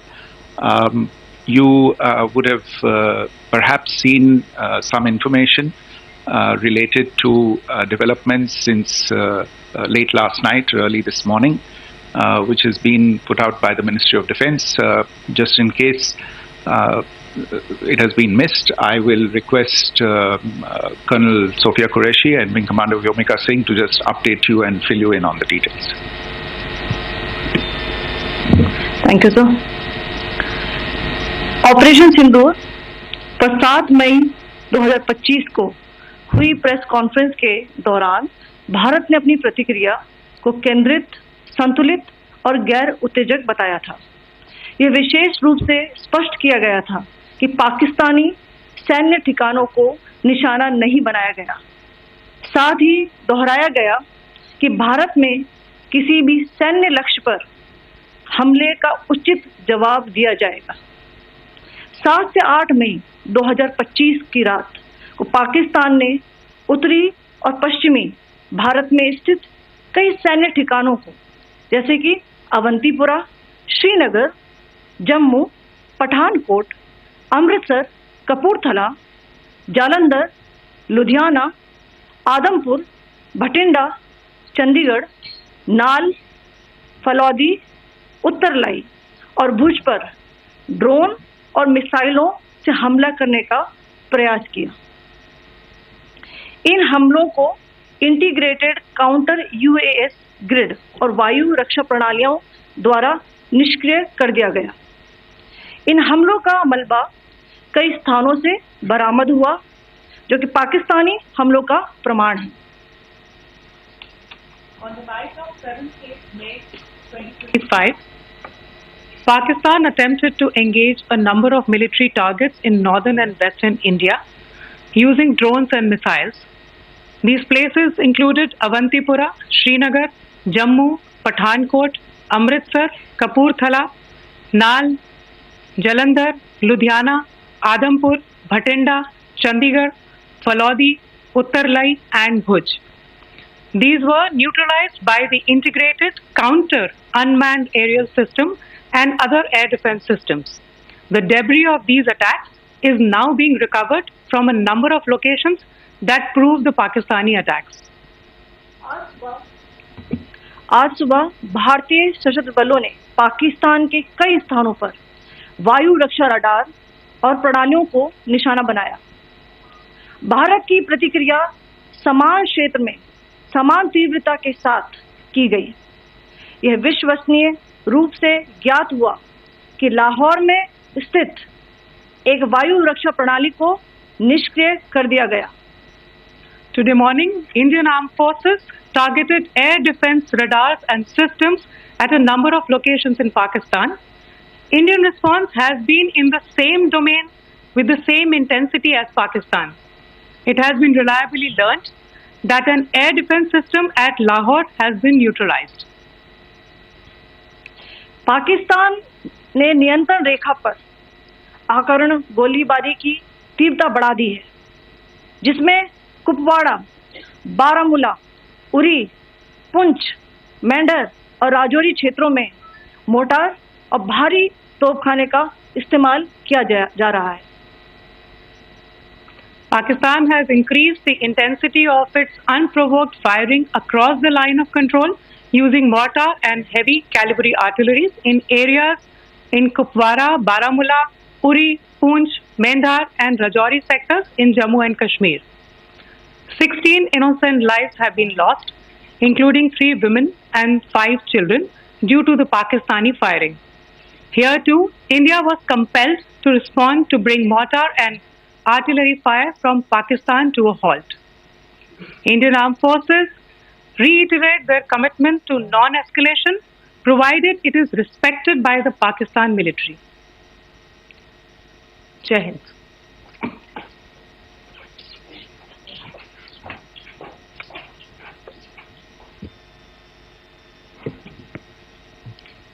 Thank you. Friends, this is, as I said, further to the briefing that was provided yesterday and some of the updates that have been just provided by Colonel Qureshi and Wing Commander Singh. I thought that we would just put some of the aspects related to the events that started on 22nd April with the barbaric terror attack in Pahalgam into further context, because there is a certain amount of commentary that has happened with regard to the events since then, and more than the commentary, there has been a lot of disinformation that has been directed at us from across the border. So a few things that I would like you to keep in mind. First of all, there is mention on all sides of escalation. I think the first point that you have to keep in mind is the attack of 22nd April in Pahalgam is the original escalation. ये जो सिलसिला है जो हम देख रहे हैं आज की घटनाओं को लेके, ये 22 अप्रैल के पहलगाम के हमले से शुरू हुआ है। एस्केलेशन वहाँ पे हुआ है और उस एस्केलेशन का जवाब भारतीय सेना ने, भारतीय फौज ने कल अपने एक्शन से दिया है। Secondly, I want to invite your attention to the involvement of the group calling itself the Resistance Front in these attacks. I pointed this out yesterday that this is a group that is a known front for the well-known Pakistan-based terrorist organization, Lashkar-e-Taiba. The group has been reported earlier. I mentioned to you about the Indian authorities providing information to the UN 1267 Sanctions Monitoring Committee. And in fact, we are going to be meeting with the team again very soon, and we will be providing an update to the information that we have provided earlier. But what is interesting, दिलचस्प बात यह है कि संयुक्त राष्ट्र की सुरक्षा समिति में जब पहलगाम के हमले को लेके एक प्रेस वक्तव्य जारी करने की बात चल रही थी, तो आप सोचिए किस देश ने TRF का, द रेजिस्टेंस फ्रंट का उसमें मेंशन किया जाना, उसको अपोज किया, पाकिस्तान ने। This was after the fact that the TRF claimed responsibility for this attack not once but twice within a few hours after the incident on the 22nd of April and then again on the morning of 23rd April. And it is perhaps only after the full gravity of the incident was realized by its masters and handlers across the border that it was managed to back off from this claim. Obviously, that retraction doesn't convince anybody. तीसरी चीज जो मैं आपसे कहना चाह रहा था, और कर्नल कुरैशी और विंग कमांडर सिंह ने कल भी बड़े स्पष्ट शब्दों में और आज भी आपसे ये बात साझा की है। जो भारतीय रिस्पॉन्स है वो नॉन एस्केलेटरी है, प्रिसाइज है, सटीक है, मेजर्ड है और कंसिडर्ड है। Our intention has not been to escalate matters. We are only responding to the original escalation, as I said, and our response has been targeted, precise, controlled and measured. Only military, no military targets have been selected. Only terrorist infrastructure in Pakistan has been hit. Now, there are, as I said, a number of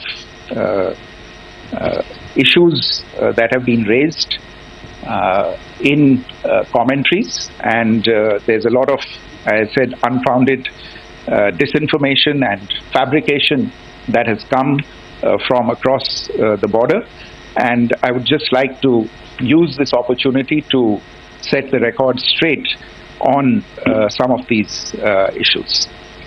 The first of these is Pakistan trying to wash its hands off any and all involvement with terrorism. I think the Pakistani information minister said there are no terrorists in Pakistan, and I think he was challenged on that in the television program that he was appearing on.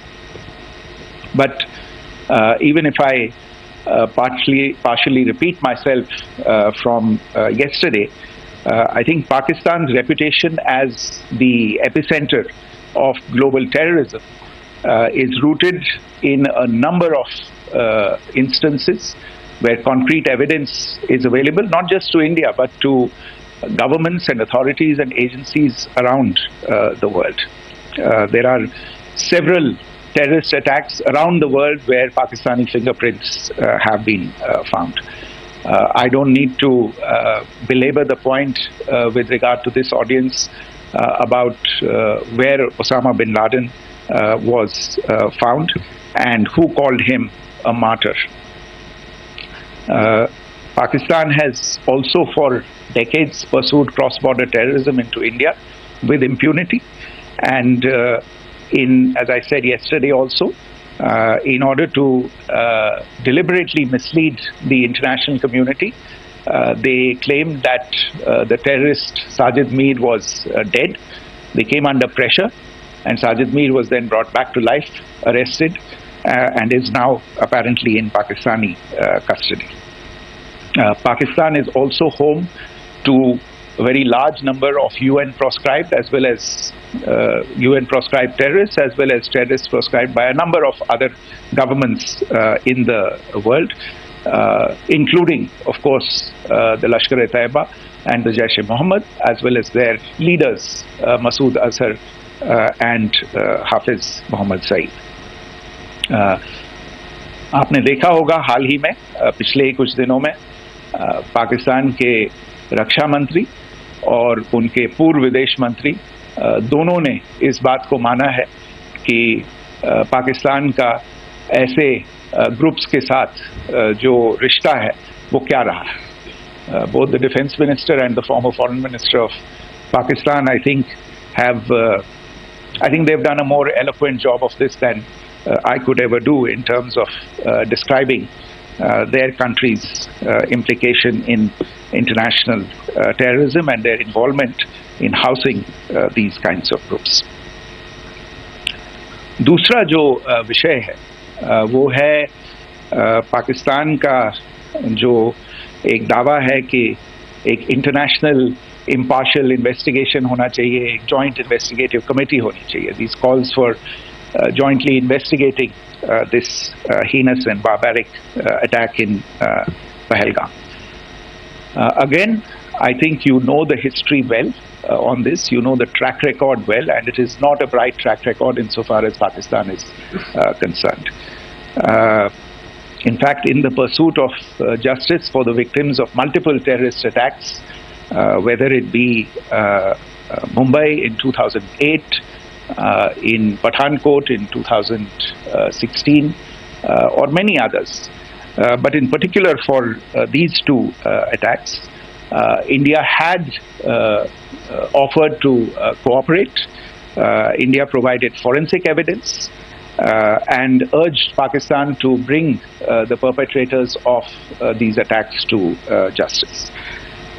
We, in particular with regard to the Mumbai attacks of 2008, where a Pakistani Lashkar-e-Taiba terrorist was captured alive, India provided extensive information and evidence related to the involvement of Pakistani terrorists in this attack. Cases were registered, but you are all aware that these cases have not progressed.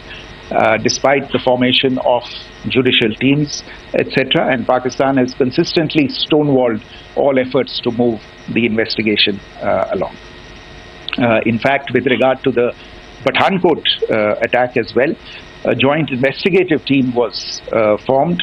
We gave access, unprecedented access, I should say, to Pakistani team to the site of the attack.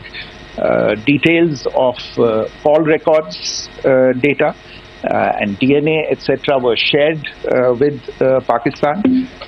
We had shared with them details related that we had been able to access to the addresses of terrorists.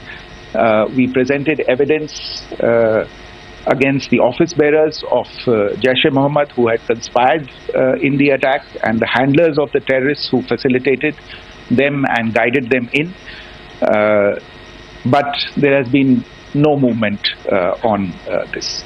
So in all of this, I think the experience has not been positive, and it certainly doesn't give us the confidence now to take at face value Pakistani assertions of wishing to participate in a joint investigation. These are just delaying tactics, these are just stonewalling tactics.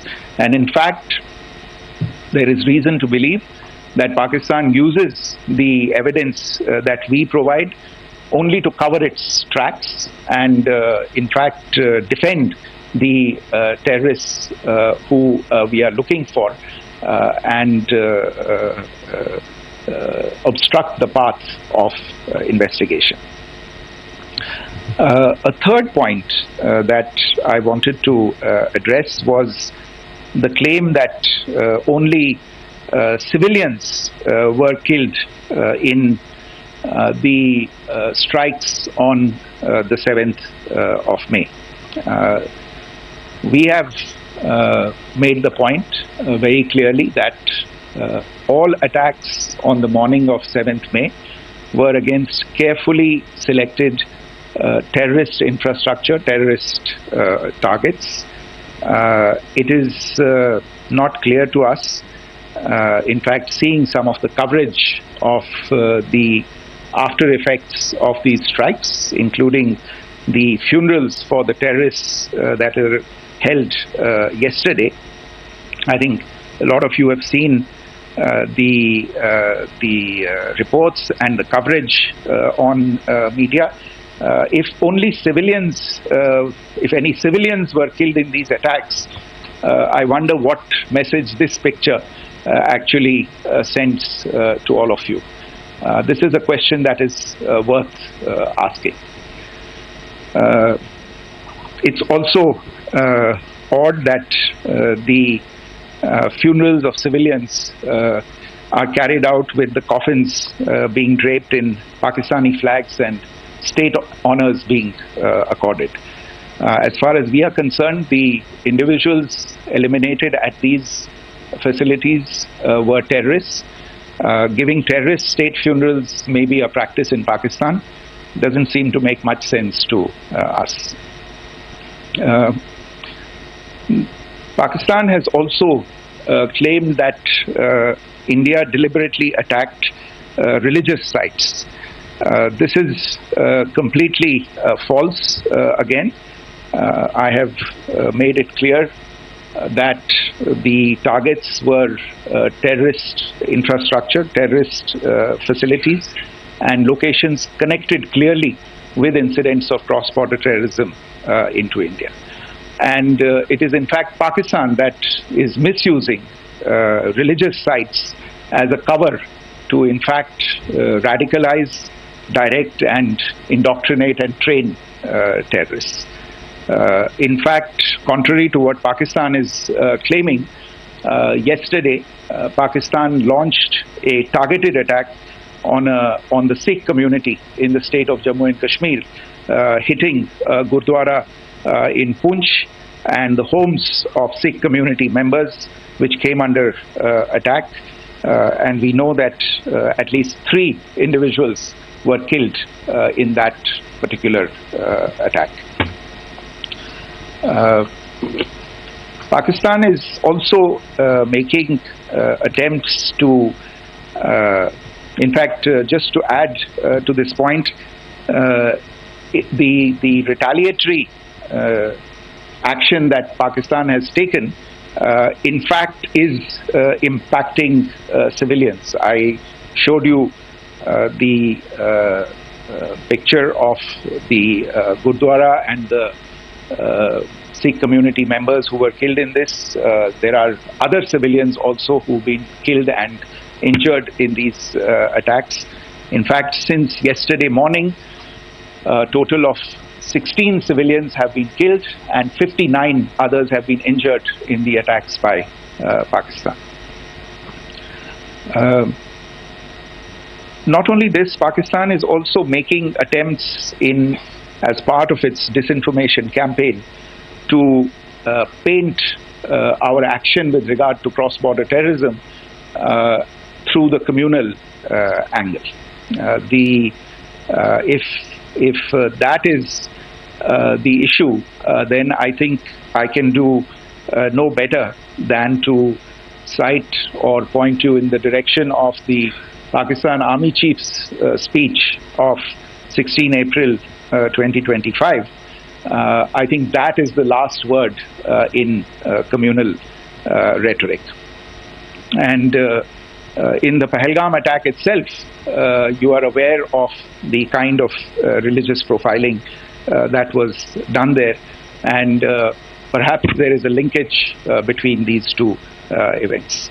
I can only say that these nefarious designs will not be allowed to succeed in India. And it is to be noted that people from all faiths, all religions, all regions in India have unequivocally, not just in India but around the world, have condemned these attacks. The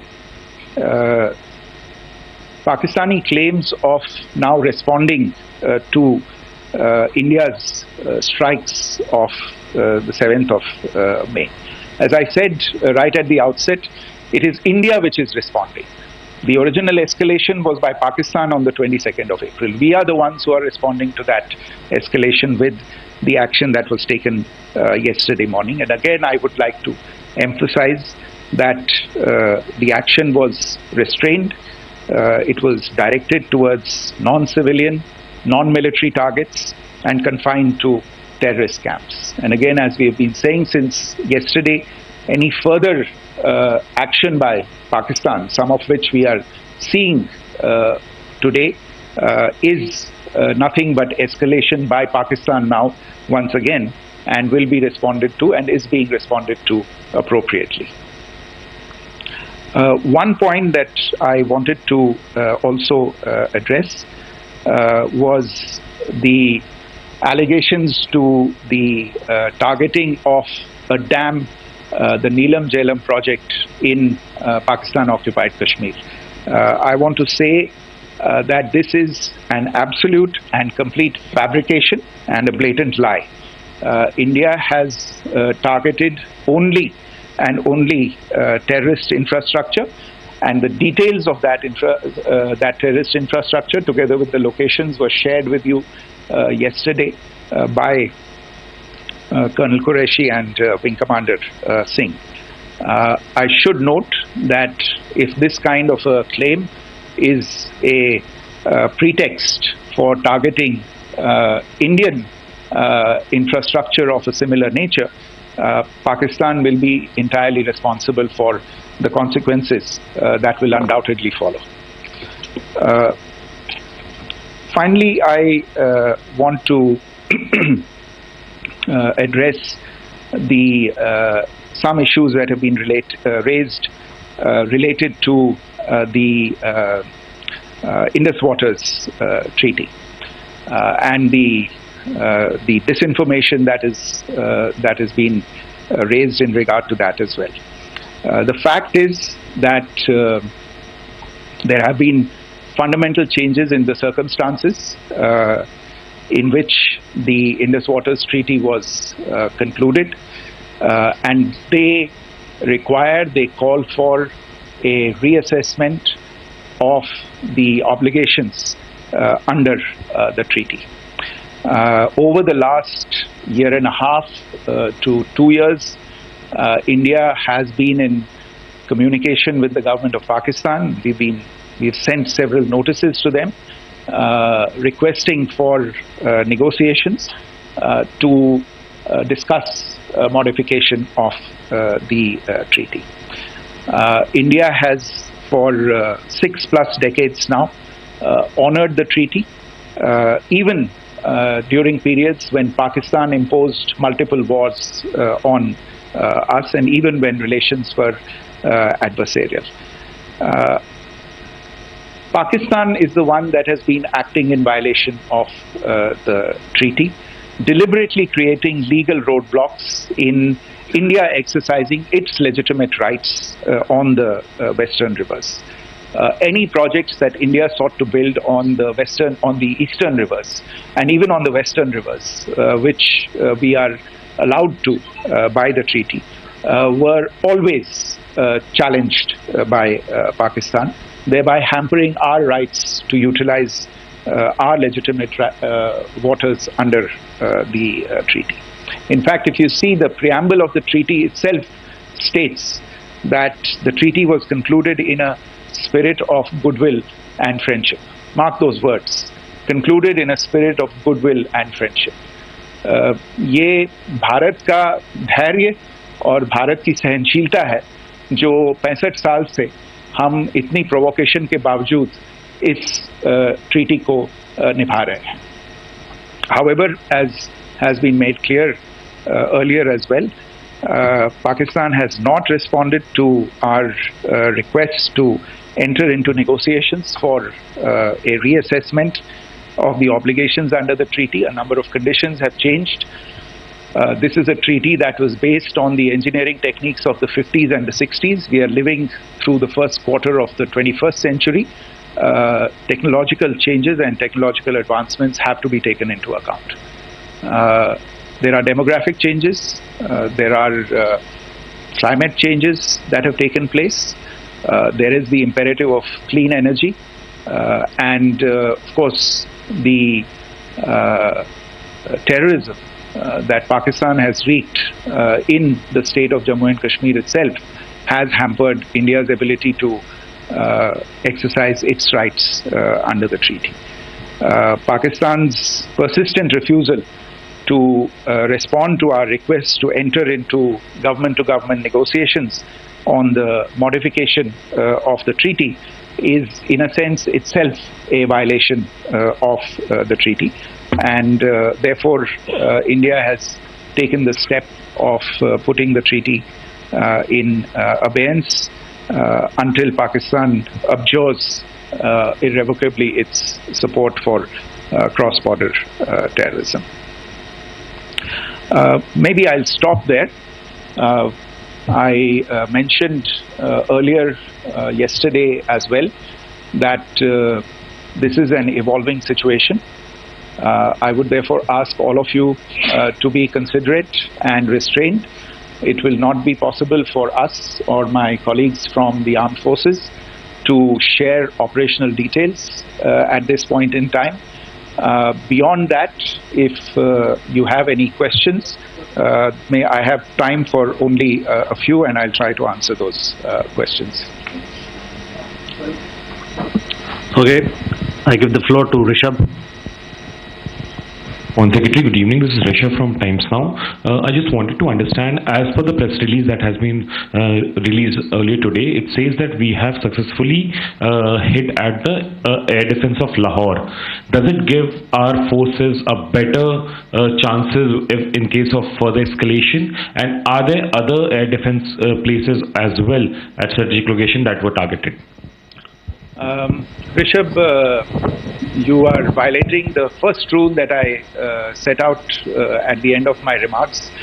The press release that has been issued by the Ministry of Defence today speaks for itself. It is related to operational matters. It's been released by the Ministry of Defence. As more information becomes available, it will be released at the appropriate time. Once again, please don't go into operational details at this point in time, because this is a constantly evolving situation. Yeah, go ahead. Foreign Secretary Smita Sharma, just wanted to ask, the Pakistani Minister Ishaq Dar in an interview has claimed that the national security advisors of India and Pakistan have spoken to each other. If you could confirm or deny, and is complete severance of diplomatic ties with Pakistan also on the table? I have no information with regard to contacts between the two national security advisors.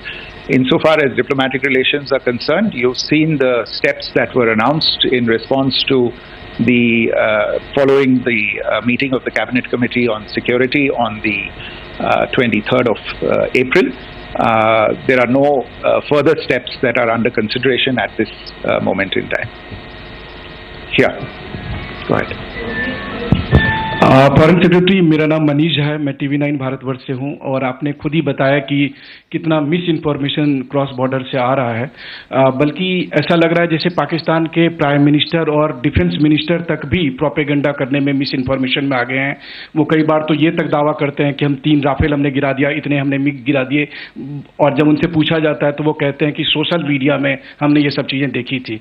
तो अगर आधिकारिक तौर पर अगर आप कुछ कह सकें इस पर, ताकि उन्हें भी समझ में आए कि इस तरह के प्रोपेगेंडा नहीं चलने वाला है। देखिए, जब सही समय होगा तो आधिकारिक तौर पे इसके बारे में सूचना दी जाएगी। लेकिन जो आपका प्रश्न है कि प्रधानमंत्री और उप प्रधानमंत्री और विदेश मंत्री, उनके रक्षा मंत्री इस तरह की बातें कर रहे हैं, तो इसमें अचरज की कोई बात नहीं है।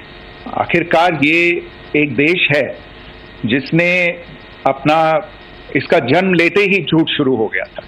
1947 में जब पाकिस्तानी फौज ने जम्मू कश्मीर पे दावा बोला, तो उन्होंने किसी ऐसे वैसे व्यक्ति से नहीं, संयुक्त राष्ट्र से झूठ बोला कि हमारा कोई लेना देना नहीं है इससे, ये लोग जो गए हैं वो तो कबायली हैं।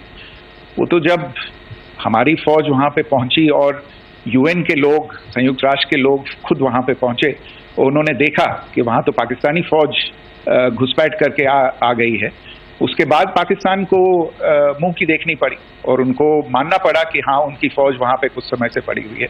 तो ये जो यात्रा है एक तरह से 75 साल पहले शुरू हो चुकी है। तो I am not surprise that this kind of disinformation is being indulged in.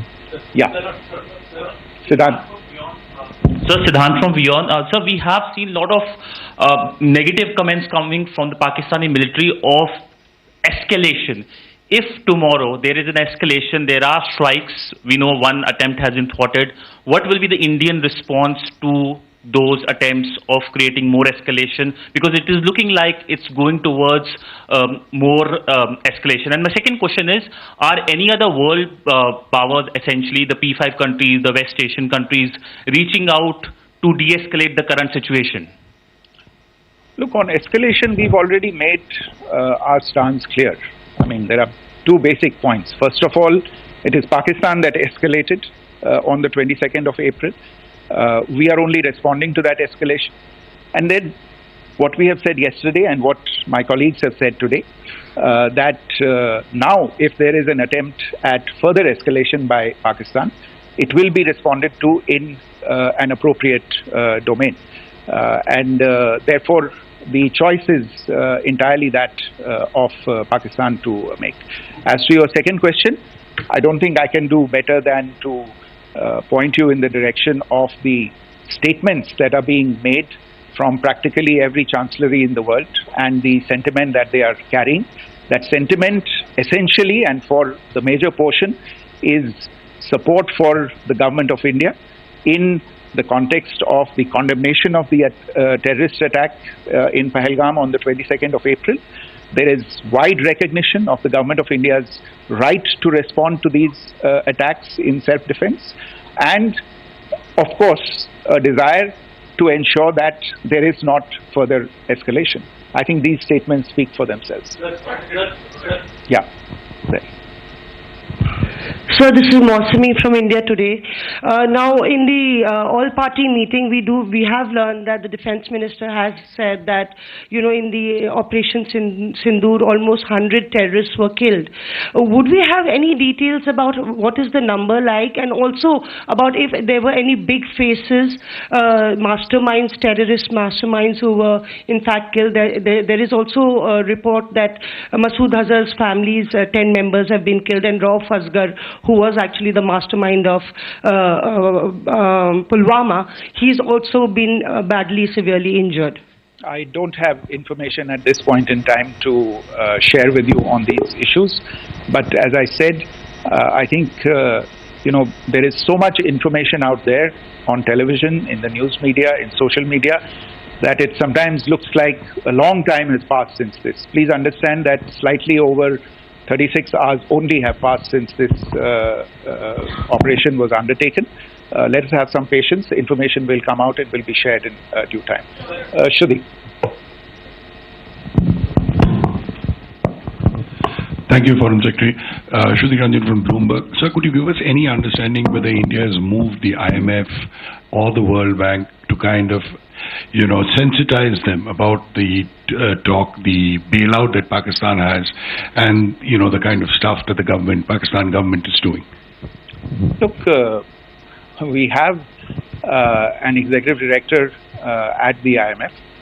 Tomorrow there is a meeting of the board of the IMF, and I'm sure that our executive director will put forward India's position. The decisions of the board are a different matter. You know the process through which they are made. But I think the case with regard to Pakistan should be self-evident to those people who generously open their pockets to bail out this country. And since you are from Bloomberg, I think you would have the data on how many IMF bailout programs have been, very good, thank you, have been sanctioned in the space of the last 3 decades. And I think you would also have an idea of how many of those programs have actually reached successful conclusion. Probably not many. So I think this is a decision that board members have to take by looking deep within themselves and looking at the facts. So we can, one last question, sir. Sure. One last question. Foreign Secretary, I'm Siddhant from CNN News 18. I would like to know, since it's an opportunity to speak to you, I would like to know the response coming from United States since last 3 weeks.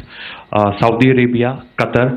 In fact, Prime Minister Modi spoke to Qatar before the strikes that evening. Perhaps how do you read the support coming from these countries, perhaps traditionally they were seen on the other side. This time around, their statements are strong worded. In fact, India-Saudi joint statement also had a very strong condemnation, strong worded condemnation. United States at all level have condemned the attack and have extended support. In fact, Saudi Deputy Foreign Minister is in India. He just met EMS Jaishankar. Also, if you could shed some light on his visit, his meeting with EMS Jaishankar. In fact, we have also been told that he met Prime Minister Modi. Thank you. Look, all the countries that you named and many others, we have been in touch with them. The Prime Minister has spoken to a large number of world leaders. A large number of world leaders have called him, as have called the External Affairs Minister. As we speak, there are conversations going on today as well with world leaders. And your assessment or conclusion of the general tenor of these messages is very much on point. And I think this is a recognition of the fact, firstly, of the barbaric nature, the unprecedented nature and character and features of the attack in Pahalgam, and a recognition of India's right to respond to this. And also a recognition of the fact that in responding, we have been nothing but responsible and have done so in a restrained, in a measured, and in a non-escalatory manner. I think that counts for something. People have taken that into account, and that is what is explaining the kinds of reactions that we are seeing. And we appreciate the sentiments and the statements that have been made by the vast majority of world leaders. Yes, the Saudi Minister of State for Foreign Affairs is in Delhi. He had a meeting with the External Affairs Minister earlier today. I don't have further details at this moment, but if there are details, the ministry will share them at some point with you. Thank you. I think that's all we have time for today. We'll join you again soon. Thank you all. Thank you.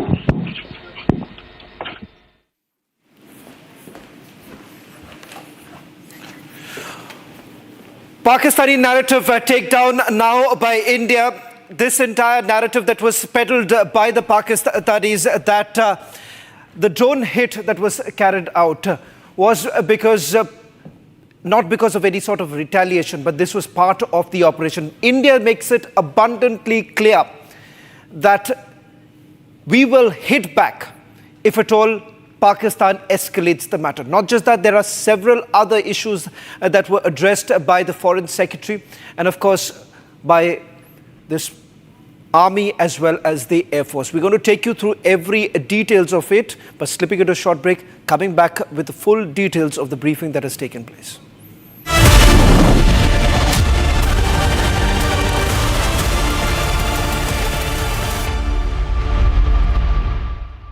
MDH की हल्दी मिर्ची धनिया करे कमाल, ये रंग दे, ये खुशबू दे, ये तीखा, ये कम पड़े, क्या निराला MDH मसाला। पाकिस्तानी और इंडिया ने जंग शुरू कर दी है। मेरे बहावलपुर सिटी के अंदर मौलाना मसूद अजहर साहब के जो है मदरसा है उसके ऊपर 4 मिसाइल दागे गए हैं। 4 मिसाइलों के साथ हमला किया गया है मौलाना मसूद अजहर साहब के मदरसे के ऊपर। हम अपनी अफवाज पाकिस्तान के साथ खड़े हैं, लेकिन मेरा सवाल है कि हमारी एजेंसीज कहाँ सोई हुई थी, हमारी अफवाज पाकिस्तान कहाँ सोई हुई थी जब हमला हुआ। मुजफ्फराबाद की भी खबर आ रही है कि मुजफ्फराबाद वाली साइड पे भी अटैक हुआ है, लेकिन सबसे पहले मेरे बहावलपुर सिटी के अंदर अटैक हुआ है ब्लास्टिक मिसाइल के साथ। उन्होंने हमला किया है मौलाना मसूद अजहर साहब के मदरसे के ऊपर 4 मिसाइल मारे गए हैं।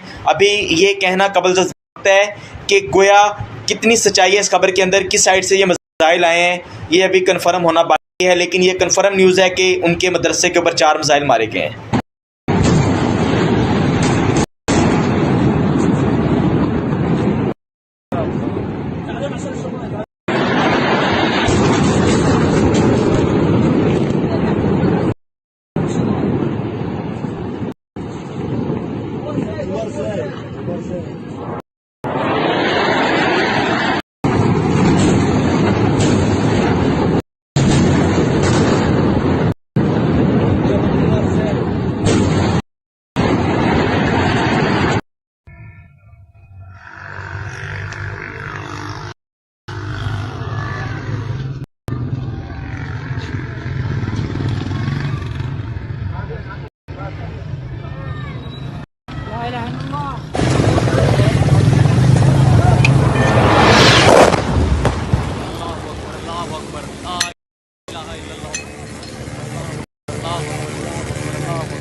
ये नुकसान, ये 9 नंबर, ये मस्जिद तैयबा मरकज उमरकरा के अंदर ये नुकसान है।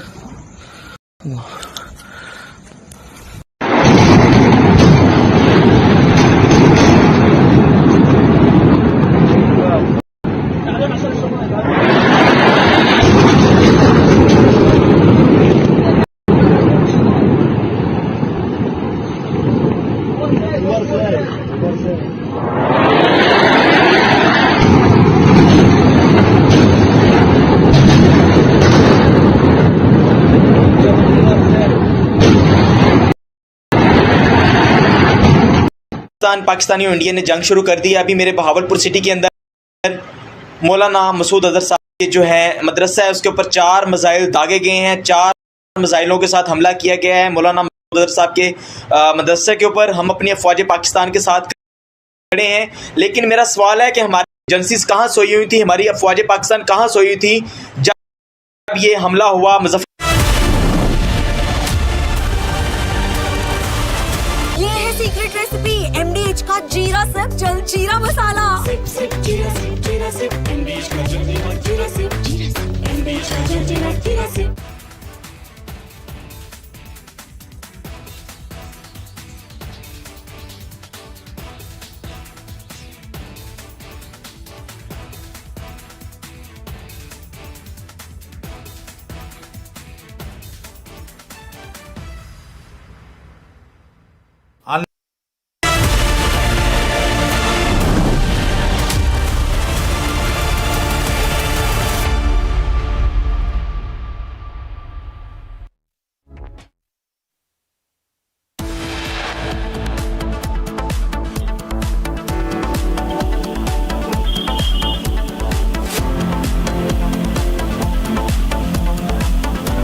It's not over yet. Operation Sindoor 2 underway as India pummels Pakistan and targets Pakistan terror headquarters in 7 places.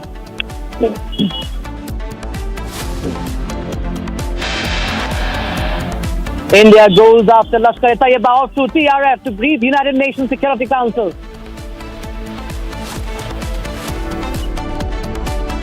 Operation Sindoor 22 अप्रैल को पहलगाम में हुए विभत्स आतंकवादी हमले के शिकार मासूम नागरिकों व उनके परिवारों को न्याय देने के लिए लॉन्च किया गया था।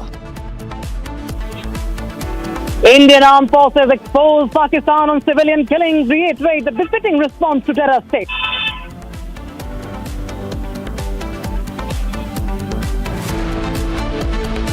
It is not our intention to escalate the situation. However, if there are military attacks on us, there should be no doubt that it will be met with a very, very firm response. External Affairs Minister Dr. S. Jaishankar's big statement says we'll hit back if Pakistan strikes.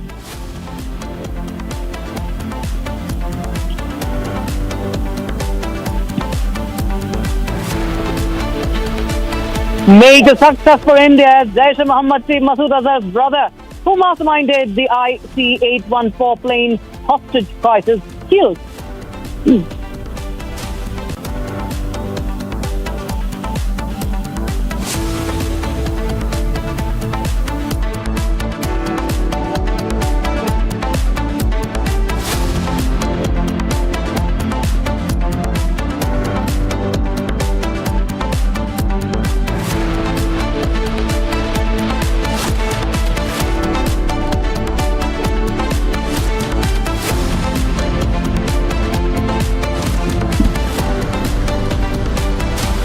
All right, viewers, there's an important meeting that is going on right now as we speak at the 7 Lok Kalyan Marg.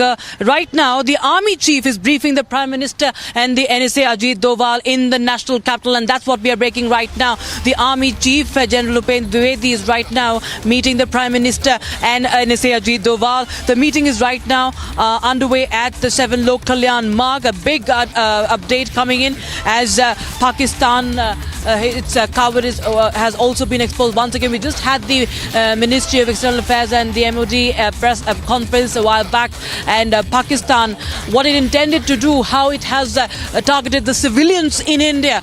in Jammu and Kashmir has all been exposed, and now the next step of action is being mulled at, is being discussed. The Army Chief, General Upendra Dwivedi, is at 7 Kalyan Marg, and we have Aishwarya Kapoor joining us on the broadcast. From Aishwarya Kapoor, what more can you tell us about this meeting? Well, this meeting is happening right now, just minutes after the MEA and the MOD joint press conference. You have the Army Chief and the National Security Advisor briefing the Prime Minister at 7 Kalyan Marg. As you just stated, this meeting is on as we speak. You have the Army Chief, NSA briefing the Prime Minister. We've just heard in an official press conference that how Pakistan tried, it was a failed attempt from across the border to attack our 15 installations. It was thwarted by the Indian forces, by the combined effort of the Indian forces and our S-400 system.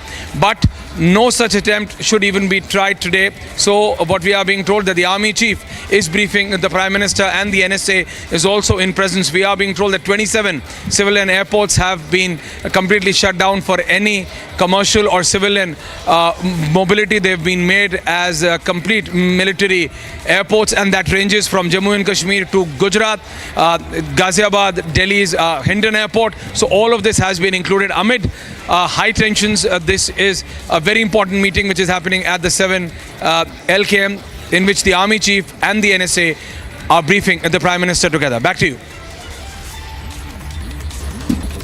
Aishwarya, it's very important to understand that, the operation is still underway. It's Operation Sindoor 2. What Pakistan saw, it was, of course, a strike back at what it did in Pahalgam. But we can understand, as the MEA was saying in this press conference, the Foreign Secretary said how it had targeted the Indian cities and how it has targeted the civilians in Jammu and Kashmir. That, of course, exposes Pakistan. And India has made it clear that it will not step back at all. India should not be taken lightly.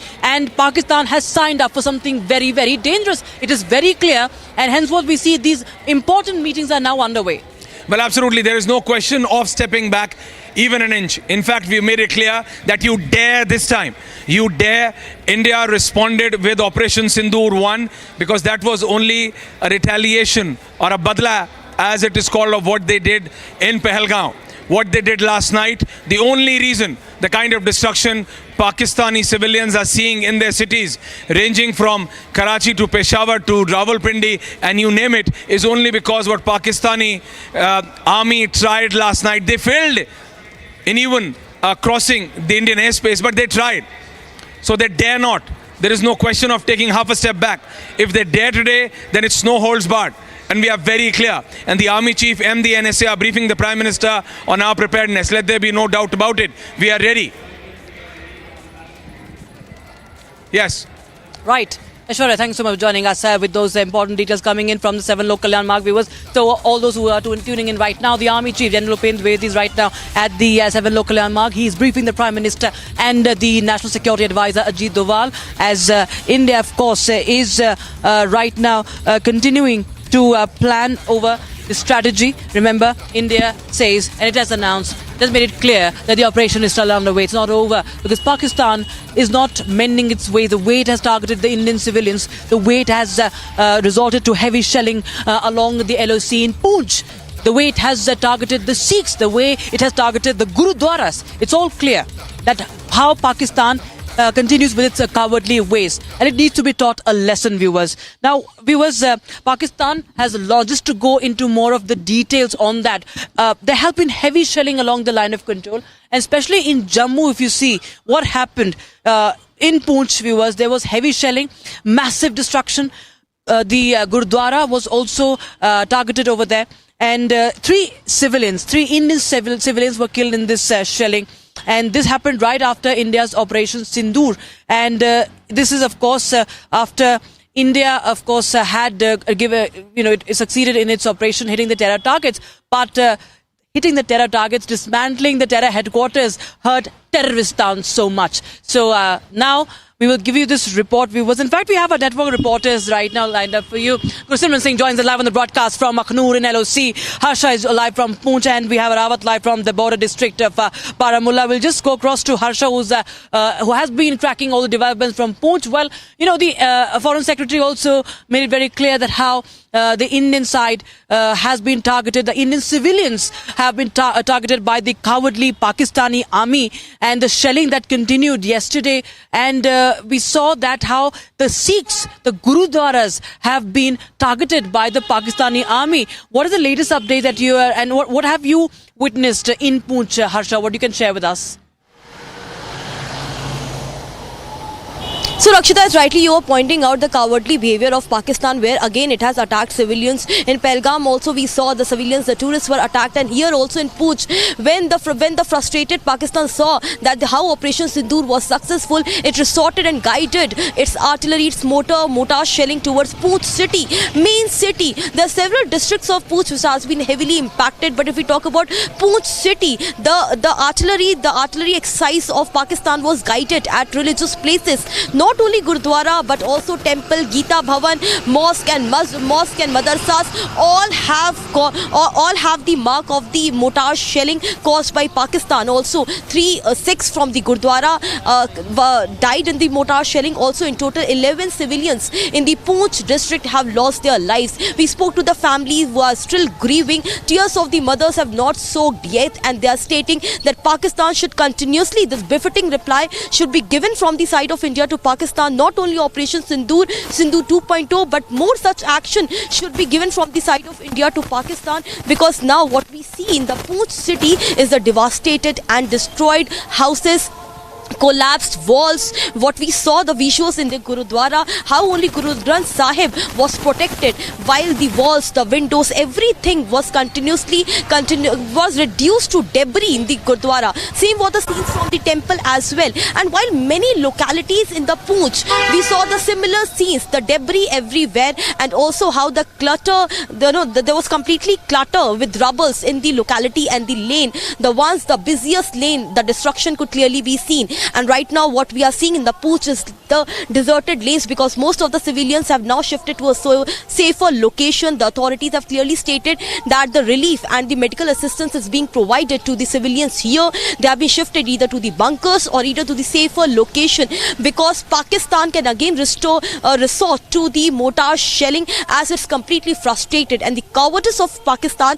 is clearly that now it is attacking the civilians rather than doing something else. So right now the visuals of Poonch is clearly like the desertness we can see in the lanes, in the roads. Most of the civilians have moved to the Jammu or the nearby district, where the mortar shelling impact will not be there, because Poonch, if we talk, it's an embattled hill city which is surrounded by the disputed Indo-Pak border. So right now what we see is that the impact of devastation. Back to you. Well, all right.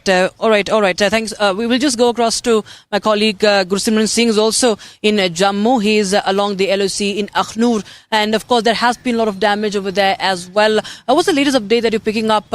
And you also have information about what has been happening. Gursimran, you've been in touch with your defense sources as well, because there has been, how India has also struck back. India's air defense system have proved what they really are, meant for, and how strong they stand in face of Pakistan's cowardly ways and its weak ammunition. Tell us more about what you have witnessed and what you're learning latest. Rakshita, if we speak of first of the situation along the line of control, the situation continues to be tense, because the people in the border areas, they have been asked to vacate their houses due to the Pakistani provocation that we have seen late last night, early yesterday morning, when they resorted to targeting the civilian areas in the Poonch. So nothing can be left at chance, and that's why the district administration, the divisional administration, they decided that all the bordering villages will be asked to vacate. Right now we are at the Akhnur line of control, and I'll request Sarjivan to show you this ridge that you see. that this is actually going to be point of friction between India and Pakistan, because if you speak of the 2019 the airstrikes that India carried out and the Operation Swift Retort, everything was visible from this very stretch, because from the international border to the line of control till Sundarbani, this area has always been the place from where Pakistan has attempted to intrude into the Indian territory, though their attempts have been foiled. And today, since the India has done the retaliation, and the retaliation was on the Pakistani army headquarters, it is very likely and the forces are prepared for any kind of retaliation from the Pakistani side, because Pakistan will once again, they will not sit back. That's very sure for the security establishment, because they know the habit of the Pakistan, that even after getting defeated, the Pakistan tries to overcome the same, and in the same spirit that they try to win this, but every time they have faced the defeat. Now, when it comes to the preparedness, there have been the anti-drone systems, the air defense systems of the India along the line of control, they have been activated at least more than 24 locations in a single sector. So the deployment is very thin. There lies almost no possibility that there will be any breach of that system, that the Pakistani air systems, the UAVs, the Pakistani helicopters or the fighters, they can enter into the Indian territory. That is a foolproof system that the India has kept in place. Apart from this, what we are also getting to know, that everything is being kept on standby, every option. Indian Army's local formation commander, they are directly speaking to the Northern Army commander almost on real-time basis, and they are briefing on the prevailing situation, so that if there is a change in the situation that needs the response from the Indian Army, that can be given without any delay. Rakshita. Right, viewers, we'll just continue to talk to our reporters, but here's more from the ground that our reporters have filed as far as the situation along Pooch is concerned, viewers, because the Gurudwara has been targeted, and you just see the plight of the civilians, how Pakistan has targeted civilians, and India had only... It was a measured response. It was a precision strike on the terror camps, on the terror headquarters. It was to dismantle the terror network and, send a blow, in fact, deal a blow to the terror apparatus in Pakistan. But what Pakistan did is target the Indian civilians. Here's more.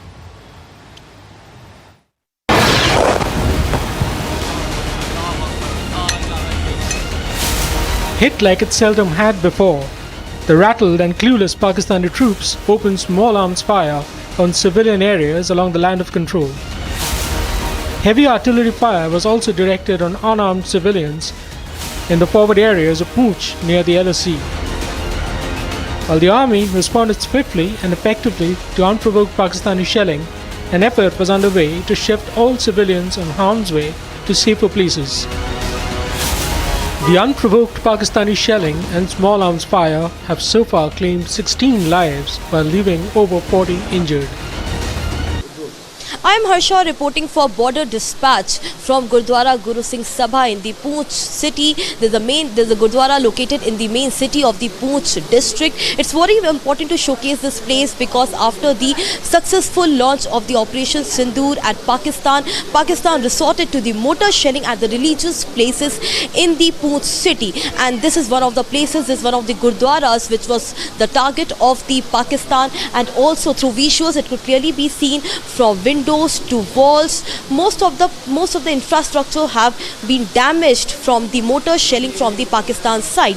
In the early morning hours of Wednesday morning at around 9 o'clock, heavy shelling was targeted from the site of Pakistan at this Gurudwara. Not only this Gurudwara but nearby temple, madrasa and masjid have also been impacted. Visuals captured ongoing efforts to shift civilians to safer shores in the forward areas of Pooch. The forces and Jammu and Kashmir police also carried out checks in civilian areas, public installations and even religious places. In more visuals, motorists were flagged down and the vehicles searched at multiple checkpoints across Pooch town. Meanwhile, the Pooch Gurudwara bore telltale shelling marks after being targeted by cowardly Pakistani troops. The cowardly attack on the sacred shrine claimed the lives of 3 Granthis. Speaking to the public, a local said he had been witness to many instances of unprovoked shelling from across the border, but had never seen such cowardice. Delhi Minister Manjinder Singh Sirsa, meanwhile, came down heavily on the Pakistani troops for directing heavy artillery fire on a place of worship. As Pakistan continues with its gutless artillery fire on civilian areas, the authorities are in a race against time to shift locals out of harm's way. Now, viewers, we have to understand that how Operation Sindoor has started and what it aimed to and what has been carried out. How India targeted these 9 military areas. Now, it targeted those terrorist targets, the operational to dismantle the operational capabilities of the terrorists, and this was done to avoid further escalation, to avoid a military conflict. And my colleague Harsha, who has been along the LOC in Jammu, she is going to explain in this report that how India had operated all throughout in this mission. Listen in. At least 12 civilians were killed and 42 injured as the Pakistan Army resorted to intense artillery shelling along the line of control in Poonch district on Wednesday. The action came hours after India carried out precision strikes on 9 terror targets in Pakistan and Pakistan-occupied Kashmir to avenge the April 22nd terror attack in Pahalgam. Officials confirmed multiple casualties, including the death of 4 children aged between 7 and 14 years. The indiscriminate shelling created panic among the border residents, who were then forced to take refuge.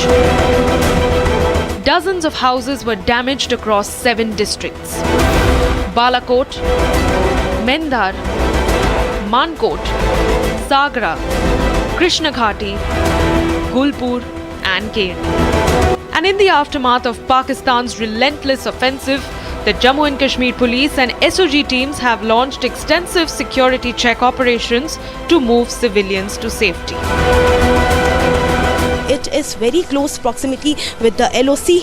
Also, after Operation Sindoor, Pakistan targeted majorly this area. I'll pass my camera person Gaurav to come here and to show this entire visual at large, the safety and security of the Jammu and Kashmir civilians, and the civilians of the Poonch district is very much important, which is being ensured by the police official and by the SOG team as well, because what we saw here was at several places the civilians were struck. So right now they have left or they have moved to safer location, to safer bunkers. This is being ensured by the Jammu and Kashmir police. With Operation Sindoor yet to be over, Pakistan is counting its days. All right, viewers, now we shift our focus to the other story that we're tracking. In fact, my colleague Arawat is also joining us live on the broadcast from one of the border districts, that is Baramulla.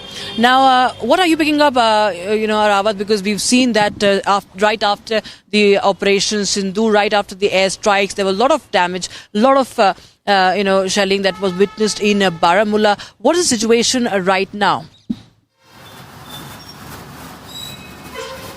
Absolutely, Rakshita, as we have seen that the strike on the terror groups of the and Lashkar in the Pakistan and other places there, and then after we have seen that the Pakistani troopers have tried to create the disturbance in the Kashmir Valley's Uri sector in the Baramulla district. We have seen that the properties were damaged in the various parts of the Uri sector, but we have seen that the senior officers from the Jammu and Kashmir police and other paramilitary security forces are there on the ground, and they have access to all the situation and everything is controlled there. And also we have seen that the health department is there active, and we have also seen that all the entry and exit points in the border areas of across the Jammu and Kashmir is on the high alert after we have seen that there was an attempt from the troopers of the Pakistan to target the civilian population of the Kashmir Valley. We have also the reports from the line of control area in the Kupwara sector, where we have seen that the mosque was also damaged by that in that particular area. And then after we have seen that the same kind of operation is also taking place in the various parts of the Kashmir Valley, and and then after we have seen that the same kind of operation is also taking place here in the Uri sector. Also we have seen that locals have been advised there to move to safer locations. Then after also we have seen that everything is there under control in the Uri sector, but we have seen that the Indian Army is giving them the befitting reply to the Pakistan's unprovoked firing. We have seen that the ceasefire violation in the Uri sector comes after when we have seen the deadly terror attack in the South Kashmir's Pahalgam, where we have seen that the 26 people lost their lives. Then after we have seen the continuously ceasefire violation by the troopers of the Pakistani army in the Uri sector, but we have seen that the Indian army is giving them the befitting reply. Yes, Rakshita. Right, Arawat. In fact, viewers, we also have to understand it's not just in Poonch, not just in Baramulla, but also in several other areas like Gulmarg. That is one of the most popular tourist destinations as far as the Jammu and Kashmir is concerned. Now, that also was targeted. Unprovoked shelling was done. We saw that happening in Gulmarg as well, and as a result, the authorities took a decision of even suspending the famous gondola rides, the trolley cars that go in towards the Afarvat peaks as well. And this, of course, is a direct attack on the tourism. We've seen that how tourists have been targeted, and Gulmarg also now came under shelling. Here's more. Amid heightened tensions between India and Pakistan, authorities have suspended the gondola cable car services in Jammu and Kashmir's Gulmarg. This decision comes after unprovoked mortar shelling by Pakistani forces near the line of control. According to authorities, there has been no damage to the gondola infrastructure. However, the proximity of shelling has raised concerns. Gulmarg is one of the popular destinations in Kashmir that is close to the line of control. However, after Pakistan's unprovoked mortar shelling, the authorities have cordoned off the area for tourists. Officials said the security forces have fortified security of the tourist spot to safeguard from any untoward incident. And with that, it's a wrap on this edition from the front, viewers. We continue to report from several locations across Jammu and Kashmir. With that, I'd like to thank my colleagues Harsha from Poonch and my colleague Arawat from Baramulla and, of course, Gursimran from Akhnur. And this is Dr. Mishra signing off from Srinagar. We'll be right back with This Is Exclusive on 7 p.m. Don't go anywhere.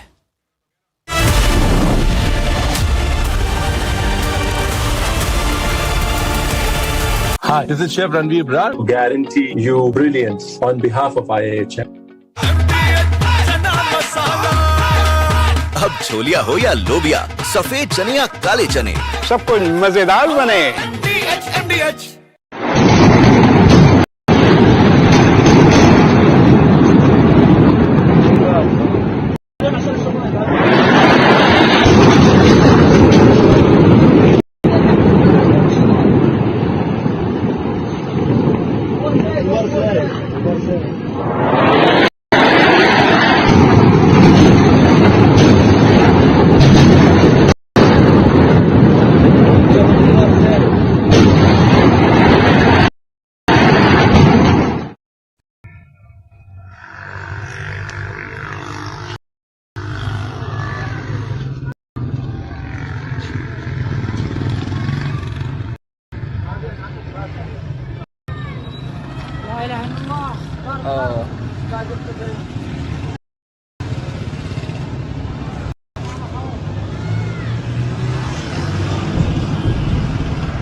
अगर उन्हें 4 की yard करेंगे, डेरा मस्ती खाली के वाली भाई।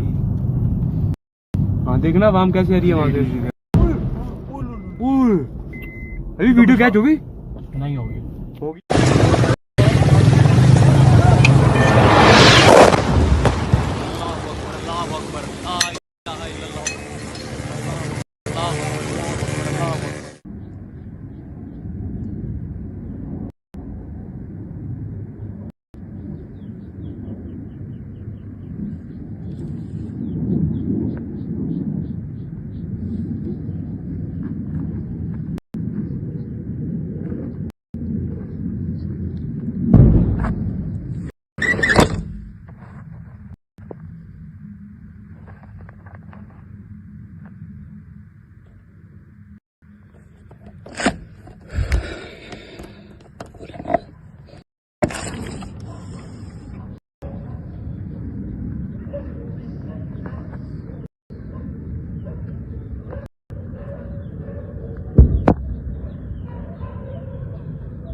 think we can see an explosion. We hear an explosion.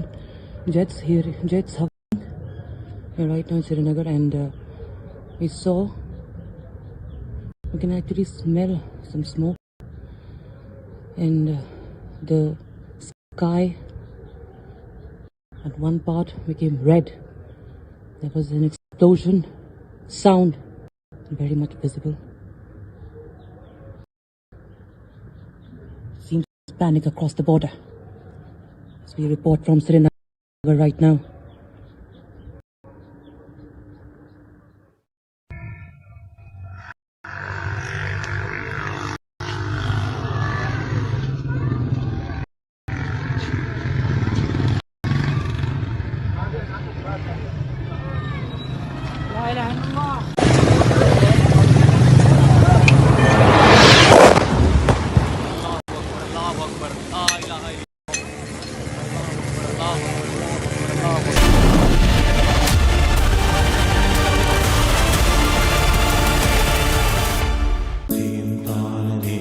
At Amity, we are committed to building a stronger India through world-class education and research, to nurture ideal citizens who, together with the leaders of today and tomorrow, will make India a world superpower.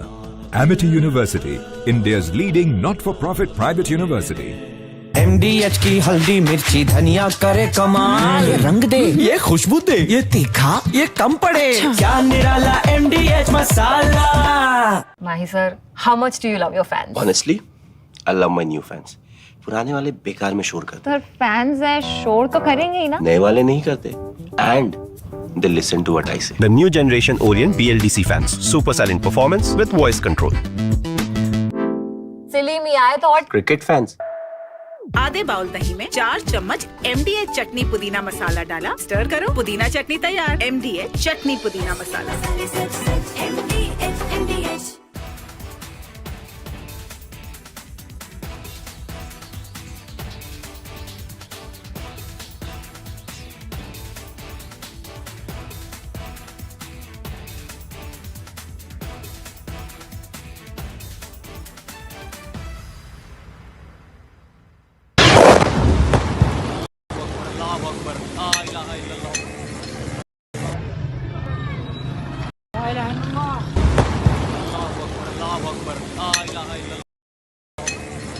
Of different weapon systems, because you cannot risk putting all eggs in one basket.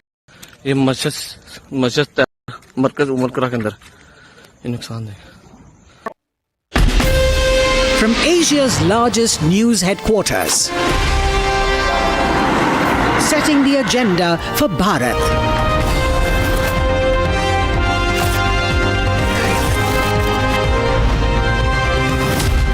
You're watching Republic.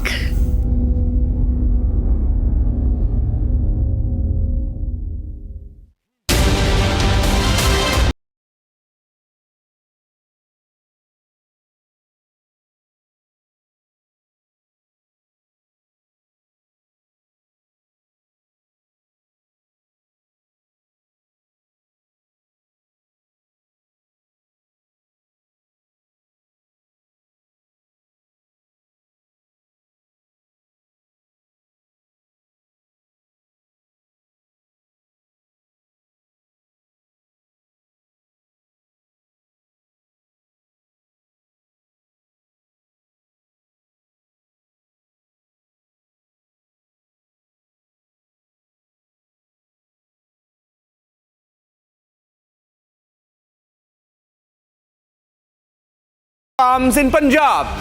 Darren Moore coming up. Here are the headlines.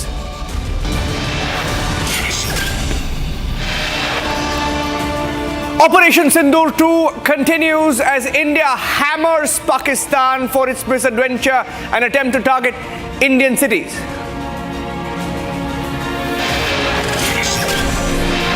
India strikes Pakistani defense radars. Lahore, Karachi, Rawalpindi hit.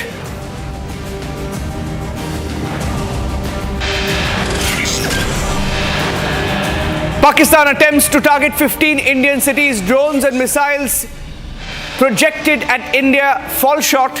All of them fail to hit their targets.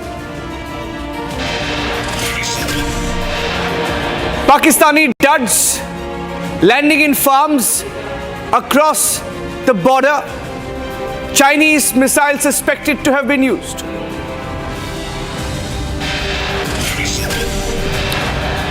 India has confirmed that we have struck Lahore air defense radars, the location from where some of the Pakistani drones and missiles were launched targeting India.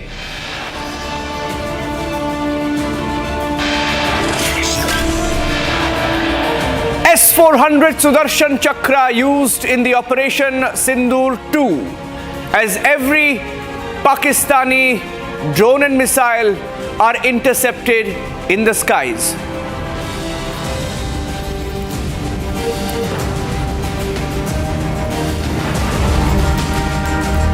Ladies and gentlemen, it's been a very dramatic last 48 hours, and we can confirm to you now that Operation Sindoor 2 continues this evening. The military operation is on.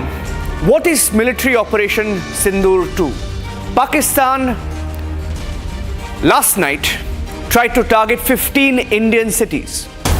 And my colleague Shawan is joining us with the details of where they launched these attacks from and how Pakistan's attempted strikes on Indian cities were thwarted one by one, ranging between 80 kilometers to 282 kilometers. Each of these strikes, drones, missiles that were sent to 15 cities, all falling short. Shawan with the details. Shawan. Well, in fact, the details that we are getting right now is what Pakistan essentially wanted to strike were the military installations. If you take a look, starting all the way from Kashmir, Awantipura, Srinagar, both the places, remember, they were targeted from Rawalakot, that is in Pakistan. That's the Pakistani Air Force base. Now, let me also tell you, as far as those in Jammu and Punjab are concerned, the missiles were basically launched from Rahwali cantonment in Gujranwala. Cities in Rajasthan which were basically targeted, they were from the Pakistani military base in Bahawalpur, and Bhuj was basically targeted from Sindh. Now, in fact, Niranjan, the details that we're getting is that roughly around 1 o'clock in the morning, that was when our gun loading radars, these radars actually identified the location from where these missiles were being launched. That's when our air defense system was activated, and these missiles were prevented from carrying out the targeted approach. Thereafter, we are being told that immediately you've had the drones that were basically used by India to target the same very places from where the missiles were launched, and this operation continued till about 7 o'clock this morning. Interestingly, this piece of information that we had got was roughly around 2 o'clock in the afternoon, or little after 2 o'clock. And when we spoke to our sources at that point in time, also remember, the source basically indicated that the operation was still undergoing, something that was once again cleared by the Ministry of External Affairs as well as the Defence Ministry. So which is a clear indication of the fact that the operation is nowhere to a closure right now. In fact, it is still going on. The other important aspect that we've been able to figure out is with regards to the missiles that were basically used by the Pakistanis. In fact, these are essentially the PL-15 or the BVR range missiles that were used by the Pakistanis. This was delivered to the Pakistanis by China, and this was just about 3 months ago when these missiles were actually given by China to Pakistan, which was basically used. In fact, it turns out that some of those missiles that were fired by the Pakistanis did not even continue in the same very trajectory that it was basically locked for. It did not have enough fuel. Now, that was what we have also picked up, and that is the reason why some of these missiles landed up in their own territory. And the others which basically crossed over were brought down by our air defense system. And in fact, the debris of these missiles have been found in places like Amritsar, and in some other places also we are given to understand, like for instance in Bhatinda and a few other places, the debris have been found. So there is ample proof of the fact that they basically wanted to carry out this attack. Shavan, why don't you walk up here, because I have 5 walls. Let's do the walls together, because the walls tell the full story of what Pakistan tried to do. So I'm going to get Shavan also in the frame. Let's fire those walls one after the next, and then we'll go from one story to the next. Ladies and gentlemen, this is what Pakistan tried to do last evening. Let's go across straight to the wall. Shavan, the 15 cities that Pakistan tried to target in the intervening night of 8th of May. Pakistan attempted to target 15 cities. I'll go from the bottom.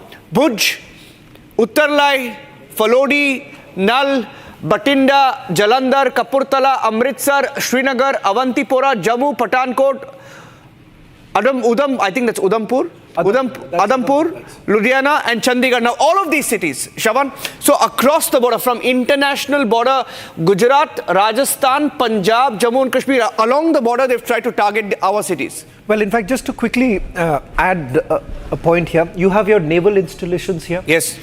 As far as Bhatinda, Jalandhar, Kapurthala, Amritsar are concerned, you have your army bases here.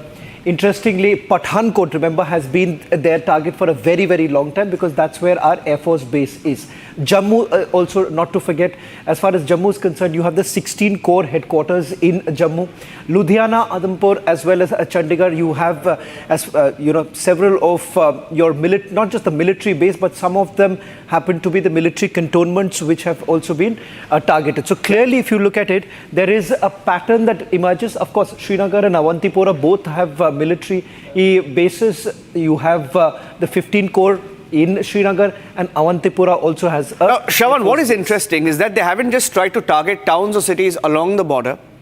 Perhaps as a response to India going deep into their territory, they've tried to target cities well within our territory, for example, in Chandigarh. Now, that came as a surprise. Now, let's get you the next wall, which shows you how India responded and why India responded in the way that it did. Let's show you the next wall. We hit them back at the bases, at the military installations, from where all of these missiles or radars or missiles and drones came from.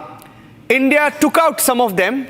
Shavan, if you can talk about the cities where they came from and why we struck these cities and what we struck in these cities in the last 12 hours. Essentially, each of these missiles have a particular range to cover. That is the reason why we've not covered that. Like, for instance, from Sindh, you would have Bhuj, which is closer. 280 kilometers. Yeah. So Bahawalpur again also happens to be another military base, which was basically targeting just opposite in Rajasthan. Happens to be the cities that were carried out to it. But the cities that were targeted in Rajasthan were from Bahawalpur. Yes. Lahore, Sheikhpura, Sialkot, Chakwal, Gurjanwala. Now, Gurjanwala was the other place from where the targeted attacks took place, and this was primarily Jammu region was being targeted from here.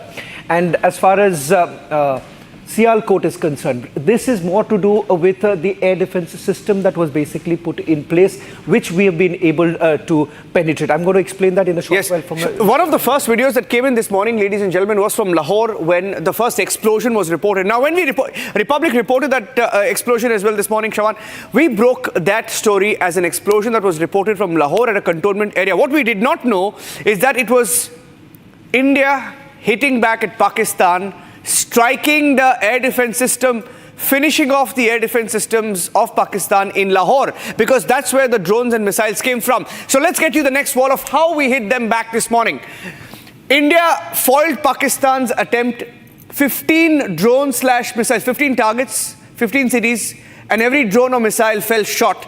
And this is how we did it. India foiled Pakistan's plans. If you can come a little ahead, Shavan, where Pakistan fired from. Now, Shavan has the exact details, where they fired from and where we intercepted them. Shavan. So this, if you see, Rawalakot happens to be the Pakistani Air Force base, which is also, there is one in Kotli. Now, as far as Kotli is concerned, we haven't got more details from there. From there, the missile was actually launched targeting Avantipura and Srinagar. I'm not too sure about the distance. If you know, yes, you'll be roughly about 80 to 90 kilometers, Shavan. Even this around Gujranwala, roughly about 80 to 90 kilometers. This is a very key military installation as far as Pakistan is concerned. Pakistan basically launches from here because you have the Jammu, Pathankot and a few other places in Jammu that was being targeted. And for them, it's extremely important. If you remember the Pathankot airbase also, our airbase was targeted in the past. You've had this missile that was launched towards Jammu. That happens to be the Nagrota base, which is the 16 core base. Now, next, Bahawalpur. Now, this is interesting because we checked the distance, Shawan. If the drones and missiles were launched from Bahawalpur towards areas in Rajasthan, that's namely Nal, Falodi and Uttarlai, right? Minimum 200 to 300 kilometers. That's the range, 200 to 300 kilometers. So perhaps could have been missiles that were launched from Bahawalpur. By the way, symbolic because Bahawalpur is the headquarters of the Jaish-e-Mohammed Masood Azhar's headquarters, which we struck yesterday. Right. And this is also the place where we are given to understand Bahawalpur. If we can just quickly go back once. In Bahawalpur, because some of the missiles we can't go back to understand that some of the missiles did not cross over. Yes. So that could be also because of A, because of the distance, B, because probably Chinese missiles. Yeah. Chinese missiles. Okay, finally, this is Sindh, and from Sindh, they fired some projectiles towards Bhuj in Gujarat, and that was thwarted. The only thing that I'm not very sure about, and I couldn't get the details from my source, was where exactly in Sindh is the military base from where when they fired. But this is a confirmation that yes, it was from one of the province. From the Sindh province. Yeah, our gun radars located these launchers in real time. And ladies and gentlemen, just one point, just think about it. If 15 missiles or drones were launched from Pakistan, were supposed to hit Pakistan's Indian cities, if we were the target, if 15 cities were not hit, you have to remember that it's only because of our forces that we today are safe. We don't have a single hit from Pakistan. And a big thank you and a salute to our forces and for all of those anti-nationals who question our forces. Now, we have more for you on this particular plot of Pakistan. This is why we are safe. And the Chinese duds, and we have, Shawan, a breaking news came in of how we have deactivated the HQ-9s of Pakistan. We've struck some of those systems as well. If you can tell us a little bit about that, and then we will start the comparison. So, the air defense system basically works in multiple layers. So in the first layer, it would cover a particular distance, and the second layer thereon. As far as HQ-9, as far as this air defense system is concerned, they had basically installed at 3 locations. One happens to be Lahore, the other happens to be Sialkot, and the third happens to be in Rawalpindi. There we are being told that all the 3 places, they've also aided it with long-range missiles, as well as jammers. All 3 completely failed. Now, as far as the S-400 is concerned, once it is up in the air, remember, it basically does not allow any sort of penetration, and more importantly, the range that it has. This is an upgraded version of what we had earlier. Yes. It was delivered just about a few months ago, and we are given to understand that has been utilized. And the range that you're looking at, just look at what the detection range is. Look, let's look at the comparison. First of all, S-400, the Indian system has won the Sudarshan Chakra. Pakistan's HQ-9 has failed completely. The range, 600 kilometers for India's detection air defense system, S-400, 250 kilometers for HQ-9 of Pakistan. Let's go to the next parameter.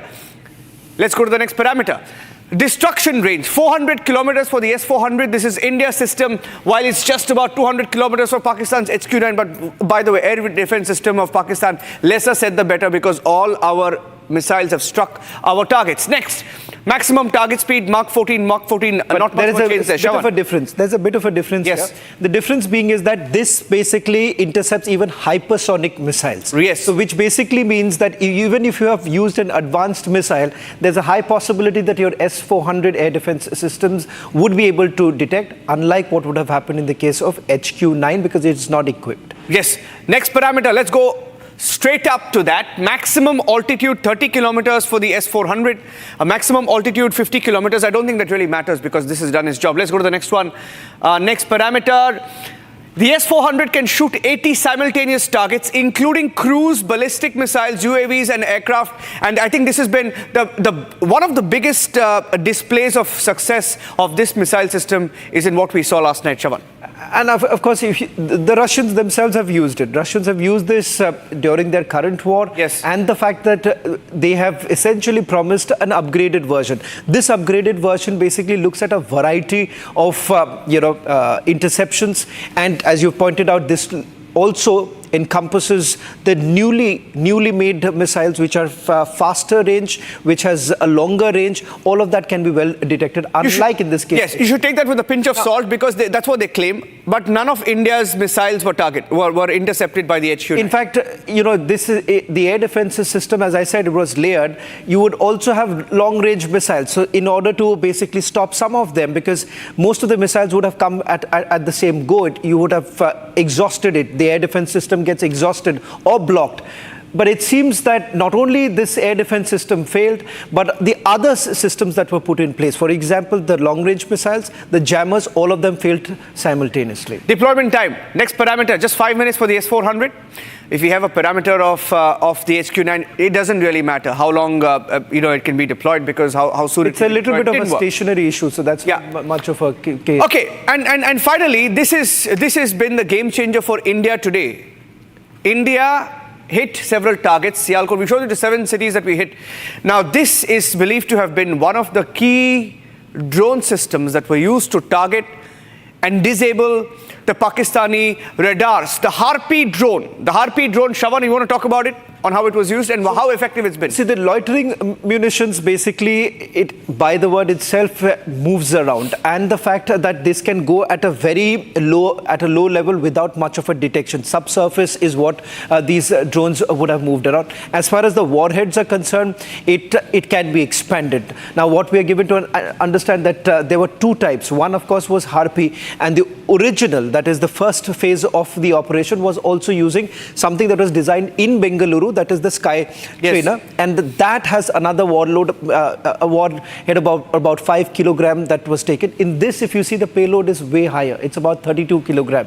So you are taking a larger quantity, and the fact that the destruction would have been much more. So this is an example of the India story, right, Shravan? Harpy jointly made between Israel and India, and this is available in plenty with us, and this is a success story. And every aspect of Operation Sindoor that you've seen, the missiles that were used to target the nine areas chosen yesterday when we hit the terror camps, beautiful precision strikes that we had. If I can just quickly pull up one picture that we had where the headquarters of Masood Azhar before and after tells you how precise the strikes were. And while we do that, let's also get you some breaking news. There is a breaking news update that we have from Bangladesh. I want Shravan to give us that breaking news update. Let's break that next. That was the next breaking news update we had. Bangladesh falling in line. Shravan, this is very unprecedented. Bangladesh seems to have got a message as India pummels Pakistan. Pakistan was Bangladesh's go-to friend, suddenly found friend, and after we have struck Pakistan, Yunus government has fallen in line. They have issued a sudden notification asking for Hindus to be protected. It's come out of nowhere, but it's linked. Shravan. Well, in fact, there is growing pressure right now. One coming in from the radicals inside Bangladesh, because remember, there were certain measures that the Yunus government essentially wanted to take, bringing in more women workforce, and that has been completely, something that has not gone down well with the radicals who have been controlling Yunus.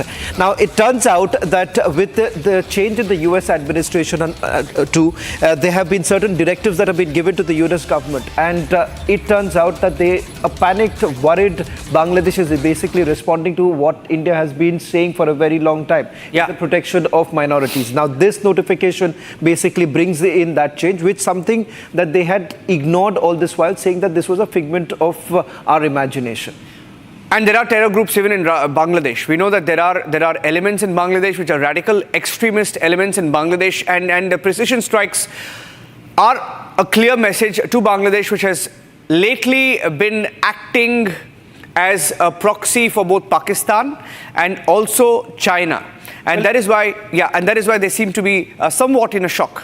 Well, there are a series of meetings that have actually taken place. Before the precision strikes that took place in Pakistan, you've had Pakistan basically sending members of their ISI, having a meeting that took place in Dhaka. The second thing that happened was you've had their foreign ministers actually coming together, having a meeting on what possibly could be the next steps. So that is the reason why this proximity between Bangladesh and Pakistan was only growing. But it turns out that Yunus has actually realized that coming closer to Pakistan would only mean doomsday for Bangladesh. Absolutely. And Shawan, thank you for joining us on this breaking news edition of This Is Exclusive. We'll take a short break now, ladies and gentlemen, but our coverage of Operation Sindoor 2 is non-stop. We are going live immediately after this commercial break. We have headlines and the big debate with Arnab coming up. Stay tuned and thanks for watching.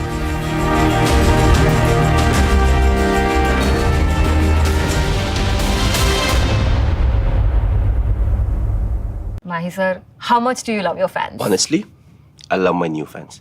पुराने वाले बेकार में शोर करते Sir, fans हैं, शोर तो करेंगे ही ना? नए वाले नहीं करते. And they listen to what I say. The new generation Orient BLDC fans. Super silent performance with voice control. Silly me, I thought. Cricket fans. अब छोलिया हो या लोबिया, सफेद चने या काले चने, सब कुछ मजेदार बने। इसको घर पे लगाओगे तो शादी का तो पता नहीं, पर घर पक्का नहीं टूटेगा। रुंगटा नहीं तो घर स्ट्रॉन्ग नहीं। रुंगटा स्टील PMT बार एकदम सॉलिड। पहाड़ों में एक हाइकिंग शिप भी बन सकती है। दादी के हाथों का जादू और खुशबू से महकता घर, माँ की मुस्कुराहट और खाने की सुगंध। MDH गरम मसाला, क्योंकि हर रिश्ता है स्वाद से जुड़ा। पाकिस्तानी और इंडिया ने जंग शुरू कर दी है। अभी बहावलपुर सिटी के अंदर मौलाना मसूद अजहर साहब के जो है मदरसा है, उसके ऊपर 4 मिसाइल दिए गए हैं। 4 मिसाइलों के साथ हमला किया गया है। मौलाना मसूद अजहर साहब के मदरसे के ऊपर अपनी अफवाज पाकिस्तान के साथ खड़े हैं। लेकिन मेरा सवाल है कि हमारी एजेंसीज कहाँ सोई हुई थी, हमारी अफवाज पाकिस्तान कहाँ सोई हुई थी जब ये हमला हुआ। मुजफ्फराबाद की भी खबर आ रही है कि मुजफ्फराबाद वाली साइड पे भी अटैक हुआ है। लेकिन सबसे पहले मेरे बहावलपुर सिटी के अंदर अटैक हुआ है ब्लास्टिक मिसाइल के साथ। उन्होंने हमला किया। मौलाना मसूद अजहर साहब के मदरसे के ऊपर 4 मिसाइल मारे गए हैं। अभी ये कहना कबल वक्त है कि गोया कितनी सच्चाई है इस खबर के अंदर, किस साइड से ये मिसाइल आए हैं, ये अभी कंफर्म होना बाकी है। लेकिन ये कंफर्म न्यूज़ है कि उन मदरसे के ऊपर 4 मिसाइल मारे गए हैं।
ये नुकसान, ये 9 नंबर, ये मस्जिद तैयबा मरकज उमरकरा के अंदर नुकसान है।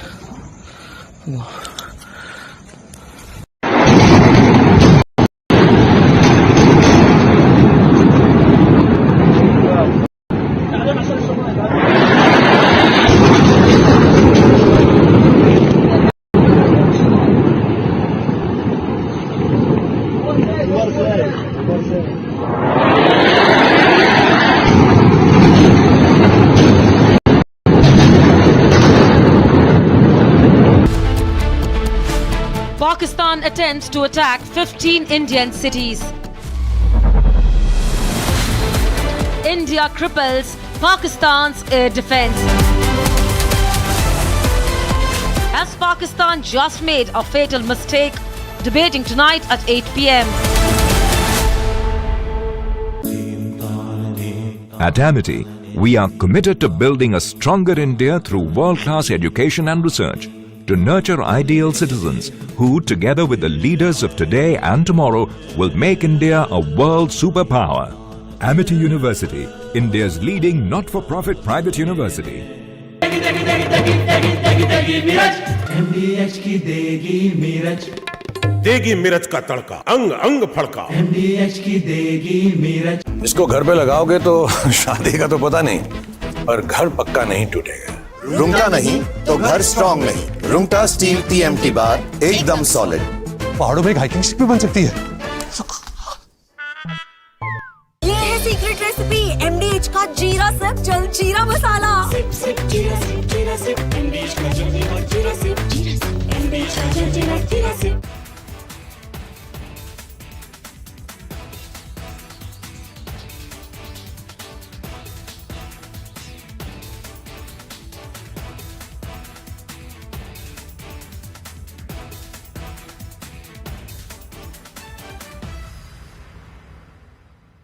Unlike in 2019 when we had hit Balochistan, which was in the wilderness, and Pakistan got an excuse to say that nothing had been damaged or killed, that we had only killed some crows and pigeons and sparrows. This time we chose high visibility terrorist targets which have been around for decades, right? And they are command and control targets, terror training camps of big, very great magnitude, so that they cannot be missed by the people of Pakistan or the whole world per se. Otherwise we had that syndrome of jungle mein mor nacha, kisi ne na dekha, etc., which Pakistan took the fullest advantage of to deny that it had been hit, and that was taken advantage of by some unscrupulous people in India. This has been a very calibrated, very calculated, meticulously planned and executed strike. Right? It is non-escalatory in nature because it is proportionate, because it targets precisely the terror training camps. We have not hit the Pakistan armed forces, the army or the ISI. We have focused only on the terror targets. To that extent, it should be non-escalatory. India is prepared to call it off at this stage. Should Pakistan wish to escalate and target Indian civilian or military targets, then it is signing its own death warrant. It will give the Indian Armed Forces the precise pretext, the precise justification they need to target the Pakistani army, ISI, and the command and control network that dominates the terror ecosystem in Pakistan. The Pakistani ISPR has claimed that India has hit 24 attacks on 6 target clusters. So far they are saying that they have retaliated by artillery firing on an Indian brigade headquarters and another point.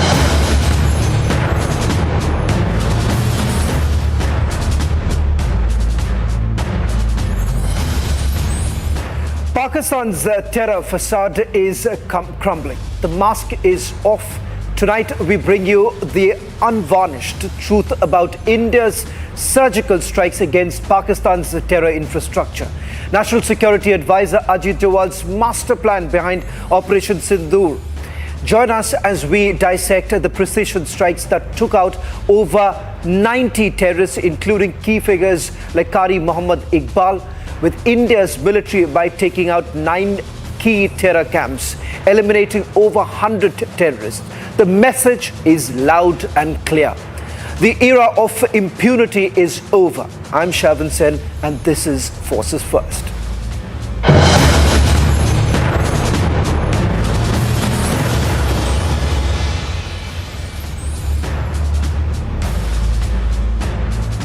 National Security Advisor Ajit Doval emerged as the chief architect, the man behind India's swift and strategic retaliation, Operation Sindoor.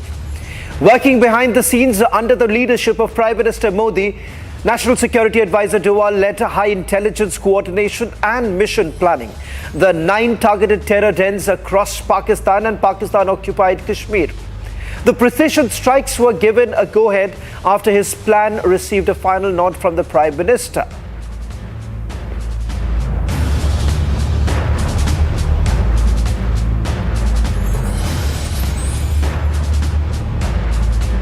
said that when he speaks, it's intelligence, but when he's silent, it's war. And that's exactly what happened. National Security Advisor Ajit Doval, the man who sits at the helm of India's national security architecture, kept mum all through these days since the Pahalgam terror attack.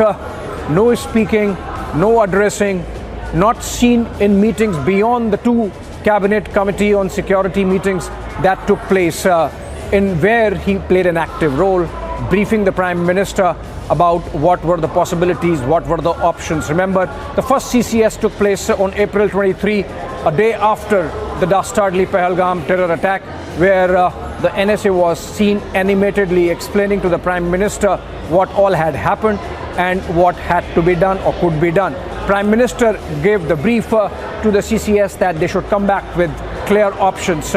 The national security team, led by Ajit Doval, and of course, which includes the Chief of Defence Staff, the 3 service chiefs of the Army, Navy, Air Force, and of course the other agencies which play a crucial role in information gathering. The Research and Analysis Wing, RAW as it is called, India's External Intelligence Agency, the IB, which takes care of intelligence within, the NTRO, which is a crucial arm of RAW, which gathers TACINT, which is technological intelligence, and of course ISRO, which gathers satellite data. Everyone was involved, including the BSF, because they have ground intelligence along the border, because they are the active force in peacetime along India's international border. And that's where all the data gathering began, information gathering began, validation of whatever intelligence that agencies already had begun. And by the time the second CCS happened on April 29, the plan was in place, the options were in place for the Prime Minister to give a go-ahead, which he did, following which he made a address where he said that a free hand had been given to forces to avenge the Pahalgam terror attack, and that's when the contours of Operation Sindoor started taking shape. So obviously no one would speak and this never happens. But then you saw, in terms of those hints coming in of the policy of hot pursuit, about which Prime Minister spoke while he was in Bihar, that India is going to chase the perpetrators of Pahalgam terror attack till the end of the earth, as also target the soil from which those attacks emanated. Message was clear that India yet again would go after Pakistan, its terror proxies, and all the infrastructure that operates from Pakistani soil. Operation Sindoor was essentially about collating all data, gathering all intelligence, connecting the dots, and then zeroing down on specific targets, the organizations, the individuals, the places, the locations, everything intelligence based and not in any manner indiscriminate. And that really lends value and a moral cover to the operation that India has carried out by way of Operation Sindoor. It was carried out in a manner that Pakistan was clearly foxed. So be it India's mobilization of its naval force and carrying out of live fire exercises in the Arabian Sea with great numbers of warships mobilized, be it India's air exercises that were carried out in the central sector, giving Pakistan some confusion about what all India was up to while the borders remained silent. And the reason why the borders were silent were because the army was carrying out a plan. The targets were to be hit with kamikaze drones and with the beyond visual range missiles of the Indian Air Force, and no passing off, crossing of the border or the LOC. Those targets were hit, and how? Look at the pictures that have come in that give you an idea of the kind of precision with which the Operation Sindoor has been executed. Those pictures that were shared by India with the rest of the world in that press briefing by the Ministry of Defence and Ministry of External Affairs. Behind all this was the man and the mind of that man, National Security Advisor Ajit Doval, who was up all night. And the moment the operation was executed, he was working the phones to give a diplomatic edge to India, speaking to as many as dozen odd national security advisors of these nations, his respective counterparts from the United States, from the United Kingdom, from Japan to South Korea, France, and of course, crucially, Saudi Arabia and the United Arab Emirates in West Asia. NSA Dobal then, of course, readied for a briefing of the Cabinet Committee on Security, the third one, in which success was announced, following which, of course, Prime Minister in the Cabinet congratulated our armed forces. That's how Operation Sindoor was executed, in complete silence, with great resolve, and of course the wherewithal and the superior competence of India's armed forces, and more crucially our security intelligence apparatus helmed by National Security Advisor Ajit Doval. India strikes back with Operation Sindoor, targeting 9 terror camps in Pakistan-occupied Kashmir in response to the Pahalgam terror attack. Over 100 terrorists killed, including Qari Mohammad Iqbal, a key figure in the Pulwama attack. Precision missile strikes from Indian airspace hit camps like Kotli, exposing Pakistan's backing of terror. Take a look.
Jammu and Kashmir Police and the SOG launched a massive checking operation to ensure civilian safety after Pakistan's unprovoked shelling targets civilians and religious places, including a Gurudwara where 3 Indians lost their life. Relief assistance is being provided to affected civilians as authorities work to prevent further harm. Here's a report by my colleague Harsha. Strict and continuously after yesterday when the Operation Sindoor was carried out, 100% strike, precision strike was carried out at the Pakistan 9 targets of the terrorist camps, and right now we see that the SOG and the Jammu and Kashmir police is right now carrying out the search and the march at several places. Right now what we see in the picture is the madrasa where the police official along with the SOG team have reached, and there's the visuals on our screen where we can see that the intensified search is being carried out, because this becomes very much important after what happened yesterday along the LOC in the Poonch region. There were several places which were targeted by Pakistan. The civilians were targeted and the religious places was also targeted, from temple, Gurudwara, madrasas and masjid. Several places were on the target of the Pakistan army, and that is the reason in the Poonch area 4 Sikhs in the Gurudwara have lost their lives and several civilians were also injured. But right now what we see is that these thorough checks is being carried out to ensure that none of the civilian is stuck in any of the premises and in any of the infrastructure. Let me now take you through the other segment of the forces first. Ex-servicemen in the valley lauded the forces on the successful airstrikes on Pakistani terror launchpads in retaliation to the Pahalgam attack. Raj Singh Charak, the district president of the Ex-Servicemen League, Doda, the blood of all citizens was boiling after the savage terror attack in Pahalgam. He also lauded the centre for its stern resolve in striking back at Pakistan 14 days after the dastardly Pahalgam killings.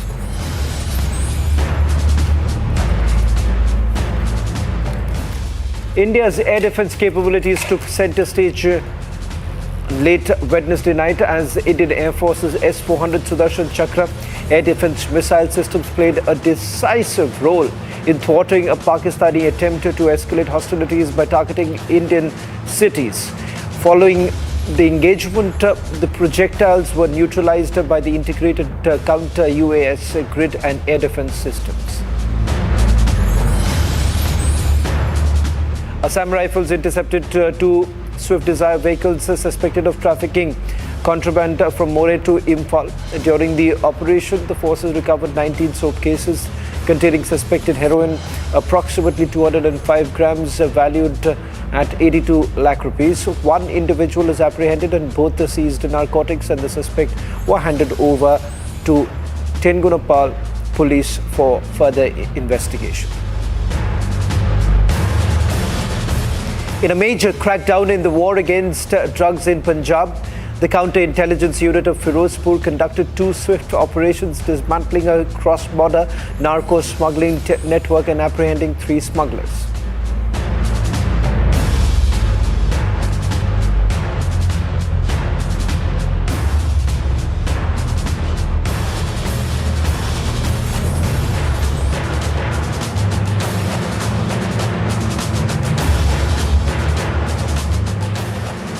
A massive blow to Pakistan's security forces. A deadly IED blast in Balochistan's Bolan region has left 14 soldiers neutralized, with the Baloch Liberation Army claiming responsibility. The BLA fighters have also now released a chilling 5-minute video capturing the brutal attack. This is just the latest in a series of high-profile strikes by the BLA as their agitation and war against Islamabad intensifies. Here's that report.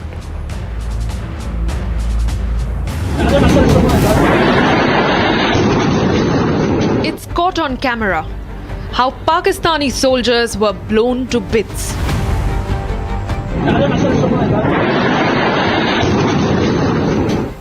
The Balochistan Liberation Army has released a 5-minute video that captures the targeted attack on Munir Army personnel. The clip first captures 12 Pakistani army officials conducting drills for route clearance. And minutes later, a white van carrying the soldiers are blown apart in a massive IED explosion in the Machkund area of Bolan. The Bolan blast is the latest in a spate of targeted attacks carried out by the BLA against Pakistan's forces. Pakistan is grappling with rising internal turmoil, with the Baloch Liberation Army seeking freedom. And the uprising is such that the BLA rebels are up in arms against the Shehbaz Sharif government. 22 Pakistani soldiers were killed in Turbat after a face-off with the BLA. 4 guards of the former Home Minister of Balochistan, who the BLA claims has now turned into a proxy for Islamabad, were gunned down. And back in March, the BLA hijacked the Jafar Express passenger train, killing 60 plus Pakistani soldiers and taking 300 others into hostage. The BLA-Pakistan tensions escalate at a time when Islamabad is attempting to come to terms with India's payback for the Pahalgam terror attack. And with a rising crisis at its western border, Pakistan has completely lost the plot. Well, let me also once again take you through the another segment on forces first.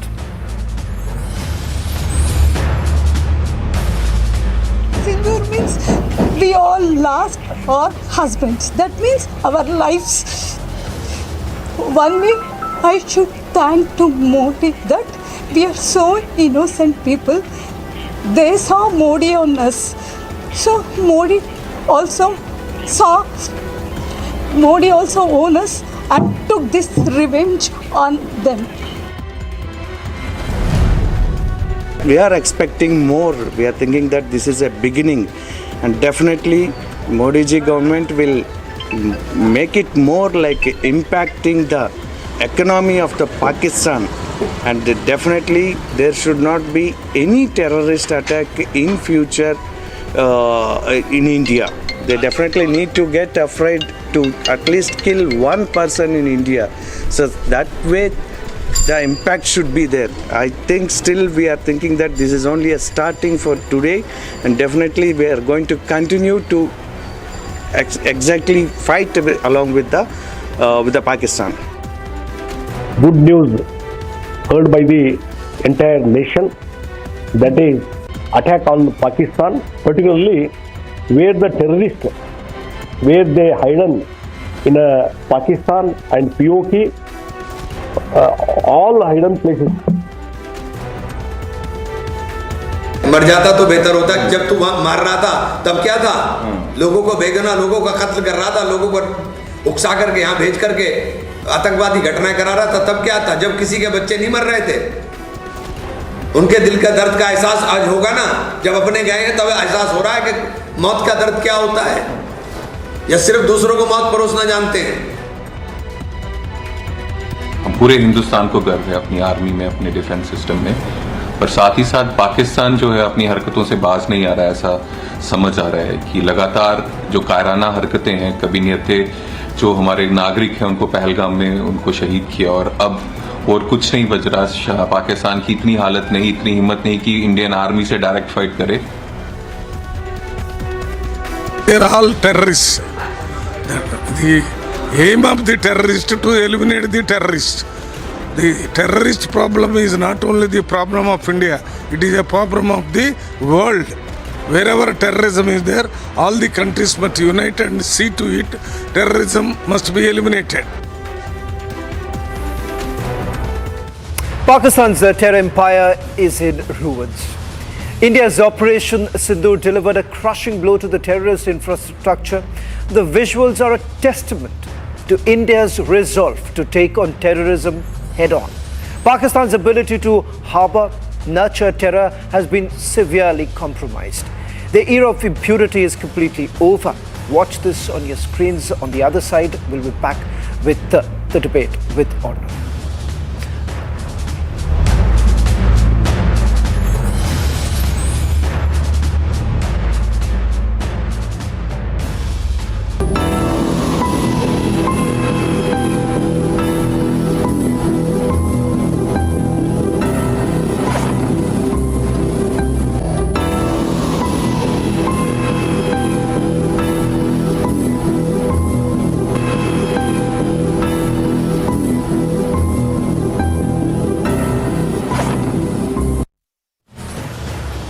Hi, this is Chef Ranveer Brar. Guarantee you brilliance on behalf of IIHM. Mahi sir, how much do you love your fans? Honestly, I love my new fans. पुराने वाले बेकार में शोर करते तो fans हैं, शोर तो करेंगे ही ना। नए वाले नहीं करते and they listen to what I say. The new generation Orient BLDC fans. Super silent performance with voice control. सिली में आए तो और Cricket fans. MDH की हल्दी मिर्ची धनिया करे कमाल, ये रंग दे, ये खुशबू दे, ये तीखा, ये कम पड़े, क्या निराला MDH मसाला। इसको घर पे लगाओगे तो शादी का तो पता नहीं, पर घर पक्का नहीं टूटेगा। रुंगटा नहीं तो घर स्ट्रॉन्ग नहीं। रुंगटा स्टील TMT बार एकदम सॉलिड। पहाड़ों में एक हाइकिंग स्टिक भी बन सकती है। आधे बाउल दही में 4 चम्मच MDH चटनी पुदीना मसाला डाला, स्टर करो, पुदीना चटनी तैयार। MDH चटनी पुदीना मसाला।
अगर उन्हें 4 की याद करेंगे, डेरा मस्ती खाली भाई।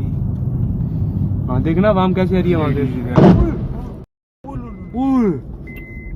क्या जो भी नहीं होगी।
I think we can see an explosion. We hear an explosion.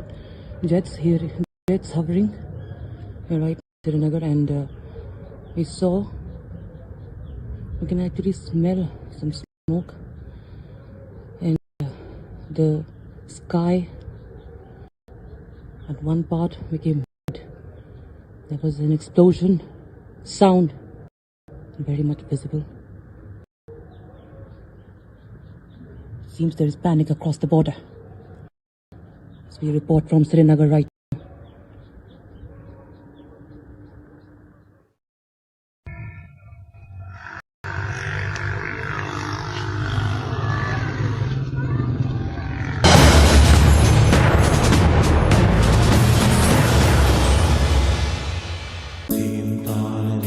At Amity, we are committed to building a stronger India through world-class education and research, to nurture ideal citizens who, together with the leaders of today and tomorrow, will make India a world superpower.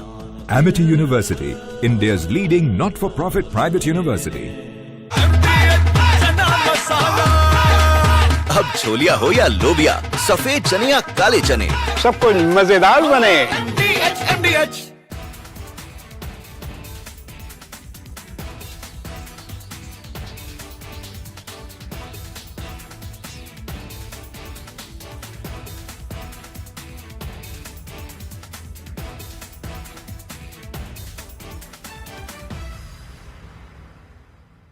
दादी के हाथों का जादू और खुशबू से महकता घर, माँ की मुस्कुराहट और खाने की सुगंध। MDH गरम मसाला, क्योंकि हर रिश्ता है स्वाद से जुड़ा।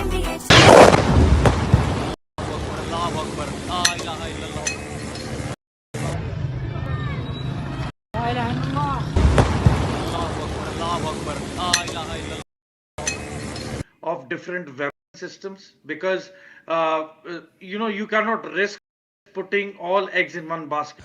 ये मस्जिद तैयबा मरकज उमरकरा के अंदर ये नुकसान है। Not risk putting all eggs in one basket.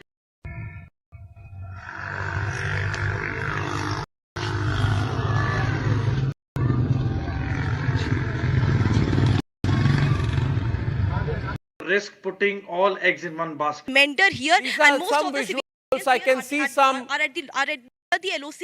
No. This is a long shot. I can see in the sky. There's somebody who shot something to light.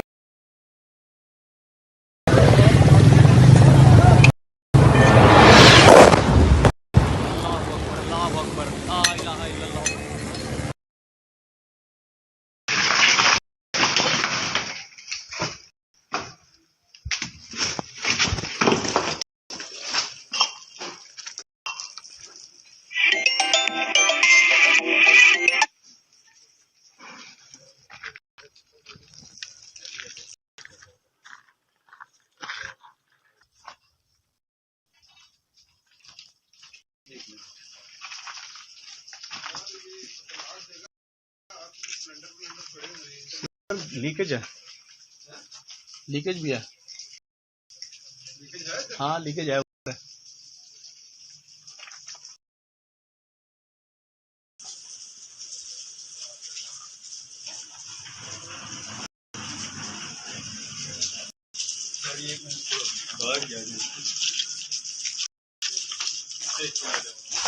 आ गया मेरे पीछे नजर आ पीछे दूर।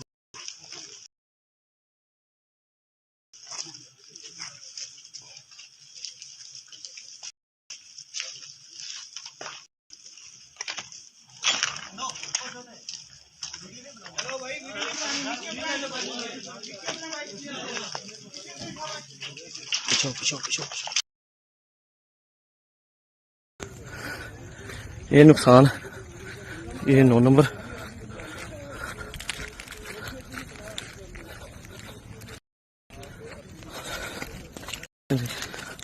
ये मस्जिद तैयबा मरकज उमरकरा के अंदर नुकसान है।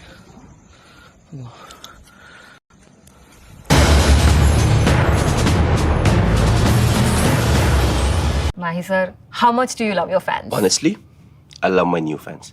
पुराने वाले बेकार में शोर करते सर फैंस है, शोर तो करेंगे ही ना। नए वाले नहीं करते।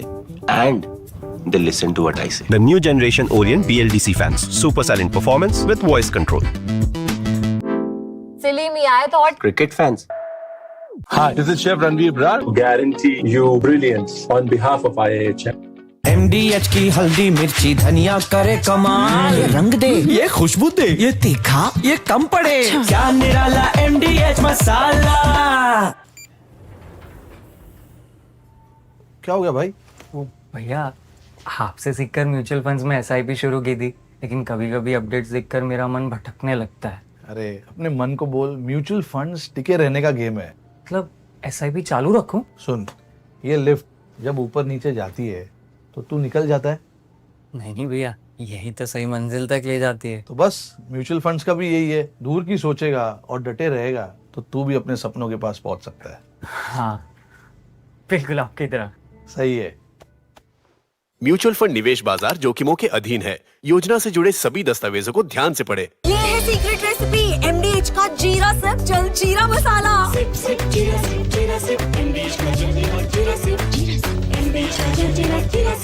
पाकिस्तान इंडिया ने जंग शुरू कर दी है। अभी मेरे बहावलपुर सिटी के अंदर मौलाना मसूद अजहर साहब के जो है मदरसा है उसके ऊपर 4 मिसाइल दागे गए हैं। 4 मिसाइलों के साथ हमला किया गया है मौलाना मसूद अजहर के मदरसे के ऊपर। हम अपनी अफवाज पाकिस्तान के साथ खड़े हैं, लेकिन मेरा सवाल है कि हमारी एजेंसीज कहाँ सोई हुई थी, हमारी अफवाज पाकिस्तान कहाँ सोई हुई थी जब ये हमला हुआ। मुजफ्फराबाद की भी खबर आ रही है कि मुजफ्फराबाद वाली साइड पे भी ये अटैक हुआ है, लेकिन सबसे पहले मेरे बहावलपुर सिटी के अंदर अटैक हुआ है, ब्लास्टिंग मिसाइल के साथ उन्होंने हमला किया है मौलाना मसूद अजहर साहब के मदरसे के ऊपर 4 मिसाइल मारे गए हैं। अभी ये कहना कबल वक्त है कि गोया कितनी सच्चाई है इस खबर की, किस साइड से ये मिसाइल आए हैं, ये अभी कन्फर्म होना बाकी है, लेकिन ये कन्फर्म न्यूज़ है कि उनके मदरसे के ऊपर 4 मिसाइल मारे गए हैं।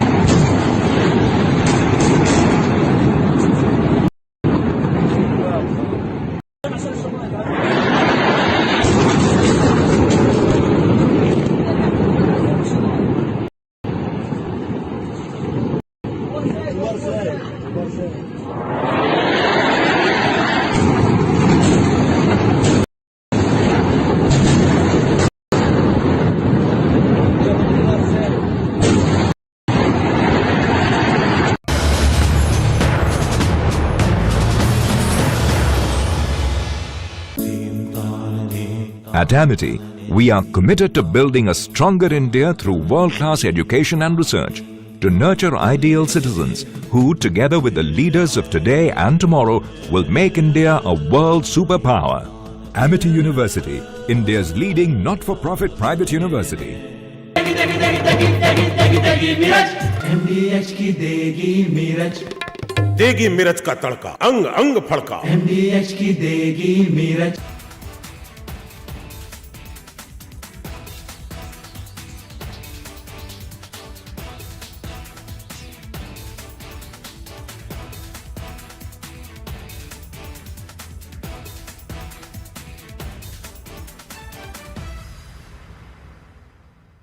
Unlike in 2019 when we had hit Baloch, which was in the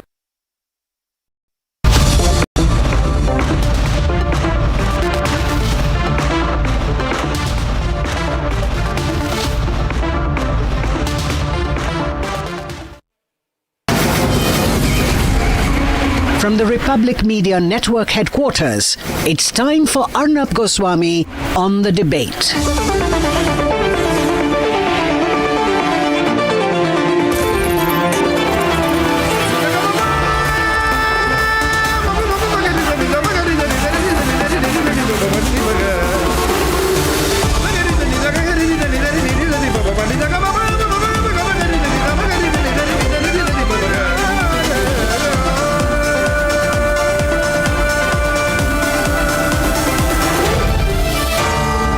Arnab Goswami on the debate.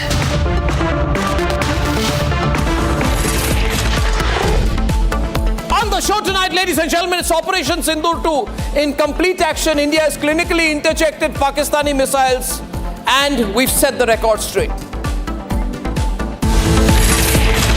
At 9 p.m. tonight, why I feel Pakistan has made a huge mistake by escalating the attack.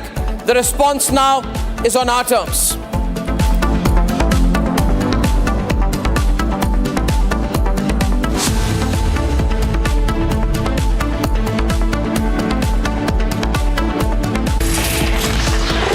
Ladies and gentlemen, good evening and welcome. I just want to begin by saying that this Sindoor 2 operation which has started is entirely and totally because of Pakistan's decision to escalate the conflict. We didn't want to escalate, but they escalated it.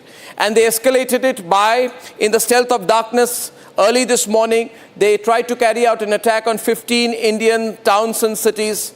They wanted to attack civilians. They wanted to kill millions of Indians. And therefore, we have to set the record straight. Viewers, the places where they tried to target, and these are the visuals of the interceptions.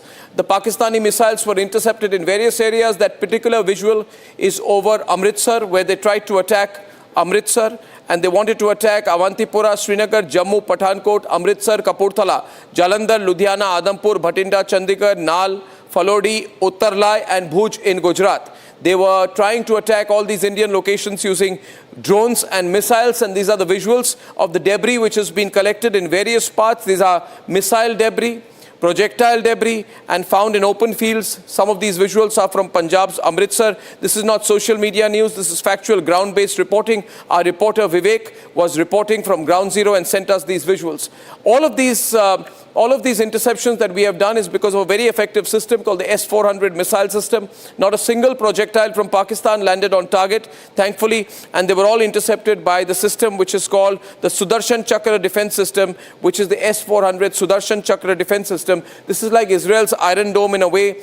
It can track missiles from about 600 kilometers away and intercept these missiles within a 400-kilometer range. This is a Russian-based system, and it's a fantastic system and a beautiful system. Now, we were compelled to target and attack Pakistan back. The visuals from Pakistan from very early this morning show visuals from different cities in Pakistan getting attacked by India. Now, these attacks by India are not on civilian locations. They are not on military installations. They are not on civilian targets. These are not on hospitals. These are on air defense systems of Pakistan. We have targeted the air defense systems, the air defense radars and systems in various number of locations in Pakistan, and we have done so publicly. Pakistanis have been recording the Indian attacks. We have attacked Gurudwara. We have attacked Chakwal, we have attacked Chor, we have attacked Atak, but most importantly, we have attacked Karachi, we have attacked Bahawalpur, and we have attacked Rawalpindi.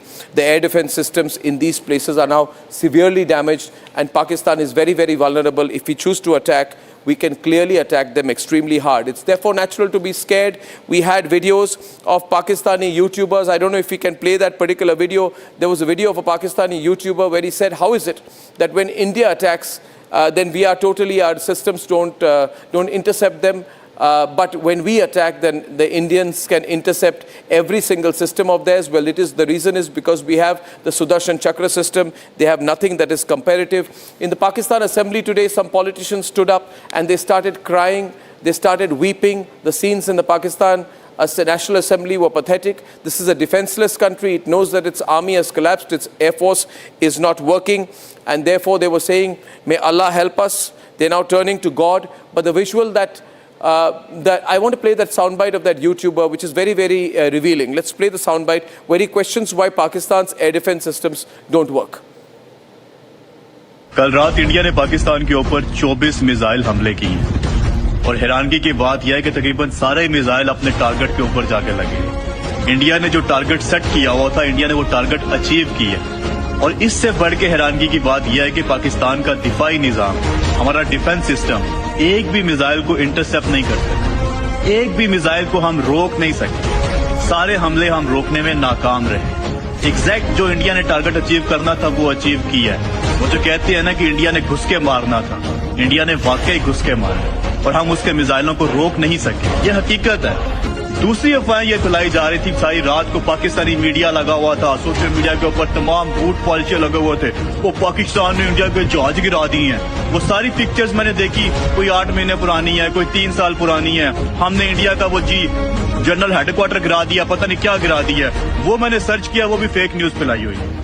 Ladies and gentlemen, that's a Pakistani YouTuber, and he tells the story. He asks his relevant questions of his government. And then in the Pakistan National Assembly, there were terrible scenes where they all started crying. There was collecting weeping in the assembly, and they said, will God help us? Will Allah help us? And then one after the other, Pakistani senators were weeping and crying and asking, the ghost of Jinnah to come and help them. They were asking God to come and help them. And here is a clip. This particular man, for example, is a ex-Pakistan Army major who is now a senator, and just look at the body language. His name is Tahir Iqbal. तो इसलिए जनाब speaker ये बात waza कर देनी चाहिए, हमारी कौम यकजा है। मैं इन सब से कहूँगा कि मिल के चलो और अपने रब से रजू करो।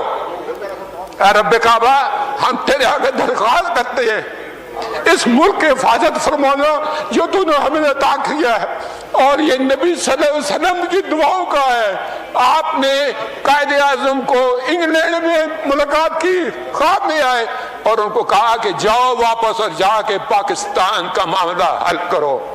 आप खान अफकलात को ख्वाब में आके ये हुक्म दिया कि तुमने पाकिस्तान की सरना है, ये मुल्क बन के रहेगा और तुमने तो ये ऐसा बड़ा मौजज़ा है कि अल्लाह पाक ने ये हमें अता किया है और अल्लाह पाक इस मुल्क की हिफाजत फरमाएंगे। दुनिया में जहां भी देखें शायद हमारी कमी है, हम मजबूर हैं, हम गुनाहगार हैं, लेकिन रब ने कहा हम तेरे हबीब के उम्मती हैं, खुदा का वास्ता हमसे रहम का भला फरमा। आप चले जाएं, उधर फिलिस्तीन में चले जाएं, कश्मीर में चले जाएं, जहां भी जाएंगे मुसलमानों के साथ वो ऐसे हो रहा है जो हम सोच भी नहीं सकते. These are the kind of scenes that we've seen. These politicians so weak, they're running a weak government. Their army has been exposed. Nobody is there to help them. But the Pakistanis have no shame. They will continue to do this. I want to say, send the next visual. There were about 50 senior army officers of the Pakistani army when the funeral was held at the headquarters of the Lashkar-e-Toiba. Can I play those visuals, please? When you see these visuals, you will see that there are about 50 army officers led by the Lashkar-e-Toiba. There is, after this, no question which can be asked of the military political establishment. The leaders, that is Masood Azhar's brother's coffin, which is carried in a Pakistani flag. Masood Azhar's brother, ladies and gentlemen, Rauf Azhar, his coffin is being carried. This is the man who was responsible for the parliament attacks, for the Pathankot attack, for the Bahawalpur strike, for the IC-814 hijack. This is his picture out there. He's the operational head of the Jaish-e-Mohammed.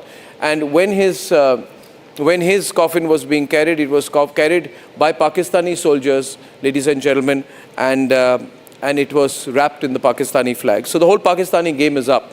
Viewers, I'll break this program up into two parts. I will first analyze right now, after this quick news report, what has happened, which led to the situation as of right now, which is Sindoor 2.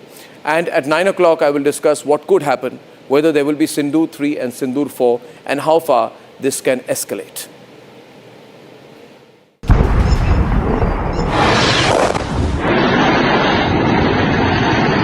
India struck Abbas terrorist camp, a Lashkar center, and in the next half an hour, India eliminated 100 terrorists at 9 locations in planned and precise strikes. In a big victory, terror dens were decimated, terrorists eliminated, Kandahar hijack mastermind and Jaish-e-Mohammed chief Masood Azhar's brother Rauf Azhar was also killed in one of the 9 locations. Pakistan in fact exposed itself by giving a state funeral to terrorists, and Pakistani army and ISI officials attended it.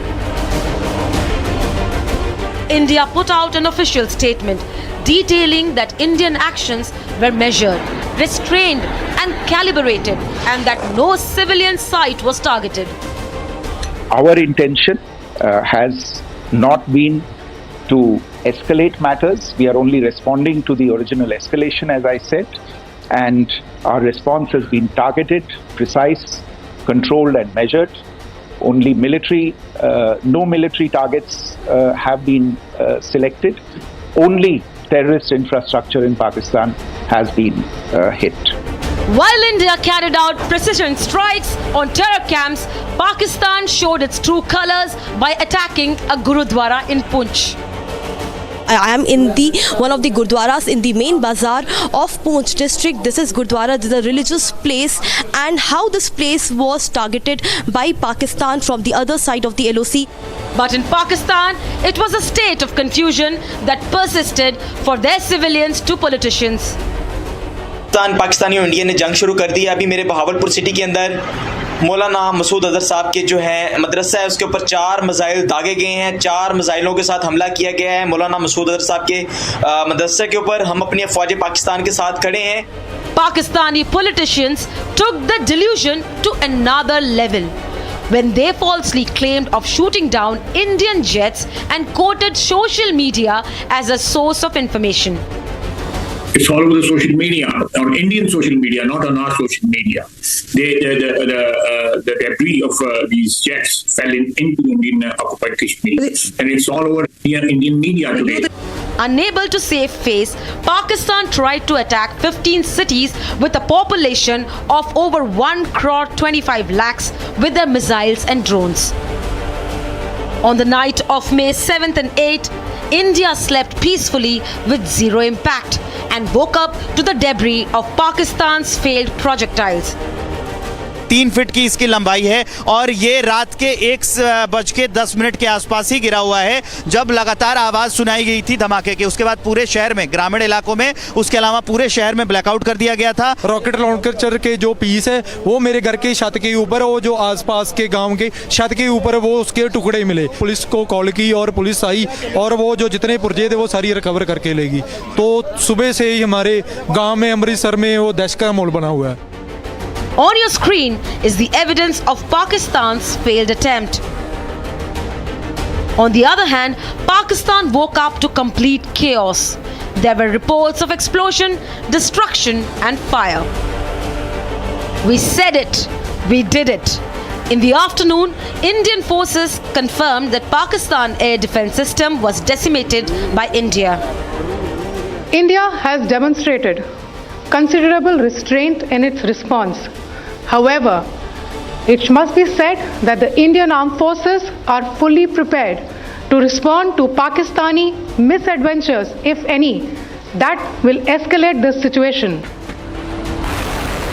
India's S-400 Sudarshan Chakra air defense systems neutralized all targets moving towards India. Remember, just like the Rafales, S-400 was not available to Indian Air Force during the 2019 Balochistan air strikes. Along with the beyond visual range capable missiles atop the Rafales, S-400 and Akash provided the kind of defense shield that helped IAF inflict costs on Pakistan and take down their air defense systems. India is clear. It's an ongoing operation. कुछ inquiries, कुछ information मांगे हैं। रक्षा मंत्री ने कहा है कि ये ऑनगोइंग ऑपरेशन है, इसलिए पूरे एक घटना को अलग से ब्रीफिंग या अलग से उसको प्रेजेंटेशन करना सही नहीं है, क्योंकि घटना चल रहे हैं, आप सबको मालूम है, इसलिए उसको उस तरीके से ब्रीफिंग नहीं होते हैं। इसमें पॉलिटिकल पार्टीज का ब्रॉड कंसेंसस के लिए ये बैठक था। Fear has gripped Pakistan. Their politicians are already crying. दुनिया में जहाँ भी देखें शायद हमारी कमी है, हम मजबूर हैं, हम गुनाहगार हैं, लेकिन रब ने कहा हम तेरे हबीब की उम्मती हैं, खुदा का वास्ता हमसे रहम का भला फरमा। India's action and communication is crystal clear. Our response was targeted and measured. It is not our intention to escalate the situation. However, if there are military attacks on us, there should be no doubt that it will be met with a very, very firm response. We have not escalated it. Pakistan has, and the terror nation must brace for response. India is hitting Pakistan hard and is going to unmask the TRF facade next. Pakistan is also home to a very large number of UN proscribed as well as UN proscribed terrorists, as well as terrorists proscribed by a number of other governments in the world. Operation Sindoor is not over. It is related to operational matters. It's been released by the Ministry of Defence. As more information becomes available, it will be released at the appropriate time. Once again, please don't go into operational details at this point in time, because this is a constantly evolving situation. India is exercising its right to defend. ये 22 अप्रैल के पहलगाम के हमले से शुरू हुआ है।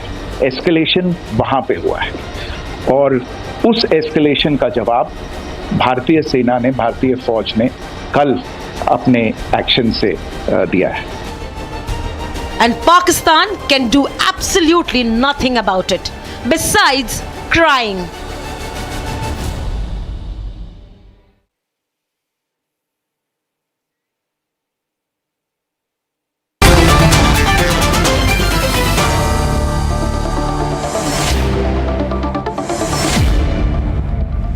A few questions in our mind this evening. The first question I will address is, who has escalated the tension so far?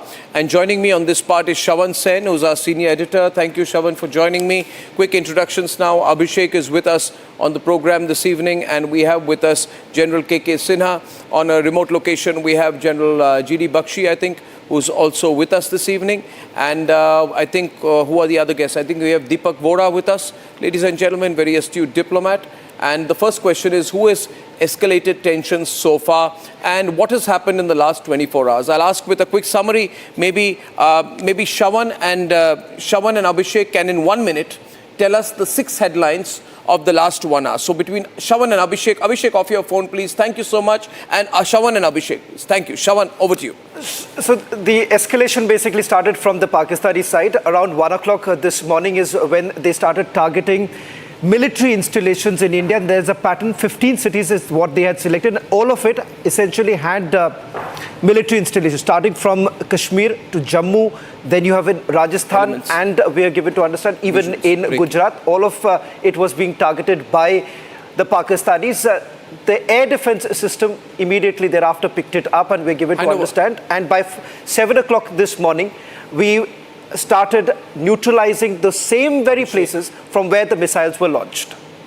Yeah, Shravan, also, in fact, I would say, Arnab, that the escalation obviously first one came from Pakistan when they carried out this Pahalgam terror attack.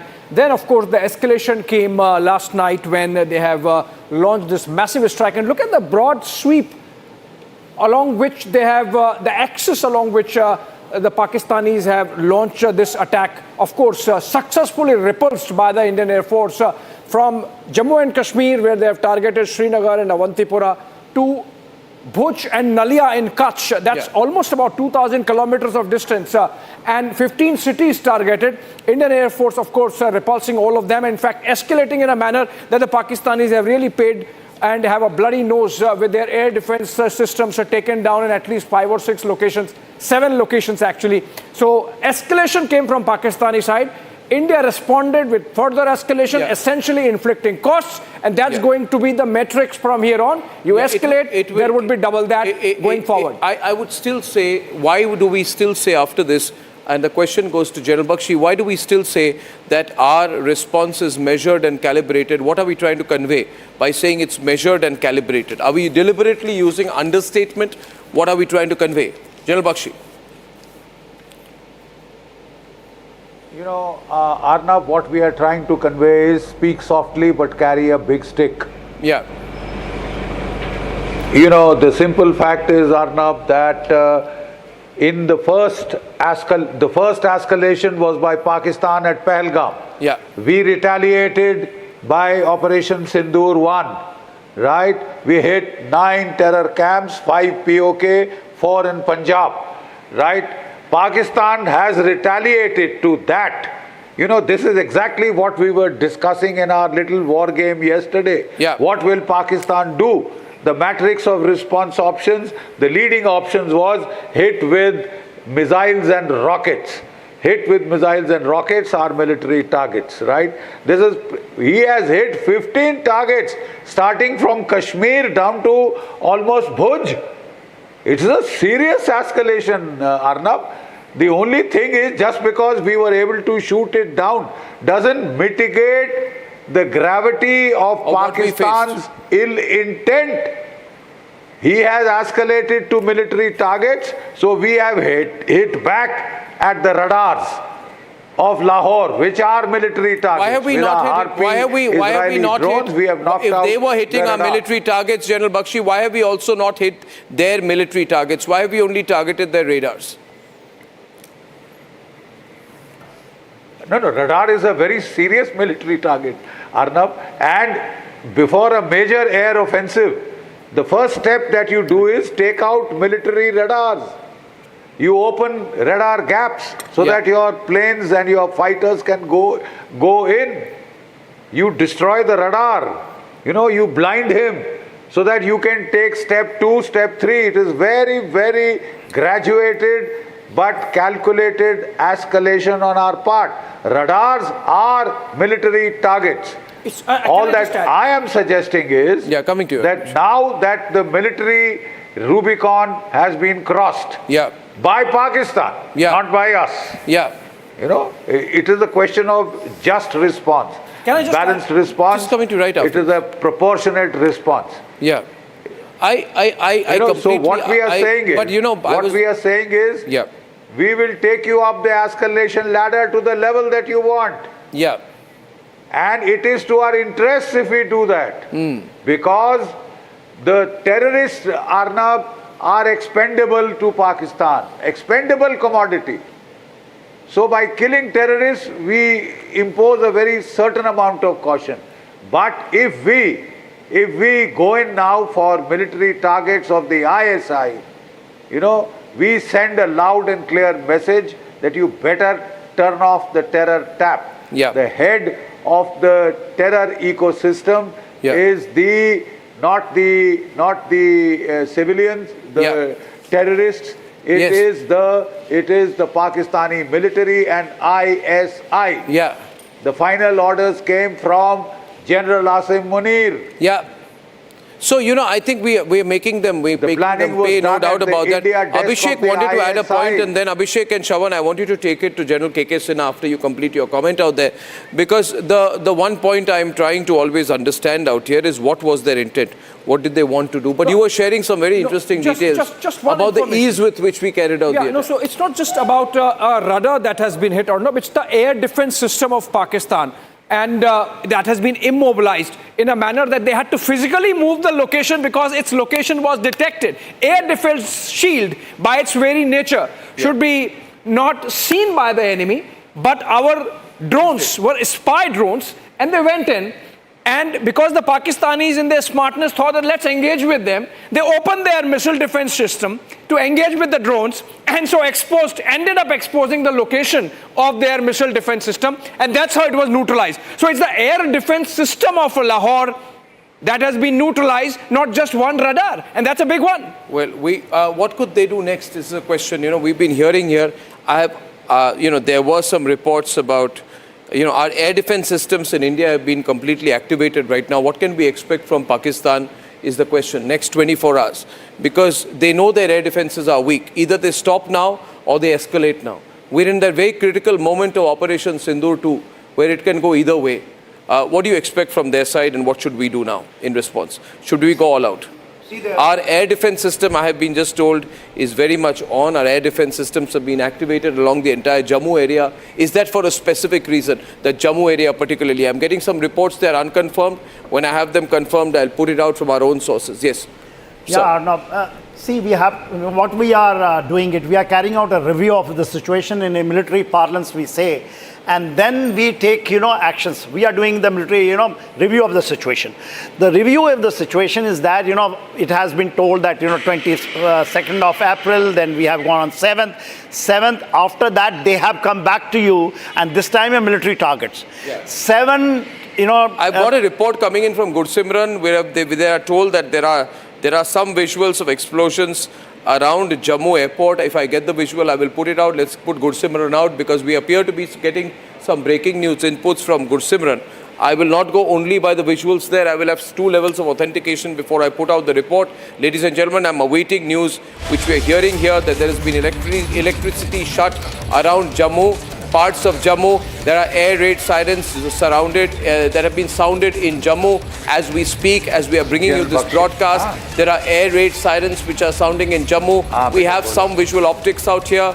I will get the video. Do I have the video right now? Gursimran gave us one video of what appears to be an interception. We have an interception near Jammu. I want to play it out, ladies and gentlemen, and immediately after that, Abhishek, please look closely at the visual out there. This is around Jammu. This is around Jammu. There are some visuals which are coming in around Jammu. These were sent by our reporter Gursimran. These seems to be air defense systems because they are surface to air from our side. Can you, by looking at this, we are playing the video. Can I get the audio up and let's get Gursimran in fast, please, ladies and gentlemen. Gursimran in fast. Gursimran, you are there with us. Gursimran, can you hear me? Can you tell me, Gursimran, what is happening in Jammu? What is your location? What is happening? Gursimran. Now, Arnab, what we are picking up from the sources in the Jammu and Kashmir police that there has been some explosions that have been heard near the Jammu airport, and soon after that the air defense system has been activated. That is, we can confirm for now that the air defense system this seems like a Pakistani attack. An alert was sounded by the authorities, and see, it cannot be said primarily, but yes, air defense system has been activated for now. That is what we can confirm. And also, if the air defense system has been activated, if the air defense system has been activated around Jammu, that means this could be an attempt by the Pakistanis to target the Jammu airport area. I'm hearing we have intercepted some missiles. We've been told there have been missile interceptions. General, there are missile interceptions in Jammu as we speak. Your first response to this, the visuals seem quite clear. Let's get out the 5 window and get to the visuals, please. General Dayal, please. Thank you. Visuals. Jammu, Amritsar and Firozpur have... More windows, not 5 windows. Thank you. Jammu, Amritsar and Firozpur has always... Visuals full frame. Including Pathankot. And Pakistan has always targeted... These are latest visuals from Jammu airport. Near Jammu airport. This looks like... Mark it to the video. Please, producers and desk, do that immediately. What are we looking at here, sir? These are latest visuals from Jammu. Air raid sirens have been sounded. Air raid sirens have been sounded. We have the audio there, and Shawan will be joining us with fresh breaking news inputs on the story to tell you exactly what's happening in Jammu. Okay, Shawan, you have details. Shawan. Just not Jammu. I just got a confirmation from the council of Jammu. They say at multiple locations. Yeah. Multiple locations. Swarm of drones. That's the exact line that we have been told. Swarm of drones have been launched by the Pakistanis. The air defense system is on right now. Not to create any panic, but it seems that they have been able to control certain areas. All the phone lines are perhaps right now. All the agencies then this is a call for war by the Pakistanis. They have, what we are telling here, sources telling us, a swarm of drones is, put Shawan on air, put the small windows. Come on, Aditi. A swarm of drones. A swarm of drones have been fired by the Pakistanis at multiple locations. We have got the visuals from Jammu, but there are many other locations as well. This is breaking news, ladies and gentlemen. There are multiple drone droppings, multiple drone attacks by the Pakistani army near Jammu. This is getting very serious indeed. The places where, you know, he'll come with sworn drones. This is open escalation now. There's no looking back. General KK. See the trajectory. It is going from our side in Pakistan. See the trajectory. This is important. And people have that we are firing inside the Pakistan. I do not know what they have done in Jammu airfield, but this trajectory is very clear. It is going from India to Pakistan. This is our defense system. This is L-70 oblique Pichora firing onto the aerial target. These are the ground to air air defense system. Either it is L-70 or Pichora. They fire. I mean, their fire is visible like this. But this is because the Pakistani projectile because Pakistanis have come, and now what you are saying is now they should start the Okay, there has been, ladies and gentlemen, 1 second. Let me just tell you, Shawan, if you're back, Shawan is going to take another phone call. Ladies and gentlemen, Pakistan has escalated. I want to tell you the breaking news as of this minute. As if you're watching this broadcast, there's one more breaking news visual, one more breaking news story coming in. We got the latest visuals. Ladies and gentlemen, this is a swarm of drones which has been fired by Pakistan, which has tried to break into the Indian side, and we are, as of this minute, as of this second, we are responding with our air defense systems. Our air defense systems have been completely opened. I have one more set of visuals, ladies and gentlemen. I want to walk towards the visuals.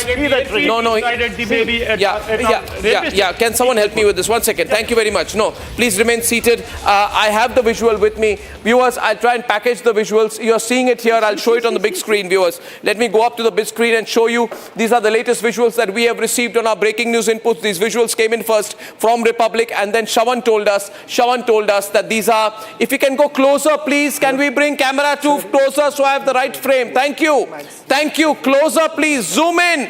Zoom in, producers, so that the screen can be seen. Thank you very much. Some quick work by camera 2, please. Viewers, if you can see here, these visuals, and I'll slow-mo the visuals, are the latest visuals that are coming in of our response. These are our air defense systems which are hitting back as India is getting attacked by a swarm of armed drones from Pakistan. Now, this is not testing out. There are air raid sirens all over Jammu. We must be clear. We must be strong.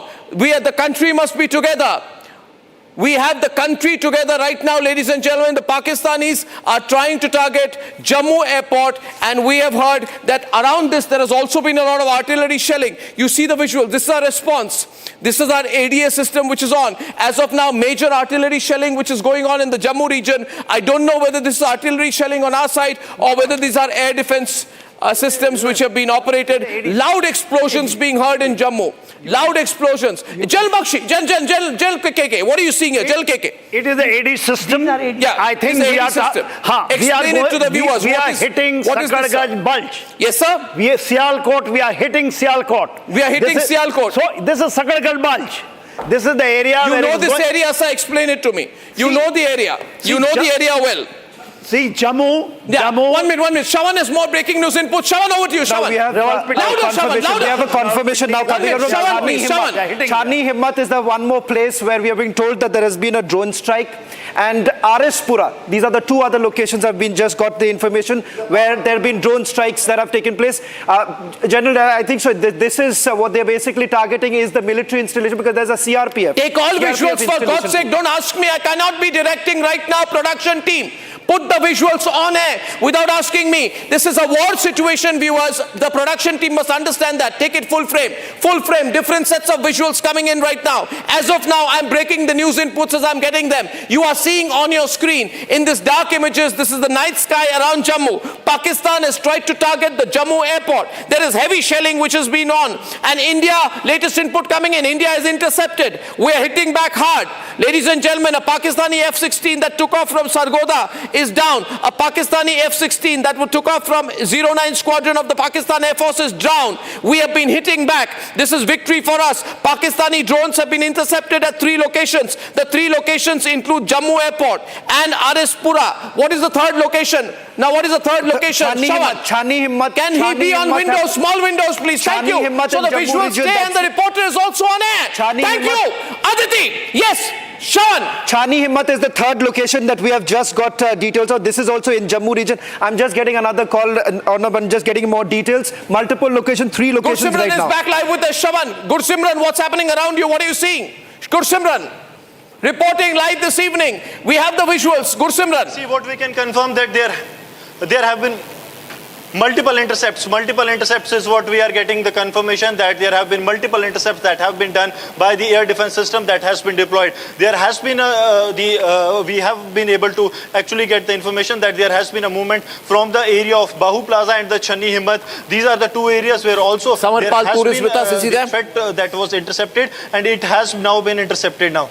Okay, this is what you're seeing here. I can get a confirmation. This General Bishambar Dayal and General KK and General, this is our air defense firing, which is an activation. Major air defense firing, which is in activation. So this is a suspected drone, and we are firing and hitting it back. But now, what does this mean in military terms? This is open escalation. They should be ready for a serious hit back right now. Serious act of war. It is war. They've tried to hit a civilian target. They've tried to hit our airport. Very important thing you brought out. Sargodha. Yes, Sargodha. Sargodha. It is just behind Lahore, and it is in front of Amritsar. Yeah. So we had F-16. Yeah. If that is true, if it is information, confirmation, I do not know. F-16, very serious. Sargodha was hit in 65, in 71, completely it was taken out. Sargodha, very important. What should our response be right now, sir? This cannot be, we cannot calibrate this anymore. Either we go and hit them right now, or we do nothing. I mean, how do we push this? See, this must be, we must hit them back, firstly with air power, secondly with our missile power. They are hitting our airports, we should hit theirs. So we should hit them, we should hit them hard. And thirdly... So just sorry to be interjecting, protection and safety measures are being taken. Our Akash air defense system and the S-400 both are active. S-400 is the Russian defense system and Akash is indigenous Atmanirbhar air defense system. Both are activated and operational now in this sector. Absolutely. Let's not confuse people. S-400 will come into action when we have strategic targets like F-16. Like F-16, like his missiles coming into us. presently Akash, Pichor, we have number of systems today in our air Akash is active, sir, I am told. Yes, Akash, L-70, it's airfield. Upgraded Akash system. Upgraded Akash, but it is an Tanuska is there. All our airfields. Yeah. Okay, Gursimran has some more information, ladies and gentlemen. Gursimran. This is the time for us Gursimran. On the move, Gursimran in Jammu region. The call is dropped right now. General Bakshi, I'm getting more inputs. I'm going to put it all together. We have the Akash system. We have the braking. Samarpal Tur also joining us right now. Samarpal Tur, it's open right now. We're told this is a big drone attack. How can we respond? What do we have? Samar. On date, we can open up with our artillery systems at the moment. We can bombard the hell out of their posts and also into their concentration areas where their militaries are there, where their tanks have been lined up. These are the basic targets which the artillery can actually take them out. We have the intel, we have the satellite imageries. Samar, I'm going to have to stop you right now because there's been explosions, 6 explosions reported in Jammu. Gursimran is on the move as the very latest details from all his contacts in the Jammu region. Gursimran, our Jammu Bureau Chief. Gursimran. Arnab, 6 explosions have been heard before the interception. 6 explosions, that is what we are getting the confirmation from the authorities that were very close to the airport. See, airport was already on the high alert. There was a tabletop that was done 48 hours prior to this incident. That is what we are also getting the confirmation that the exercise, the grid was completely intact. There is no, at least for now, there has been no breaches. That is what we can confirm. But they also sent the F-16. They also set an F-16 from the Sargodha Air Base, which is now down. So, that means our air defense system is fully active, and we will not allow them to take off with F-16 or J-17. This is the ground situation of our air defense system. But now we need to have counteroffensive also, simultaneously. We cannot. There has to be a counter-offensive. There has to be a huge counter-offensive. Initiative has to be taken back. Yeah. So what I'm saying is... Huge escalation tonight, ladies and gentlemen, just making sure that we get the breaking news right. This is a massive escalation by Pakistan. A huge escalation by Pakistan. Attempt to now target civilian targets, which is the Jammu airport. And we have every right to respond extremely hard. We have to do it. You have depleted his air defense system in Lahore. Package the visuals. Which is like S-300 of Russia. You have depleted it. He doesn't have anything better than that. So if you have depleted that, then I'm saying Lahore is the ideal target, Sargodha is the ideal target, and from that side you come right up to Islamabad. It's going to be a long night. This is the time to strike. This is not the time to wait for him. This is war. I mean, we have to chase him back. We have to hit him hard. Okay, latest information. Deepak Vora is joining us on how he's looking at this overall in terms of the overall war dynamics. Latest information before I come to you. The whole Jammu Air Base in Satwari has been totally sealed. The drones are being engaged by the army as we speak. As Gursimran told us, how do you view this escalation and what we need to do right now in this war situation, sir? We're clearly in a war situation right now. Thank you very much, sir. It's an undeclared war. You have all the wonderful generals here who have enormous experience, and you yourself know much better than I do. I do believe that this is the time we would have already activated our embassies, our ambassadors all over the world. We would have called in people here saying this is an undeclared war. And Pakistan is totally responsible. We've been saying this again and again, and that we will, I know what we were going to say, sir, I've done this many times, that Pakistan bears the consequences for this escalation. The first time we did not hit any of their military or civilian targets. The second time they tried to hit our military and civilian targets, we retaliated. Now they are hitting everything. They're giving us everything they have. We will give them back, and we make this very clear. We'll give them back with everything that we have. We'll hit them with everything. Yeah.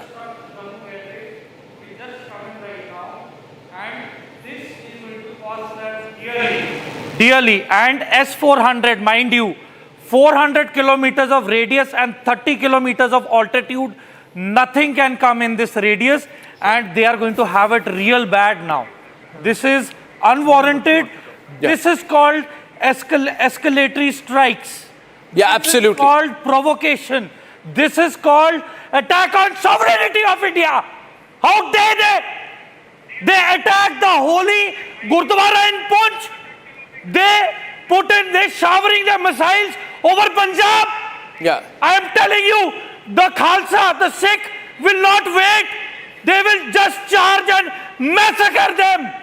Well, there will be a full response, Samar, but we must act with strategy and thinking. General Bakshi is with us, not attributable, of course, but we have concrete information that these are army AD guns firing on the drones. General Bakshi, these are army AD guns firing on the drones. We also have additional information coming in from our news desk that this attack was happened when a lot of senior army and police officials were holding a meeting. Thankfully, all the army officials and police officials are safe by the grace of the God Almighty. Now, General Bakshi, we are viewing a situation that is dynamic.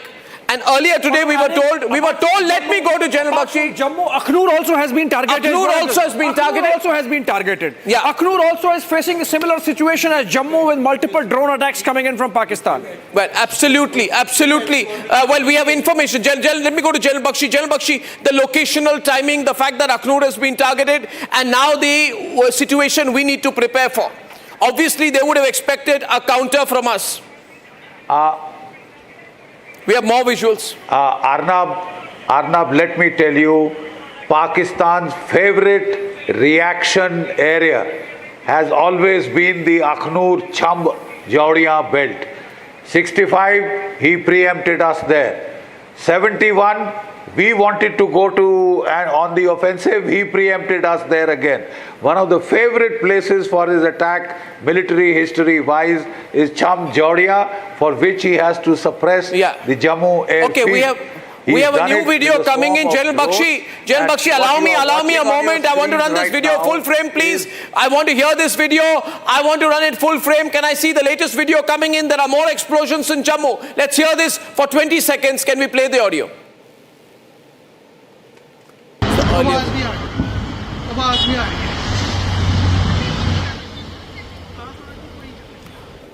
This is counter fire. This is our air defense shield activated. This is Akash system. Okay, what you're seeing here, and Abhishek will explain to you, what you're seeing here from left to right, you will see that there is a projectile. What is that? It's our air defense system which has been activated, which means anytime there is anything coming in from the Pakistani border or the LOC area, we catch it at 400 kilometers and usually we down it within Pakistani territory. Yes, so this is a smart munition, Arnab. This is our part of our air defense shield. This is the indigenous Akash system, and there could be many more. In fact, the S-400, as you rightly mentioned, gets activated at a higher level. These are heat-seeking munitions. Okay. They sort of check the projectile coming, lock it, and intercept it, and demolish it. Then and there, that's what is happening. Yes. Then and there, demolition. Gursimran is with us. He's reaching the airport. We're going to stay live with him. Gursimran is moving in towards the airport. He's got out of his car. He's going right into the area. Gursimran is going. Gursimran, you're live. Be safe. Gursimran, you're live. Be safe. Gursimran is going straight into the Jammu area. Gursimran, keep talking to us as you're moving. I'll request Sarjivan to come this way. Yeah, that air defense system has been activated at the Jammu airport. Yes, Gursimran is now at Jammu airport. Come this way, because this is the Jammu airport that we are showing you. Yes, we are at the Jammu airport. I request Sarjivan to come this way so that we can show you that in the skies now the air defense system has been activated. Loud bangs, Arnab, can be heard even as we speak, because this area, this is the vicinity of the Jammu airport. We will be able to give you exact visuals from this very place. I'll request Sarjivan to keep traveling with me, because in the skies we can see the air defense system, these interceptions even now taking place. 2 to 3 loud bangs have been heard so far. So we assume that still the drones are being engaged, as the input that we got, that the drones are engaged. These are the visuals that Sarjivan is showing you, that this is close to the Jammu airport, and the visuals that I'll request Sarjivan to show you, that there have been regular interceptions that are being done by the that have been done by the Indian Army, because see, this area has always been prone to the Pakistani shelling, because this is on the other side, that is the Pakistan international border, from where the interceptions actually came from. See, this electricity, entire electricity of the area has been disconnected. Sarjivan is showing you the visuals. Gursimran, catch your breath. I'll request Sarjivan to catch your breath for a minute. Can I see you on the camera? Can I see you on the camera? Will you talk to me for a minute, Gursimran? Yes. Can I just get you on the camera here? Now look at me, Gursimran. You're a great reporter. You've handled these situations. Catch your breath. Get your breath. Can I see you before the camera, Gursimran? And as I tell you tonight, I'll share the breaking news. We have been told that there are eight Pakistani projectiles, missiles, which have been neutralized by us. Bharat Mata ki jai. Bharat Mata ki jai. Jai Hind. We are hitting them back really strong right now. We're so proud. More information, F-16 and Sargodha. What is that? The interception happening. Yeah, we can see the interception happening. You can see the interception happening as the missile blows up. Look at this. Now it will come. It's going, and there. You see, Samba is also opened up. Yeah. These are our defensive systems, air defense system. They will not let him penetrate anywhere deep, not cause any more major damage. Of course, there will be some which will still pass through the air defense system. But what we require is now to press all this, some counter-offensive systems. I mean, we also have got S-400, we also have got, Smarch, we also have got Pinakas, we also have got long-range missiles. It's time to completely, I'm of the opinion, go on a counter-offensive before he gets a breather, right? And air defense will always take it up. It will not projectiles. Yeah. No, I want to stay with the breaking news. And can I run the packaged visuals? Because people who are joining in right now will want to see what happened 15 minutes back. General Bakshi, this is a very close situation. I've given you all the information here. I want to share some more information, sir. That Arespura, this is the area that you know very well. Jammu, the targets were Jammu Civil Airport, Zamba, Arespura, Arnia, and neighboring villages. And all of these were intercepted or blocked by the S-400. General Bakshi, General G.D. Bakshi is with us and would like to put this in perspective for all our viewers. It's a tense night. We are going to get through this. We're going to win. We're going to push Pakistan back. We have the best analysis. And General Bakshi, over to you. What should we look at the present situation like? Can you give us your summary, sir? Look, Arnab, you know, one of the most dangerous situations in the army or any of the active services is to be in a half-cock situation, neither war nor peace. Now forget about the civilian aspects of this. This is war. Please let your reactions be in that light. Yeah, General Bakshi, if you are holding yourself back in one way, I want to look good, I don't want to escalate, I want to impress Europe, I want to impress America, please impress Pakistan now. Your air defense is doing a great job. Yeah. Out of the 15 targets that he tried to hit, not one missile got through. Your interception rate of your S-400s, of your Akashes, MR SAMs was 100%. The Israelis had achieved 98, 99%. Yeah. I think our boys deserve a big pat on the back. Oh, absolutely, sir. Absolutely, absolutely, sir. Absolutely, all of us together, please. Absolutely, sir. We're doing a great job. We're going to do this more. We're going to hit them now. Absolutely, This is India's Iron Dome. This is India's Iron Dome, and we're seeing it in effect. Absolutely. This is India's Akash. This is indigenous. Yeah. And this is making a difference in this war Arnab, of shall I give you one more input? Yes, sir, please, sir. Arnab, shall I give you one more input? Yes, sir, all yours, sir. Yes, sir. Look, Arnab, your air defense shield is 30 times better than Pakistan's. Yes, sir. If they want to attack and come and commit suicide, please let them come in. Let them do that. Let your air defense inflict heavy casualties. Yeah. Pakistan is not daring to use its air force. Yeah. Invite them to come in, incite them to come in, damn it, anyway. Yeah. Inflict heavy casualties. Yeah. And then go on the counter-offensive. Yeah. Absolutely. Viewers, right now, S-400s are activated. I also got a report, if you're watching tonight, I also got a report sometime back that in another area, I think it's the Pathankot area where the air defense systems have been activated. You've served in that area, sir, Samba area. Can you tell me why you think, sir, the Samba area has been chosen? Why has the Samba area been chosen? We have got cantonments starting from Jammu, Samba, Pathankot, right up to Amritsar. Yeah. Every town is a cantonment, every town is a military asset. Yeah. Right. So he has traditionally come into this area because what earlier General Sinha said was because his ultimate aim is north of Chenab, in that area. So he comes here. He has been coming here, he has been striking here because we have our armored locations. I would not like to mention all that here. Yeah. Absolutely. Well, we have someone who has just come back here with more information into our studios today. We typically got more experts tonight. We were not expecting this, Shawan, but now here we are in this unexpected situation. About 10 minutes to 9 tonight. Shawan, you have more info. They've also opened up in Punjab, is what the latest information coming in. That drones were moving towards Punjab. That has been brought down, is what we are being told. The other is, as far as the ammunition depot, Major Tur, I was just saying that ammunition depot was also the target at Channi Himmat, which happens to be in the Jammu region. Well, this is all moving very fast. General KK wanted to add something there. General KK, take a break, I think. You spoke something about the Sakaragal Bulge. It is just in front of, your Jammu region. Jammu. See, it can be cut from both the sides. This is the most vulnerable area. 65 it was captured. In 71 it was captured and given to them. We have also hit all in Sialkot, which you call Sialkot. It is a bulge. It is intruding inside from Jammu, Pathankot, and from this Amritsar. This is the ideal target. Sargodha, you said F-16 down. Yes, sir, I did. S-400 has been, I think, before they must have taken off, S-400 can hit them on ground.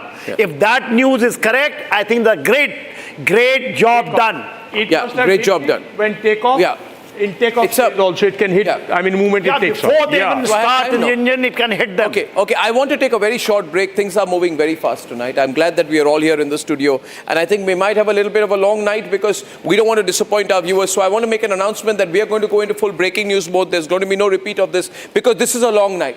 This is the big night. This is the night when we expect to hit back.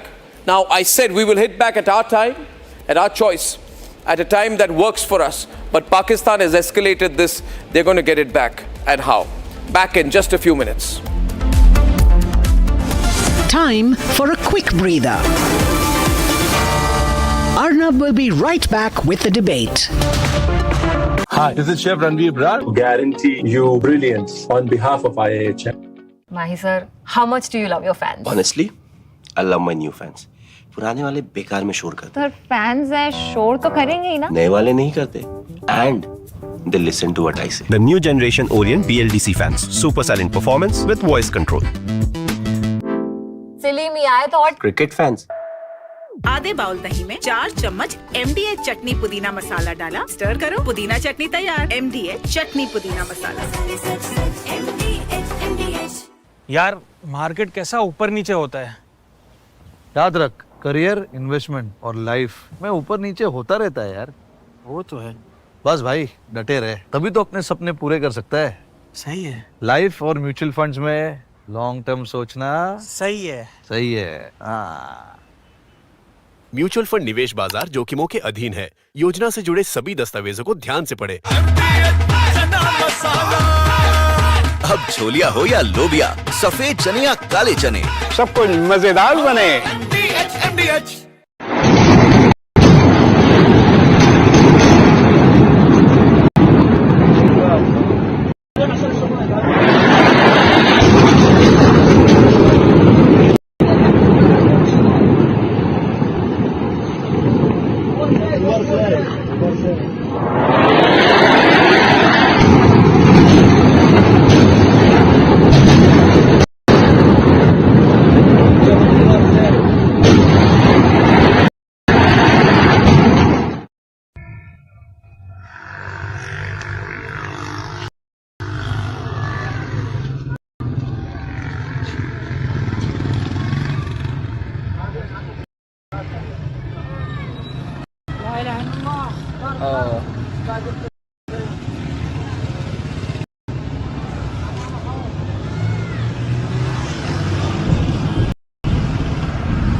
Co-powered by best internationally recognized hospitality education brand in India.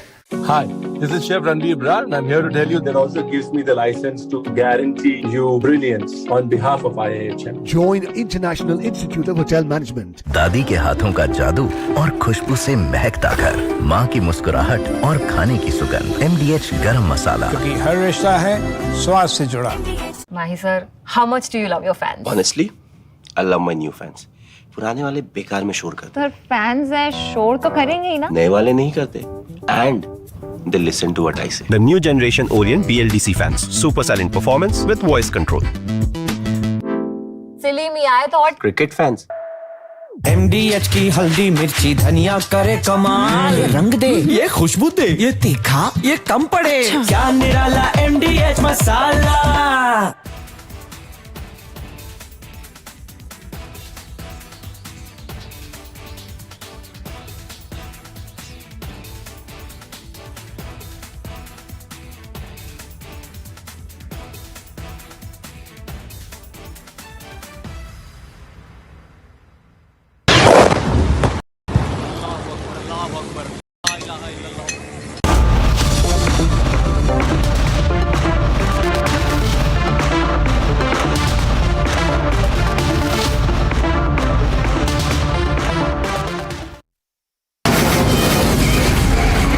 From the Republic Media Network headquarters, it's time for Arnab Goswami on the debate.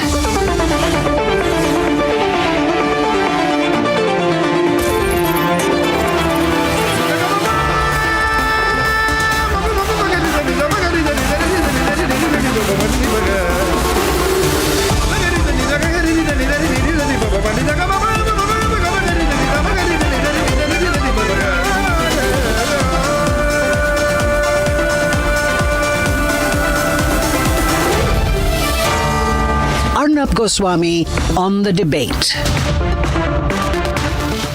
Ladies and gentlemen, welcome back. We're live and this is the nation's sharpest opinion on what might turn out to be a long night, because around 8:30 p.m. we got the news that there are multiple drone attacks attempted by Pakistan, and the operational word is that Pakistan has attempted drone attacks. We then got the news confirmed by 8:33 p.m. that there was a swarm of drones which were targeting the Jammu area. The news had begun to come in around 8:20, but we got authenticated confirmation by about 8:23 p.m. that yes, there had been air raid sirens, that there was a blackout which was immediately issued. That's where the civil defense preparedness comes into effect. And yes, there was a drone attack. Then by 8:37 p.m. we got a confirmation that our air defense systems had successfully launched counters, and in most areas there were projectiles which were neutralized. Our reporter Gursimran was then on his way to the airport of Jammu, and we hope to get him live to you in about 5 minutes at the most this evening. Ladies and gentlemen, this is therefore a war situation.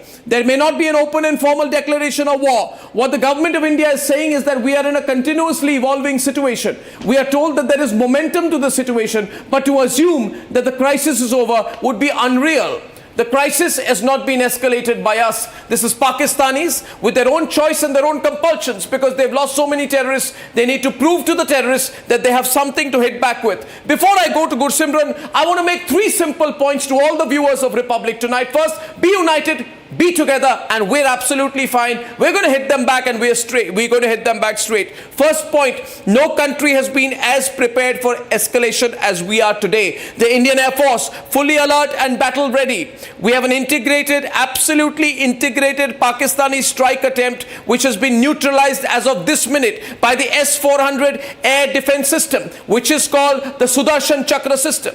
This is the Iron Dome of India. We also have our own indigenous Akash system. Together the S-400 and the Akash can neutralize any kind of foreign object moving into the country. As of tonight, you also need to know that all border regions of Jammu and Kashmir, Rajasthan, Punjab and Uttarakhand are on very high alert. We are totally on alert. This is a different country. This is not the country where Shiv Shankar Menon wrote after 26/11 that doing nothing is the best option. Ladies and gentlemen, this is not the place where we do nothing.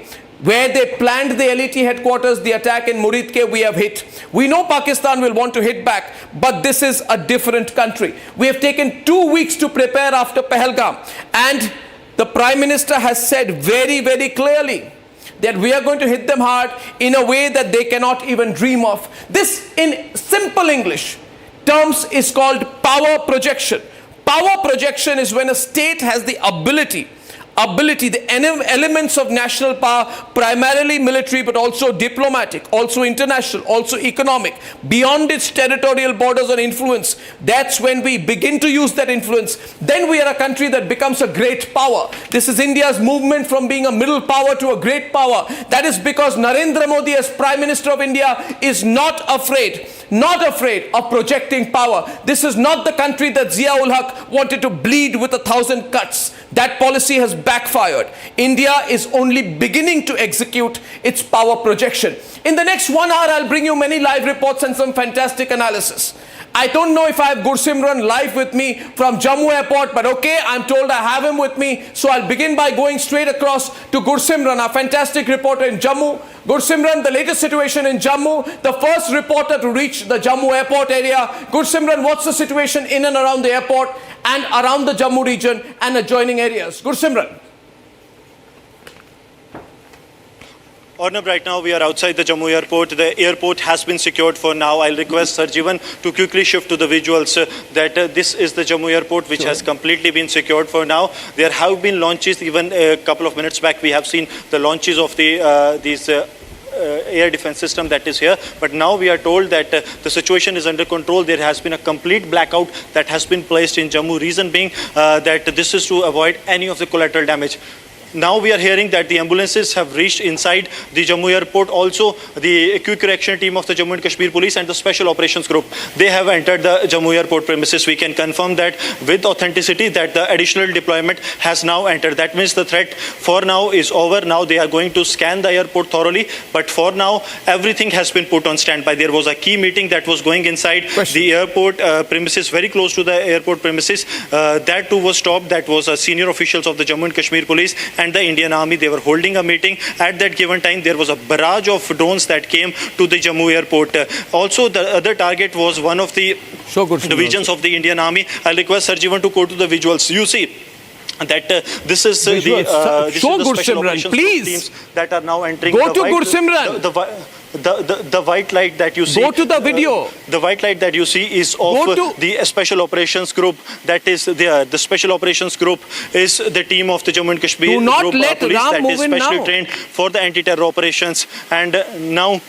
And now I will request Sarjivan to come this way because the SOG teams have gone in. The SOG teams are carrying out the security drills so that they can secure the base. For now, there has not been any launches for last 5 to 7 minutes because the SOG teams have taken over. That is, I can confirm the teams of the Jammu and Kashmir police as well as the NSG that has been deployed there. They have completely taken the control of the Jammu airport. Arnab, that is what we can confirm from on ground. What we can see, it is, the base is secure for now. Yeah, I can see you there now. Yeah. That there has not Can I see Gursimran?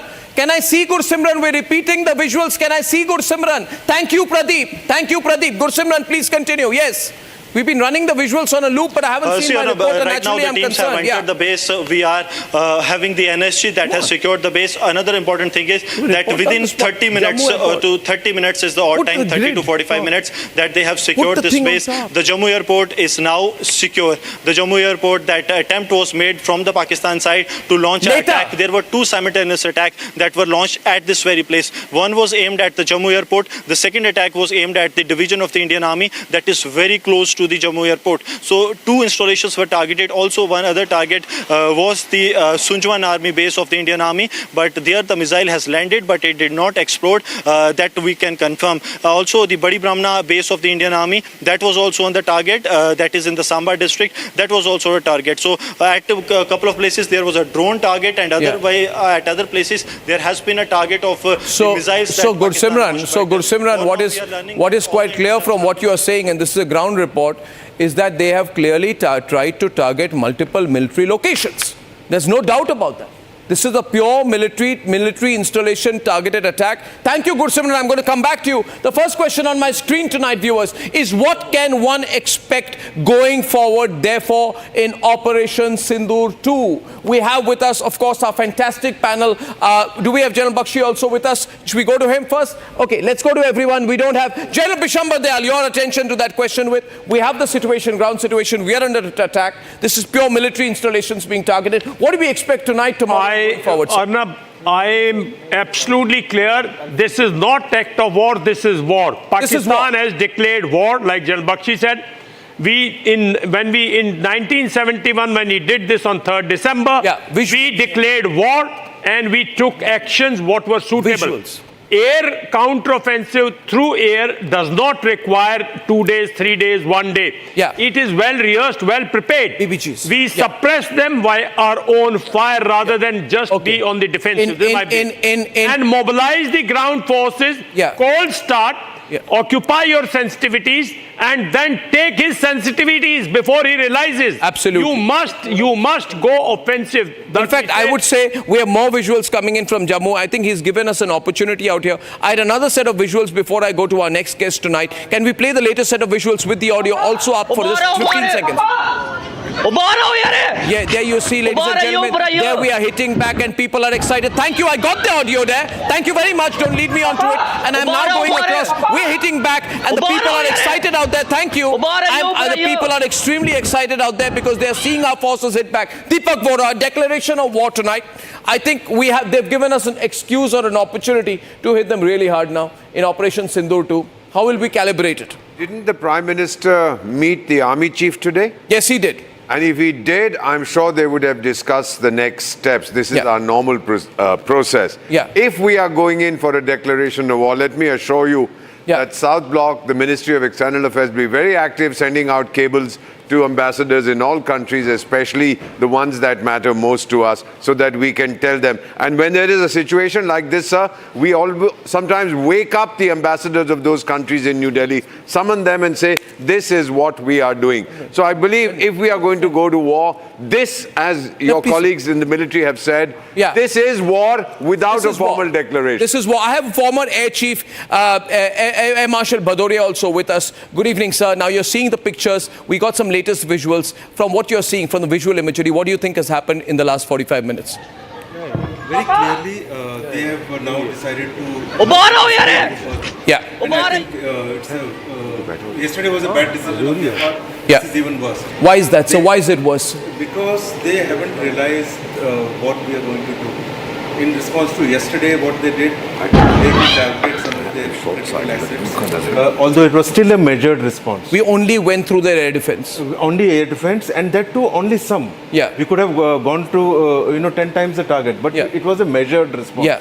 It was in order not to escalate beyond a point, and also give them opportunity to de-escalate. Yeah. Very clearly, because government has said very clearly, we are not interested in escalation. Yeah. We hit terrorist targets. Yeah. You better stay off. But this is not a face saver they are looking for. I want to go across to Kamal Sibbal tonight, who's a fantastic diplomatic voice. Kamal Sibbal, good evening, sir. How are you? And can you tell us, sir, now that you're seeing this, we are evaluating it from diplomatic, political, and military views, all three. Kamal Sibbal, we've just heard in the last 45 minutes to 1 hour, a lot of drone attacks targeting military installations, almost all unsuccessful in Jammu, in the Akhnur area. We're in a state of preparedness with our air defense targets in Pathankot, all adjoining areas. We're very alert. But they've also, I've been told, attempted to target Jaisalmer. Someone, can you confirm that to us, please? What did they try to do with Jaisalmer area? Jaisalmer also, there was another drone attack, and another confirmation coming in, Arnab. It's not limited to drones. Missiles have also been launched towards Jammu. Missiles in what location? Missiles have been intercepted in Jammu, is what we are being told, that the air defense system has brought And what down. has happened in the Rajasthan border around Jaisalmer? Rajasthan, we've just gotten confirmation the drones were moving towards Rajasthan. That has been intercepted too. So this is moving very fast, which means they thought that they would call us relatively earlier in the evening. Now, what are our options? Over to you, Kamal Sibbal. How do you read this very rapidly evolving situation? Well, we have the moral high ground, we have the diplomatic high ground, louder, please. And we have the military high ground. Now, the world is counseling de-escalation, but in this escalation ladder, India is in full control. The initiative has been left to Pakistan to de-escalate. And as it appears that they are upping the ante and they'll be hit back very hard. So, but I suppose they have no choice because they have to prove that Pakistan is powerful enough to take on India. They've always looked for some kind of a parity, but far more important than that, it is the Chief of Army Staff of Pakistan who actually governs Pakistan and is in charge of policy. And he seems to be a die-hard, bigoted Islamist who harks back to the division of India and wants to, focus on the religious differences between the two countries. Kashmir is the jugular vein. He's been inciting these terrorists who have then staged this attack in Pahalgam. So he will overplay his hand, and then he will be punished for it. Yes, in the process, there will be some damage probably done to India, but Pakistan will suffer far more damage, and more importantly, once it is clear that Pakistan has not achieved its goal and has suffered punishment, there will be further internal turmoil within Pakistan, because large parts of Pakistan already are rested, whether it's Balochistan or Khyber Pakhtunkhwa or even Sindh. Yeah. And when they see that the army has not been able to defend Pakistan sufficiently, then I think the Chief of Army Staff, who's already at loggerheads with Imran Khan and his party,